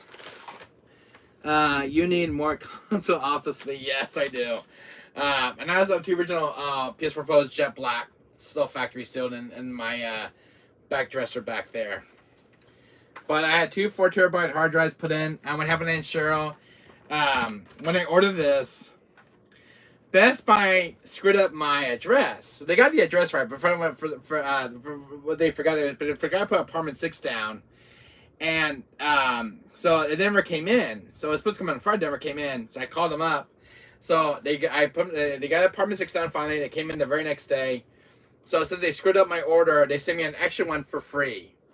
And actually, yeah, sure, these go for $350 for an SD drive. Kenna, I will be playing back on my channel, my dear. You can have so many if you had got a job. Best Buy, you know more than that. They do, yes. But they sent me an extra one on the house. And Cheryl says they screwed up my order. I purchased this, but if I got to put apartment 6 down, the computer made the glitch error. And they got my address right, but I got to put apartment 6 down. But they sent me an extra one to make up for their wrongdoing. But I think Best Buy for that is a huge shout out to them. But yeah, we'll have the second hard drive, and Cheryl, I will never get the second PS4 fix. But they went out of their way. They sent me a second hard drive for free. Dang, yeah. I told my dad about it the other day, and he was like, "What? You said how much was it again? $350." So I purchased one. I paid with my own money, and the second one was sent for free because they didn't forget to put apartment 6 down. Yeah, but these are $250 a piece, which is crazy for the 4 terabytes. But I told my dad, and he was like very shocked. So. My dad's like, "Wow, how the hell did you do it?" I said, "I don't know, just sent me one in the house. It was on them." So they scrapped my order, and then they put apartment 6 down, and yeah, they sent me an extra one for free. I'm like, "Wow, you got me in the shape." So yeah, I did. So, but this was a blown out hard drive I pulled out of my PS4 unit. It was an HD drive. And then I had my controller refix and Cheryl. Yes, I agree. This is the original. This is a PS4 limited edition controller that came with my Death Stranding. As you can see, these are original Joy-Cons from the controller. These were actually drifting on the controller itself because when I would play my game, I couldn't control the camera on my controller because it was just drifting on the controller. But my friend ordered new parts for the Joy-Cons, and it's refixed. And careful, he will offer to sell that for you. Yes. But my friend did a lot of concerts for me at the repair shop. His name is Chen. It's called I Care Digital Repair. He fixed my PS1, my PS2, my PS3, and he does like fabulous work. I met his little girl one day, so I was at how his family is doing, but we're both still friends. But he gave me a PS1 bag one day. He said one of my sellers wants you to have this PS1 bag. It was a PS1 holder bag for the PS1 console. He's a very nice guy to talk to, but he does awesome work on my console, so he shout out to him. But he did fix my PS4 controller. I said this is a limited edition controller, and it's one of a kind. And he fixed the Joy-Cons for me, so they were drifting. But I told him I want my controller fixed because it came with the console itself. Yeah, but this controller right here, he was telling me one day. He was looking at prices on these controllers. Just for to buy themselves, they go between $300 to $500 for these limited edition PS4 controllers. So this is a Death Stranding one right here. That came with this console right here. It came with this console. So this is the one that got repaired. This controller right here, what I have with the console itself. So, I mean, I didn't want to throw it out. I mean, it's worth fixing. So you got the parts for me. And I want to keep with the console itself. So, I like saving stuff, and Cheryl, I like to save stuff. I can save it. Like I found the original PS1 that was actually dead in the thrift store, and I got that one fixed. I got this PS2 ended up in the trash can, and Cheryl, I saved from going to a junkyard. Got a new disc drive for it. Got it cleaned out. And my friend, it's the same friend I go to. He does awesome work. But the sticker, this was actually missing a sticker on this PS2, and then he salvaged a sticker from another PS2 unit and put on this console, so I had it restored. But it's got a new disc drive and everything else. And this was the one that was actually torn in one of my neighbors threw this one out. But I was glad to have a PS2. You know, thanks to my mom, she found it. But I was actually at the right time because I got to save the console from going into a junkyard. So I love saving stuff. That's why my wants you never going to find the trash cans. But that was actually intact. This console was actually intact. It wasn't broken or anything. It played too. But yeah. So I was thinking it was in the repair shop for a month for repairs. Including like this GameCube right here. This GameCube from the early 2000s. I had a broken eject button. New disk drive. Got that fixed. The only thing that's in the repair shop is my Dreamcast, and it's getting fully restored. I had yellowness on the console growing. There was yellowness growing on the shell casing, so he's having it restored for me. He does professional work. But he has experience with Dreamcast, experience with PS1 consoles. He did my PS5 for me the other day. He put an SD chip that I ordered for it. Brought the PS5 down to the store. He put the chip in for me, installed it for me, and he does awesome work. So I don't have the technical knowledge. I just let a professional do it for me. I don't break my gaming consoles. But he did fabulous work. He saved my PS3 from a faulty video chip, and because it was glitching on the screen one day, and he saved my PS3 and he fixed that for me. But I love to have my consoles around because I still have the games for the system. So, but I love saving stuff, Aunt Cheryl. I saved 2 PS1s over the last 2 years, and I got them both brand new disc drives. But the first one came from a thrift store because I had a beat-up shell casing, and the story behind that one is just astonishing. My mom found it at the thrift store one day, and someone's a treasure. But this PS1 is so beat up, shell casing was corroded and everything else. It had a lot of life in it still. The power came back on. Because I tested it out in the thrift store, and it works and everything else. It had a dead disk drive. The shell casing was very old. It's very old. I'm like, no, this got to go bye-bye. So I bought the console. The console was like for $12 at the thrift store. I went to Savers. This was 2 years ago. I have the PS1 now. It's actually working now. So I took it to my friend at the retro store that I've been telling about, the repair shop.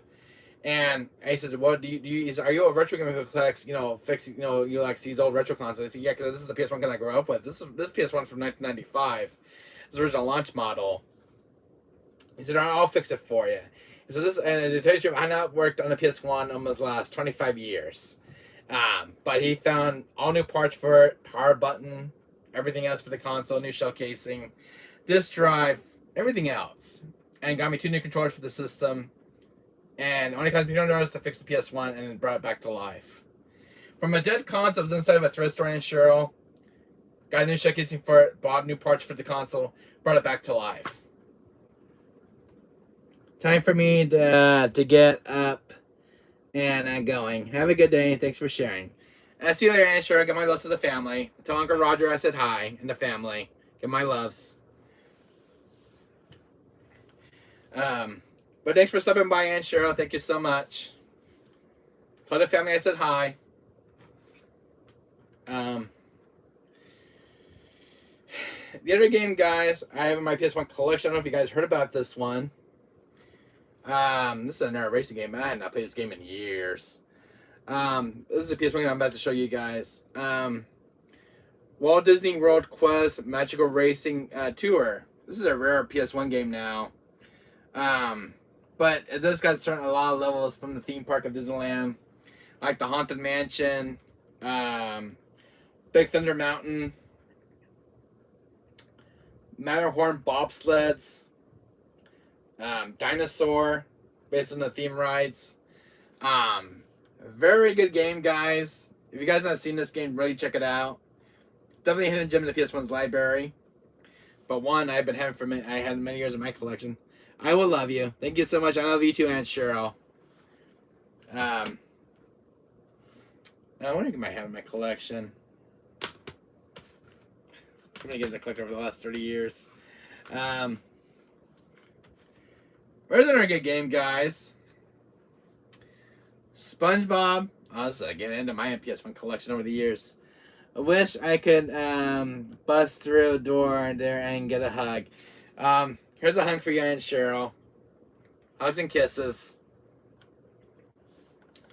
I'd love to get a nice big hug and squeeze the juices out of you.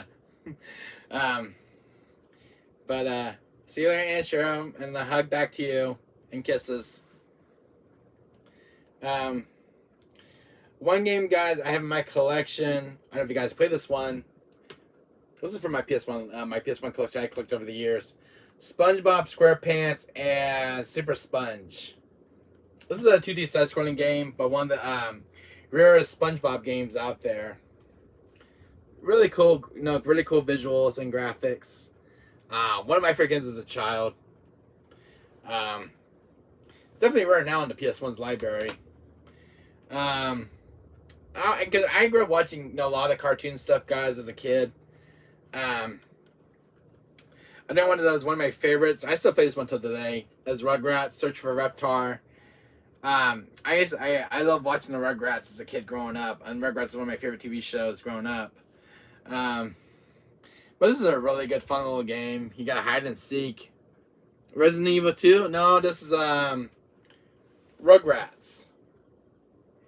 If you watch on Nickelodeon, this is an old TV series from the late 90s. Shara, cousin, she met my friend. Rugrats, Search for Reptiles from the Nickelodeon. It's got like different mini games like hide and seek. Other mini games you can play. Really good based on the TV episodes. Definitely a more obscure PS1 game. Another one I do have is based on the movie is The Lion King. Definitely in there, a rare black label one. Something got really skyrocketed in price. This is The Lion King from the if you ever watch Lion King from the Walt Disney films, this is another good one to pick up, but definitely a rare one to find. Oh my! I've not seen this game in years. This is I'm having a nostalgic trip right now. Oh my god! I've not seen this one in years. This one needs a new case. Actually, chipped too. That's weird. This is an old Bubs. Oh my god! I forgot I even have this one in my collection.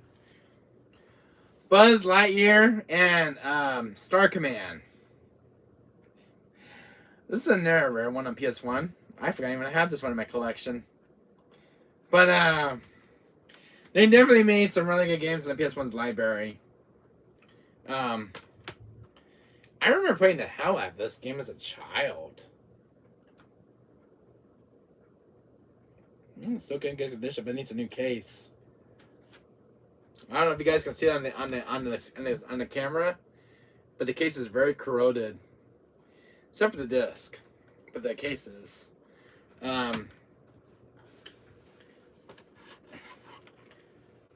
Mandark Slam, okay. I'm just trying to remember what games I had in the PS1 collection. I'm gonna show you my little PS1 collection, guys. I have I don't know if you guys remember this game. Tiny Tank. This is another good game. You can play as a tank. Really cool. He's a talking tank and you shoot stuff. Very cool PS1 game. Oh, I found my original Diablo game. Now we're talking. I do have Diablo 1. I found it finally. That was in my PS1 collection. There's Diablo 1. I don't have the second one yet. I did the second one's on PS1. But Lion Myth, these are some of my old PS1 games I'm showing to you. But this is definitely a rare one that's got in price. I don't know where I found this one at. I don't remember what store I found this one at. Diablo 1. But I remember playing a lot of it. Really cool retro game.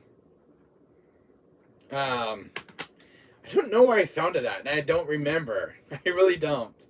I just gave it for so many years, and I forget what I bought it from. I don't know if it was some retro store. I don't know. I have the side score I bought that one at. Definitely another one I have in my collection. This is another one I haven't seen in years. I'm going through these right now. Bloody War. It's another good fighting game. in my collection. Pac-Man World. I know this one got a remake remaster on PS4 and PS5. But this is the original OG, which is my favorite. You know, I forgot. I remember Blockbuster not even around anymore. Game Rush. I don't know if you guys remember Game Rush. But Game Rush is not around anymore. But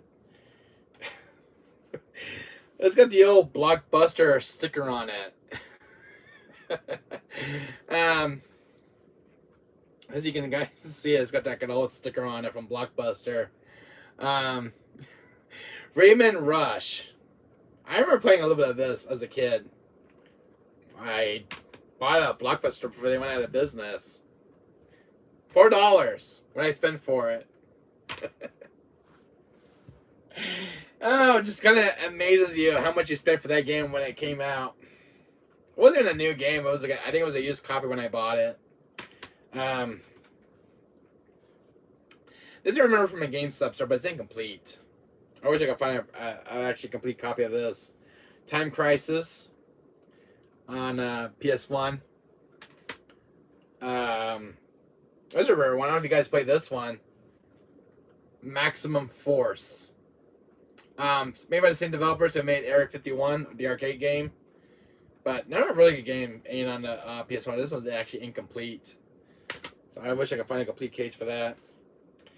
This is a very good nostalgic game, guys, from the arcades. Area 51. Really cool arcade game. Shoot aliens. Jeez, my girlfriend, I don't even have these games in my collection. My God, the memories from these games are starting to come back to me. My God, what do I start with this game? Rampage Through Time. Nah, this is one an old game I did not have. What's the retro store years back? Jesus Almighty. Yeah, Rampage Through Time. But it's an old retro store years back. I don't know how much I spent for it, but I remember buying it. It was a direct sequel. Oh my God, where do I go with this game? My God, I'm nostalgic about having with these older games. It's like nostalgic.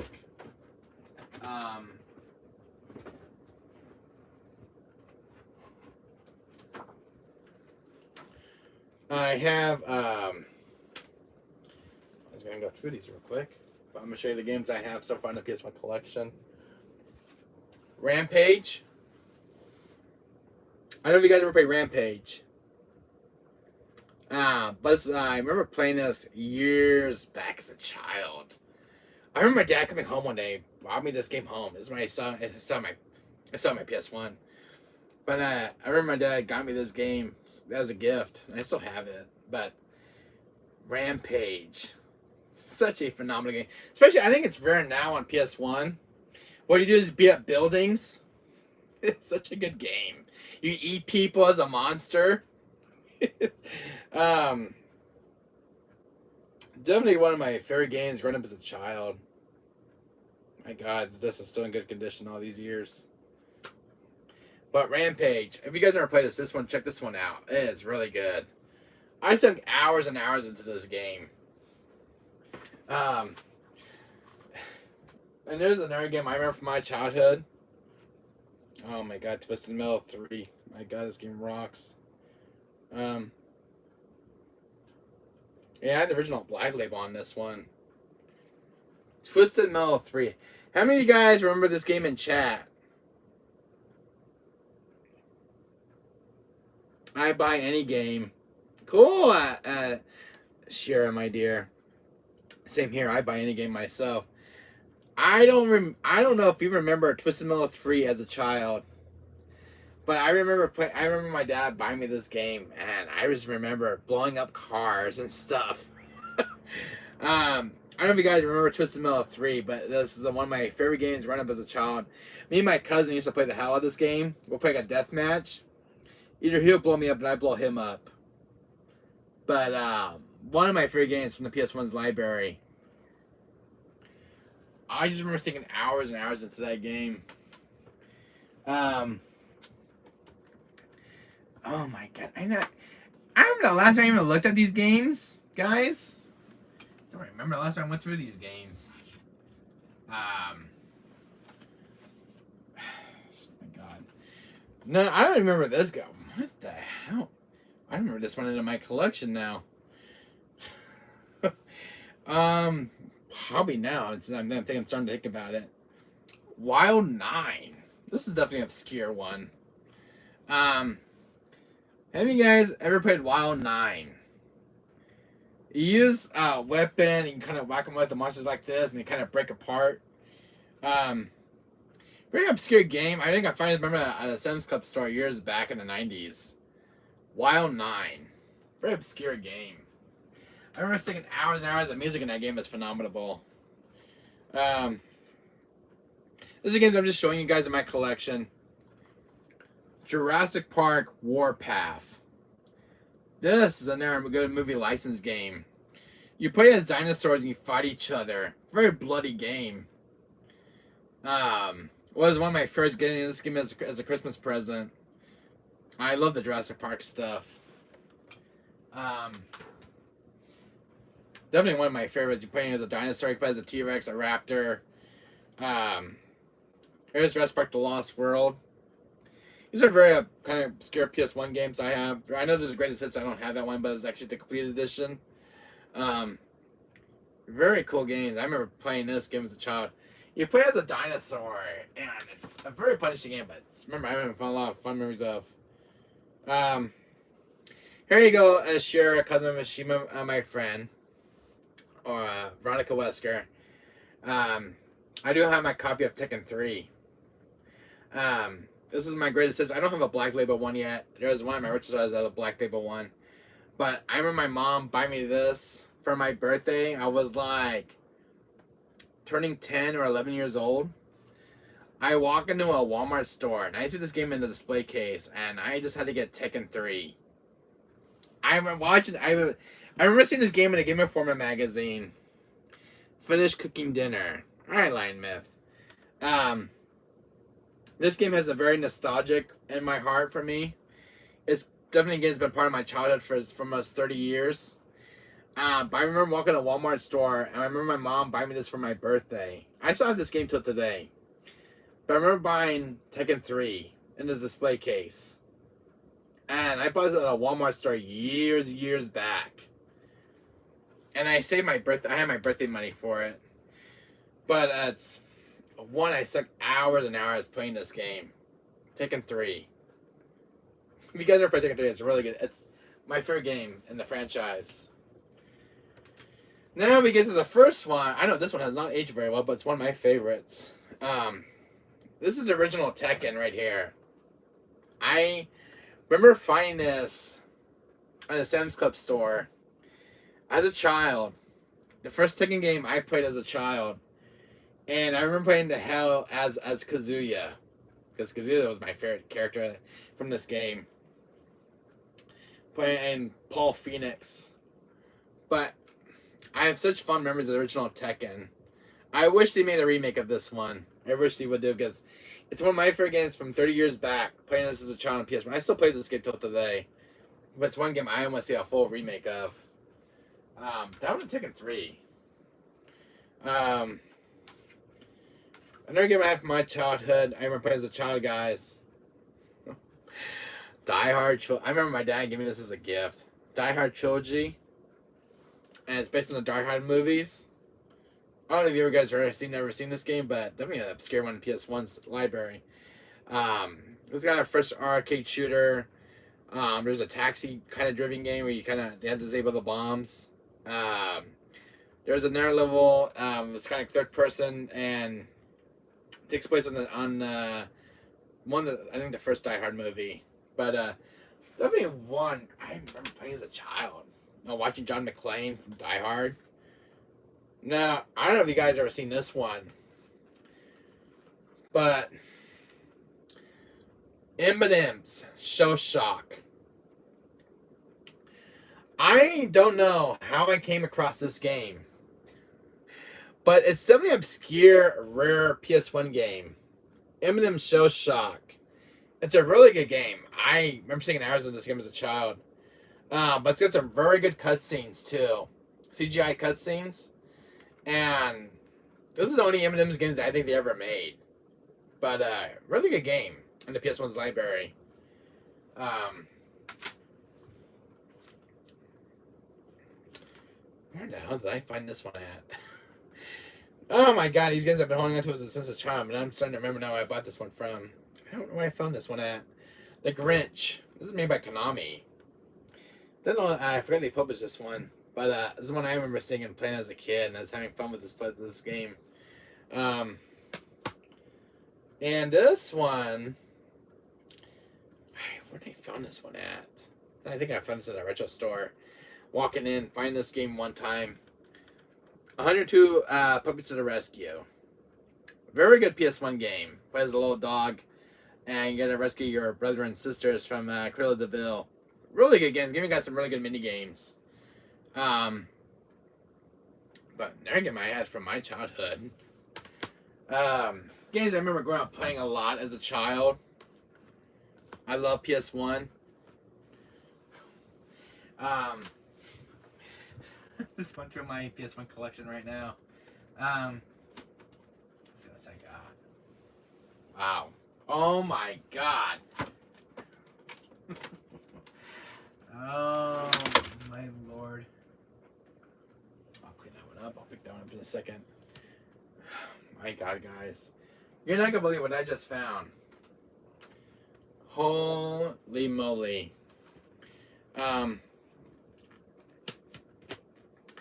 My god, guys, I forgot I even had these older games.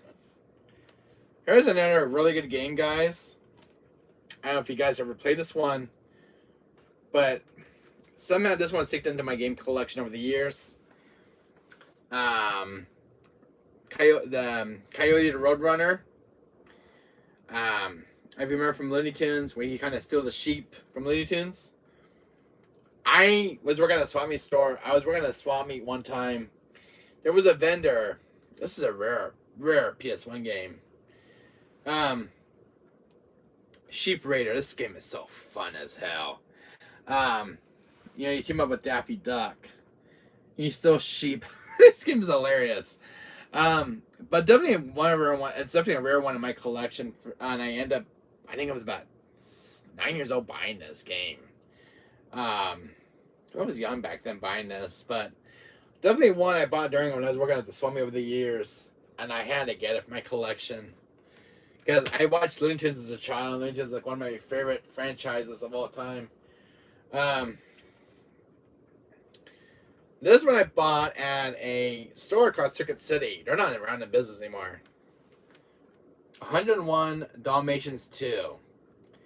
You probably guys never seen this one because it's probably one of the rarest ones out there.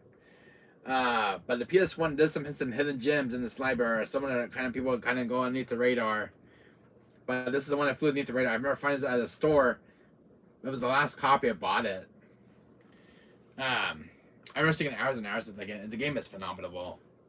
Because you got 101, which is the first game, and then you even got the sequel. But I love the 101 Dalmatian games. Really good franchise on the PS1's library. But yeah, if you guys don't know about this game, you guys should look that one up. Oh, where do I start with this one? This is a game I remember from my childhood. Goofy's Funhouse. This is a game that's probably kind of very rare to find. Goofy's Fun. I remember buying this at a swap meet years back when I used to work at. But Goofy's Funhouse. It's got little 30-minute movies in the game itself. You beat these mini games in the story mode, and you get these movies that you watch of Goofy. Nope, sorry, really. Well, definitely another one you should look out for. Veronica Wesker, sure, my dear. Definitely another obscure one in the PS1's library. Gex 3. This one's coming very rare now these days. Gex 3. I love the Gex series. Too bad they never made the remasters or remakes of this franchise. But I love Gex. Um, my grandma. Sad story, guys. My grandma bought me this game before she left this world. My grandma Gloria, she used to live in Texas. Me and my grandma one day walked into a swap meet, and it was my birthday, and I asked my grandma to buy me this game. But this is a game that I remember my grandma buying for me as a kid, and I still have it to this day. 30 years later, and I still have it. My grandma was 85 when she passed away. But she bought me this and Crash Bandicoot 2 on the PS1. But these are the two games my grandma bought me as a child. I'll show you Crash Bandicoot 2 in a second when I get to it. Gex 2 I found at a video store. This is not the original cover. I ripped this off of a Game Boy Color a Game Boy Color box that I had. Unfortunately, I destroyed the Game Boy Color box, but this is all that remains of it. Because this game didn't have a cover art for it. But it's Gex Enter the Gecko. I used an original manual from Crash Bandicoot 2, Cortex Strikes Back. Which is I have the manual right here. I found this at a yard sale. But this is all that remains of one of my Game Boy Color boxes. And it's very unfortunate that I cut this one up as a child. I wish I didn't destroy my Game Boy Color box from one of my games that I had years back. I still have the game in my little book I have of my cartridge games for Game Boy Color. But this is all that remains of one of my Game Boy Color boxes. And it's very unfortunate that I think I was 4 or 5. I just remember cutting it up. And I want to make a cover for my PS1 game. But that's all that remains of that Game Boy Color box. And it's very sad that I destroyed it. Damn. Now I'm regretting some of the stuff that I made as a child. But, why did I destroy my Game Boy Color box? Because I want to make a cover for my PS1 game. And I don't have the original manga for this one, unfortunately. But why did I do that? I have no idea. But I just kind of want to make a cover for this one. But that's all that remains of my Game Boy Color box. I used to have complete copies of my Game Boy Color box for my games. All that remains now is my cartridges. I don't know what the hell happened when I was 5 years old. But I will buy Resident Evil 4 Remake. Very good, my dear. You should definitely buy RE4 Remake. If you have a PS4 and PS5, definitely buy one of these ports, my dear. I ended up getting mine last month. But definitely get RE4 Remake. Must have. I'm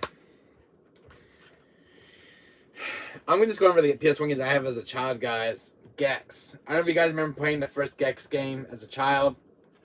But it's one I don't want to say a remake or a remaster of. I still play this one to this day. And I love the Gex franchise. Because I have 1, 2, and 3. Except for the second one doesn't have the original manual. But I do have 1, 2, and 3. It's a franchise that's been long dormant. I don't know what happened after the third game. After that, Gex kind of disappeared out of my life. But not the games. I wish Gex made a comeback. I wish he would did. Crystal Dynamics still owns the IP. It's a shame that after the third game there was no more. Not even a fourth game even planned. I think there was, but I don't know what happened with the franchise. It's sad that a lot of these franchises end up dormant. To this day, 30 years, Gex is still dormant. I don't know what happened. We're gonna ever get a revival of the franchise. It took Spiral ages to get a revival. Because now these are on the PS4, the Reunite Trilogy. But I do have my original Spiral games as a child. This game, my mom bought me as a child. I was at a Target store it wasn't a Target down here. It was a different Target. I forgot what city it was in. I think it was in Anaheim. I remember walking in. I remember seeing this game in Target. And I remember buying this, and because I had 1 and 2, and I was only missing the third one. But this was during the '90s, guys. I was buying PS1 games. This one right here is my original copy of Spiral 1. This was given to my parents. Still have this game to the day, but I didn't get the black label. I got the greatest hits. But Spiral was the game I grew up playing when I was a child. I think it was I was 5 years old playing this game as a child. I sunk hours and hours of this game trying to unlock everything. I was a master at that game. I still am. And then Spiral Riptors Rage came out a year later. Sunk hours and hours into this game. Are you still going to stream the RE4 remake? I'm still am Lion Myth. I still am. But I'm just going over some games with you guys. I got to stream later today, so don't worry. But I am streaming, guys. Don't worry about it. I am streaming RE4 remake later today. Now, Lion Myth, I don't know if you ever played this one, but a lot of people actually pass this one up. This game is phenomenal. You can play with your friends on this one. It's kind of similar like the Mario Party in a way. Crash Bash. I remember walking home from school one day. I come home to my parents' house, and they got me this game and surprised me. And I didn't expect I was getting a Crash game because I had Crash Team Racing, and I love this game. And I was only missing this one. Never played it, sadly. Really, definitely one of the last of the Crash games in the OG trilogy. But definitely never got a remake or a remaster of. Definitely they're really missing out on. I think Activision owns that, and Activision owns the IP now to Crash. But it's one I want to see a remake of, like a modern game of it. Before I get any older. But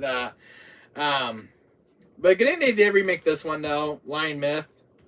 I was happy they remade this one, Nitro Fuel. But the original one still has a spark to my heart.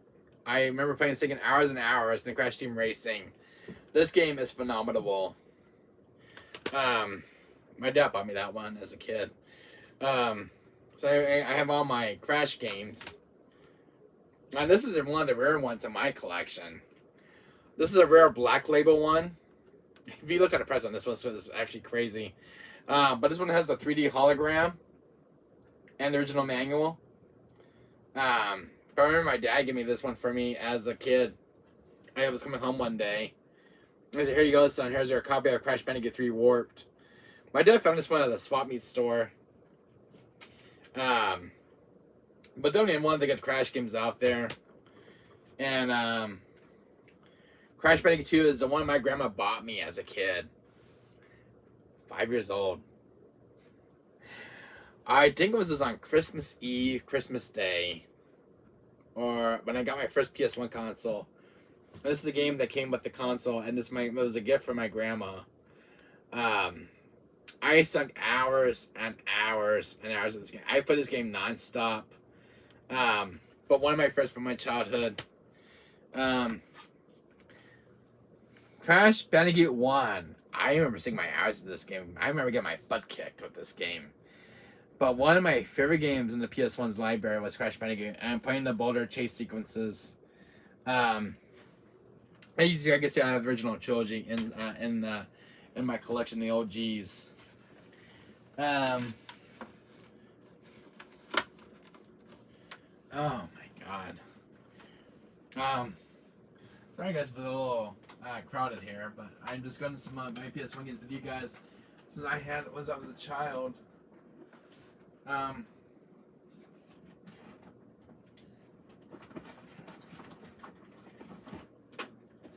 put that there.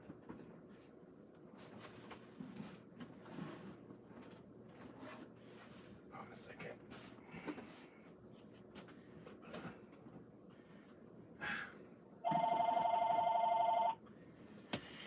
What game that's gonna pull out? What is it? Call from broken bill spam. Wrong number, dude. Spam numbers. Have you guys ever played? I need these games that somehow in my collection over the years, but they're worth some money now. Have you ever played Scooby-Doo and the Cyber Chase? This is my Black Label one. I remember watching the movie on this, guys. Didn't know they made a video game adaptation based on the movie. But one of my favorite Scooby-Doo games on the ps1.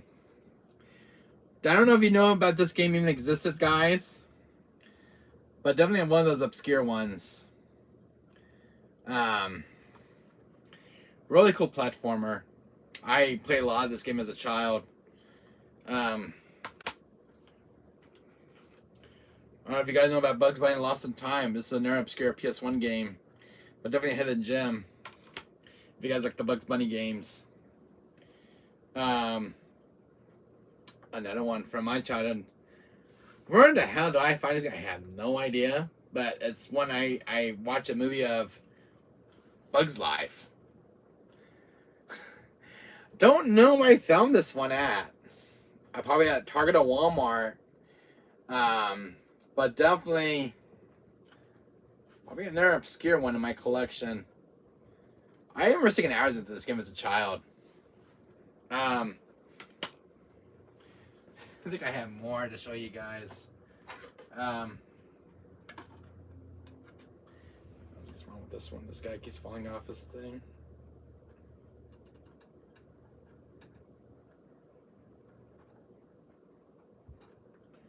Give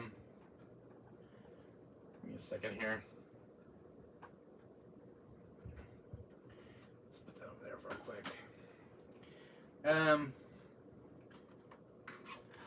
See what games I have down here. My collection. Oh no, you don't.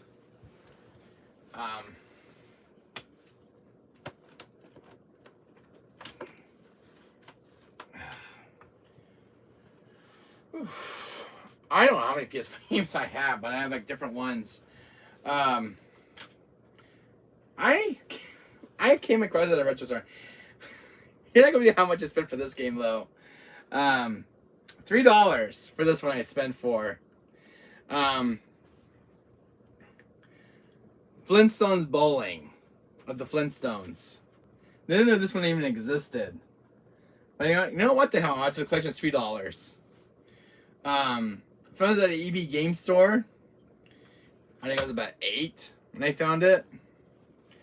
I think 8 or 7. There used to be an EB Games in Brainerd Park. They're not around anymore, unfortunately. Fortunately, they weren't around. GameStop took over.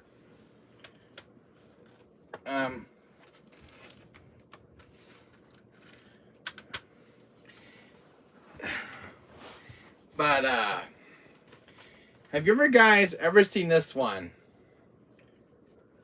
Austin Powers Pinball. This is another obscure one based on most of the Power movies. If you guys watch Austin Powers with Mike Myers. Definitely one of my favorite Austin Power games. They don't even mean to make a game of this. But really cool. In the collection. And these are worth to have in the collection, guys. I bought this at the Swami store when I was with my dad one day. I love the pinball games. This is another one. Got some really... I need a brand new case for this one and get rid of the stickers on this one. Pro Pinball Big Race USA. I love those pinball games. But PlayStation on a lot of them. I remember the Pro Pinball games. I didn't play this one yet. I bought this one years back, never played it. But there was a lot of pinball games. Now this one was a gift from my dad. Pro Pinball Fantastic Journey. This one's got some very cool music. Um, I think hours into this game. There was a few bosses in the pinball. Really cool. This was a gift from my mom years back. I think it was at four or five getting this. Welcome back, Fonda Wesker. Thank you, my dear. Ball Breakers. I don't know if you guys ever seen this one, but definitely an obscure one in my PS1 collection. I saw how they made it in my collection. Ball Breakers. You do punch each other. It's kind of a weird game, but somehow this one in my PS1 collection over the years, as a child, was a gift from my mom. But I still love the game. I play a lot of it. It's one of those games you just kind of fell in love with. I remember this. I think it was a gift from my dad years back. Backstage Assault. I have heard some really good wrestling. This one I played a lot of on PS1. Playing as Cone Stone, Steve Austin. Really good game. This game dates back to my childhood. Oh my god. This is some of the most rare wrestlers that are not even around. Kevin Hart is in this one.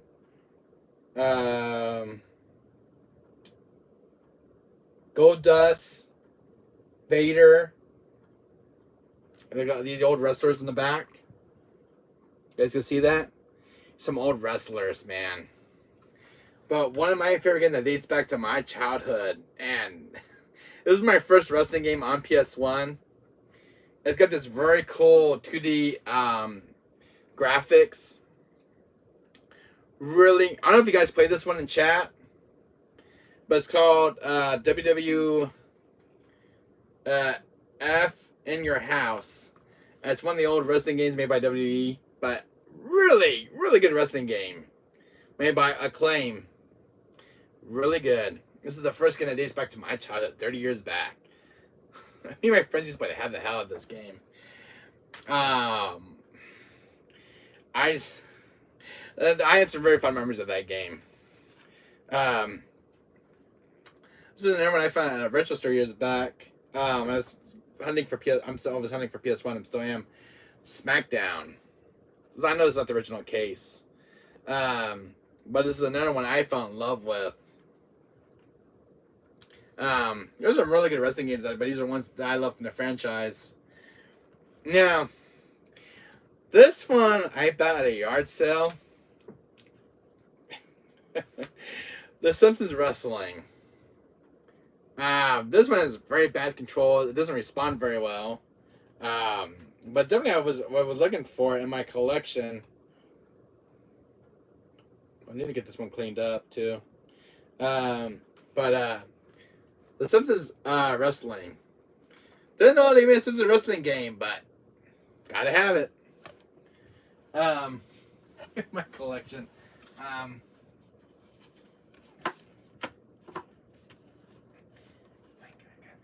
It's been 30 years since I looked at these guys. Just bear with me. Oh my god. Yeah, I can tell you this one's been sitting a lot in my collection.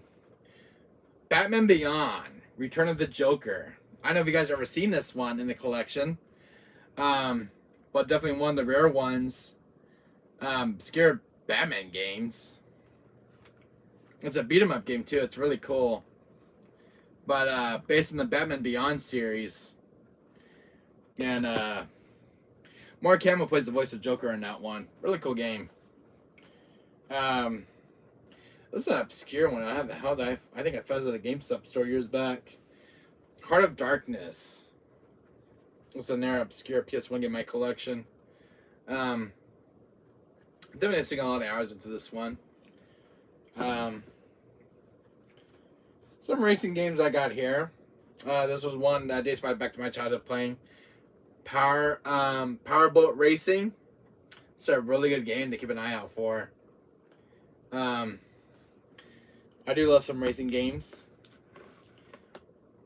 Now I don't know if you guys remember Tycho RC. What the hell? I don't remember finding this as a child. Probably at a game store years back. Tycho RC. These are like little remote control cars you play as. You can kind of race each other.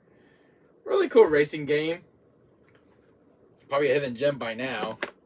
I think it is because it's been like 30 years since I collected that game. I know these ones show some age. Because the cases are kind of worn out. Except for the game itself. Grand Tour Racing. My dad bought me these as a child. But it's ones that holds dear to my heart. I think I need to get this one cleaned up if I remember. This is again that's been on my list to get cleaned up. No. Pretty good condition on that one. I think there's one I need to get cleaned up. Which one it was, but God, this case is very old. So this one I get cleaned up. NASCAR Racing. This is another game gift. But do you have any more Assassin's Creed video games? No, I do not, my dear. I traded the last one off of my PS5. But I will buy Assassin's Creed games. I just sold one on my PS5 because I needed money. I just traded off for a different game that I needed. But I'll have to rebuy it again. My Assassin's Creed Valhalla game. I sold it off and I wanted a game for my collection that I did need it, and I traded in with my Ratchet and Clank game for a game I really wanted in my collection. But I will collect Assassin's Creed again. I only had one on my PS5, but now I sold it off. I traded it off about a week ago. But no, I don't have any more Assassin's Creed games, my dear. I'm so sorry. But I'm keeping a looking out. Don't worry. I go game hunting next month. But I'll try to start with the PS3 and see if I can find something on the PS4. I do want to play the Assassin's Creed though. I need to buy a PS5 just first before I can buy any video games. Yes. Yeah, you definitely should buy a PS5, my dear. They're easy to find now on Walmart and Target. Because they're easily stocked now. But definitely get a PS5. There's a lot of good games on that PS5 console. There's so many good games on that unit. This one, my dad bought me this one years back. NASCAR Racing. I remember playing this as a child, but it's one that's been very dear to my heart since a child. NASCAR. Jesus almighty, I've not seen a game in years in my collection. Extreme. I don't remember this one at all. I remember playing this as a child. Extreme. I don't know if you guys ever played this one. How the hell does this one make it into my collection? I have not played this game in ages. But I remember playing this as a child years back. My God, it's been some decades. It's still complete. But I know they made a sequel to this one. I don't know. I've never found the sequel, but Extreme. They're a good sports game. Just kind of race each other. And they have a shooting game. This was a gift by my dad. I played a lot of hours of that. It's got a very good music track that plays.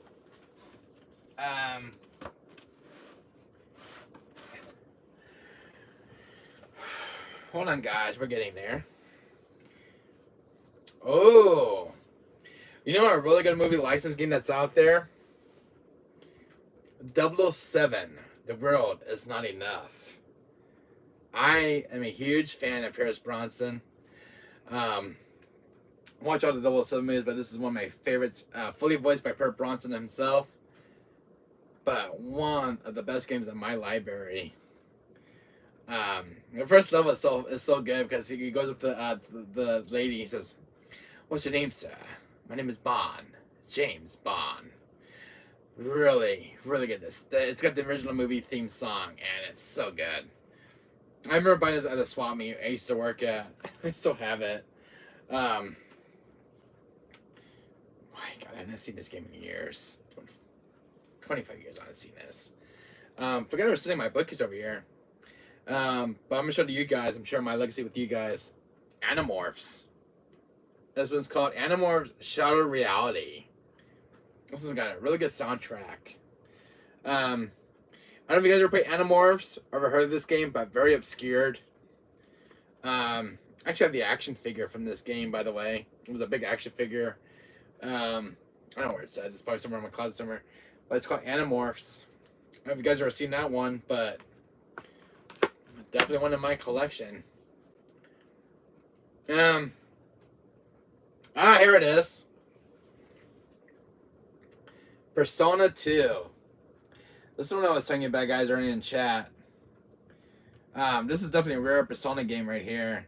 But it's one I can never get past the first sticking level. It was actually hard. One of the bosses actually killed me early in the game. I was under leveled. Persona 2. I think it's just missing its manual.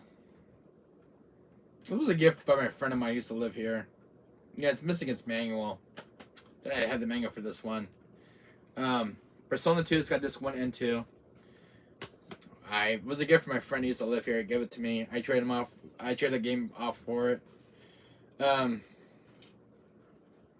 Copy of Oddworld. Abe's Odyssey. This is a game I was from my parents as a child. I have fond memories of Abe's Oddworld.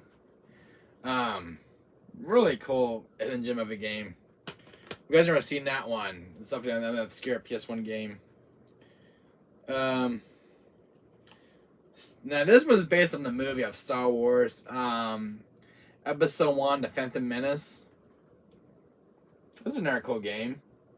I enjoyed this one a lot. I don't know if you guys ever played this one now, but it's voiced with Liam Nelson and some of the voice actors in this game. But yeah, definitely one in my PS1 collection. There was a lot of good Star Wars games being made during the 90s. Star Wars Rebel Assault 2. I don't know if you guys ever played this one on the PS3's library. Really, really good game. I beat this last year, finally. I could never beat this game when I was about 5 years. I could never beat it. I beat it about 25 years later, and I finally beat this entire game. Disc 1 and 2. The levels in the game are phenomenal. It's all about the older games. They're so good. I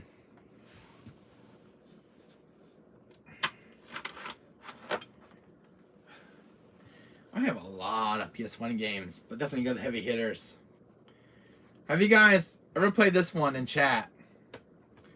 Hellboy, Asylum Seeker. I walked into a GameStop store and I bought this one day. It was one that I have my PS1 collection over the years. Hellboy. Really good Hellboy game. My God, I've not seen this one in a while. Crusaders of Might and Magic. I don't know if you guys ever played that one either, but this is an obscure PS1 game. And you play as a war and you fight, I guess, monsters and demons. Been a while since I played it. This has got the old GameStop sticker on it from years back. C12 Final Resistance. This is another really good PS1 game. Can you believe it's got the original PS1 Seal Steel? It's kind of cool. I didn't know it still had that. Project Overkill. I don't know if you guys ever seen this PS1 game. But definitely that wound up my PS1 collection over the years.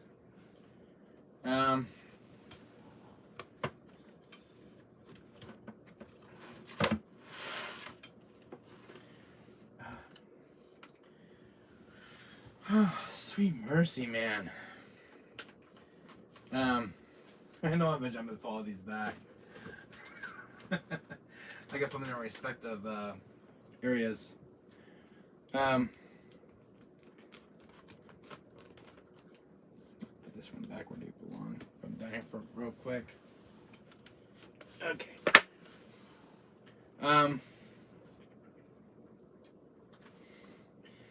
Well, these were one of my first games that I got as on the PS1 game. 10 Pin Alley. It's a bowling game. I wasn't good at this one, but I just remember sticking hours into this game.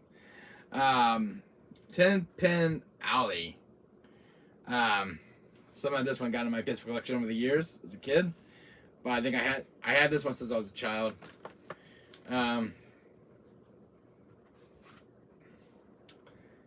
This is another one I had. Rock'em Sock'em Arena. This is a gift from my mom. Really cool. This is a really cool boxing game. I actually enjoyed this one a lot as a child.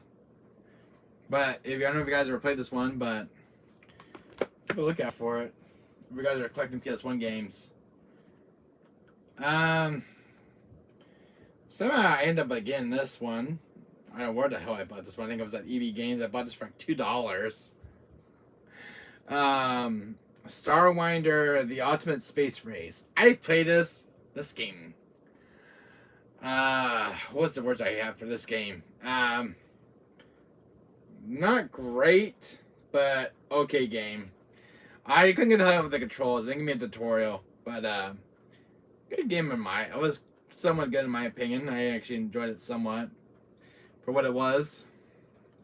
But if you guys play, I don't know if you guys play this one now. Starwinder. It's probably rare now on PS1, but definitely ended up my PS1 collection.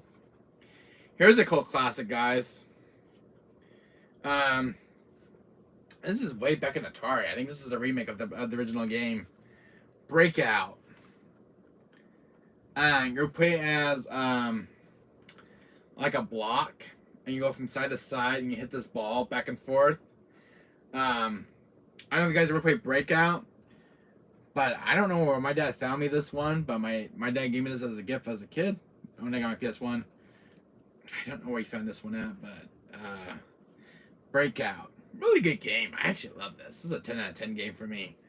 I will go back to this game at times when I want to play a good, relaxing game, but that one game is really fun. The music in that game is really good.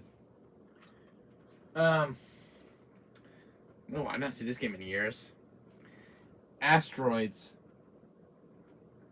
It's made by Activision. Oh, you shoot asteroids. Yeah, I kind of remember about this one.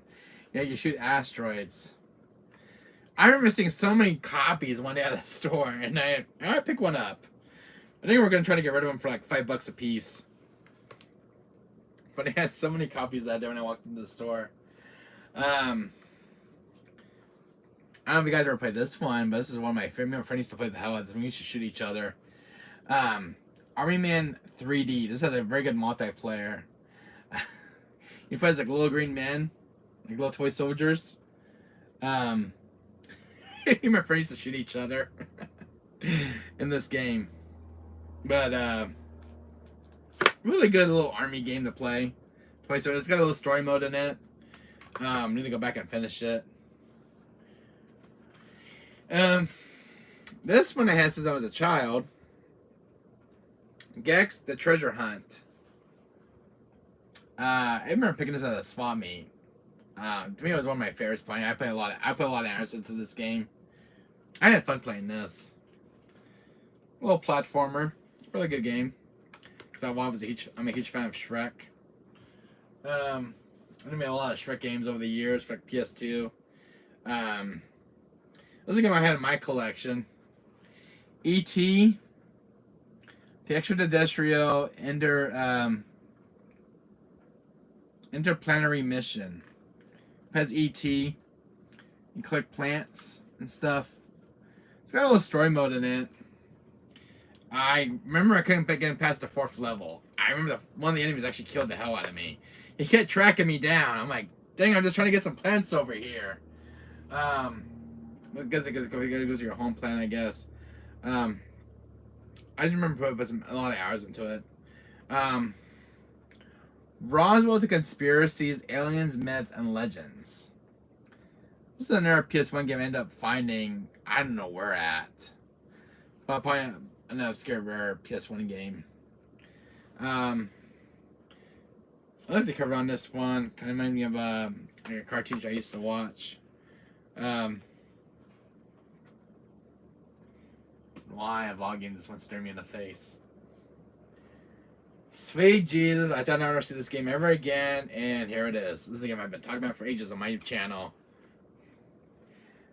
Bubsy 3D World. Have any of you guys ever played this godforsaken game? This game almost ruined my childhood as gaming. It's a very unfinished game. Worst game I ever played in my life. I hope this is the game my dad gave me. I still haunt with it.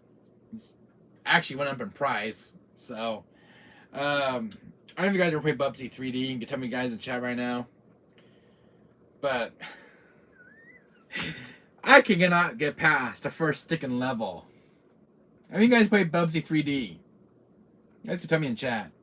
But, yeah, Bubsy. I know he was a cartoon character back in the day, his own cartoon show.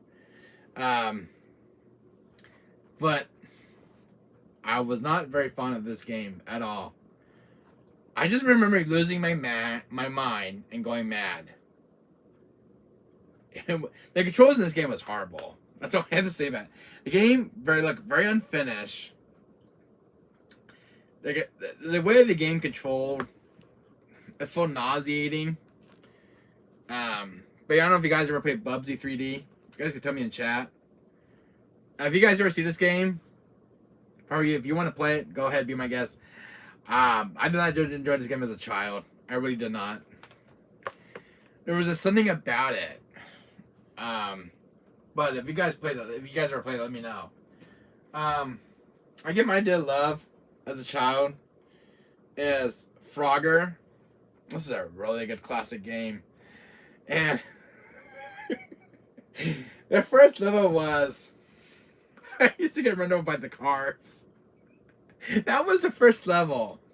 And then the second part of the level was you had to go on these alligators to get across. And you had to get like 4 frogs across. I found out there was a sequel to the game. But I remember playing Frogger as a child. It was way better than Bubsy 3D. But really had fun playing that one. Soviet Strike. Holy hell. My God, I never thought I'd see this game again. I remember my dad bought me this. Soviet Strike. Such a phenomenal game. You flame around a helicopter, you blow up stuff. Really good game. It's got those BMB cutscenes. I mean, you guys ever played Soviet Strike? There was one called Nuclear Strike. I think it was it's the sequel to the first game. But here's Soviet Strike. I forgot I even had this. Jeez. But I remember pissing a lot of hours, and I remember dying on the last part of the first level. I'm begging, I hope I don't leave again. Alright, Line Myth. Line Myth. I found it, my friend. Bubsy 3D World. Have you played this one? I have some childhood tormented memories with this game. My dad bought me this. I don't know why. But I did not have a fun time with this game. Have you ever played Bubsy 3D World? Line Myth? Please tell me in chat if you played this one. Has everybody in chat ever played Bubsy 3D? I hope I'm not alone here who ever played this game growing up as a child. I have when I was like 6, and I loved that game. You actually played this one? I can get past the first level. Wow, I'm surprised you played Bubsy 3D. For some reason, I as a kid, I was very flustered with this game. How did you you played when you were 6? You must have been when you were 6 years old. I can get past the first level in this game. I cannot get past the first level. I held this game for many years, and I live in the game's shadowy past. I think I should go back and beat this. I don't know how many levels it was, but to me it was like a very unfinished. If I remember the way the levels looked. All I heard is it's gonna take about 1 month of development. That's what I heard about. But I'm surprised you actually love Bubsy 3D. Bubsy was on a character I grew up very, very much with, Line Myth. I'm so sorry, but I didn't grow up with Bubsy very much over the years. Unfortunately, I didn't grow up with Bubsy. But that's the only Bubsy game I remember from my childhood. I think it was about 5 years old playing it. I remember my dad buying it for me. I didn't even ask for it.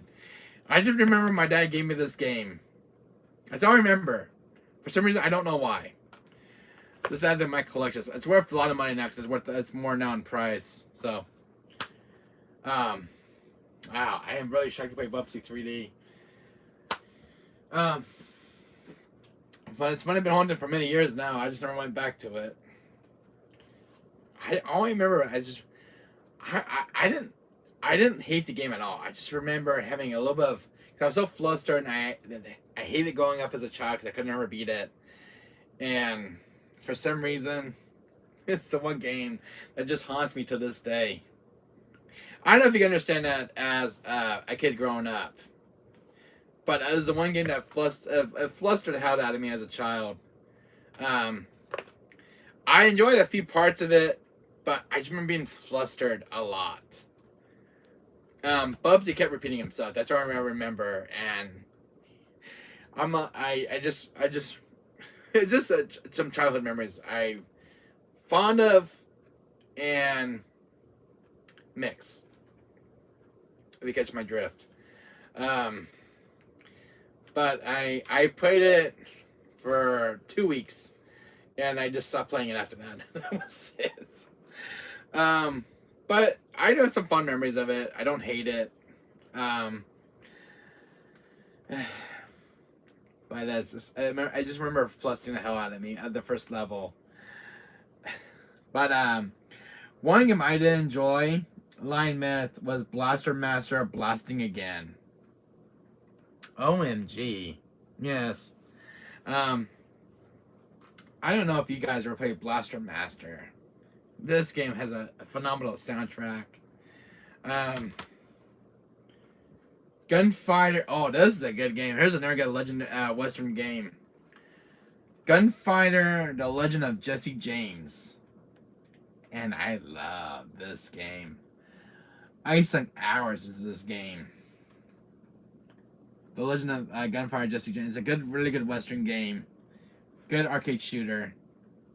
I remember my dad buying this for me, and I just fell in love with it. I think it's a very rare, obscure game now. I think I only got one more PS1 stuff to go through. Oh, I'm gonna make triple chocolate brownies. Oh, very cool, my dear. That sounds very delicious. Metal Slug on PS1. This is number X. I had bought this at a GameStop store years back. But one of my favorite Metal Slug games on the PS1. I think it was about 10 years old when I bought that one. Final Fantasy 9. I finally found a complete edition of this one. I had one that had duplicate discs. I didn't even have the right disc in them. I have Final Fantasy 9. I not played through this one yet. Thank you, my dear. Final Fantasy 9. Got a complete copy. I spent $21 on this one. Also got Final Fantasy 8 Black Label. I have the PS4 remastered one, physically. I spent $19 on this when I had to get it for my collection because I didn't have any Final Fantasy games on the PS1. My rare Black Label. This is an expensive one right here. I spent $100 for this one. In my collection. $100. Do you remember Zelda Legend of Four Swords? No, because I didn't play it. Line Myth. I remember playing Zelda Ocarina of Time and Majora's Mask. I still remember playing with some friends of mine, but not the Four Swords. I think I saw one of my friends playing that during high school. But I didn't get a chance to play it myself. I just saw my friend playing it. He was like, check this game I have. But I didn't get a chance to playing it, unfortunately. Yeah, but I do have does it have 3 discs in this one? Yeah, it's only 3 discs. Have any of you guys ever played Final Fantasy VII? I bought this game 2 years ago. I got it with a strategy guide book that came with it. I don't know if you guys remember FF7. Maybe you guys play a lot of FF7. And then FF8. I think a lot of people like this one a little bit more than FF8 when it came out. Well, I love FF7. I love FF8. I didn't play FF9 yet. I played a little bit of it back in the day. Never fully finished that one. One name I did get in my collection, Final Fantasy Anthology. I got this one 2 years ago. I was buying Final Fantasy games. It's got Final Fantasy 5 and 6. Really cool to have. These are the ones that have been reworked. And I also got Final Fantasy Origins. Which one has 1 and 2? The Black Label was way too much for me. I couldn't afford it, so I got the greatest hits. I did from a retro store of mine. So the only one I'm missing is Final Fantasy Tactics. Is what I'm still missing.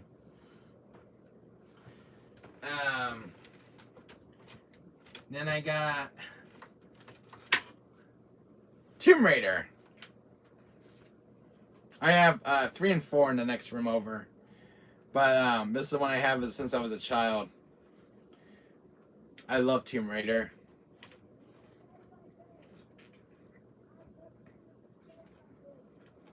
And then another one I have is Spider-Man. This is another really good game. I don't have the second one though. I'm missing the second one. And then this one I got at a retro store. Splinter Cells 2. I'm missing the first one and third one on the PS1. I haven't played this one yet. But, you know what I did buy, guys? Yu-Gi-Oh! This is definitely one of the obscure PS1 games in my collection. I remember to play the game with a friend of mine. Really good game. Yu-Gi-Oh! I love that. I love that series. And Black Magician is one of my favorites.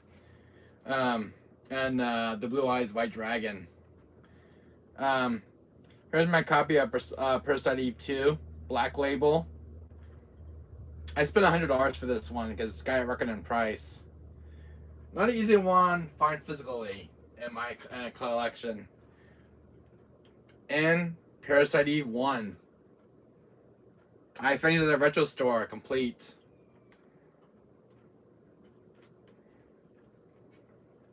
With the original manual. So, yeah, I'm just happy to get Parasite Eve 1 and 2. Someone traded these off at my retro store and I had to get them. So this also had its manual. They're both complete.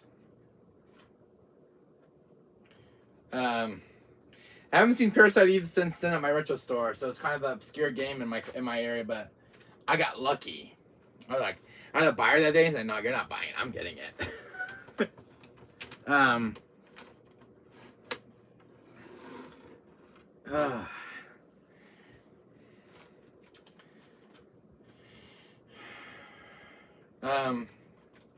Then I got Dragon Ball Z Battle Ultimate Battle 22. And then Black Label. I love that game. I played it as a child. Medieval. I played it as a child. I remember dying a lot when I first played it. Forgot I learned how to run.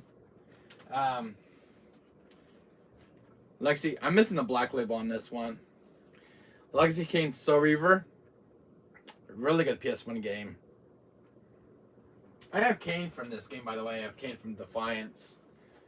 Catch Me Through the Night. I'm trying to find the Black Label on this one. The Black Label is worth actually a rare one to find. The definitely one of my favorite games from my childhood.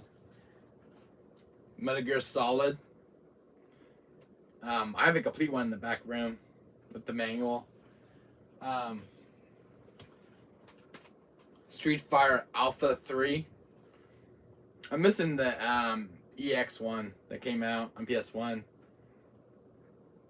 So I have Street Fighter, The Greatest Hits, Street Fighter Alpha 3 Black Label.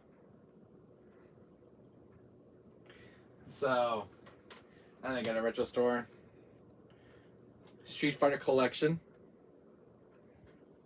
And the last one, X-Men vs. Street Fighter. That's all the PS1 games I have, and then the ones are in the back room. I have like Medieval 2, The Mummy, Gauntlet Legends, Gauntlet. I have some other obscure PS1 games in the back room. But these are the ones that are in my. These are the ones that are from my room. So what do you guys think of my PS1 collection so far? I have way more in the back room. But one of my dad's, I'm sitting on a pot of gold with one of these games. There's one in this pile that's worth about $600, and it's Persona 2, but it's missing its manual. So I have like 60 more PS1 games in the back room back there, my mom's room, because I have another game room back there. So I have 60 more PS1 games. I have 2 more copies of Dino Crisis, Resident Evil 3, Resident Evil 2, Resident Evil Director's Cut, Crash Bandicoot, Spyro. This is the common ones like I have in my collection, but there are some obscure ones like the Mummy from the first movie. Some other obscure ones in that collection over there. But 30 years, guys, of PS1 games in my collection. I think I have I got a copy somewhere. Oh yeah, right. Hold on a second. Wait a minute, there's more PS1 games right here. Oh my god. Staring right in the face. Wait a minute. No, there's more. I take that back. There's more. Marvel vs. Capcom. That one I spent $250 for. Mega Man X6. I love this one. My favorite Mega Man game. Mega Man X5. I remember I had these since I was a child.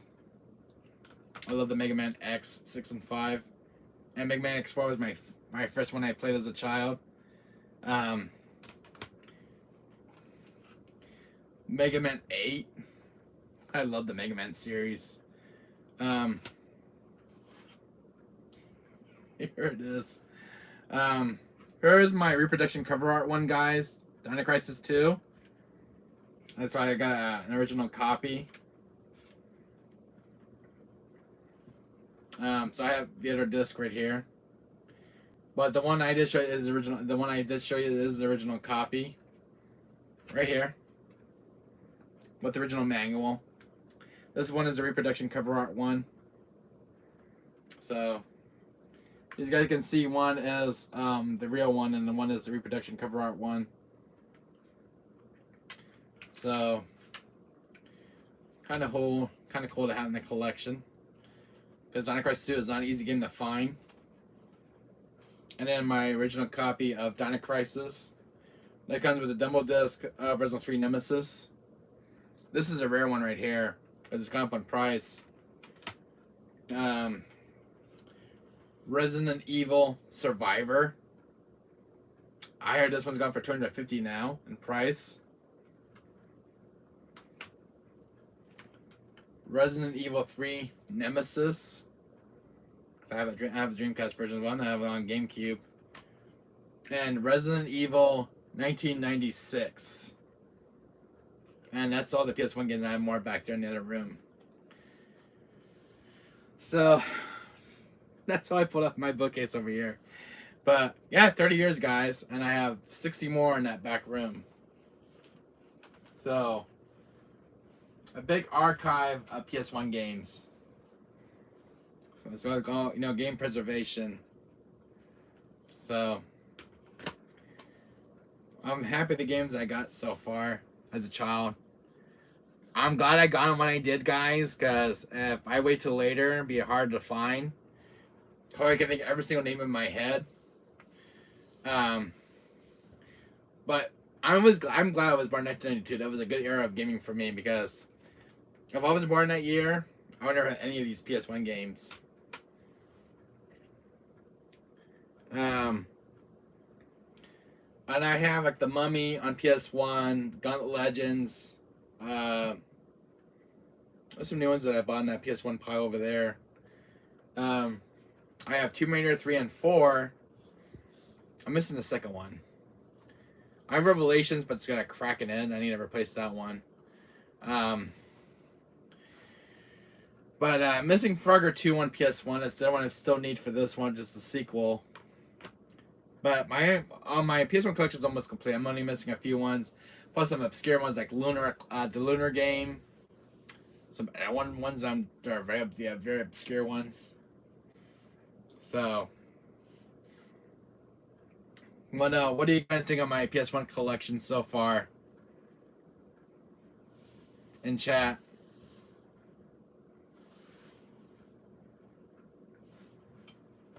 "30 years, guys, of collecting those. Since day one as a child." How many of you guys still have your PS1 games as a child?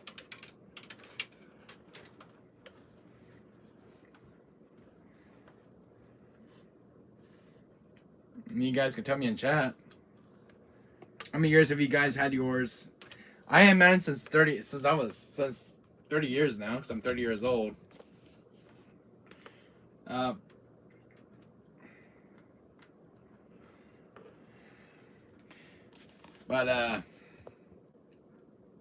Jesus. Come on. Here we go. Nothing in chat. Yeah, but those are the PS1 games I had since I was a child. I think I have a few others. I'm gonna go get them real quick.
Alright, guys.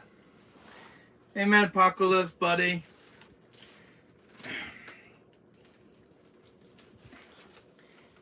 Hi,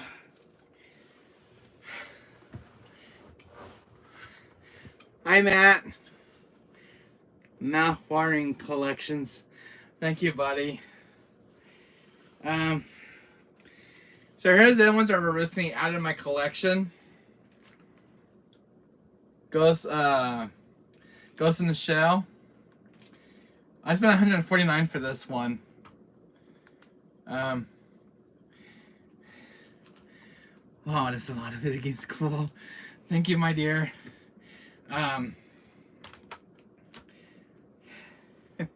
You guys can see the amount of games I have in the collection. Gundam Battle Assault. This one's actually complete. I love the case on this one. Definitely a rare one in my collection. I got this one like 2 years ago. But it's got those anime sprites. So I got Gundam. I'm trying to find a complete copy of the second game. Fear Effect. I spent $40 for this one. But I do have Fear Effect on PS1. This is complete with its manual.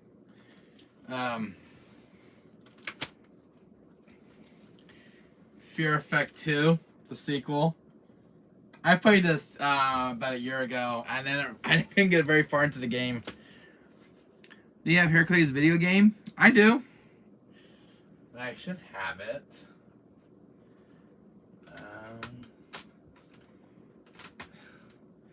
It should be in my collection. Alright. Somewhere in my room, it's in my PS1 collection somewhere. I know I just saw it a minute ago. Let's see. Is this it? Is this it? Is it the one you're talking about? Shira, my dear? Veronica Wesker. Is this the one you've been mentioning in my collection?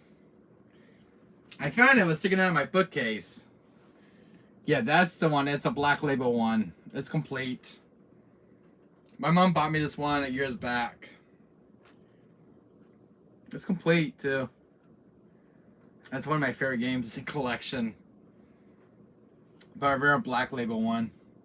This one's rocking in price. But it's something to keep an eye out for. So, yeah, I have it. That's one of my favorites in the collection. Alright. Lion Myth.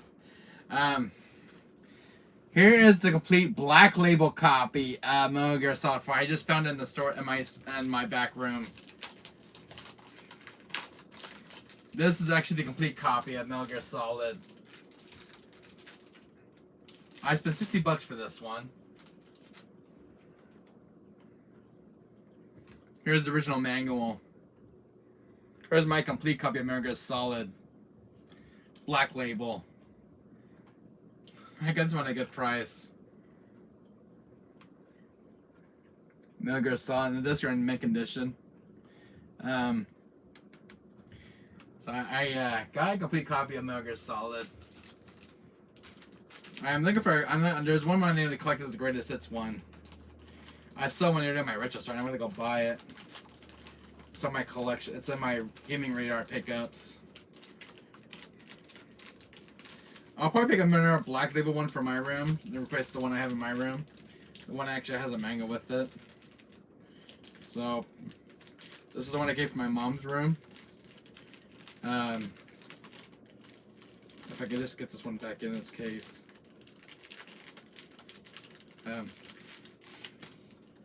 I'll do that one a little later.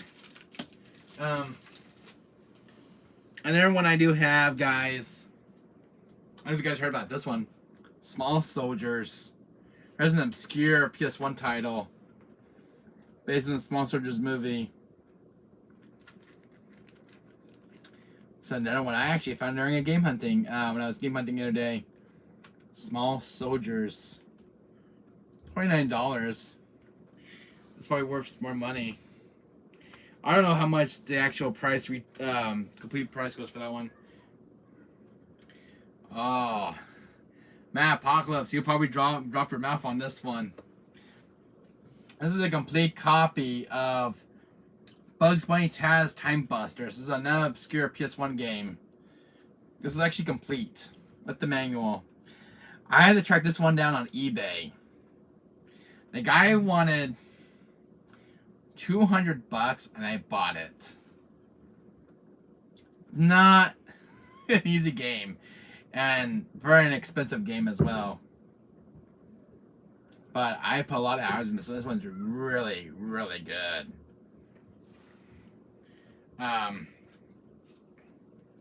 That's complete too. But one of my favorites in my collection. Another one that I found just about even a few months ago. Casper. There's another good one right here. The PS1's library. I don't know if you guys ever played this one, but definitely keep your eyes out for. Hello everyone. Hello, Shira. I also got. Now, Matt, this is 30 years of collecting, man. This is 30 years of collecting these PS1 games. There were still a few in the missing gaps in my collection, but I'm slowly getting there.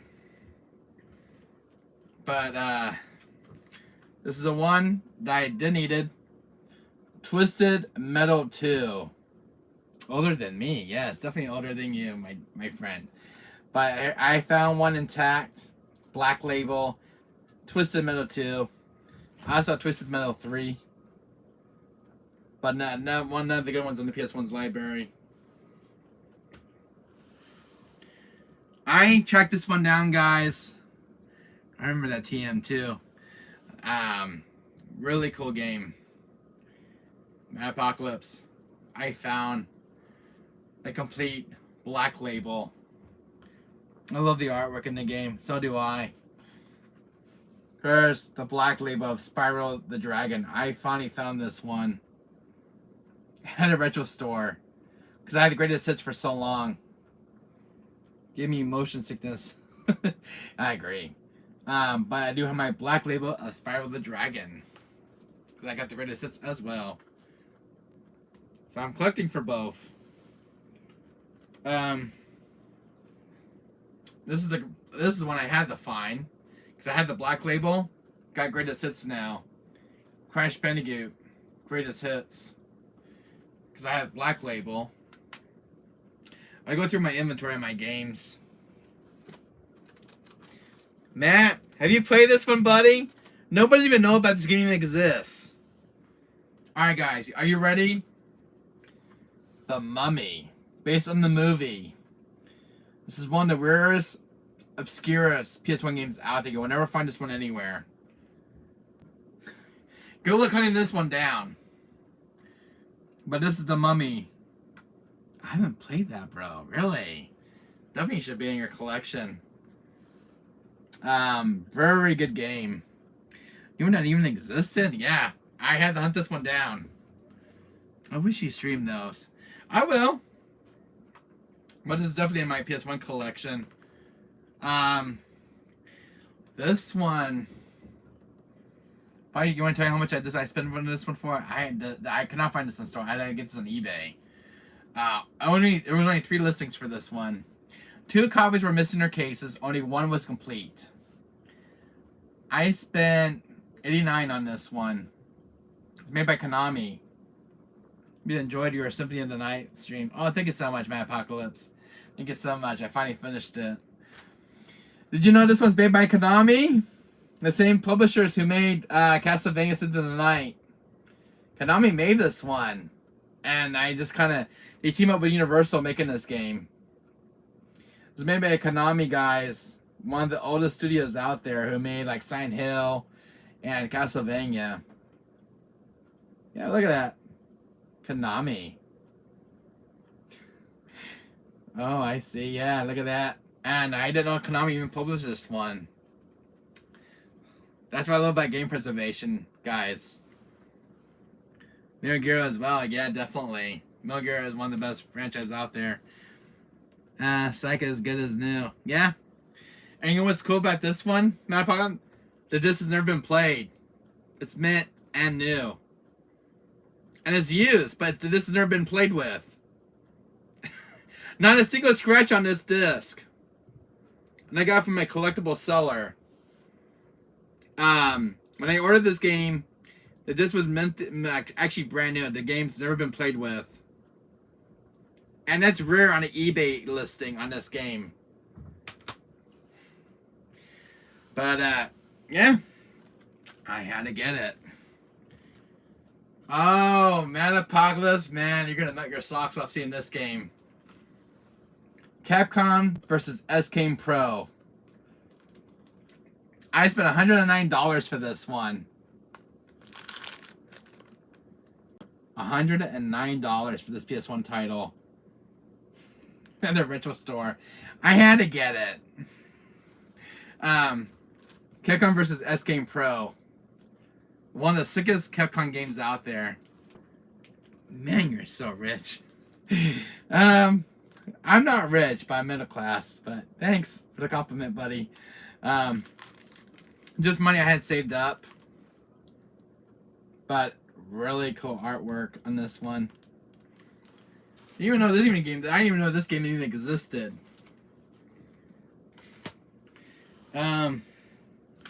Now, there's a rare one that you'll never see around Map Apocalypse, but it's not complete.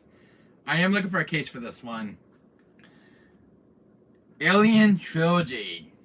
A lot of game pick videos talk about this one, but this is actually a black label disc. This is definitely one of the rarest PS1 games out there. One of my friends actually wanted this game off my hands. Alien Trilogy. You don't even see this one at all for some reason, but it's definitely one of the rarest. Very rare. It's a very rare black label print. It's the first one. It's the first print issue. Aliens Trilogy. I came across that at a GameStop store. Very rare. And this was not as rare. This is a common game. But I added my collection. I did like my casino games. Caesar's Palace. This is the second one. There's the first one out there. Only $9 for this one. I bought this gift for my mom. I reckon it was getting in the video games. But it's got blacked out slot machines, you name it. Yeah, it's $10.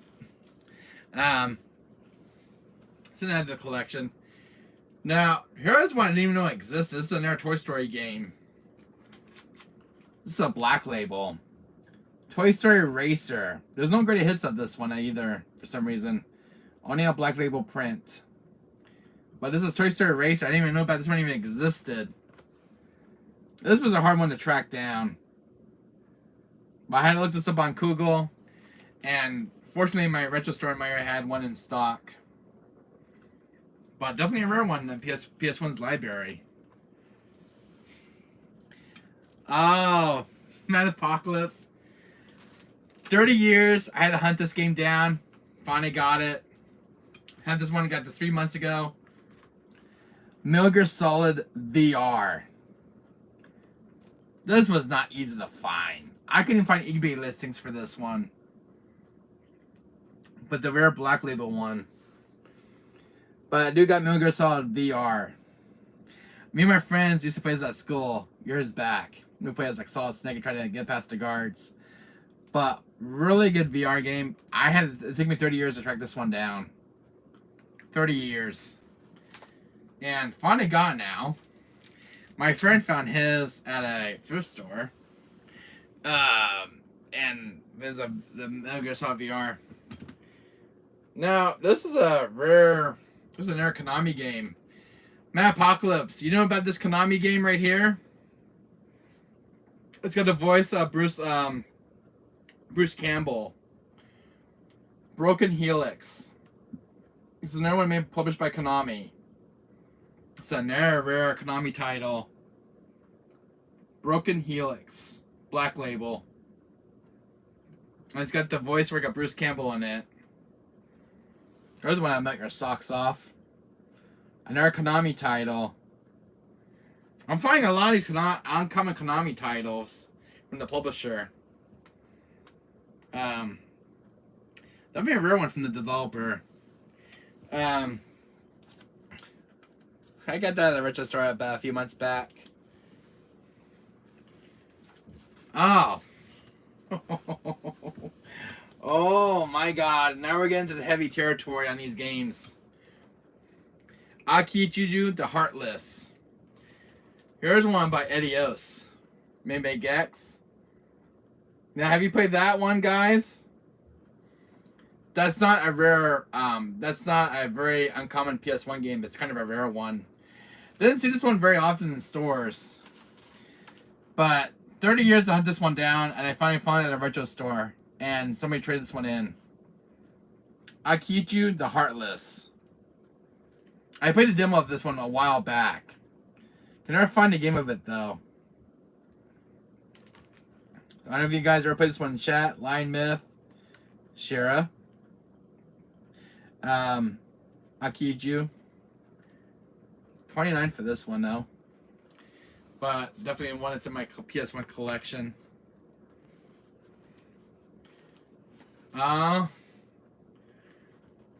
Mad Apocalypse. This is one, actually, the Holy Grail in the entire PS1 collection. And super rare. Medieval 2 Black Label. I found it at a retro store one day. And, they brought this one. I was in the store for 2 hours, and they brought this one out. Medieval 2. Took me years to find this one. I've been thinking of this game for years since it came out. But Medieval 2. I spent $75 for this one. And if you look on eBay, the price on this game is crazy.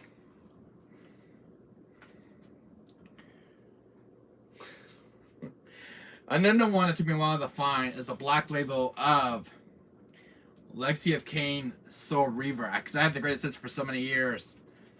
Here's the Black Label of Soul Reaver 1. I got the Black Label and greatest hits. But I always wanted the Black Label one since I was a kid. Track that one down. Now, this game, for some reason, gave me a real headache. I could not find this game anywhere until I got a listing for it on eBay. Gauntlet Legends. Very obscure, rare PS1 game in print. Couldn't find this at a retro store. Couldn't find this one anywhere. I checked this one on eBay. I only had a few listings for this. But check that one out, guys. Gauntlet Legends. Yeah, I got the expansion pack, which is the Gauntlet Dark Legacy. But very cool game.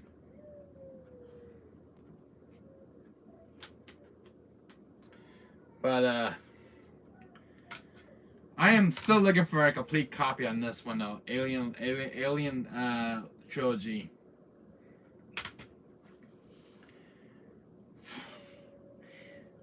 I don't know how many PS1 games I have. When I did get Mad Apocalypse, I'll show you what I got in my mailbox about 4 days ago. It's a new addition to my PS1 collection. Give me 1 second, I'll find it. This is the one I gotta show you as well. Let me see. That's not the one. Sorry. That's not the one. Not that one. Not that one. Ooh, do you dirty dog. Don't you even dare falling off.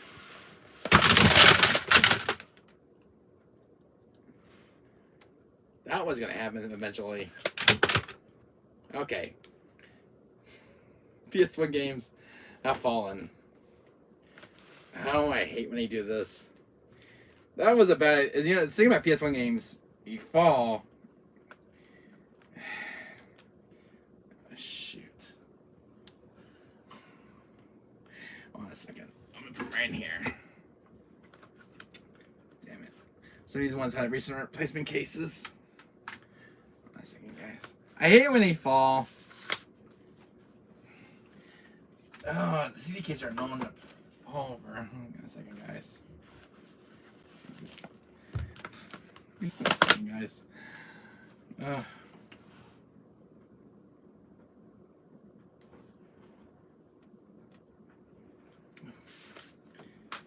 For some of these cases, can take a beating.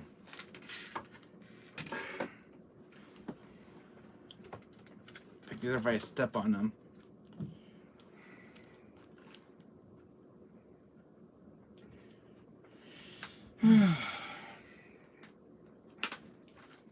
I hate when that happens, guys. Give me 1 second.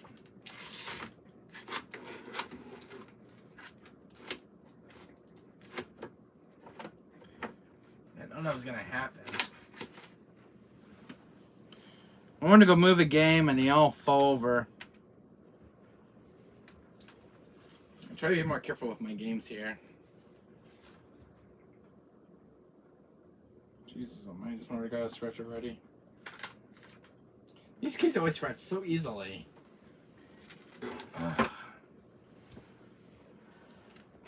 Sorry guys, give me 1 second here.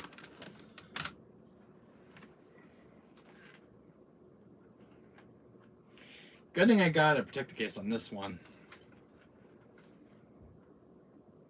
I just replaced this case. Oh, it cracked too? Gosh dang it. Well. Sweet Jesus. And I just had that replaced as well. Oh. No. Don't get me all... Okay, that one's fine. Oh, not again. Did it start to see cracked? No, I just got a scratch. Sweet Jesus, man. At least, protects it. I just replaced this too. Jesus. Look at that. You guys can see in the light, but it's got a huge scratch on it. It scratched so easily. These are actually brand new CD case I got for my games. That one's fine. Got they all fall and they scratch each other. That one's not as bad. Damn, this one got a crack in the holy hell. There goes this case. I don't know if you guys noticed that one, but if you guys could see in the light, it cracked right there.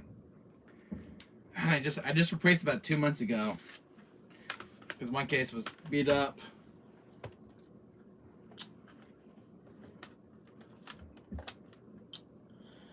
Ah, my poor games. She's even Mega Man X4 was a lucky one.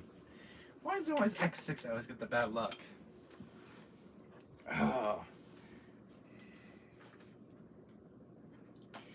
Sorry, guys.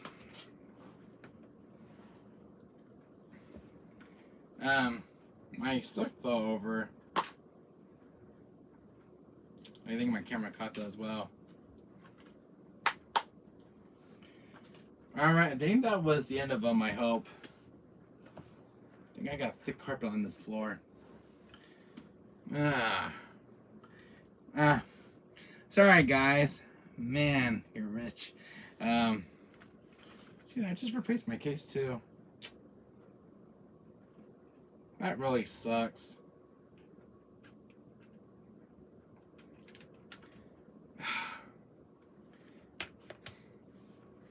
You know what? I think I'll give I think I'll give it to this one. I'm gonna take the case from this one. I'll give ET the crack case. Yeah, I don't use this one that much anyways, but that sucks. I replaced this case about 4 months ago. Jesus almighty. Yeah, the CDKs are known to scratch easily. I was gonna show you a game apocalypse. We just go to my mailbox. One second, I can find it here. Is it over here? So we don't have any more avalanches, all right?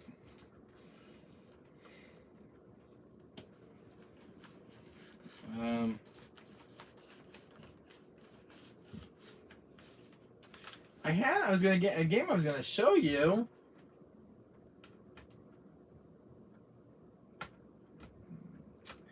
Gosh dang it, man.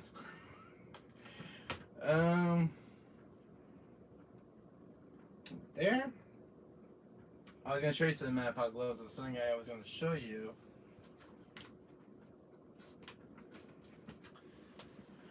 Wait a minute here, guys. I know where it's at too. Put these games. Take this pile down real quick. Is it this one? Not pile.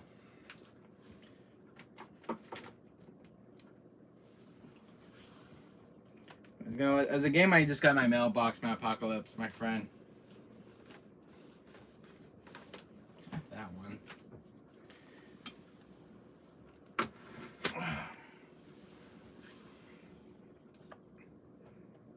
One second.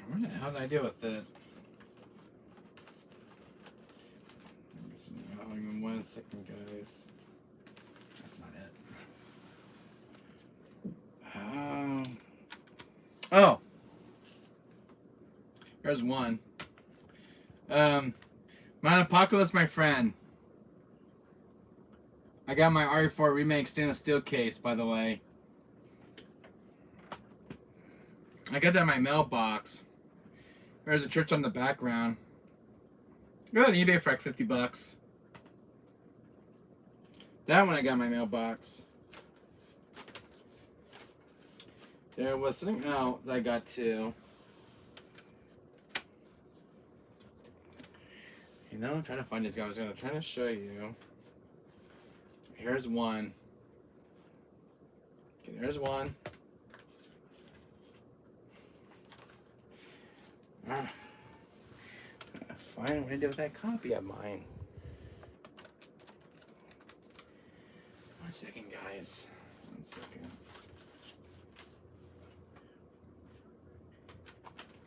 No? Is it over here?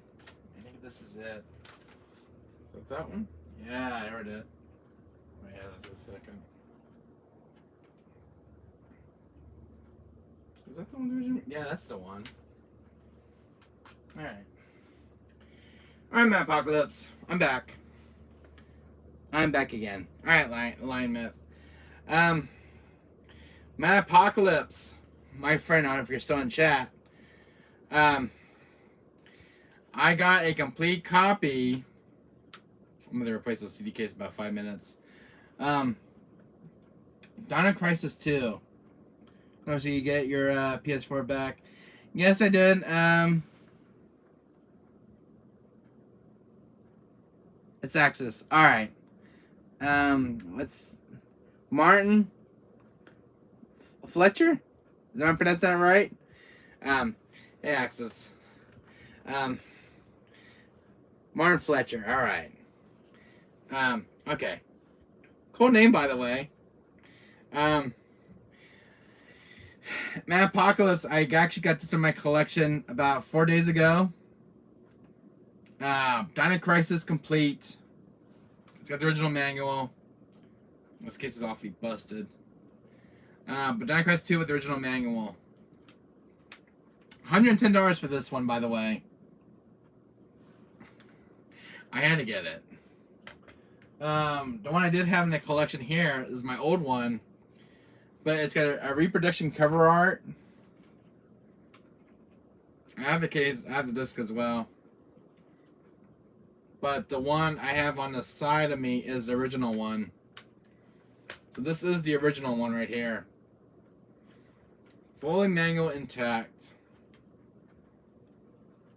So these are actually, this is one of the rarest Dino Crisis games out there. But yeah. And then I got sitting out in my mailbox, buddy.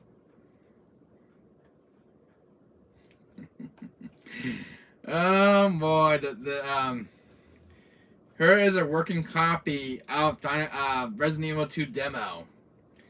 I went to two of these discs. They get actually 8-hour stream, Wesker. Feels like 8 hours, isn't it? Yeah, feels like 8 hours, isn't it? Yeah, it is 8 hours. Yeah, you guessed it, 8 hours. I'm looking at my streaming clock on my tablet. But I finally find a working edition copy of Resident Evil 2, but this one's actually brand new. This demo disc. Not a crack or scratch. Did you buy many new games? Yes, I did. Access Road, buddy. It's just a new one right here. I'm showing off right now. Like a mint edition copy of Resident Director's Cut. I got this one 4 months ago, but with a very clean copy of R2 demo disc that actually works. The other two I have are actually cracked of that same disc. And then I got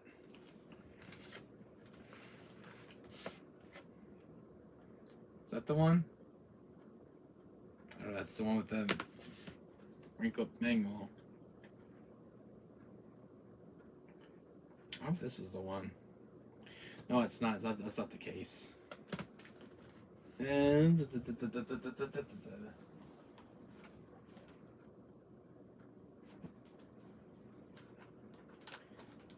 right here. Here it is.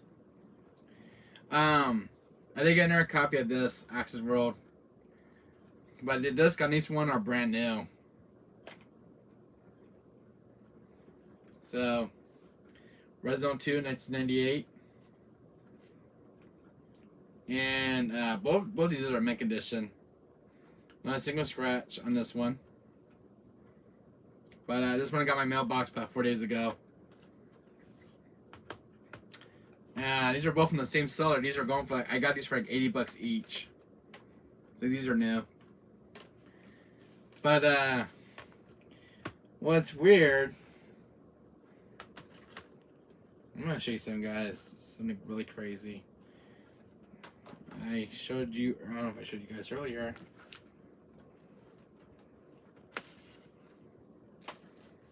Look at that map, Apocalypse, buddy. 70 copies I have of R2.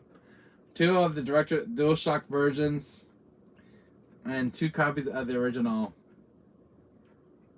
The first print one and DualShock versions. My collection. The only thing is, you guys can actually spot this easily. Actually, this one has it. Now, if you guys notice, it's have you ever played Prey? Yes, I have. A lie myth. I played Prey on PS1. Oh, not PS1. PS4. The nurse was here the other day, and I had your stream on. He's impressed with the length of your streams, say the least. Oh, thank you, Martin Fletcher. Thank you so much, Access World Buddy. Thank you. The only thing this sort of told me about this copy, it's the discs are clean. But if you guys notice, it's missing the barcode. And that's the only downfall with this one, because you guys can see it's the only thing that's missing from the back side. But overall, I got 20% discount on this one. Overall, it's complete. It's got this manual. And what else did I get in? My brain's frozen. And then the other thing I got in was this RE4 stainless steel case. And what else did I get? There was one game I was showing off this morning. I don't know what it was. My brain's frozen. Yeah, my brain's pretty jogged. But my that's oh my god, so far. I don't know if there's any other games I was showing off this morning and I can't think. My mind's frozen. Yeah, my streams are very long. I notice. Compared to other YouTube channels on YouTube. Can be my case cracked on this one. Gosh dang it. There's a brand new case. Oh man, there's a scratch up here as well. Jeez Louise. So it's the one thing about PS1 games, guys. Yeah, they are long, but you enjoy them. I do. So we enjoy them. Thank you guys so much, guys. Thank you so much. I just replaced this case, buddy. And if I know it fell over during the camera caught it. I replaced this case about 4 months ago for my copy, but now it's cracked. So I might have to replace with one of these cases right here. I think I'm gonna take it with this one. So I'm gonna switch cases with this one. Oh, I get a little bit creative, but I might give ET the crack one. Sucks when I crack my cases. These PS1 cases always crack. It really sucks when they crack. Plastic. But I am streaming RE4 later today. I think it's just by my console's hooked up today. I'm doing this video. But anyways, Axel, did I ever show you my little Switch that I got? This is a limited edition Pokemon Switch. Do you recognize those two characters? I forgot what their names are, but it's a limited edition Nintendo Switch Lite. It's a Pokemon edition. I don't know if you guys recognize the Pokemon on those on the back case. I forgot what their names are. But you want to see the games I have on my little Switch? Here you guys go. Resident Evil 4, Ace Attorney, Shin Megami Tensei 5, Resident Evil 6, Super Smash Bros. Ultimate, RE5, Revelations 2, Resident 1 Remake, and Mega Man 0. George, I have my Switch. Right now I'm playing through RE4 right now on the Switch. I was playing about a few days ago. They're normal difficulty right now on RE4 Original.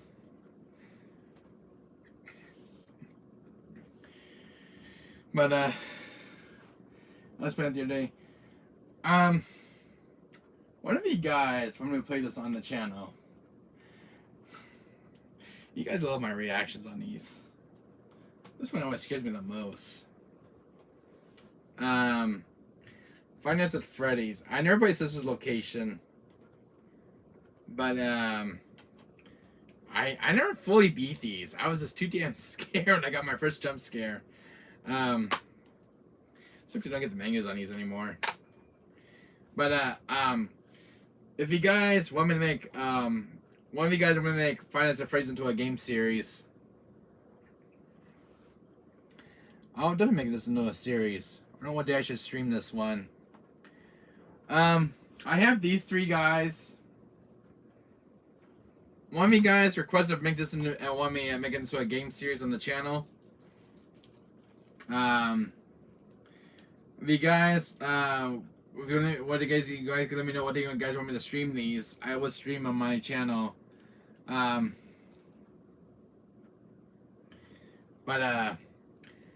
if you like, I love horror games. But one of you guys requested these into a series for my channel, so I watched Markiplier play through the hell out of these. He's like the king of Five Nights at Freddy's.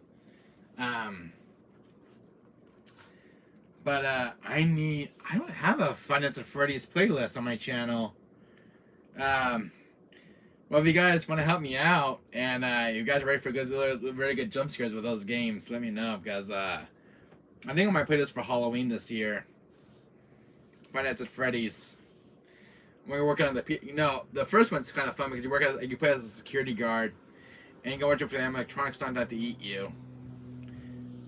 I think if they catch you, they kind of stuff you into a suit. That's what I heard about.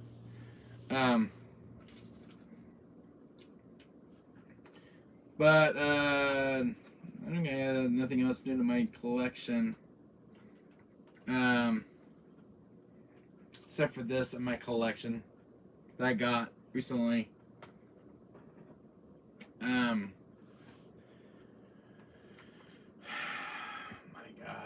God. The only thing I need to replace was this game, guys. This game does not. This does not work. It's Resident Revelations, not Resident Evil. Tomb Raider Revelations. Oh my God, I cannot talk this morning. The last Revelation. You guys can see. I bought it from GameStop, but it has a crack right here on the disc, and it will play, but it won't play all the way through. So I need to find a replacement copy. I'm just gonna throw this one out. And you cannot repair discs when they're cracked. Those PS1 games are very fragile. Whoever had that one did not take good care of it, but this one's in my collection for a very long time. I've been trying to find a copy of this for my PS1 collection, a complete one that's not cracked. But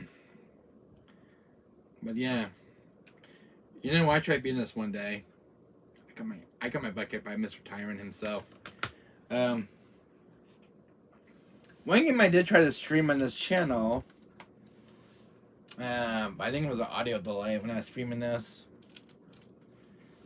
Fear Effect 1. I died. This game is very brutal. I ain't gonna be honest. I tried playing through this 1 and 2, but I got my butt kicked with this game. There's no healing items. I just remember dying, but it's a very fun game, but it's brutal on its own difficulty spike. 2, I was like halfway through, but no healing. I don't know how to heal.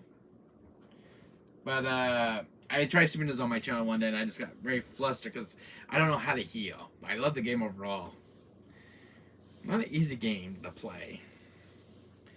What time is it? 5 o'clock.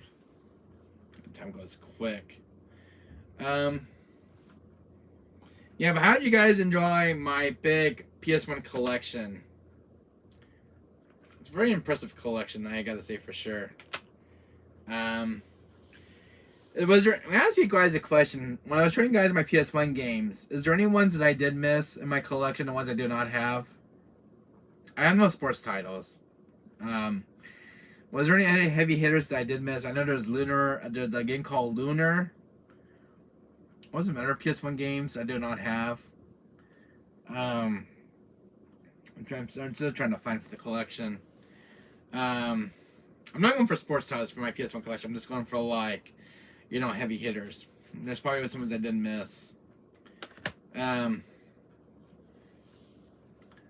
if you guys can think of any PS1 games I didn't miss through my collection, let me know. Because I'm still missing a few. You know, there are newer Deadpool games on for PS5. Really? Came out at the end of 2022. Deadpool? A Deadpool game for PS5. Really? I was watching a stream of it. Maybe you should send me a link. Access World, my friend. Martin Fletcher. You should send me a link or something to the stream that you were watching so I can see it. Because the only Deadpool game I have on in my collection is from PS3 and PS4. But if there's a new Deadpool and I've heard about yet, a video game adaptation one, I'll definitely buy it. Is it probably a new announcement trailer for Deadpool? Because I probably missed out during the game's news. I get gaming news on my tablet. But I definitely want to see it. You've been mentioning to me. I love the Deadpool games. I love Deadpool. The only game I do not have is Silent Hill, the first one. I'm missing Silent Hill 1, 2 and 3 on the PS2, Silent Hill Fragmented Memories, Silent Hill Origins, and Book of Memories is the ones I'm missing of the Silent Hill collection. My one friend, he's almost complete with his Silent Hill collection. I only have Silent Hill Homecoming, Silent Hill Downpour, and Silent Hill 2 and 3 Remastered. But I'm missing the other ones, unfortunately. So, but, yeah. And I'm missing Fatal Frame on PS1, on PS2, in the Clock Tower series. I only have Clock Tower 3. All these games, yes, all these games. I've been a hard worker trying to collect these. Some ones I had to go on eBay because I couldn't find them in stores. Like, I think the most the hard one I could never find complete was this one, Line Myth, Dino Crisis 2. $110 I spent for this one just to get my hands on this one. Because all I had was a reproduction cover one, not even the original manual. But I got the second copy of Dino Crisis 2, but it's not the original case. But yeah. If you Line Myth, have you heard the news of RE2 lately? This particular port and the DualShock version. This one right here. $141 now. And it's going up more in price for some reason. I don't know what's going with the skyrocketing price on the original Resident 2. Well, we got Resident 2 remake. You think this game will go back down in price, but it's not. If you just want to know the skyrocket. Good thing I was born during the 90s getting these games. So, thank God for me when I was in the 90s being born. Yeah, so if I waited till now, 30 years later, guys, I would have had a hard time collecting these. I would have such a hard time getting my hands on some of these specific games. God, thank God I was born in the 90s. I'm so thankful being born in the 90s. And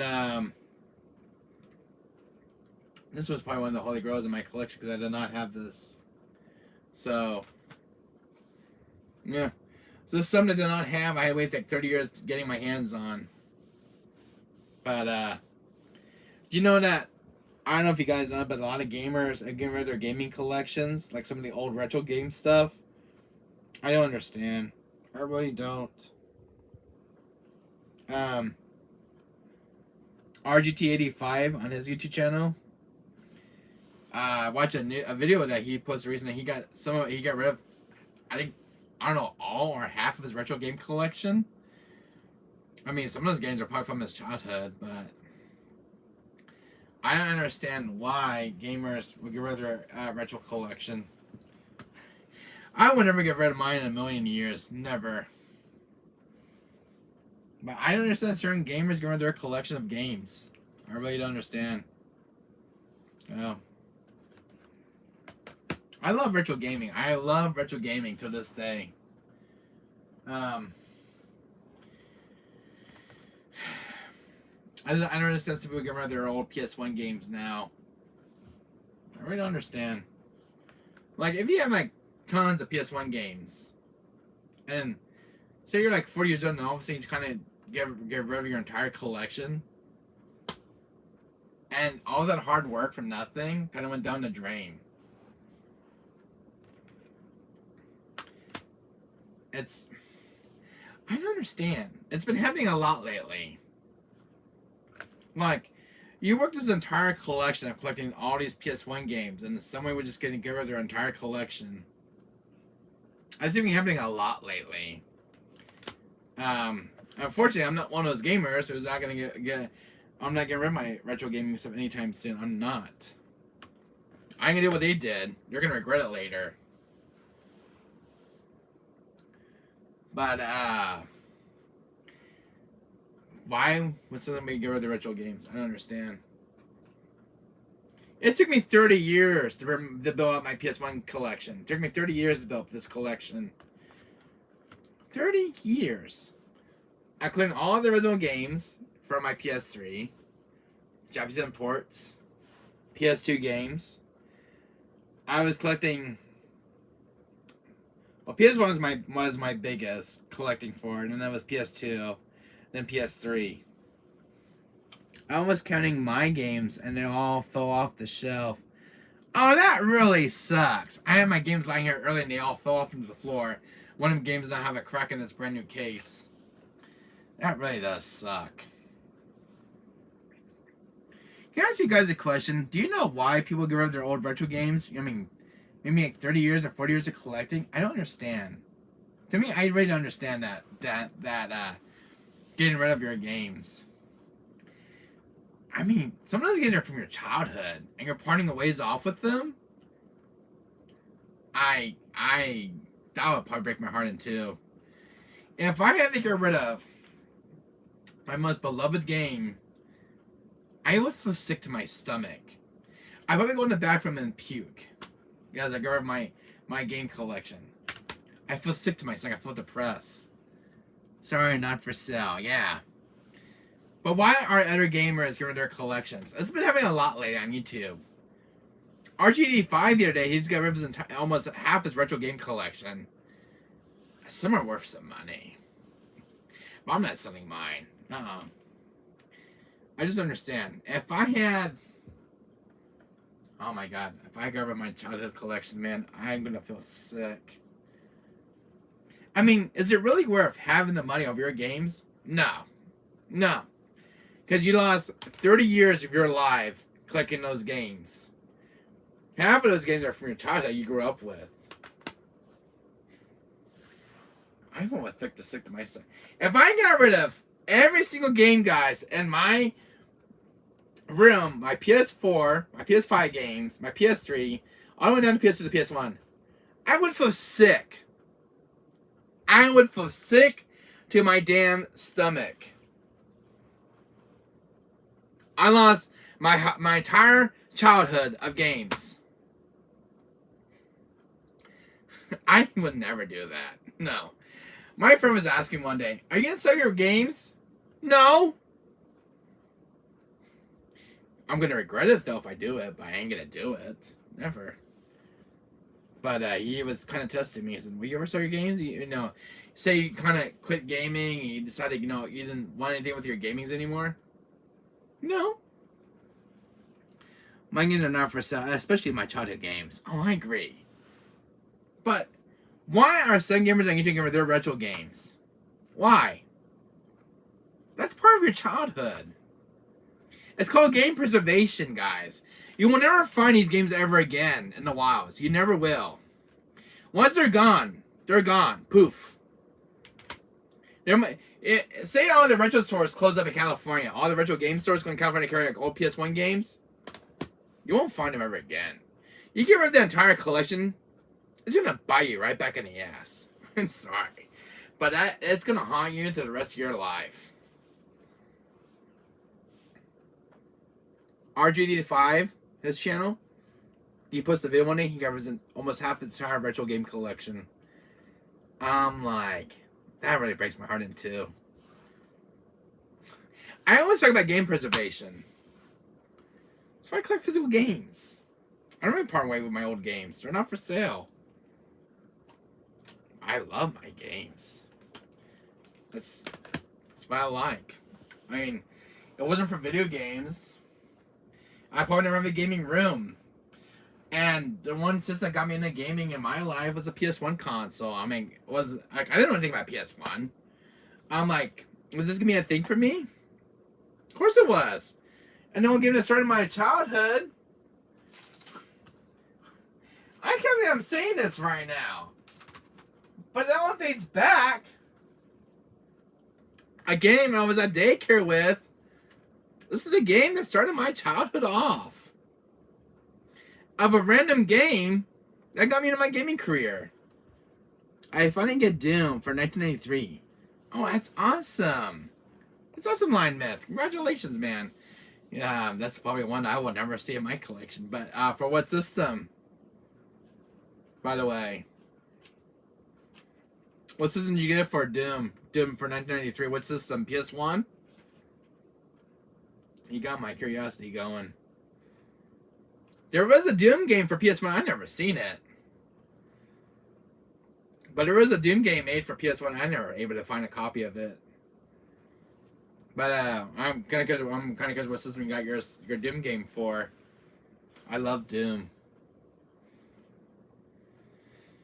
I bought it from PS4. Really? I got the Doom collection on my PS4. Where is it? What am I sitting on? Oh, my PS2 controller. How the hell did you get down on the floor? I'll stay there.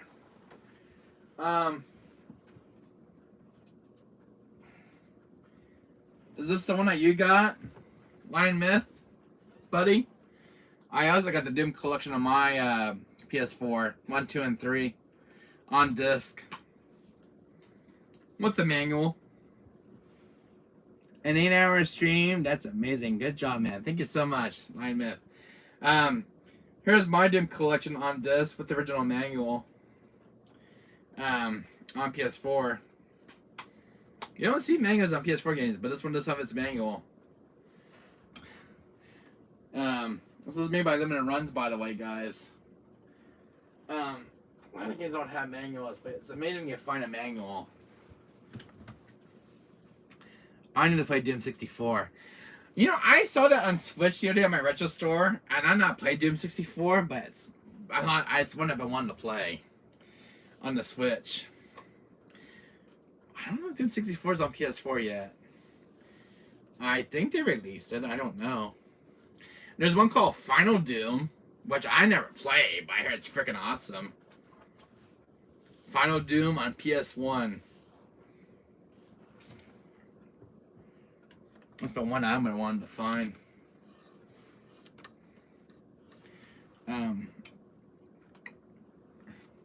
But man,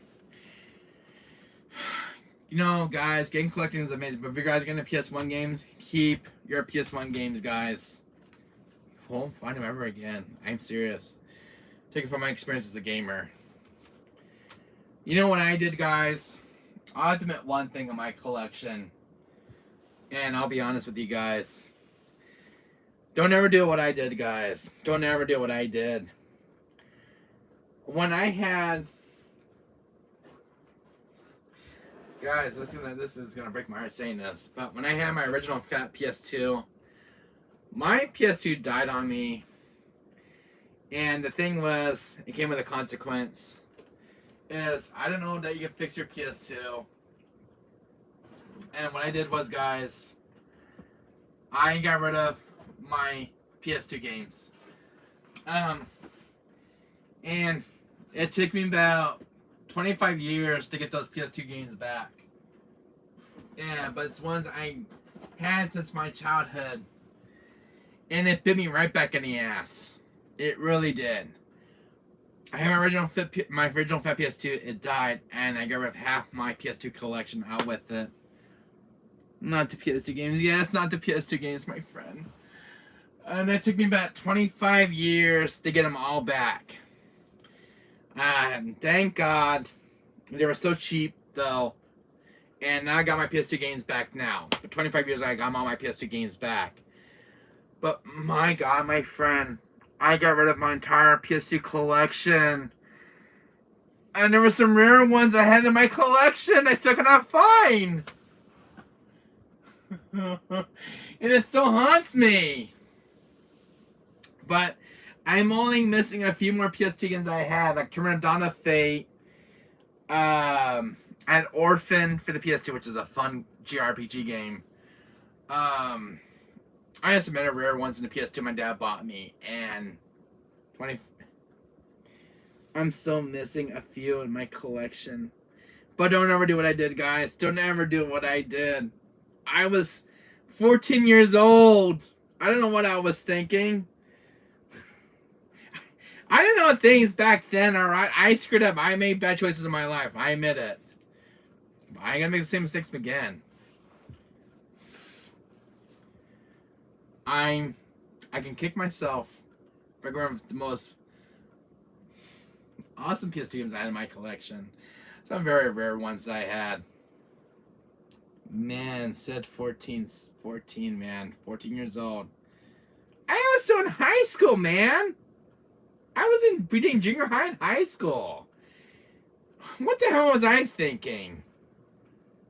We've all made bad choices, Wesker. Yeah, we all made bad choices. We all made bad choices, my friends. But the moral story lesson is, guys, don't ever get rid of your beloved games. Don't ever listen to people on YouTube and they say, "Oh, I get rid of my entire retro game collection." Please don't. I made my mistake, and I admit it. I don't want to do that ever again. I got rid of my PS2 games. It took me about 25 years to recollect them. Some of them were very expensive, and I still got them back. But never pawn away with your games, guys. RGD5 got rid of half entire retro games, and he made a video of it. I don't know how many. Maybe you could run from PS1 to PS2. I made a bad decision, sold my PSC, and I forgot I had a rare game for it. Oh, I'm so... That sucks, Line Myth, buddy. That sucks. But... And the other thing is, too, guys, I know this is another one that's coming up right now, and it's actually starting to haunt me. When I had my PS1, guys, and I was 11 years old, my original fat PS1 finally died, and half the PS1 games were gone. And I must get rid of 60, 75 PS1 games of rare, obscure, expensive games. And I regret the choices that I made in my life as a gamer. 30 years it took me to gain all my PS1 games back after my PS1 died. And there's probably some here in the collection that I probably was donated years back. I still have a PS1, dude. Don't ever get rid of your PS1. Don't ever. I got rid of when my game console died, man. Half my games went out with the console and got traded off. And when my PS2 died, half my collection went out with that system. 25 years to gain all that back. It's really gonna bite you back in the ass if you sell your games. Trade them off. You're not gonna find them ever again. Never. It's a lesson to learn. Lesson to learn. If you have your N64 collection, don't get rid of them. I'm still collecting for my N64 because I just got into it. But I love retro gaming. Don't ever make the choices I made, guys. Take it from me. My childhood games are on PS1, and I'm gonna play them all over again. Love them, and take care of them as a child. I mean, Crash Bandicoot 2 has been with me since I was 6 years old. This is the last of the remaining PS1 games, but one that my grandma bought me as a child. One game that went off with the PS1 games was my game of Judge Dredd.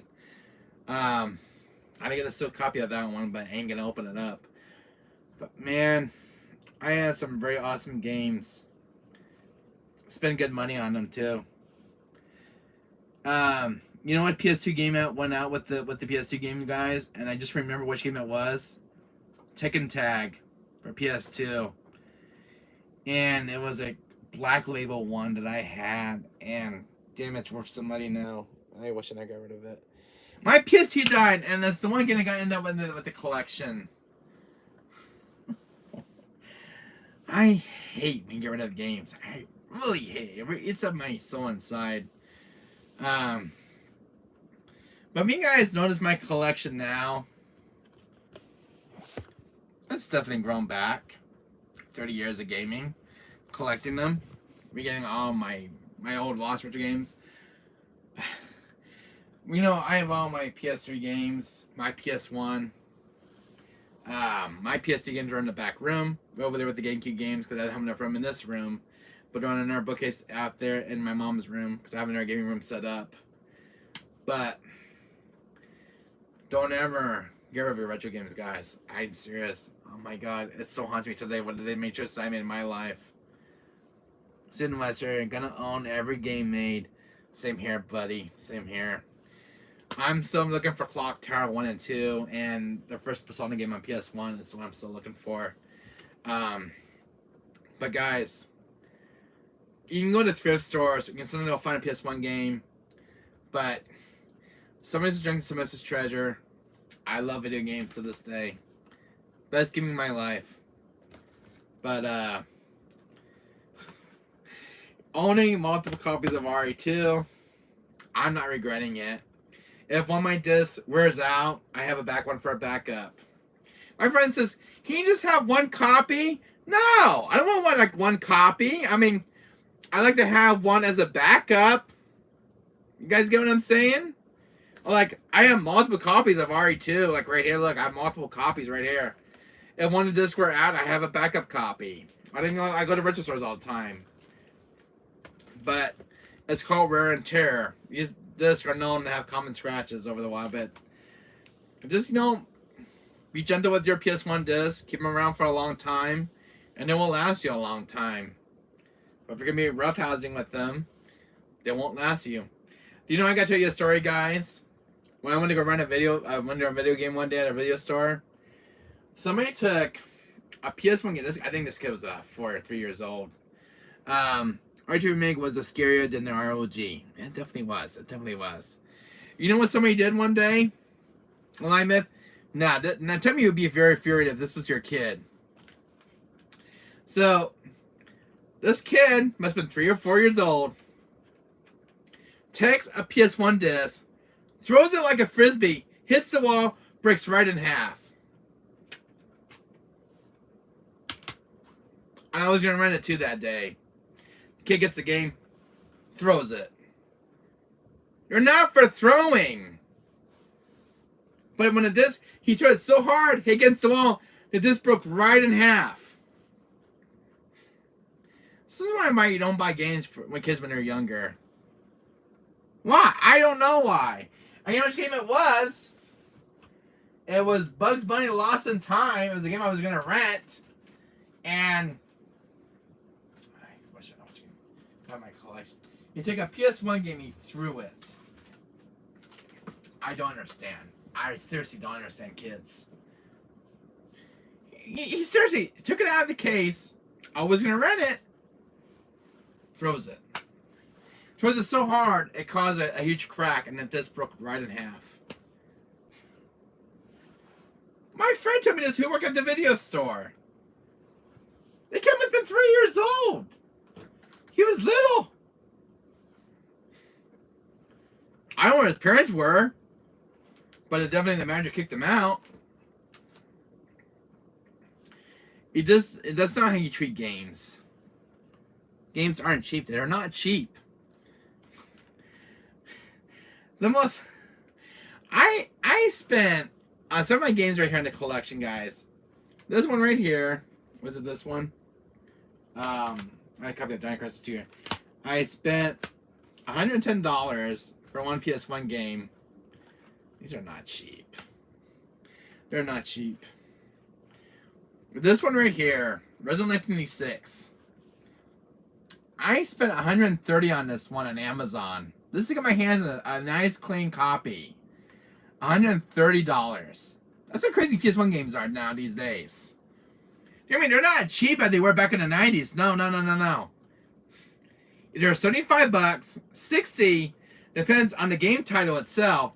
But Resident 96 is a damn expensive game. And now this one is skyrocketing price to $141 now, which is God knows why. You're just jacking up the price and going up.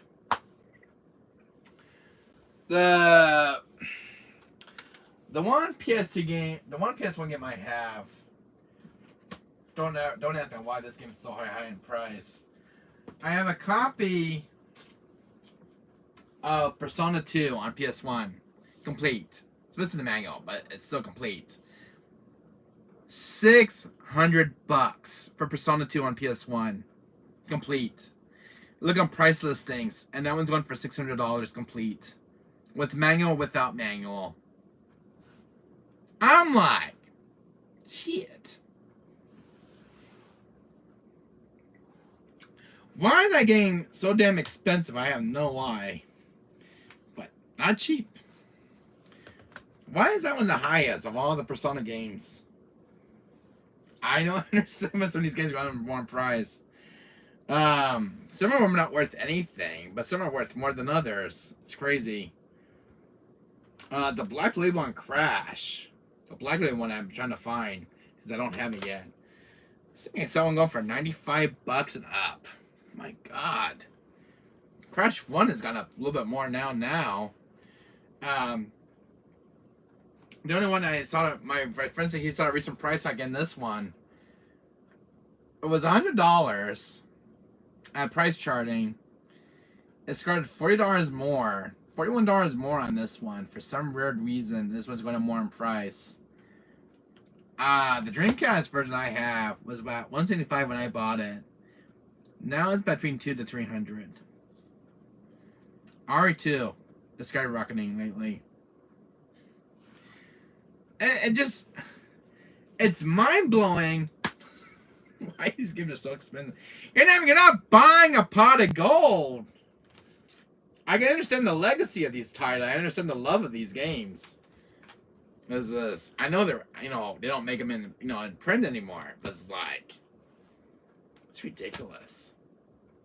I mean, I remember buying this game. My grandma bought this game for like, I think about $60 when it came out.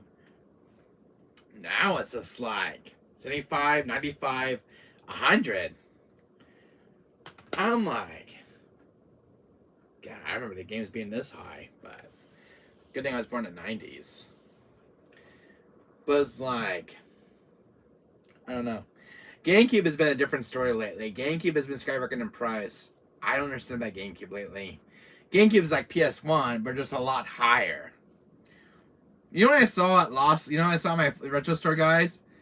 A rare copy of Eternal Darkness. I didn't have money on me, and I wish I could buy it. It was going for like $100.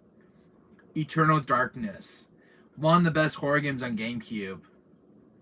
I wish I had money to buy it. I don't see Eternal Darkness that often in stores. I don't know if you guys know about Eternal Darkness, but it's one of the best GameCube games in this library. Oh, man. I was going for 100. I think it was 160 when I saw it retail price. Somebody traded in. It was Eternal Darkness on GameCube, and I wish I would have got it for my collection. It's one but one I've been wanting to hunt down for the GameCube. Eternal Darkness is not an easy game to find. It's super freaking rare, expensive game. But I never got to play Eternal Darkness. It's one I've been wanting to play for years since it was announced. I don't understand why games going up more in price.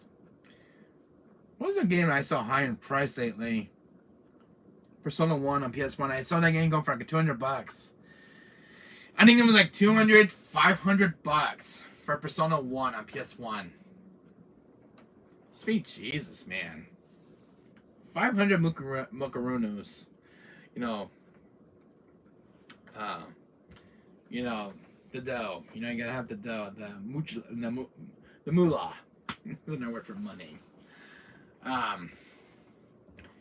Yeah, there are some games are just freaking ridiculous in price. It's crazy. We just live in a world where some games are coming to the list discontinued. You know what game went on price? Line Myth. You know Godzilla on PS4? I don't know if you heard of it. I look at Godzilla the other day and go for $400. $400 for Godzilla on PS4. And that's like a last gen modern game. I used to have a copy of Godzilla on PS4, and I don't have it in my copy. But it's worth $400 now. I'm like, now you tell me? Yeah, games ain't cheap either. That's understandable. Tekken Titan lately, Tekken Titan 2, Final Battle, and Tekken Titan 1 on PS4 are about $200 to $300 now because they're discontinued and delisted. What is with the PS4 games that go more in price? I seen one that's gonna skyrocket in price. I've been doing my homework at some of the PS4 games. For some odd reason, this one's like starting to skyrocket it now. I know Resident Origins came out in 2016. When I was at my Register store, I saw a copy of this. $39 to $40. Give or take. I know the ones are starting to go more in price. But this one's seen some price rocketing lately, and I know I don't see a lot of copies of this one lately.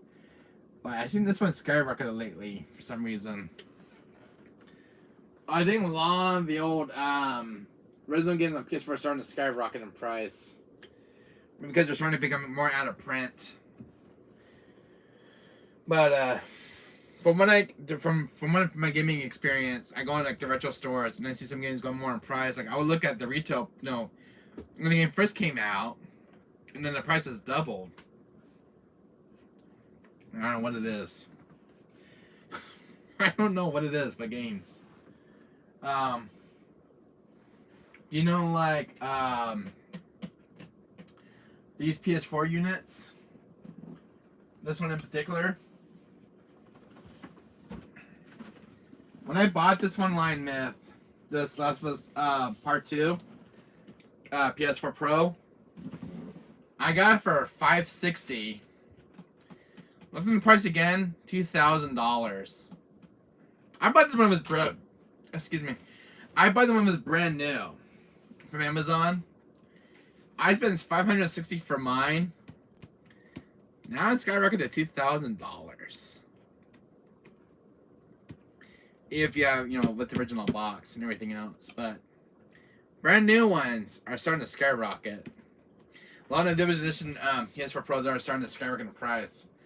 I have seen this one definitely see some activity. Especially the Death Stranding one.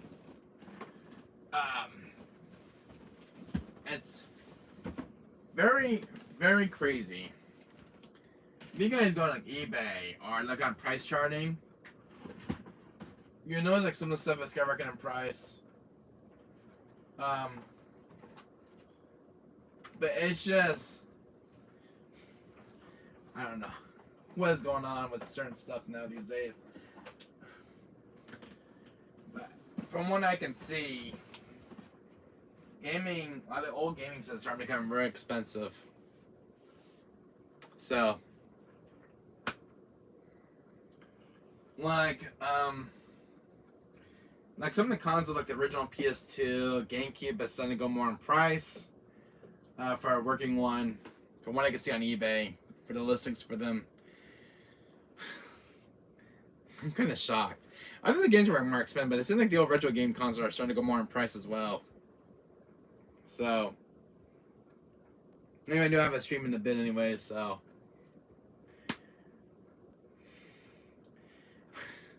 I'm glad I started gaming collecting, guys, when I did. I think a good thing I jumped, I got on the ship when I did game collecting. But, yeah. If you see any PS1 games, grab them. I don't know if you guys watch Mr. Right Way. Mr. Right Way. I watch his YouTube channel. I watch his pickup videos. There was some PS1 games I saw today. What's a PS1 game I've been trying to find for a while now? Was it called Jets Blue or something? But there was the store that you went to. I think it was called Bookings or something. I guess someone in there traded our entire PS1 collection off. and the whole bookcase, and this one I have full PS1 game. This must have been the kids' entire childhood of the games. And I was watching Mr. Rightway on YouTube this morning, and they got a full store of PS1 games. This must have been the kids' big collection he brought in. I'm like, sweet Jesus. I tried buying the PS3, the RE3 remake PS Star scammed me. Oh, that sucks. That sucks. Lion Myth, my friend. If I were you, I'd try to get a physical copy of it if you want. R3 Nemesis remake. I would try to get like a physical copy if you can get that one downloaded. But I think they're going at $20 right now for the physical copy. But R3 remake is a definitely recommended game I played. It's really fun.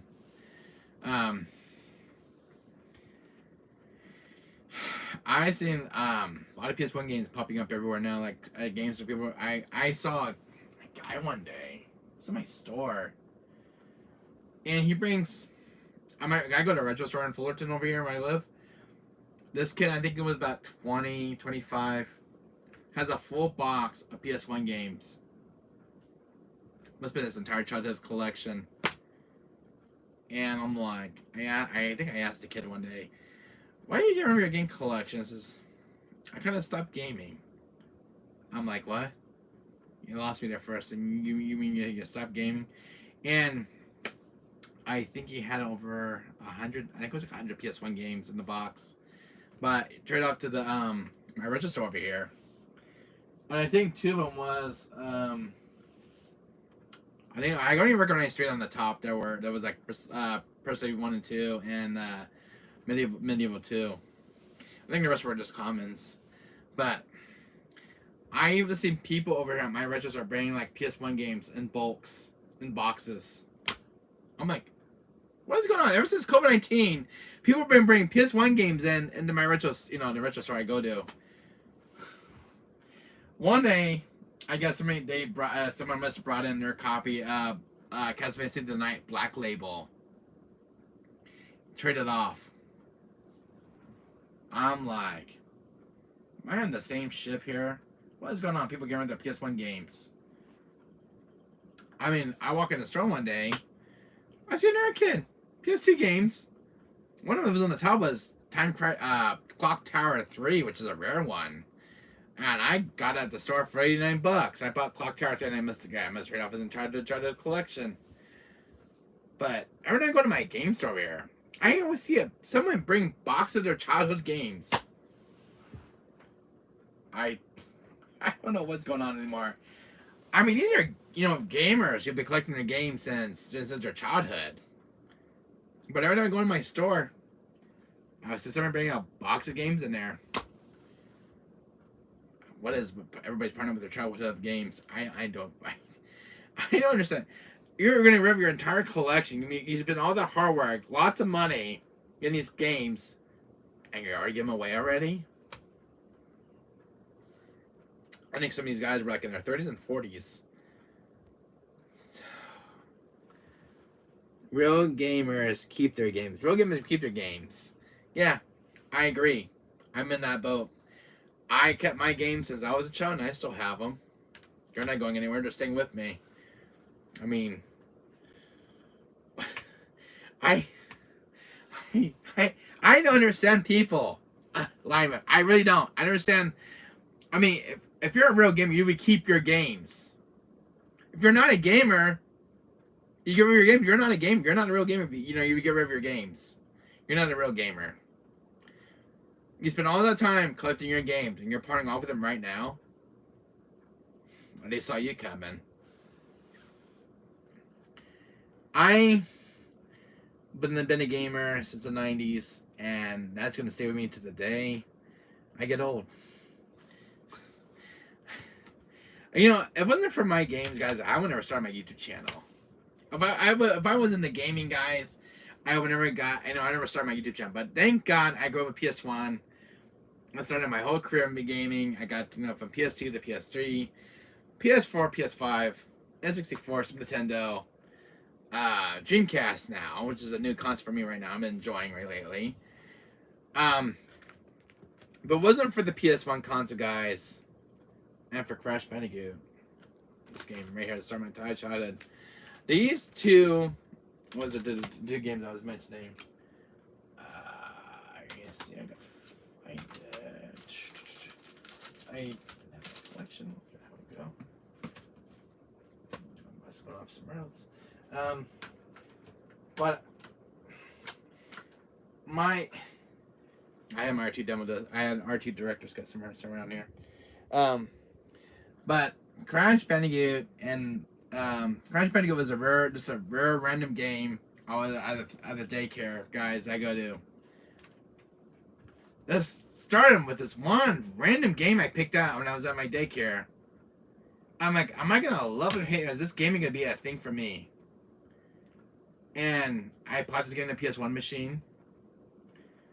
And got my whole world going.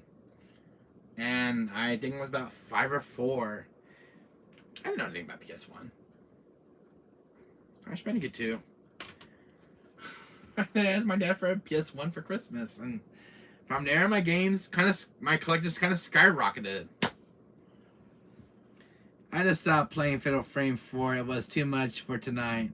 It is 2 in the morning. And that game gave me the biggest heart attack. Oh, I'm so sorry, Lion Myth. I know Fatal Frame games can be a little too much at times, but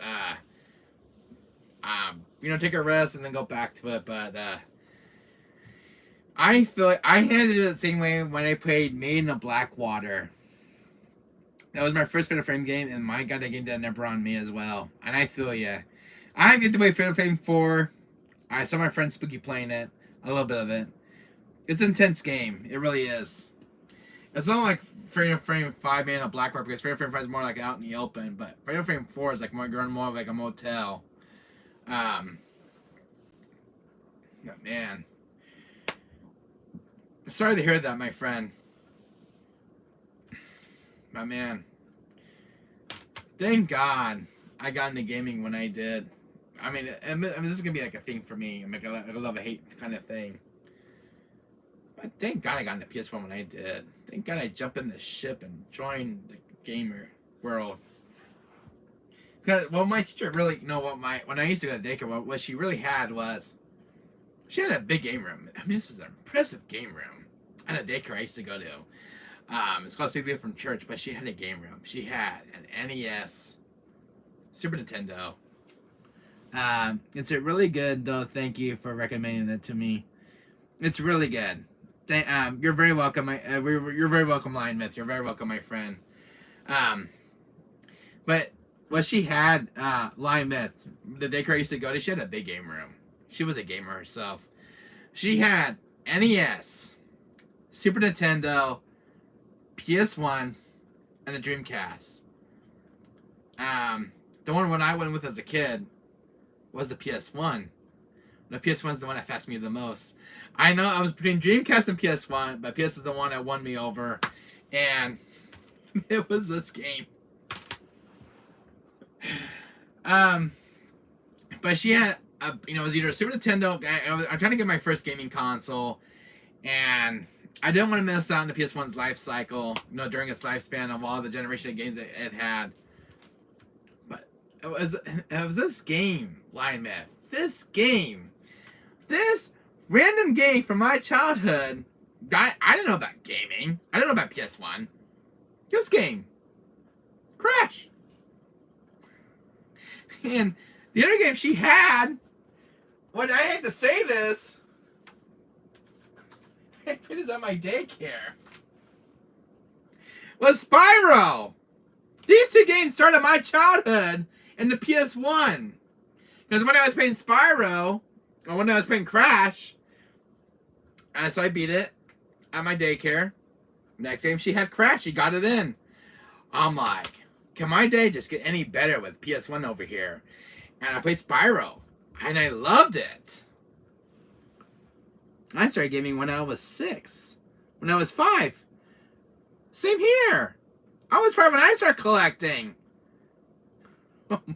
Lie myth. We're both in the same club, man. We both share the same the same thing. I was 5 when I got the PS1. I love gaming. I was 5 years old. Oh my god, my childhood, man. I was 5 years old, playing Spyro and Crash at my daycare, and when I got back home, I asked my dad for a PS1 console, and I got it for Christmas. I got 100 PS1 games with my console for Christmas time, and it was a PS1 console from 1995, the original launch model, and my mind just went wild. But man, I was 5 when I got a PS1 console. PS1 was my first console, and then I got a Game Boy Color at the same age. I was like, I grew up with Game Boy Color. I grew up with Game Boy Advance SP because that was the next one that came out. Game Boy Advance SP just kind of walked my world.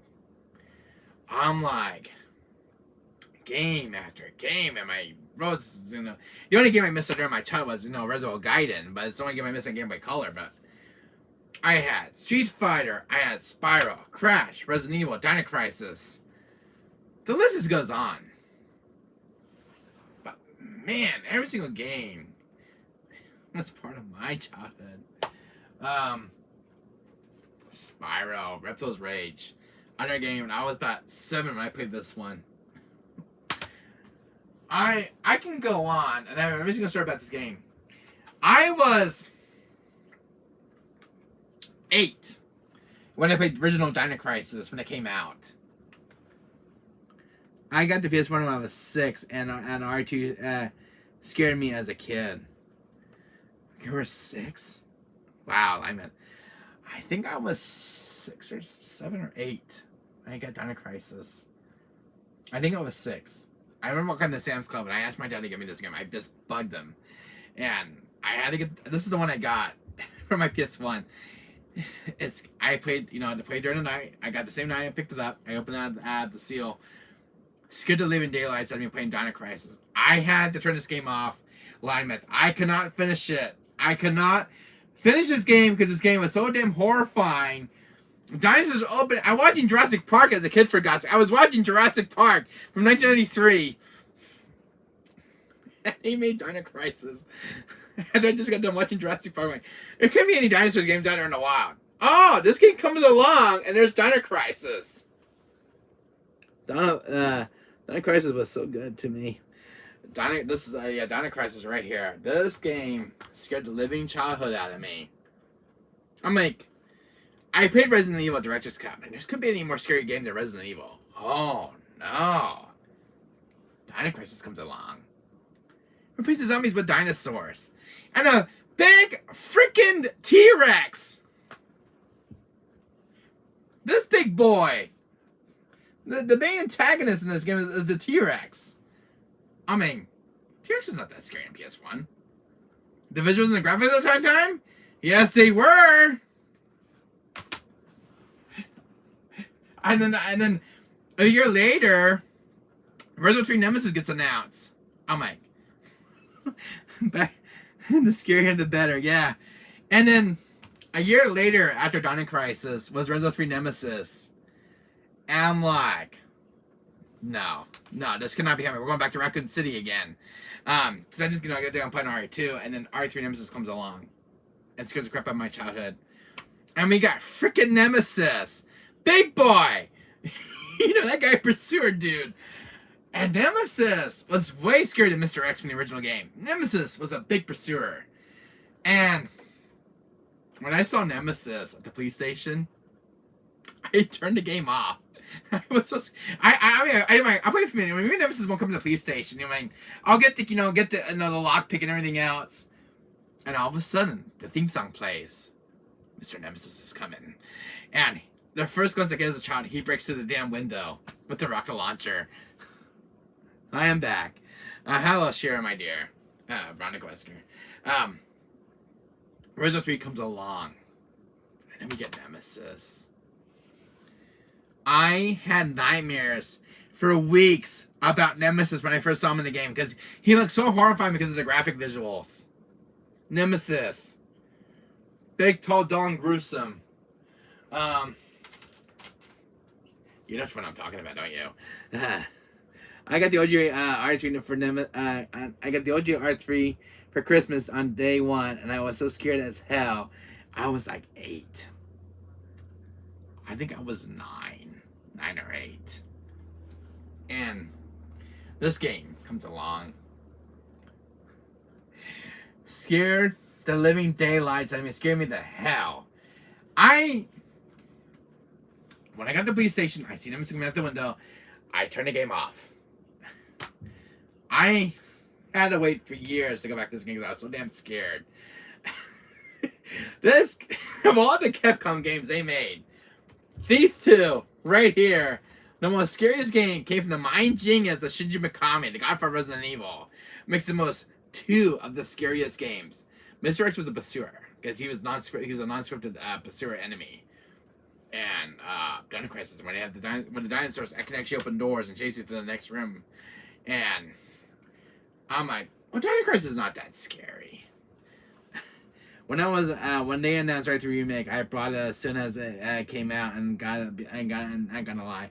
Same here. I bought during COVID, Lion Myth, and I bought day one. I pre-ordered on GameStop, had it over to my house, and I played the hell out of R3 Remake. But man, when I played Dino Crisis, I'm like, it's not gonna be that scary. And I just got that much in Jurassic Park. Shit. I was in a room for a bit of my life. I'm like, I see this first dinosaur, I see the first raptor, and the noise that they make was as scary as it's so scary to this day and age since the game was made. I'm like, I leave the room, right? I finish making brownies. Very good, my dear. I get my first glimpse of the raptor lion myth. I'm speechless what I was about to say. How was the speech when I saw the dinosaur? I mean, I was a child. I was speechless. I'm like, I'm just gonna leave the room, and I'm gonna see. I'm gonna imagine I didn't see a raptor. So I go from the hallway to the next room over. Door knocks. No, I'm like, no, this cannot be happening. This big boy shows up, knocks the door right open. He can follow you inside the room. They can't do the same thing about dinosaurs following you to the next room. And I just had to turn it, and then when I met the T-Rex, and just got more scared for no, I cannot finish. I just gotta turn the game off. No. 1999? This one, yeah, it was 1999. And I was born in 1992, so it's what? 2, 3, 4, 5, 6. I was 8 years old when I played Dino Crisis. I was 8 years old. 1999 comes along, and OMG, yes. Have you ever played Dino Crisis, guys? This game, the most scariest game in my life. And then a year later, we get the follow-up sequel. Shit, where the hell my copy was at? Dino Crisis 2 comes along, and I'm like, well, this game cannot be as scary as the first game. Are you kidding me? Dino Crisis 2 comes along. We get a sequel a year later to the first game. And it's 2000, right? So I was 9 years old when this came out. I was 9 years old. I'm like, well, this can't be scarier than the first game. It's action, and it's arcade action-y, but I was just damn scared playing it. I go to the gate. No, sorry. Okay. So Dino Crisis 2 comes out. This is 2000. This is a year later after the first game comes out. So I get the opening cutscene. The cutscene, man, the cutscene just terrified me. I saw T-Rex around the damn bushes. And I'm looking at Regina, I'm looking at Dylan, I'm telling her, run, damn it, run, there's a freaking T-Rex right after you. And this big boy from the first game shows up. The T-Rex. I'm gonna shit my pants. And it's a very close CGI cutscene. I mean, it's so good. But because I'm watching on the screen and it's getting closer, I'm like, shh, I'm really panicking. I'm like, well, now I'm actually scared what's going to happen now. So the game goes into its not so it's after the cut screen is over, and we get to play the game. I'm like, what? We're playing the game now? Now? But I will buy it too. Oh, very good, buddy. We should definitely keep a lookout for this one. Especially the first one. So you got the first one and the sequel. The second one made me unplug my system. I ain't gonna lie. Man, I turned mine off and unplugged my system. I was 9 years old. I mean, good job, Capcom. You man, they're gonna scare the crap out of me. And I saw the first raptor. I mean, I heard the bushes shaking, and I'm really petrified. I'm really terrified, and I don't know nothing about the game. I don't know nothing about it, and I'm so damn scared. I'm so damn scared. We have 4 freaking raptors in the cutscene. 1, 2, 3, 4. One behind me, one in front, one over there, one on the side. Good. I'm gonna be an E-Nub. Nice to meet you. Got to hit the road. So I turned the game off. That was it. I didn't get any further than that. I'm like, nope, ain't doing it for me. I just got done with Orange Box Lost, bro, and this game thing is a legacy. Oh God! And here brownies. Oh, thank you so much, my dear. My God, dear. Line Myth. This game. These 2 beloved games are the most horrifying games ever made in existence. Terrifies my childhood. Oh, sweet mercy, man. Made by Shinji Mikami himself. And you know another game that scared me the most? I ain't gonna lie. Besides Resident Evil 3, it scared me most as a child. RE2 and RE1. The one game I was playing on GameCube one time, and Lime, if you probably know what I'm about to say. It all dates back when we got a full-on remake of RE1. And I mean, you think remember? I don't know if you played the OG Resident Evil 1997 or Director's Cut or the Resident 1996. So a couple years later, I think it was like 3 or 4 years later, RE1 remake comes out for GameCube. I'm like, no, not Back to the Spencer Mansion. No, I had hard memories of that as a place as a child, and I think I go back. And so RE1 gets remade, and we get the remake from 2002, and the one enemy that comes out and scares the living crap out of me, Larry Myth, the Crimson Head zombies, the frickin' Crimson Head zombies. And the other one that scared me as well was Lisa Trevor. I had the most terrifying moment in my childhood for an RE1 remake. RE0 I know it scared the crap out of me because you got the hunters. I first saw the hunters in RE0 and I'm like, oh, I'm done with this. And then we took the umbrella facility. But man, I couldn't believe 4 years later we get about 3 years, we get RE1 remake on GameCube. And I was like, no. I played it. That jump scare made me piss myself.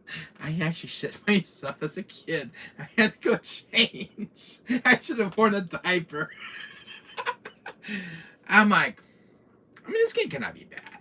I mean, it's the same as, it's going to be the same as the OG. No, it wasn't the same as the OG. It's totally different. And I got really scared of the Twisted Metal Black when I was a child. I feel you, my dear. I gonna feel you. So I don't know if have you played RE1 remake, Shira, Veronica Wesker? Have you played RE1 remake when it came out on GameCube? I got my first glimpse of the Crimson Head zombie laying there on the ground, Just laying flat. You know, it's before you get the armor key. I'm like, maybe it's the same as the OG. No, something has changed. Something has changed in the formula.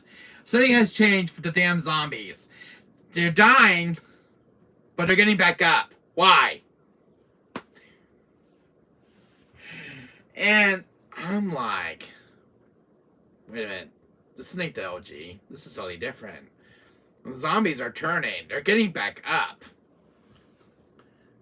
It's a video game. Yeah, it's a video game. Yeah.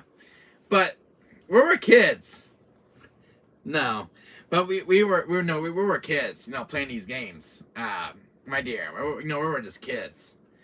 But the game, I played this game recently, and it still terrifies me. It's in the Crimson Zombies. They're so damn scared to visit that game again. I admit, you want to hear something really weird? I did a playthrough of R1 Remake. I was like an hour into the game, and as soon as you think you're safe, a jump scare happens. Yeah, I think you think you're safe, you're gonna have a jump scare's gonna happen. Yeah.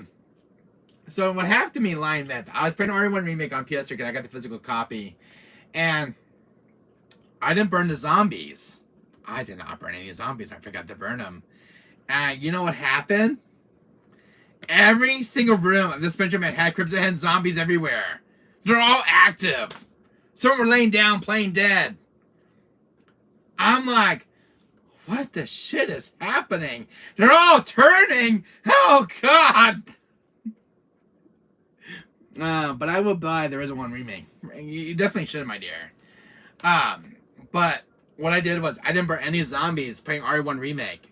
I had every single zombie in Crimson Heads and every single dang room of the Spencer Mansion. No matter where I go, I wasn't safe.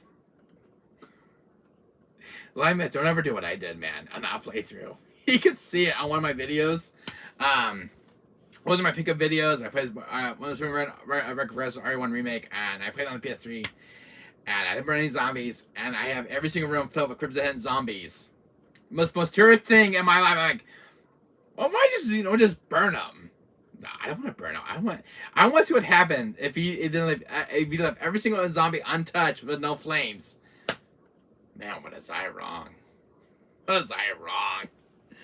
My brother played Twisted Metal Black video games. Very cool, my dear. I didn't play that one. I played Twisted Metal 2 and 3. I think 3 is the one that scared me the most when I saw the clown. But I never played the first one, my dear. I definitely should look it up. I was a child and I didn't burn them either. I don't know. What did we do, my friend? What did we do? I didn't burn them either. I screwed myself up. I ran out of ammo. I used all my handgun bullets. I was playing as Jill. I had my handgun bullets, my bazooka. I used my shotgun. I was fully stocked on ammo. And I killed every single one of those damn things. And so now I'm straight back to hell. But they just keep coming.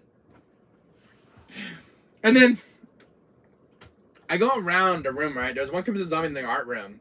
So I go around, right? I go into one hallway I should not have went into. And there was zombie dogs. They broke into the damn windows. I'm like, no, this cannot be happening. I got Crimson Zombies to do it. I gotta waste my ammo on you guys. And I get the zombie dogs. The Cerberus. These guys are not fun to deal with, but man, they're terrifying. Oh, sweet Jesus. And, it got worse. And then later, the game introduces the Hunters. Do you guys remember the Hunters as a child? The Hunters that would take your head off, literally. So, we're not dealing with zombies anymore. We're dealing with the damn Hunters. I'm like, what the hell are these things? They're freaking reptiles. Because I remember playing Dino Crisis. I'm like, these ain't dinosaurs. They look like dinosaurs, but they're not. They're freaking hunters.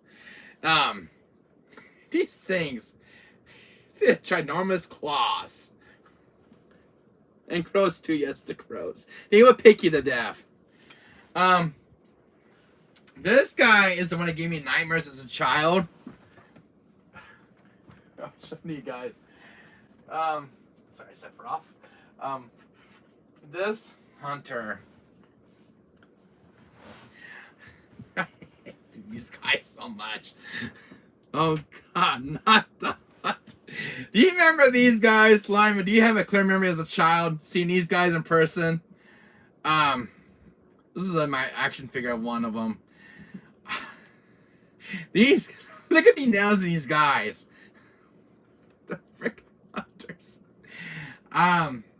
These guys had caused me some torment in my childhood. I ain't gonna lie. These guys was when I heard the thunder, this damn hunter shows up.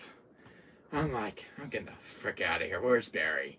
Where the hell is Barry? Where the hell is Wesker? Get me out of this damn mansion. These guys chase you. These guys are nerve-wracking. I had to go to the save room, right? What do I see? Another hunter. I deal with one back there. And then this one hunter scares the crap out of me. Where the hell he came from? I have no idea. He's on the top floor, jumps right down.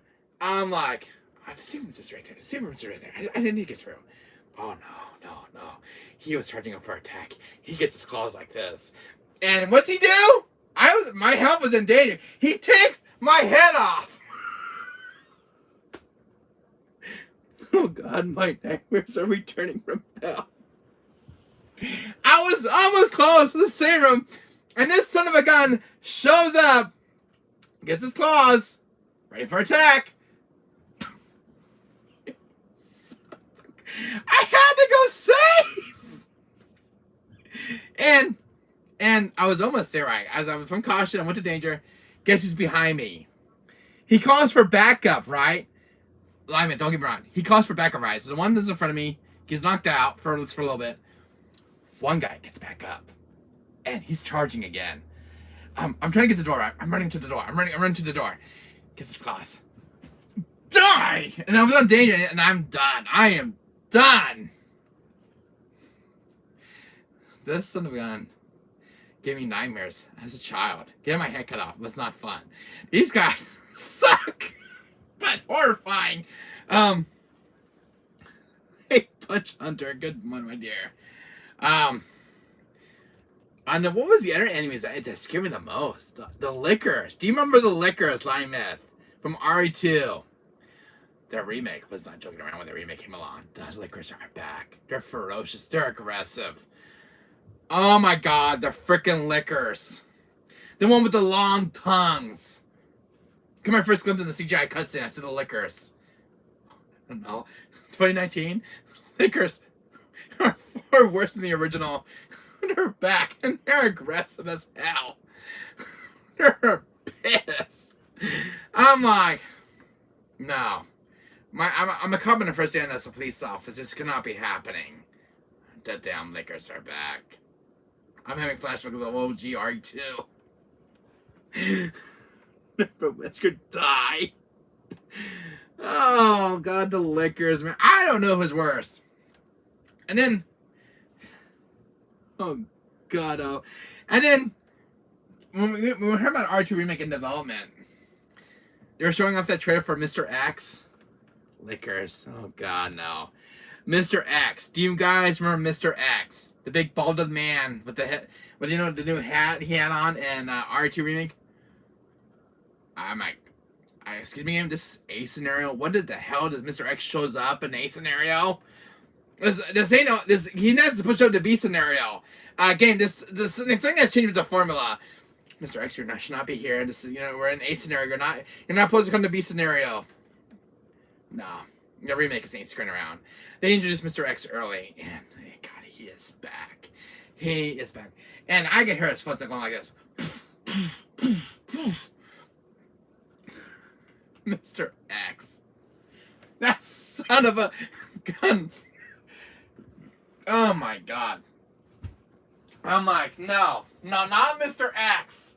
Not my dude. From the game, he gave me nightmares as a child. And I have a trip back to Raccoon City. This game comes along, Line Myth. And it's a game from my childhood that tormented me. And they changed Mr. X. They changed his formula. It's not the same. It's not the same, Line Myth. Something has changed in the game. Something has changed in the formula from the original OG. It's not the same as the OG. No, Nemesis was like, he didn't follow you as much in the OG, but he did give you some really good jump scares. No, R2 remake comes along, and it's like a whole whack to your face. Everybody thought it was the original OG when the remake came along. No, it has changed. Zombies are more aggressive. They get close and personal. Not giving you love kisses anymore like they used to. No. You know, when you meet Mr. X, he's gonna give it to you. He's gonna give it to you. This son of a gun follows you everywhere. It made me nervous, guys. Because his gosh dang footsteps. I mean, I can hear him, but where the frick is he? Do you remember Mr. X, guys? Don't remind me. Yes. Oh my God, Mr. X. The one game that terrified me, Lion Myth, when it came out, I was not ready for another remake of RE. No. When it was rebooted, you know who I'm about to talk about? And I am not ready to talk about him. No.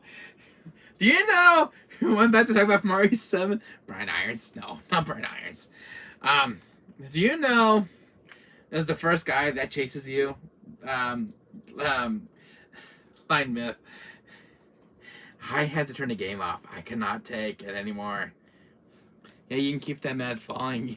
The worst part. Yeah, his name is Jack Baker, man. The old man. Oh my God, not a pursuer enemy. No, not another enemy. Not like Mr. X, but worse. We get Jack Baker. We get the old man of the house. He's like, Ethan, where are you, boy? I'm gonna find you. I can hear this guy walking around. He's talking to himself. And then I meet Jack Baker. When I first played this game, I hear Jack Baker. I'm like, well, maybe I'm around the corner. He won't get me. So he goes through the wall like Mr. X. I'm like, shit. What am I going to do now? So I go back around. I'm trying to lose this guy.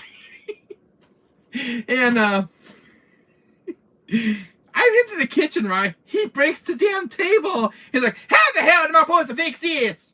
I don't know. You fix it for yourself. Jack Baker. Such a terrifying enemy.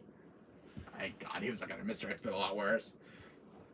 He's like, I'm gonna get you, boy. I'm gonna get you, Ethan. He would just taunt you throughout the entire game. He would have different sayings. And like, you know what? You know one line he said to me one day, Line Myth, and it scared me the hell out of me. He was like, here's Jackie. What? Did you say the line from The Shining? Poor Ethan. He says a line from The Shining. He's like, here's Jackie. I'm gonna get you. I'm gonna get you. God, Jack, man. I'm like, well, we go to the garage. I kill him, right? These guys don't stay dead. They never stay dead in Resident Evil. So I go to the bathroom, right? I go to the bathroom stairs. Door opens. It's Jack. He's like, hi, Ethan. Did you miss me? Because I missed you. And I could see Jack's face. You know, because I shot him in the head. His face is growing back. I'm like, hello, Ethan boy. I'm back. And I'm ready for you. I'm like, he's just taunting me. And like, I'm looking straight at Jack. He's like, hi, Ethan. You shot me. I'm gonna get you. Just leave me alone. I can have that too. Poor Zoe Baker. It's alright, but Jack, man, Jack is so damn terrifying. But I just remember some of the lines he said to me. I mean, like, he used to around the face like, Ethan, I'm back. You shot me in the garage. I'm coming for you. I'm like, no, I shot you. You're dead. You're dead, Jack! He's like, you better run, boy. I got a nice little weapon here. I'm gonna get you. Yes, I'm gonna get you all right. I'm like, you get that shit away from me. So I book it. And I can hear that, man. So I forgot some herbs in the kitchen. I go back to the kitchen and knock. No, he's still following around. It's Jack. He's like, hi, Ethan. Did you forget something? I see you forgot a little herb right over there. You gonna pick it up, boy?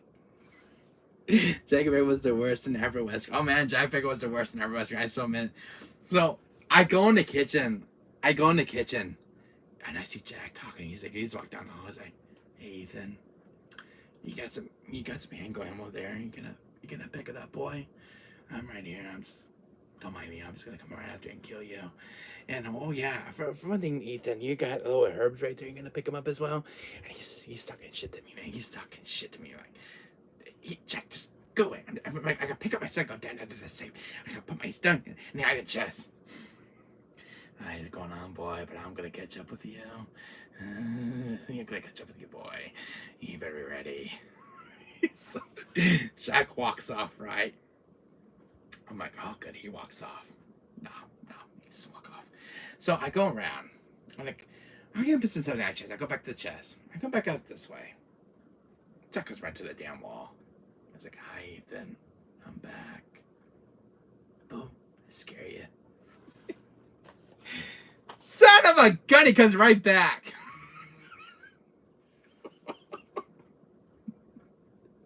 I like my impression of Jack, guys. I like my impersonation of Jack Baker. He's like, hi, Ethan. You met my wife, Marguerite Baker? She makes some really good dinners. Some lower liver. You need some kidney beans. I see this Marguerite's cooking. It sucks. I ain't go for home cooking.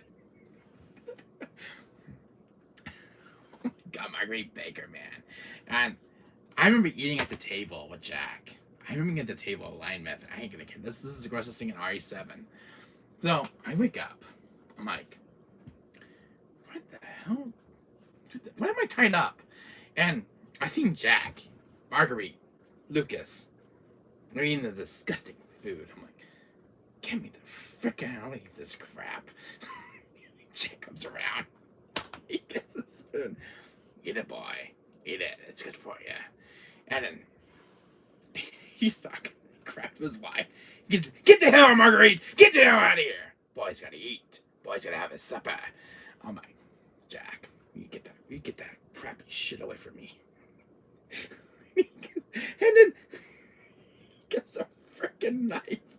He's like, I'm gonna get you real good, boy. I'm gonna get you real good. And, and then I can see my character screaming in agony. And then I remember him cutting his son, Lucas' hand up, because Lucas got, we're at the table, and he's like, no, not again, old man! Cuts his hand off. But Jack, man, Jack's not a guy you just want to screw around with. But unfortunately, Lightsmith, I'm going to revisit RE7. Because I don't have the game installed anymore on my PS4. And I got to deal with Jack. Yeah, I'm not going to be happy dealing with his sorry ass again.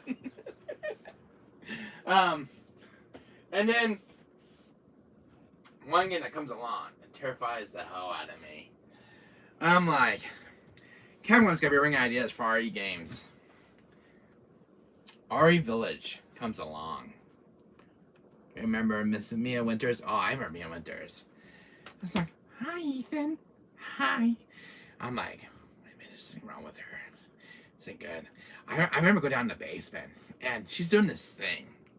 Oh my God. I'm like, what happened? That's my wife. Why is it thundering outside? Why am I hearing a knocking at the door? And he's like,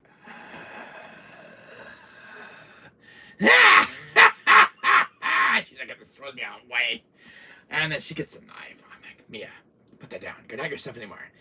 I'm coming for you, Ethan. I got a knife. I'm coming for you. I mean, she's all crazy. And then she gets the chainsaw. I'm like, what are you doing with the chainsaw? My hands melted the damn wall. And you're bringing a damn chainsaw? You're not Dr. Salvador, are you? You are. You're Mrs. Dr. Salvador. Damn it! So I'm trying to get the nail out of my hand. She's bringing the chainsaw. This ain't RE4 over again. This is like RE4. It's Dr. Salvador. You must be his wife. I'm serious. You must give me a Dr. Salvador personalities line myth. I'm so serious. I'm like, wait a minute. Let me open my eyes. That's a chainsaw. That's a chainsaw. I'm gonna use my freaking hand. I got my hand tied here. Mia cuts off poor Ethan's hand off. Yes, she cuts his hand off. And it's so gross. I mean, you're seeing right on the screen. And he's like, ah! And his hands is gushing out blood. I'm like, this is sick. I thought getting your head cut off by Dr. Salvador is worse than RE4. No. Getting your hand amputated. This is the worst. Getting your hand cut off. Oh God, what am I gonna do with my hand? I can't shoot. I can't load my freaking gun. I got this one hand. And you're in the rear roof of your life. You see Mia coming down with a chainsaw, and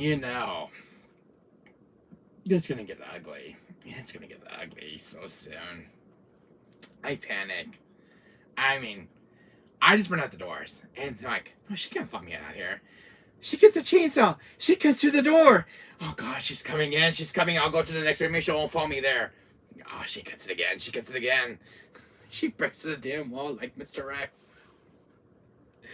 I'm like, no, I think I got something right here. No, I think I'm gonna continue. I'll go to the next chapter.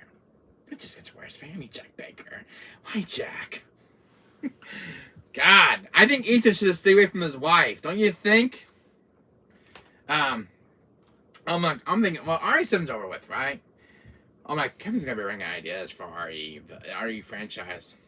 I'm gonna get no, you don't run more RE games. Nah. RE Village gets announced. RE8. Wait, there's an 8th game now after the 7th game? It's a sequel. Oh, good. We can play as Ethan again. This cannot be getting worse. It's worse. It's far worse. There's werewolves. I think the mold guys are a lot worse. The mold guys just creep me out. The little mold guys. Ugh. RE Village was something else from my experience. I was terrified. I get the trailer. Big tall lady, maybe 10.1 inches tall. Yes. Lady Dimitrescu, Carl Heisenberg, and Beviento. House of Beviento, man. I know what's worse. Being in the castle at Lady Dimitrescu and her falling, it was very nerve-wracking. Lady Dimitrescu. Oh God, the castle part was so terrifying. I heard her theme song. It's so terrifying in my ears. I'm listening with the headphones, and I'm like, you can't shoot her.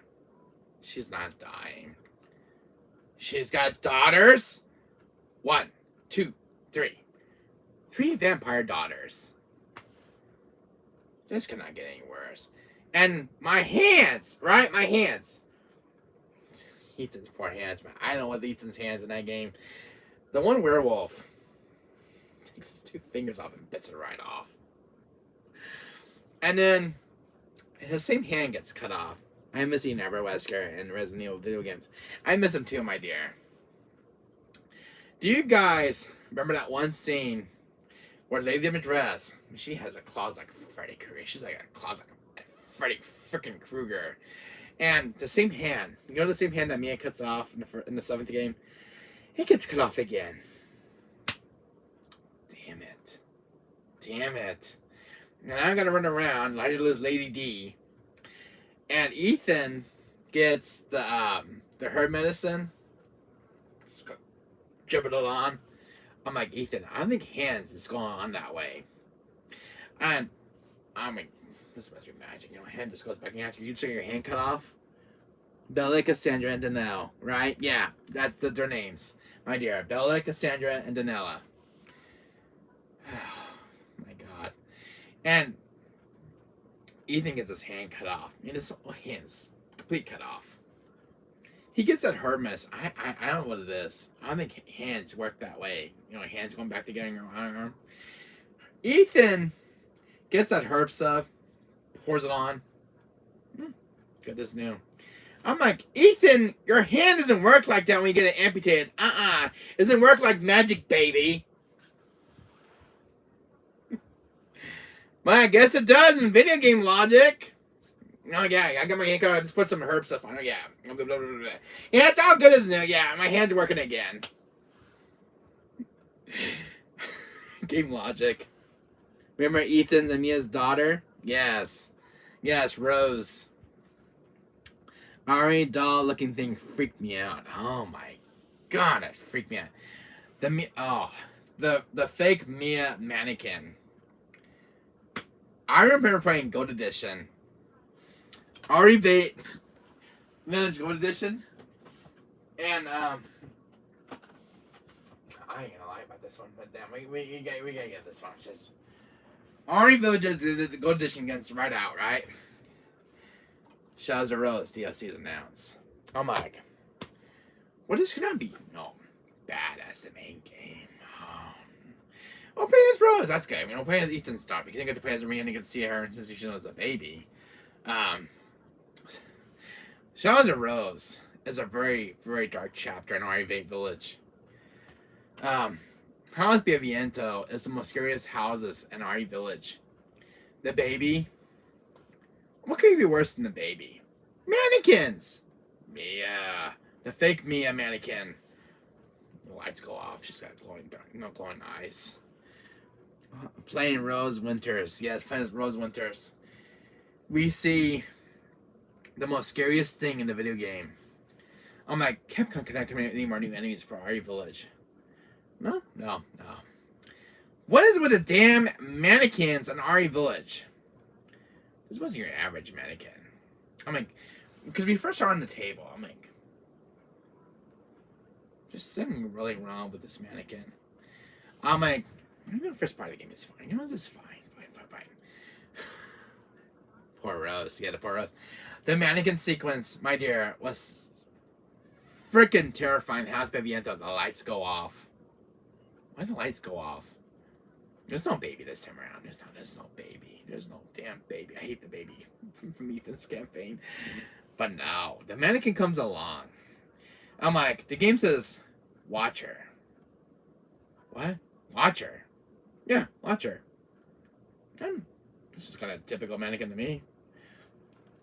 Creepy doll. He always says me and get away from me. Yeah, that's what he says.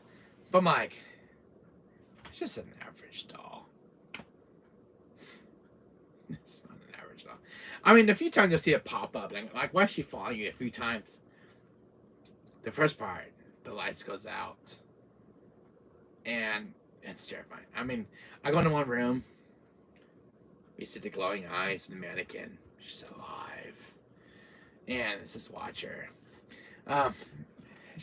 Evelyn comes and says something about to Rose. He was like, "Here's your family. Come meet them." I don't think Jake Miller might come back to Resident Evil video games. I don't think so, my dear. But you never know. He might put up an RE9. Who knows? But the Mia doll.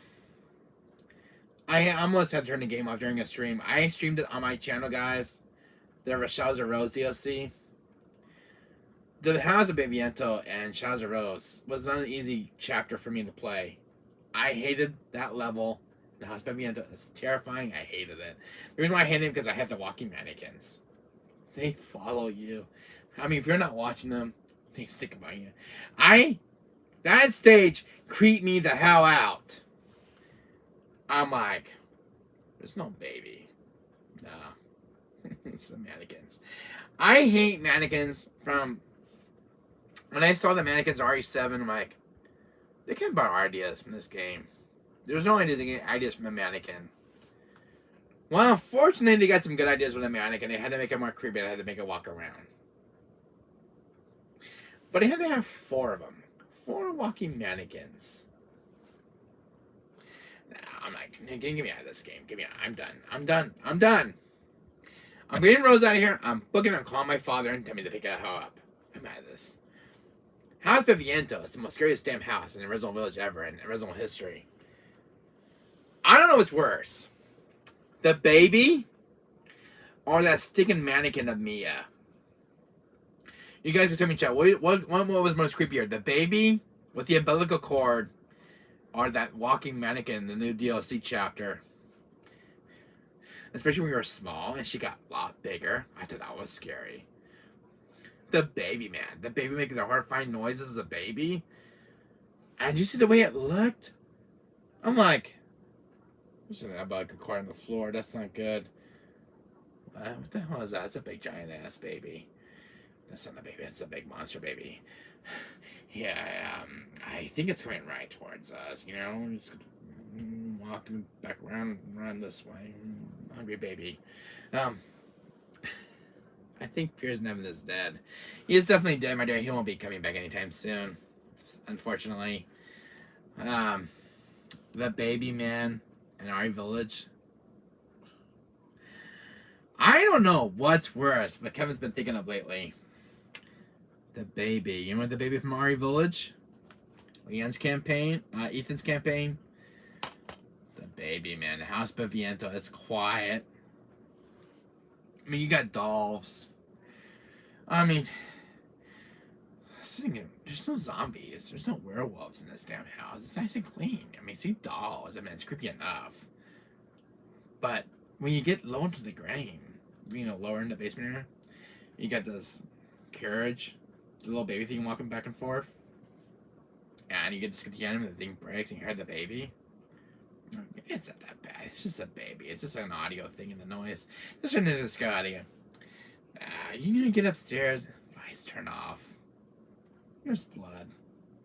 There's the umbilical cord. And you see this big thing walking towards you. It's the baby. Why does it have to be the baby? Why? The worst thing in horror games. I remember seeing that damn baby. I had to get in the damn elevator. I just want to have the house Baviento. And then Shove Rose comes back, my dear. I'm like, we're back in House Baviento. I mean, the baby's not coming back. No, they can't use the baby again. They can't use the same jump scare. No, it's the mannequins. And then it was the dolls in the next chapter. God. I hope he comes to me with RE9. Because if RE is going to be scary, you better make it scary because... Hey, I'm always loving these new enemies, but damn, they're just horrifying. The mannequin creep me out the most, and the baby. What's the one that scared me the most? Oh, I know which one scared me the most was this game right here. Resident Evil Village. No, Resident Evil Revelations. This one comes along. This game. I remember playing this on 3DS. The most scariest part in this game, I think, were the damn enemies were scary. The way the guys walk, the ooze guys, I cannot take it. The one letter I read was about the comm officer in the cafeteria. I mean, the cafeteria, really?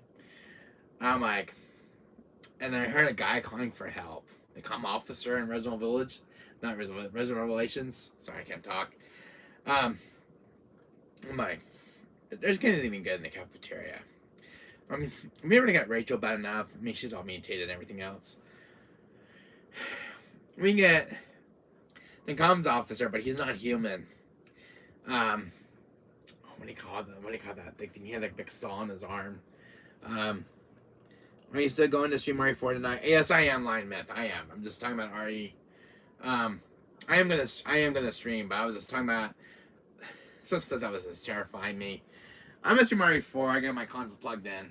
But I was talking about the comms officer from RE Revelations. I'm gonna stream.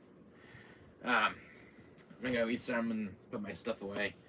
Do you think Ethan Winters really died in Resident Village? I don't think so, because he has regenerative abilities, and he still got RE9, so it's a possibility that Ethan might come back because we did see him in that DLC with Rose. So a lot of people saying that Ethan's still alive. We saw him in the village when he went down with Mother Miranda. So who knows? Ethan might make a return. Who knows? Ethan's got regenerative abilities. He's made out of mold. I mean, anything is possible with the mold these days. But anyways, My terrifying memories with Resident Evil has not gone away. So, anyways, you're talking about RE4 remake. That's the one I've not played, so I have nothing to say about that game because I've not played it. Oh no. Oh, and they're getting about to scare the crap out of me tonight. RE4 remake. I wonder how terrifying that was going to be for me. Chainsaw Guy is bad enough as it is. I have a feeling I'm about to get jump scared RE4 remake. My back, this panel village. Well, just hope I can survive with Leon and Ashley. Don't get me started on one particular enemy in the game. Don't get me started on that one. I am not ready. I remember from the original game. I remember way too clearly the Regenerators and the Iron Maidens. I am not ready for those guys again. I can't take it. I can't take it with the Regenerators. I think everyone would still come back to revenge on Chris and Redfield. Everyone would definitely come back because he's going to be returning or tagging to RE9. We all heard going to have him return to RE9. So it's definitely possible he's coming back for RE9 because it's not over yet. We all know there was a clone in RE5. Wesker's still alive. He's gonna come back to RE9. No matter it's only a matter of time he comes back because the one that Chris kills in RE5 is a clone of Wesker. Because that room that he was talking in was a different room. He must have been on his little submarine from the Code Veronica. Wesker's still alive. It's only a matter of time before he kills Chris. Because Wesker is still alive in RE4 remake. And it's sitting up for another RE5 thing, so we're definitely gonna see more of Wesker lately in the next recent RE games.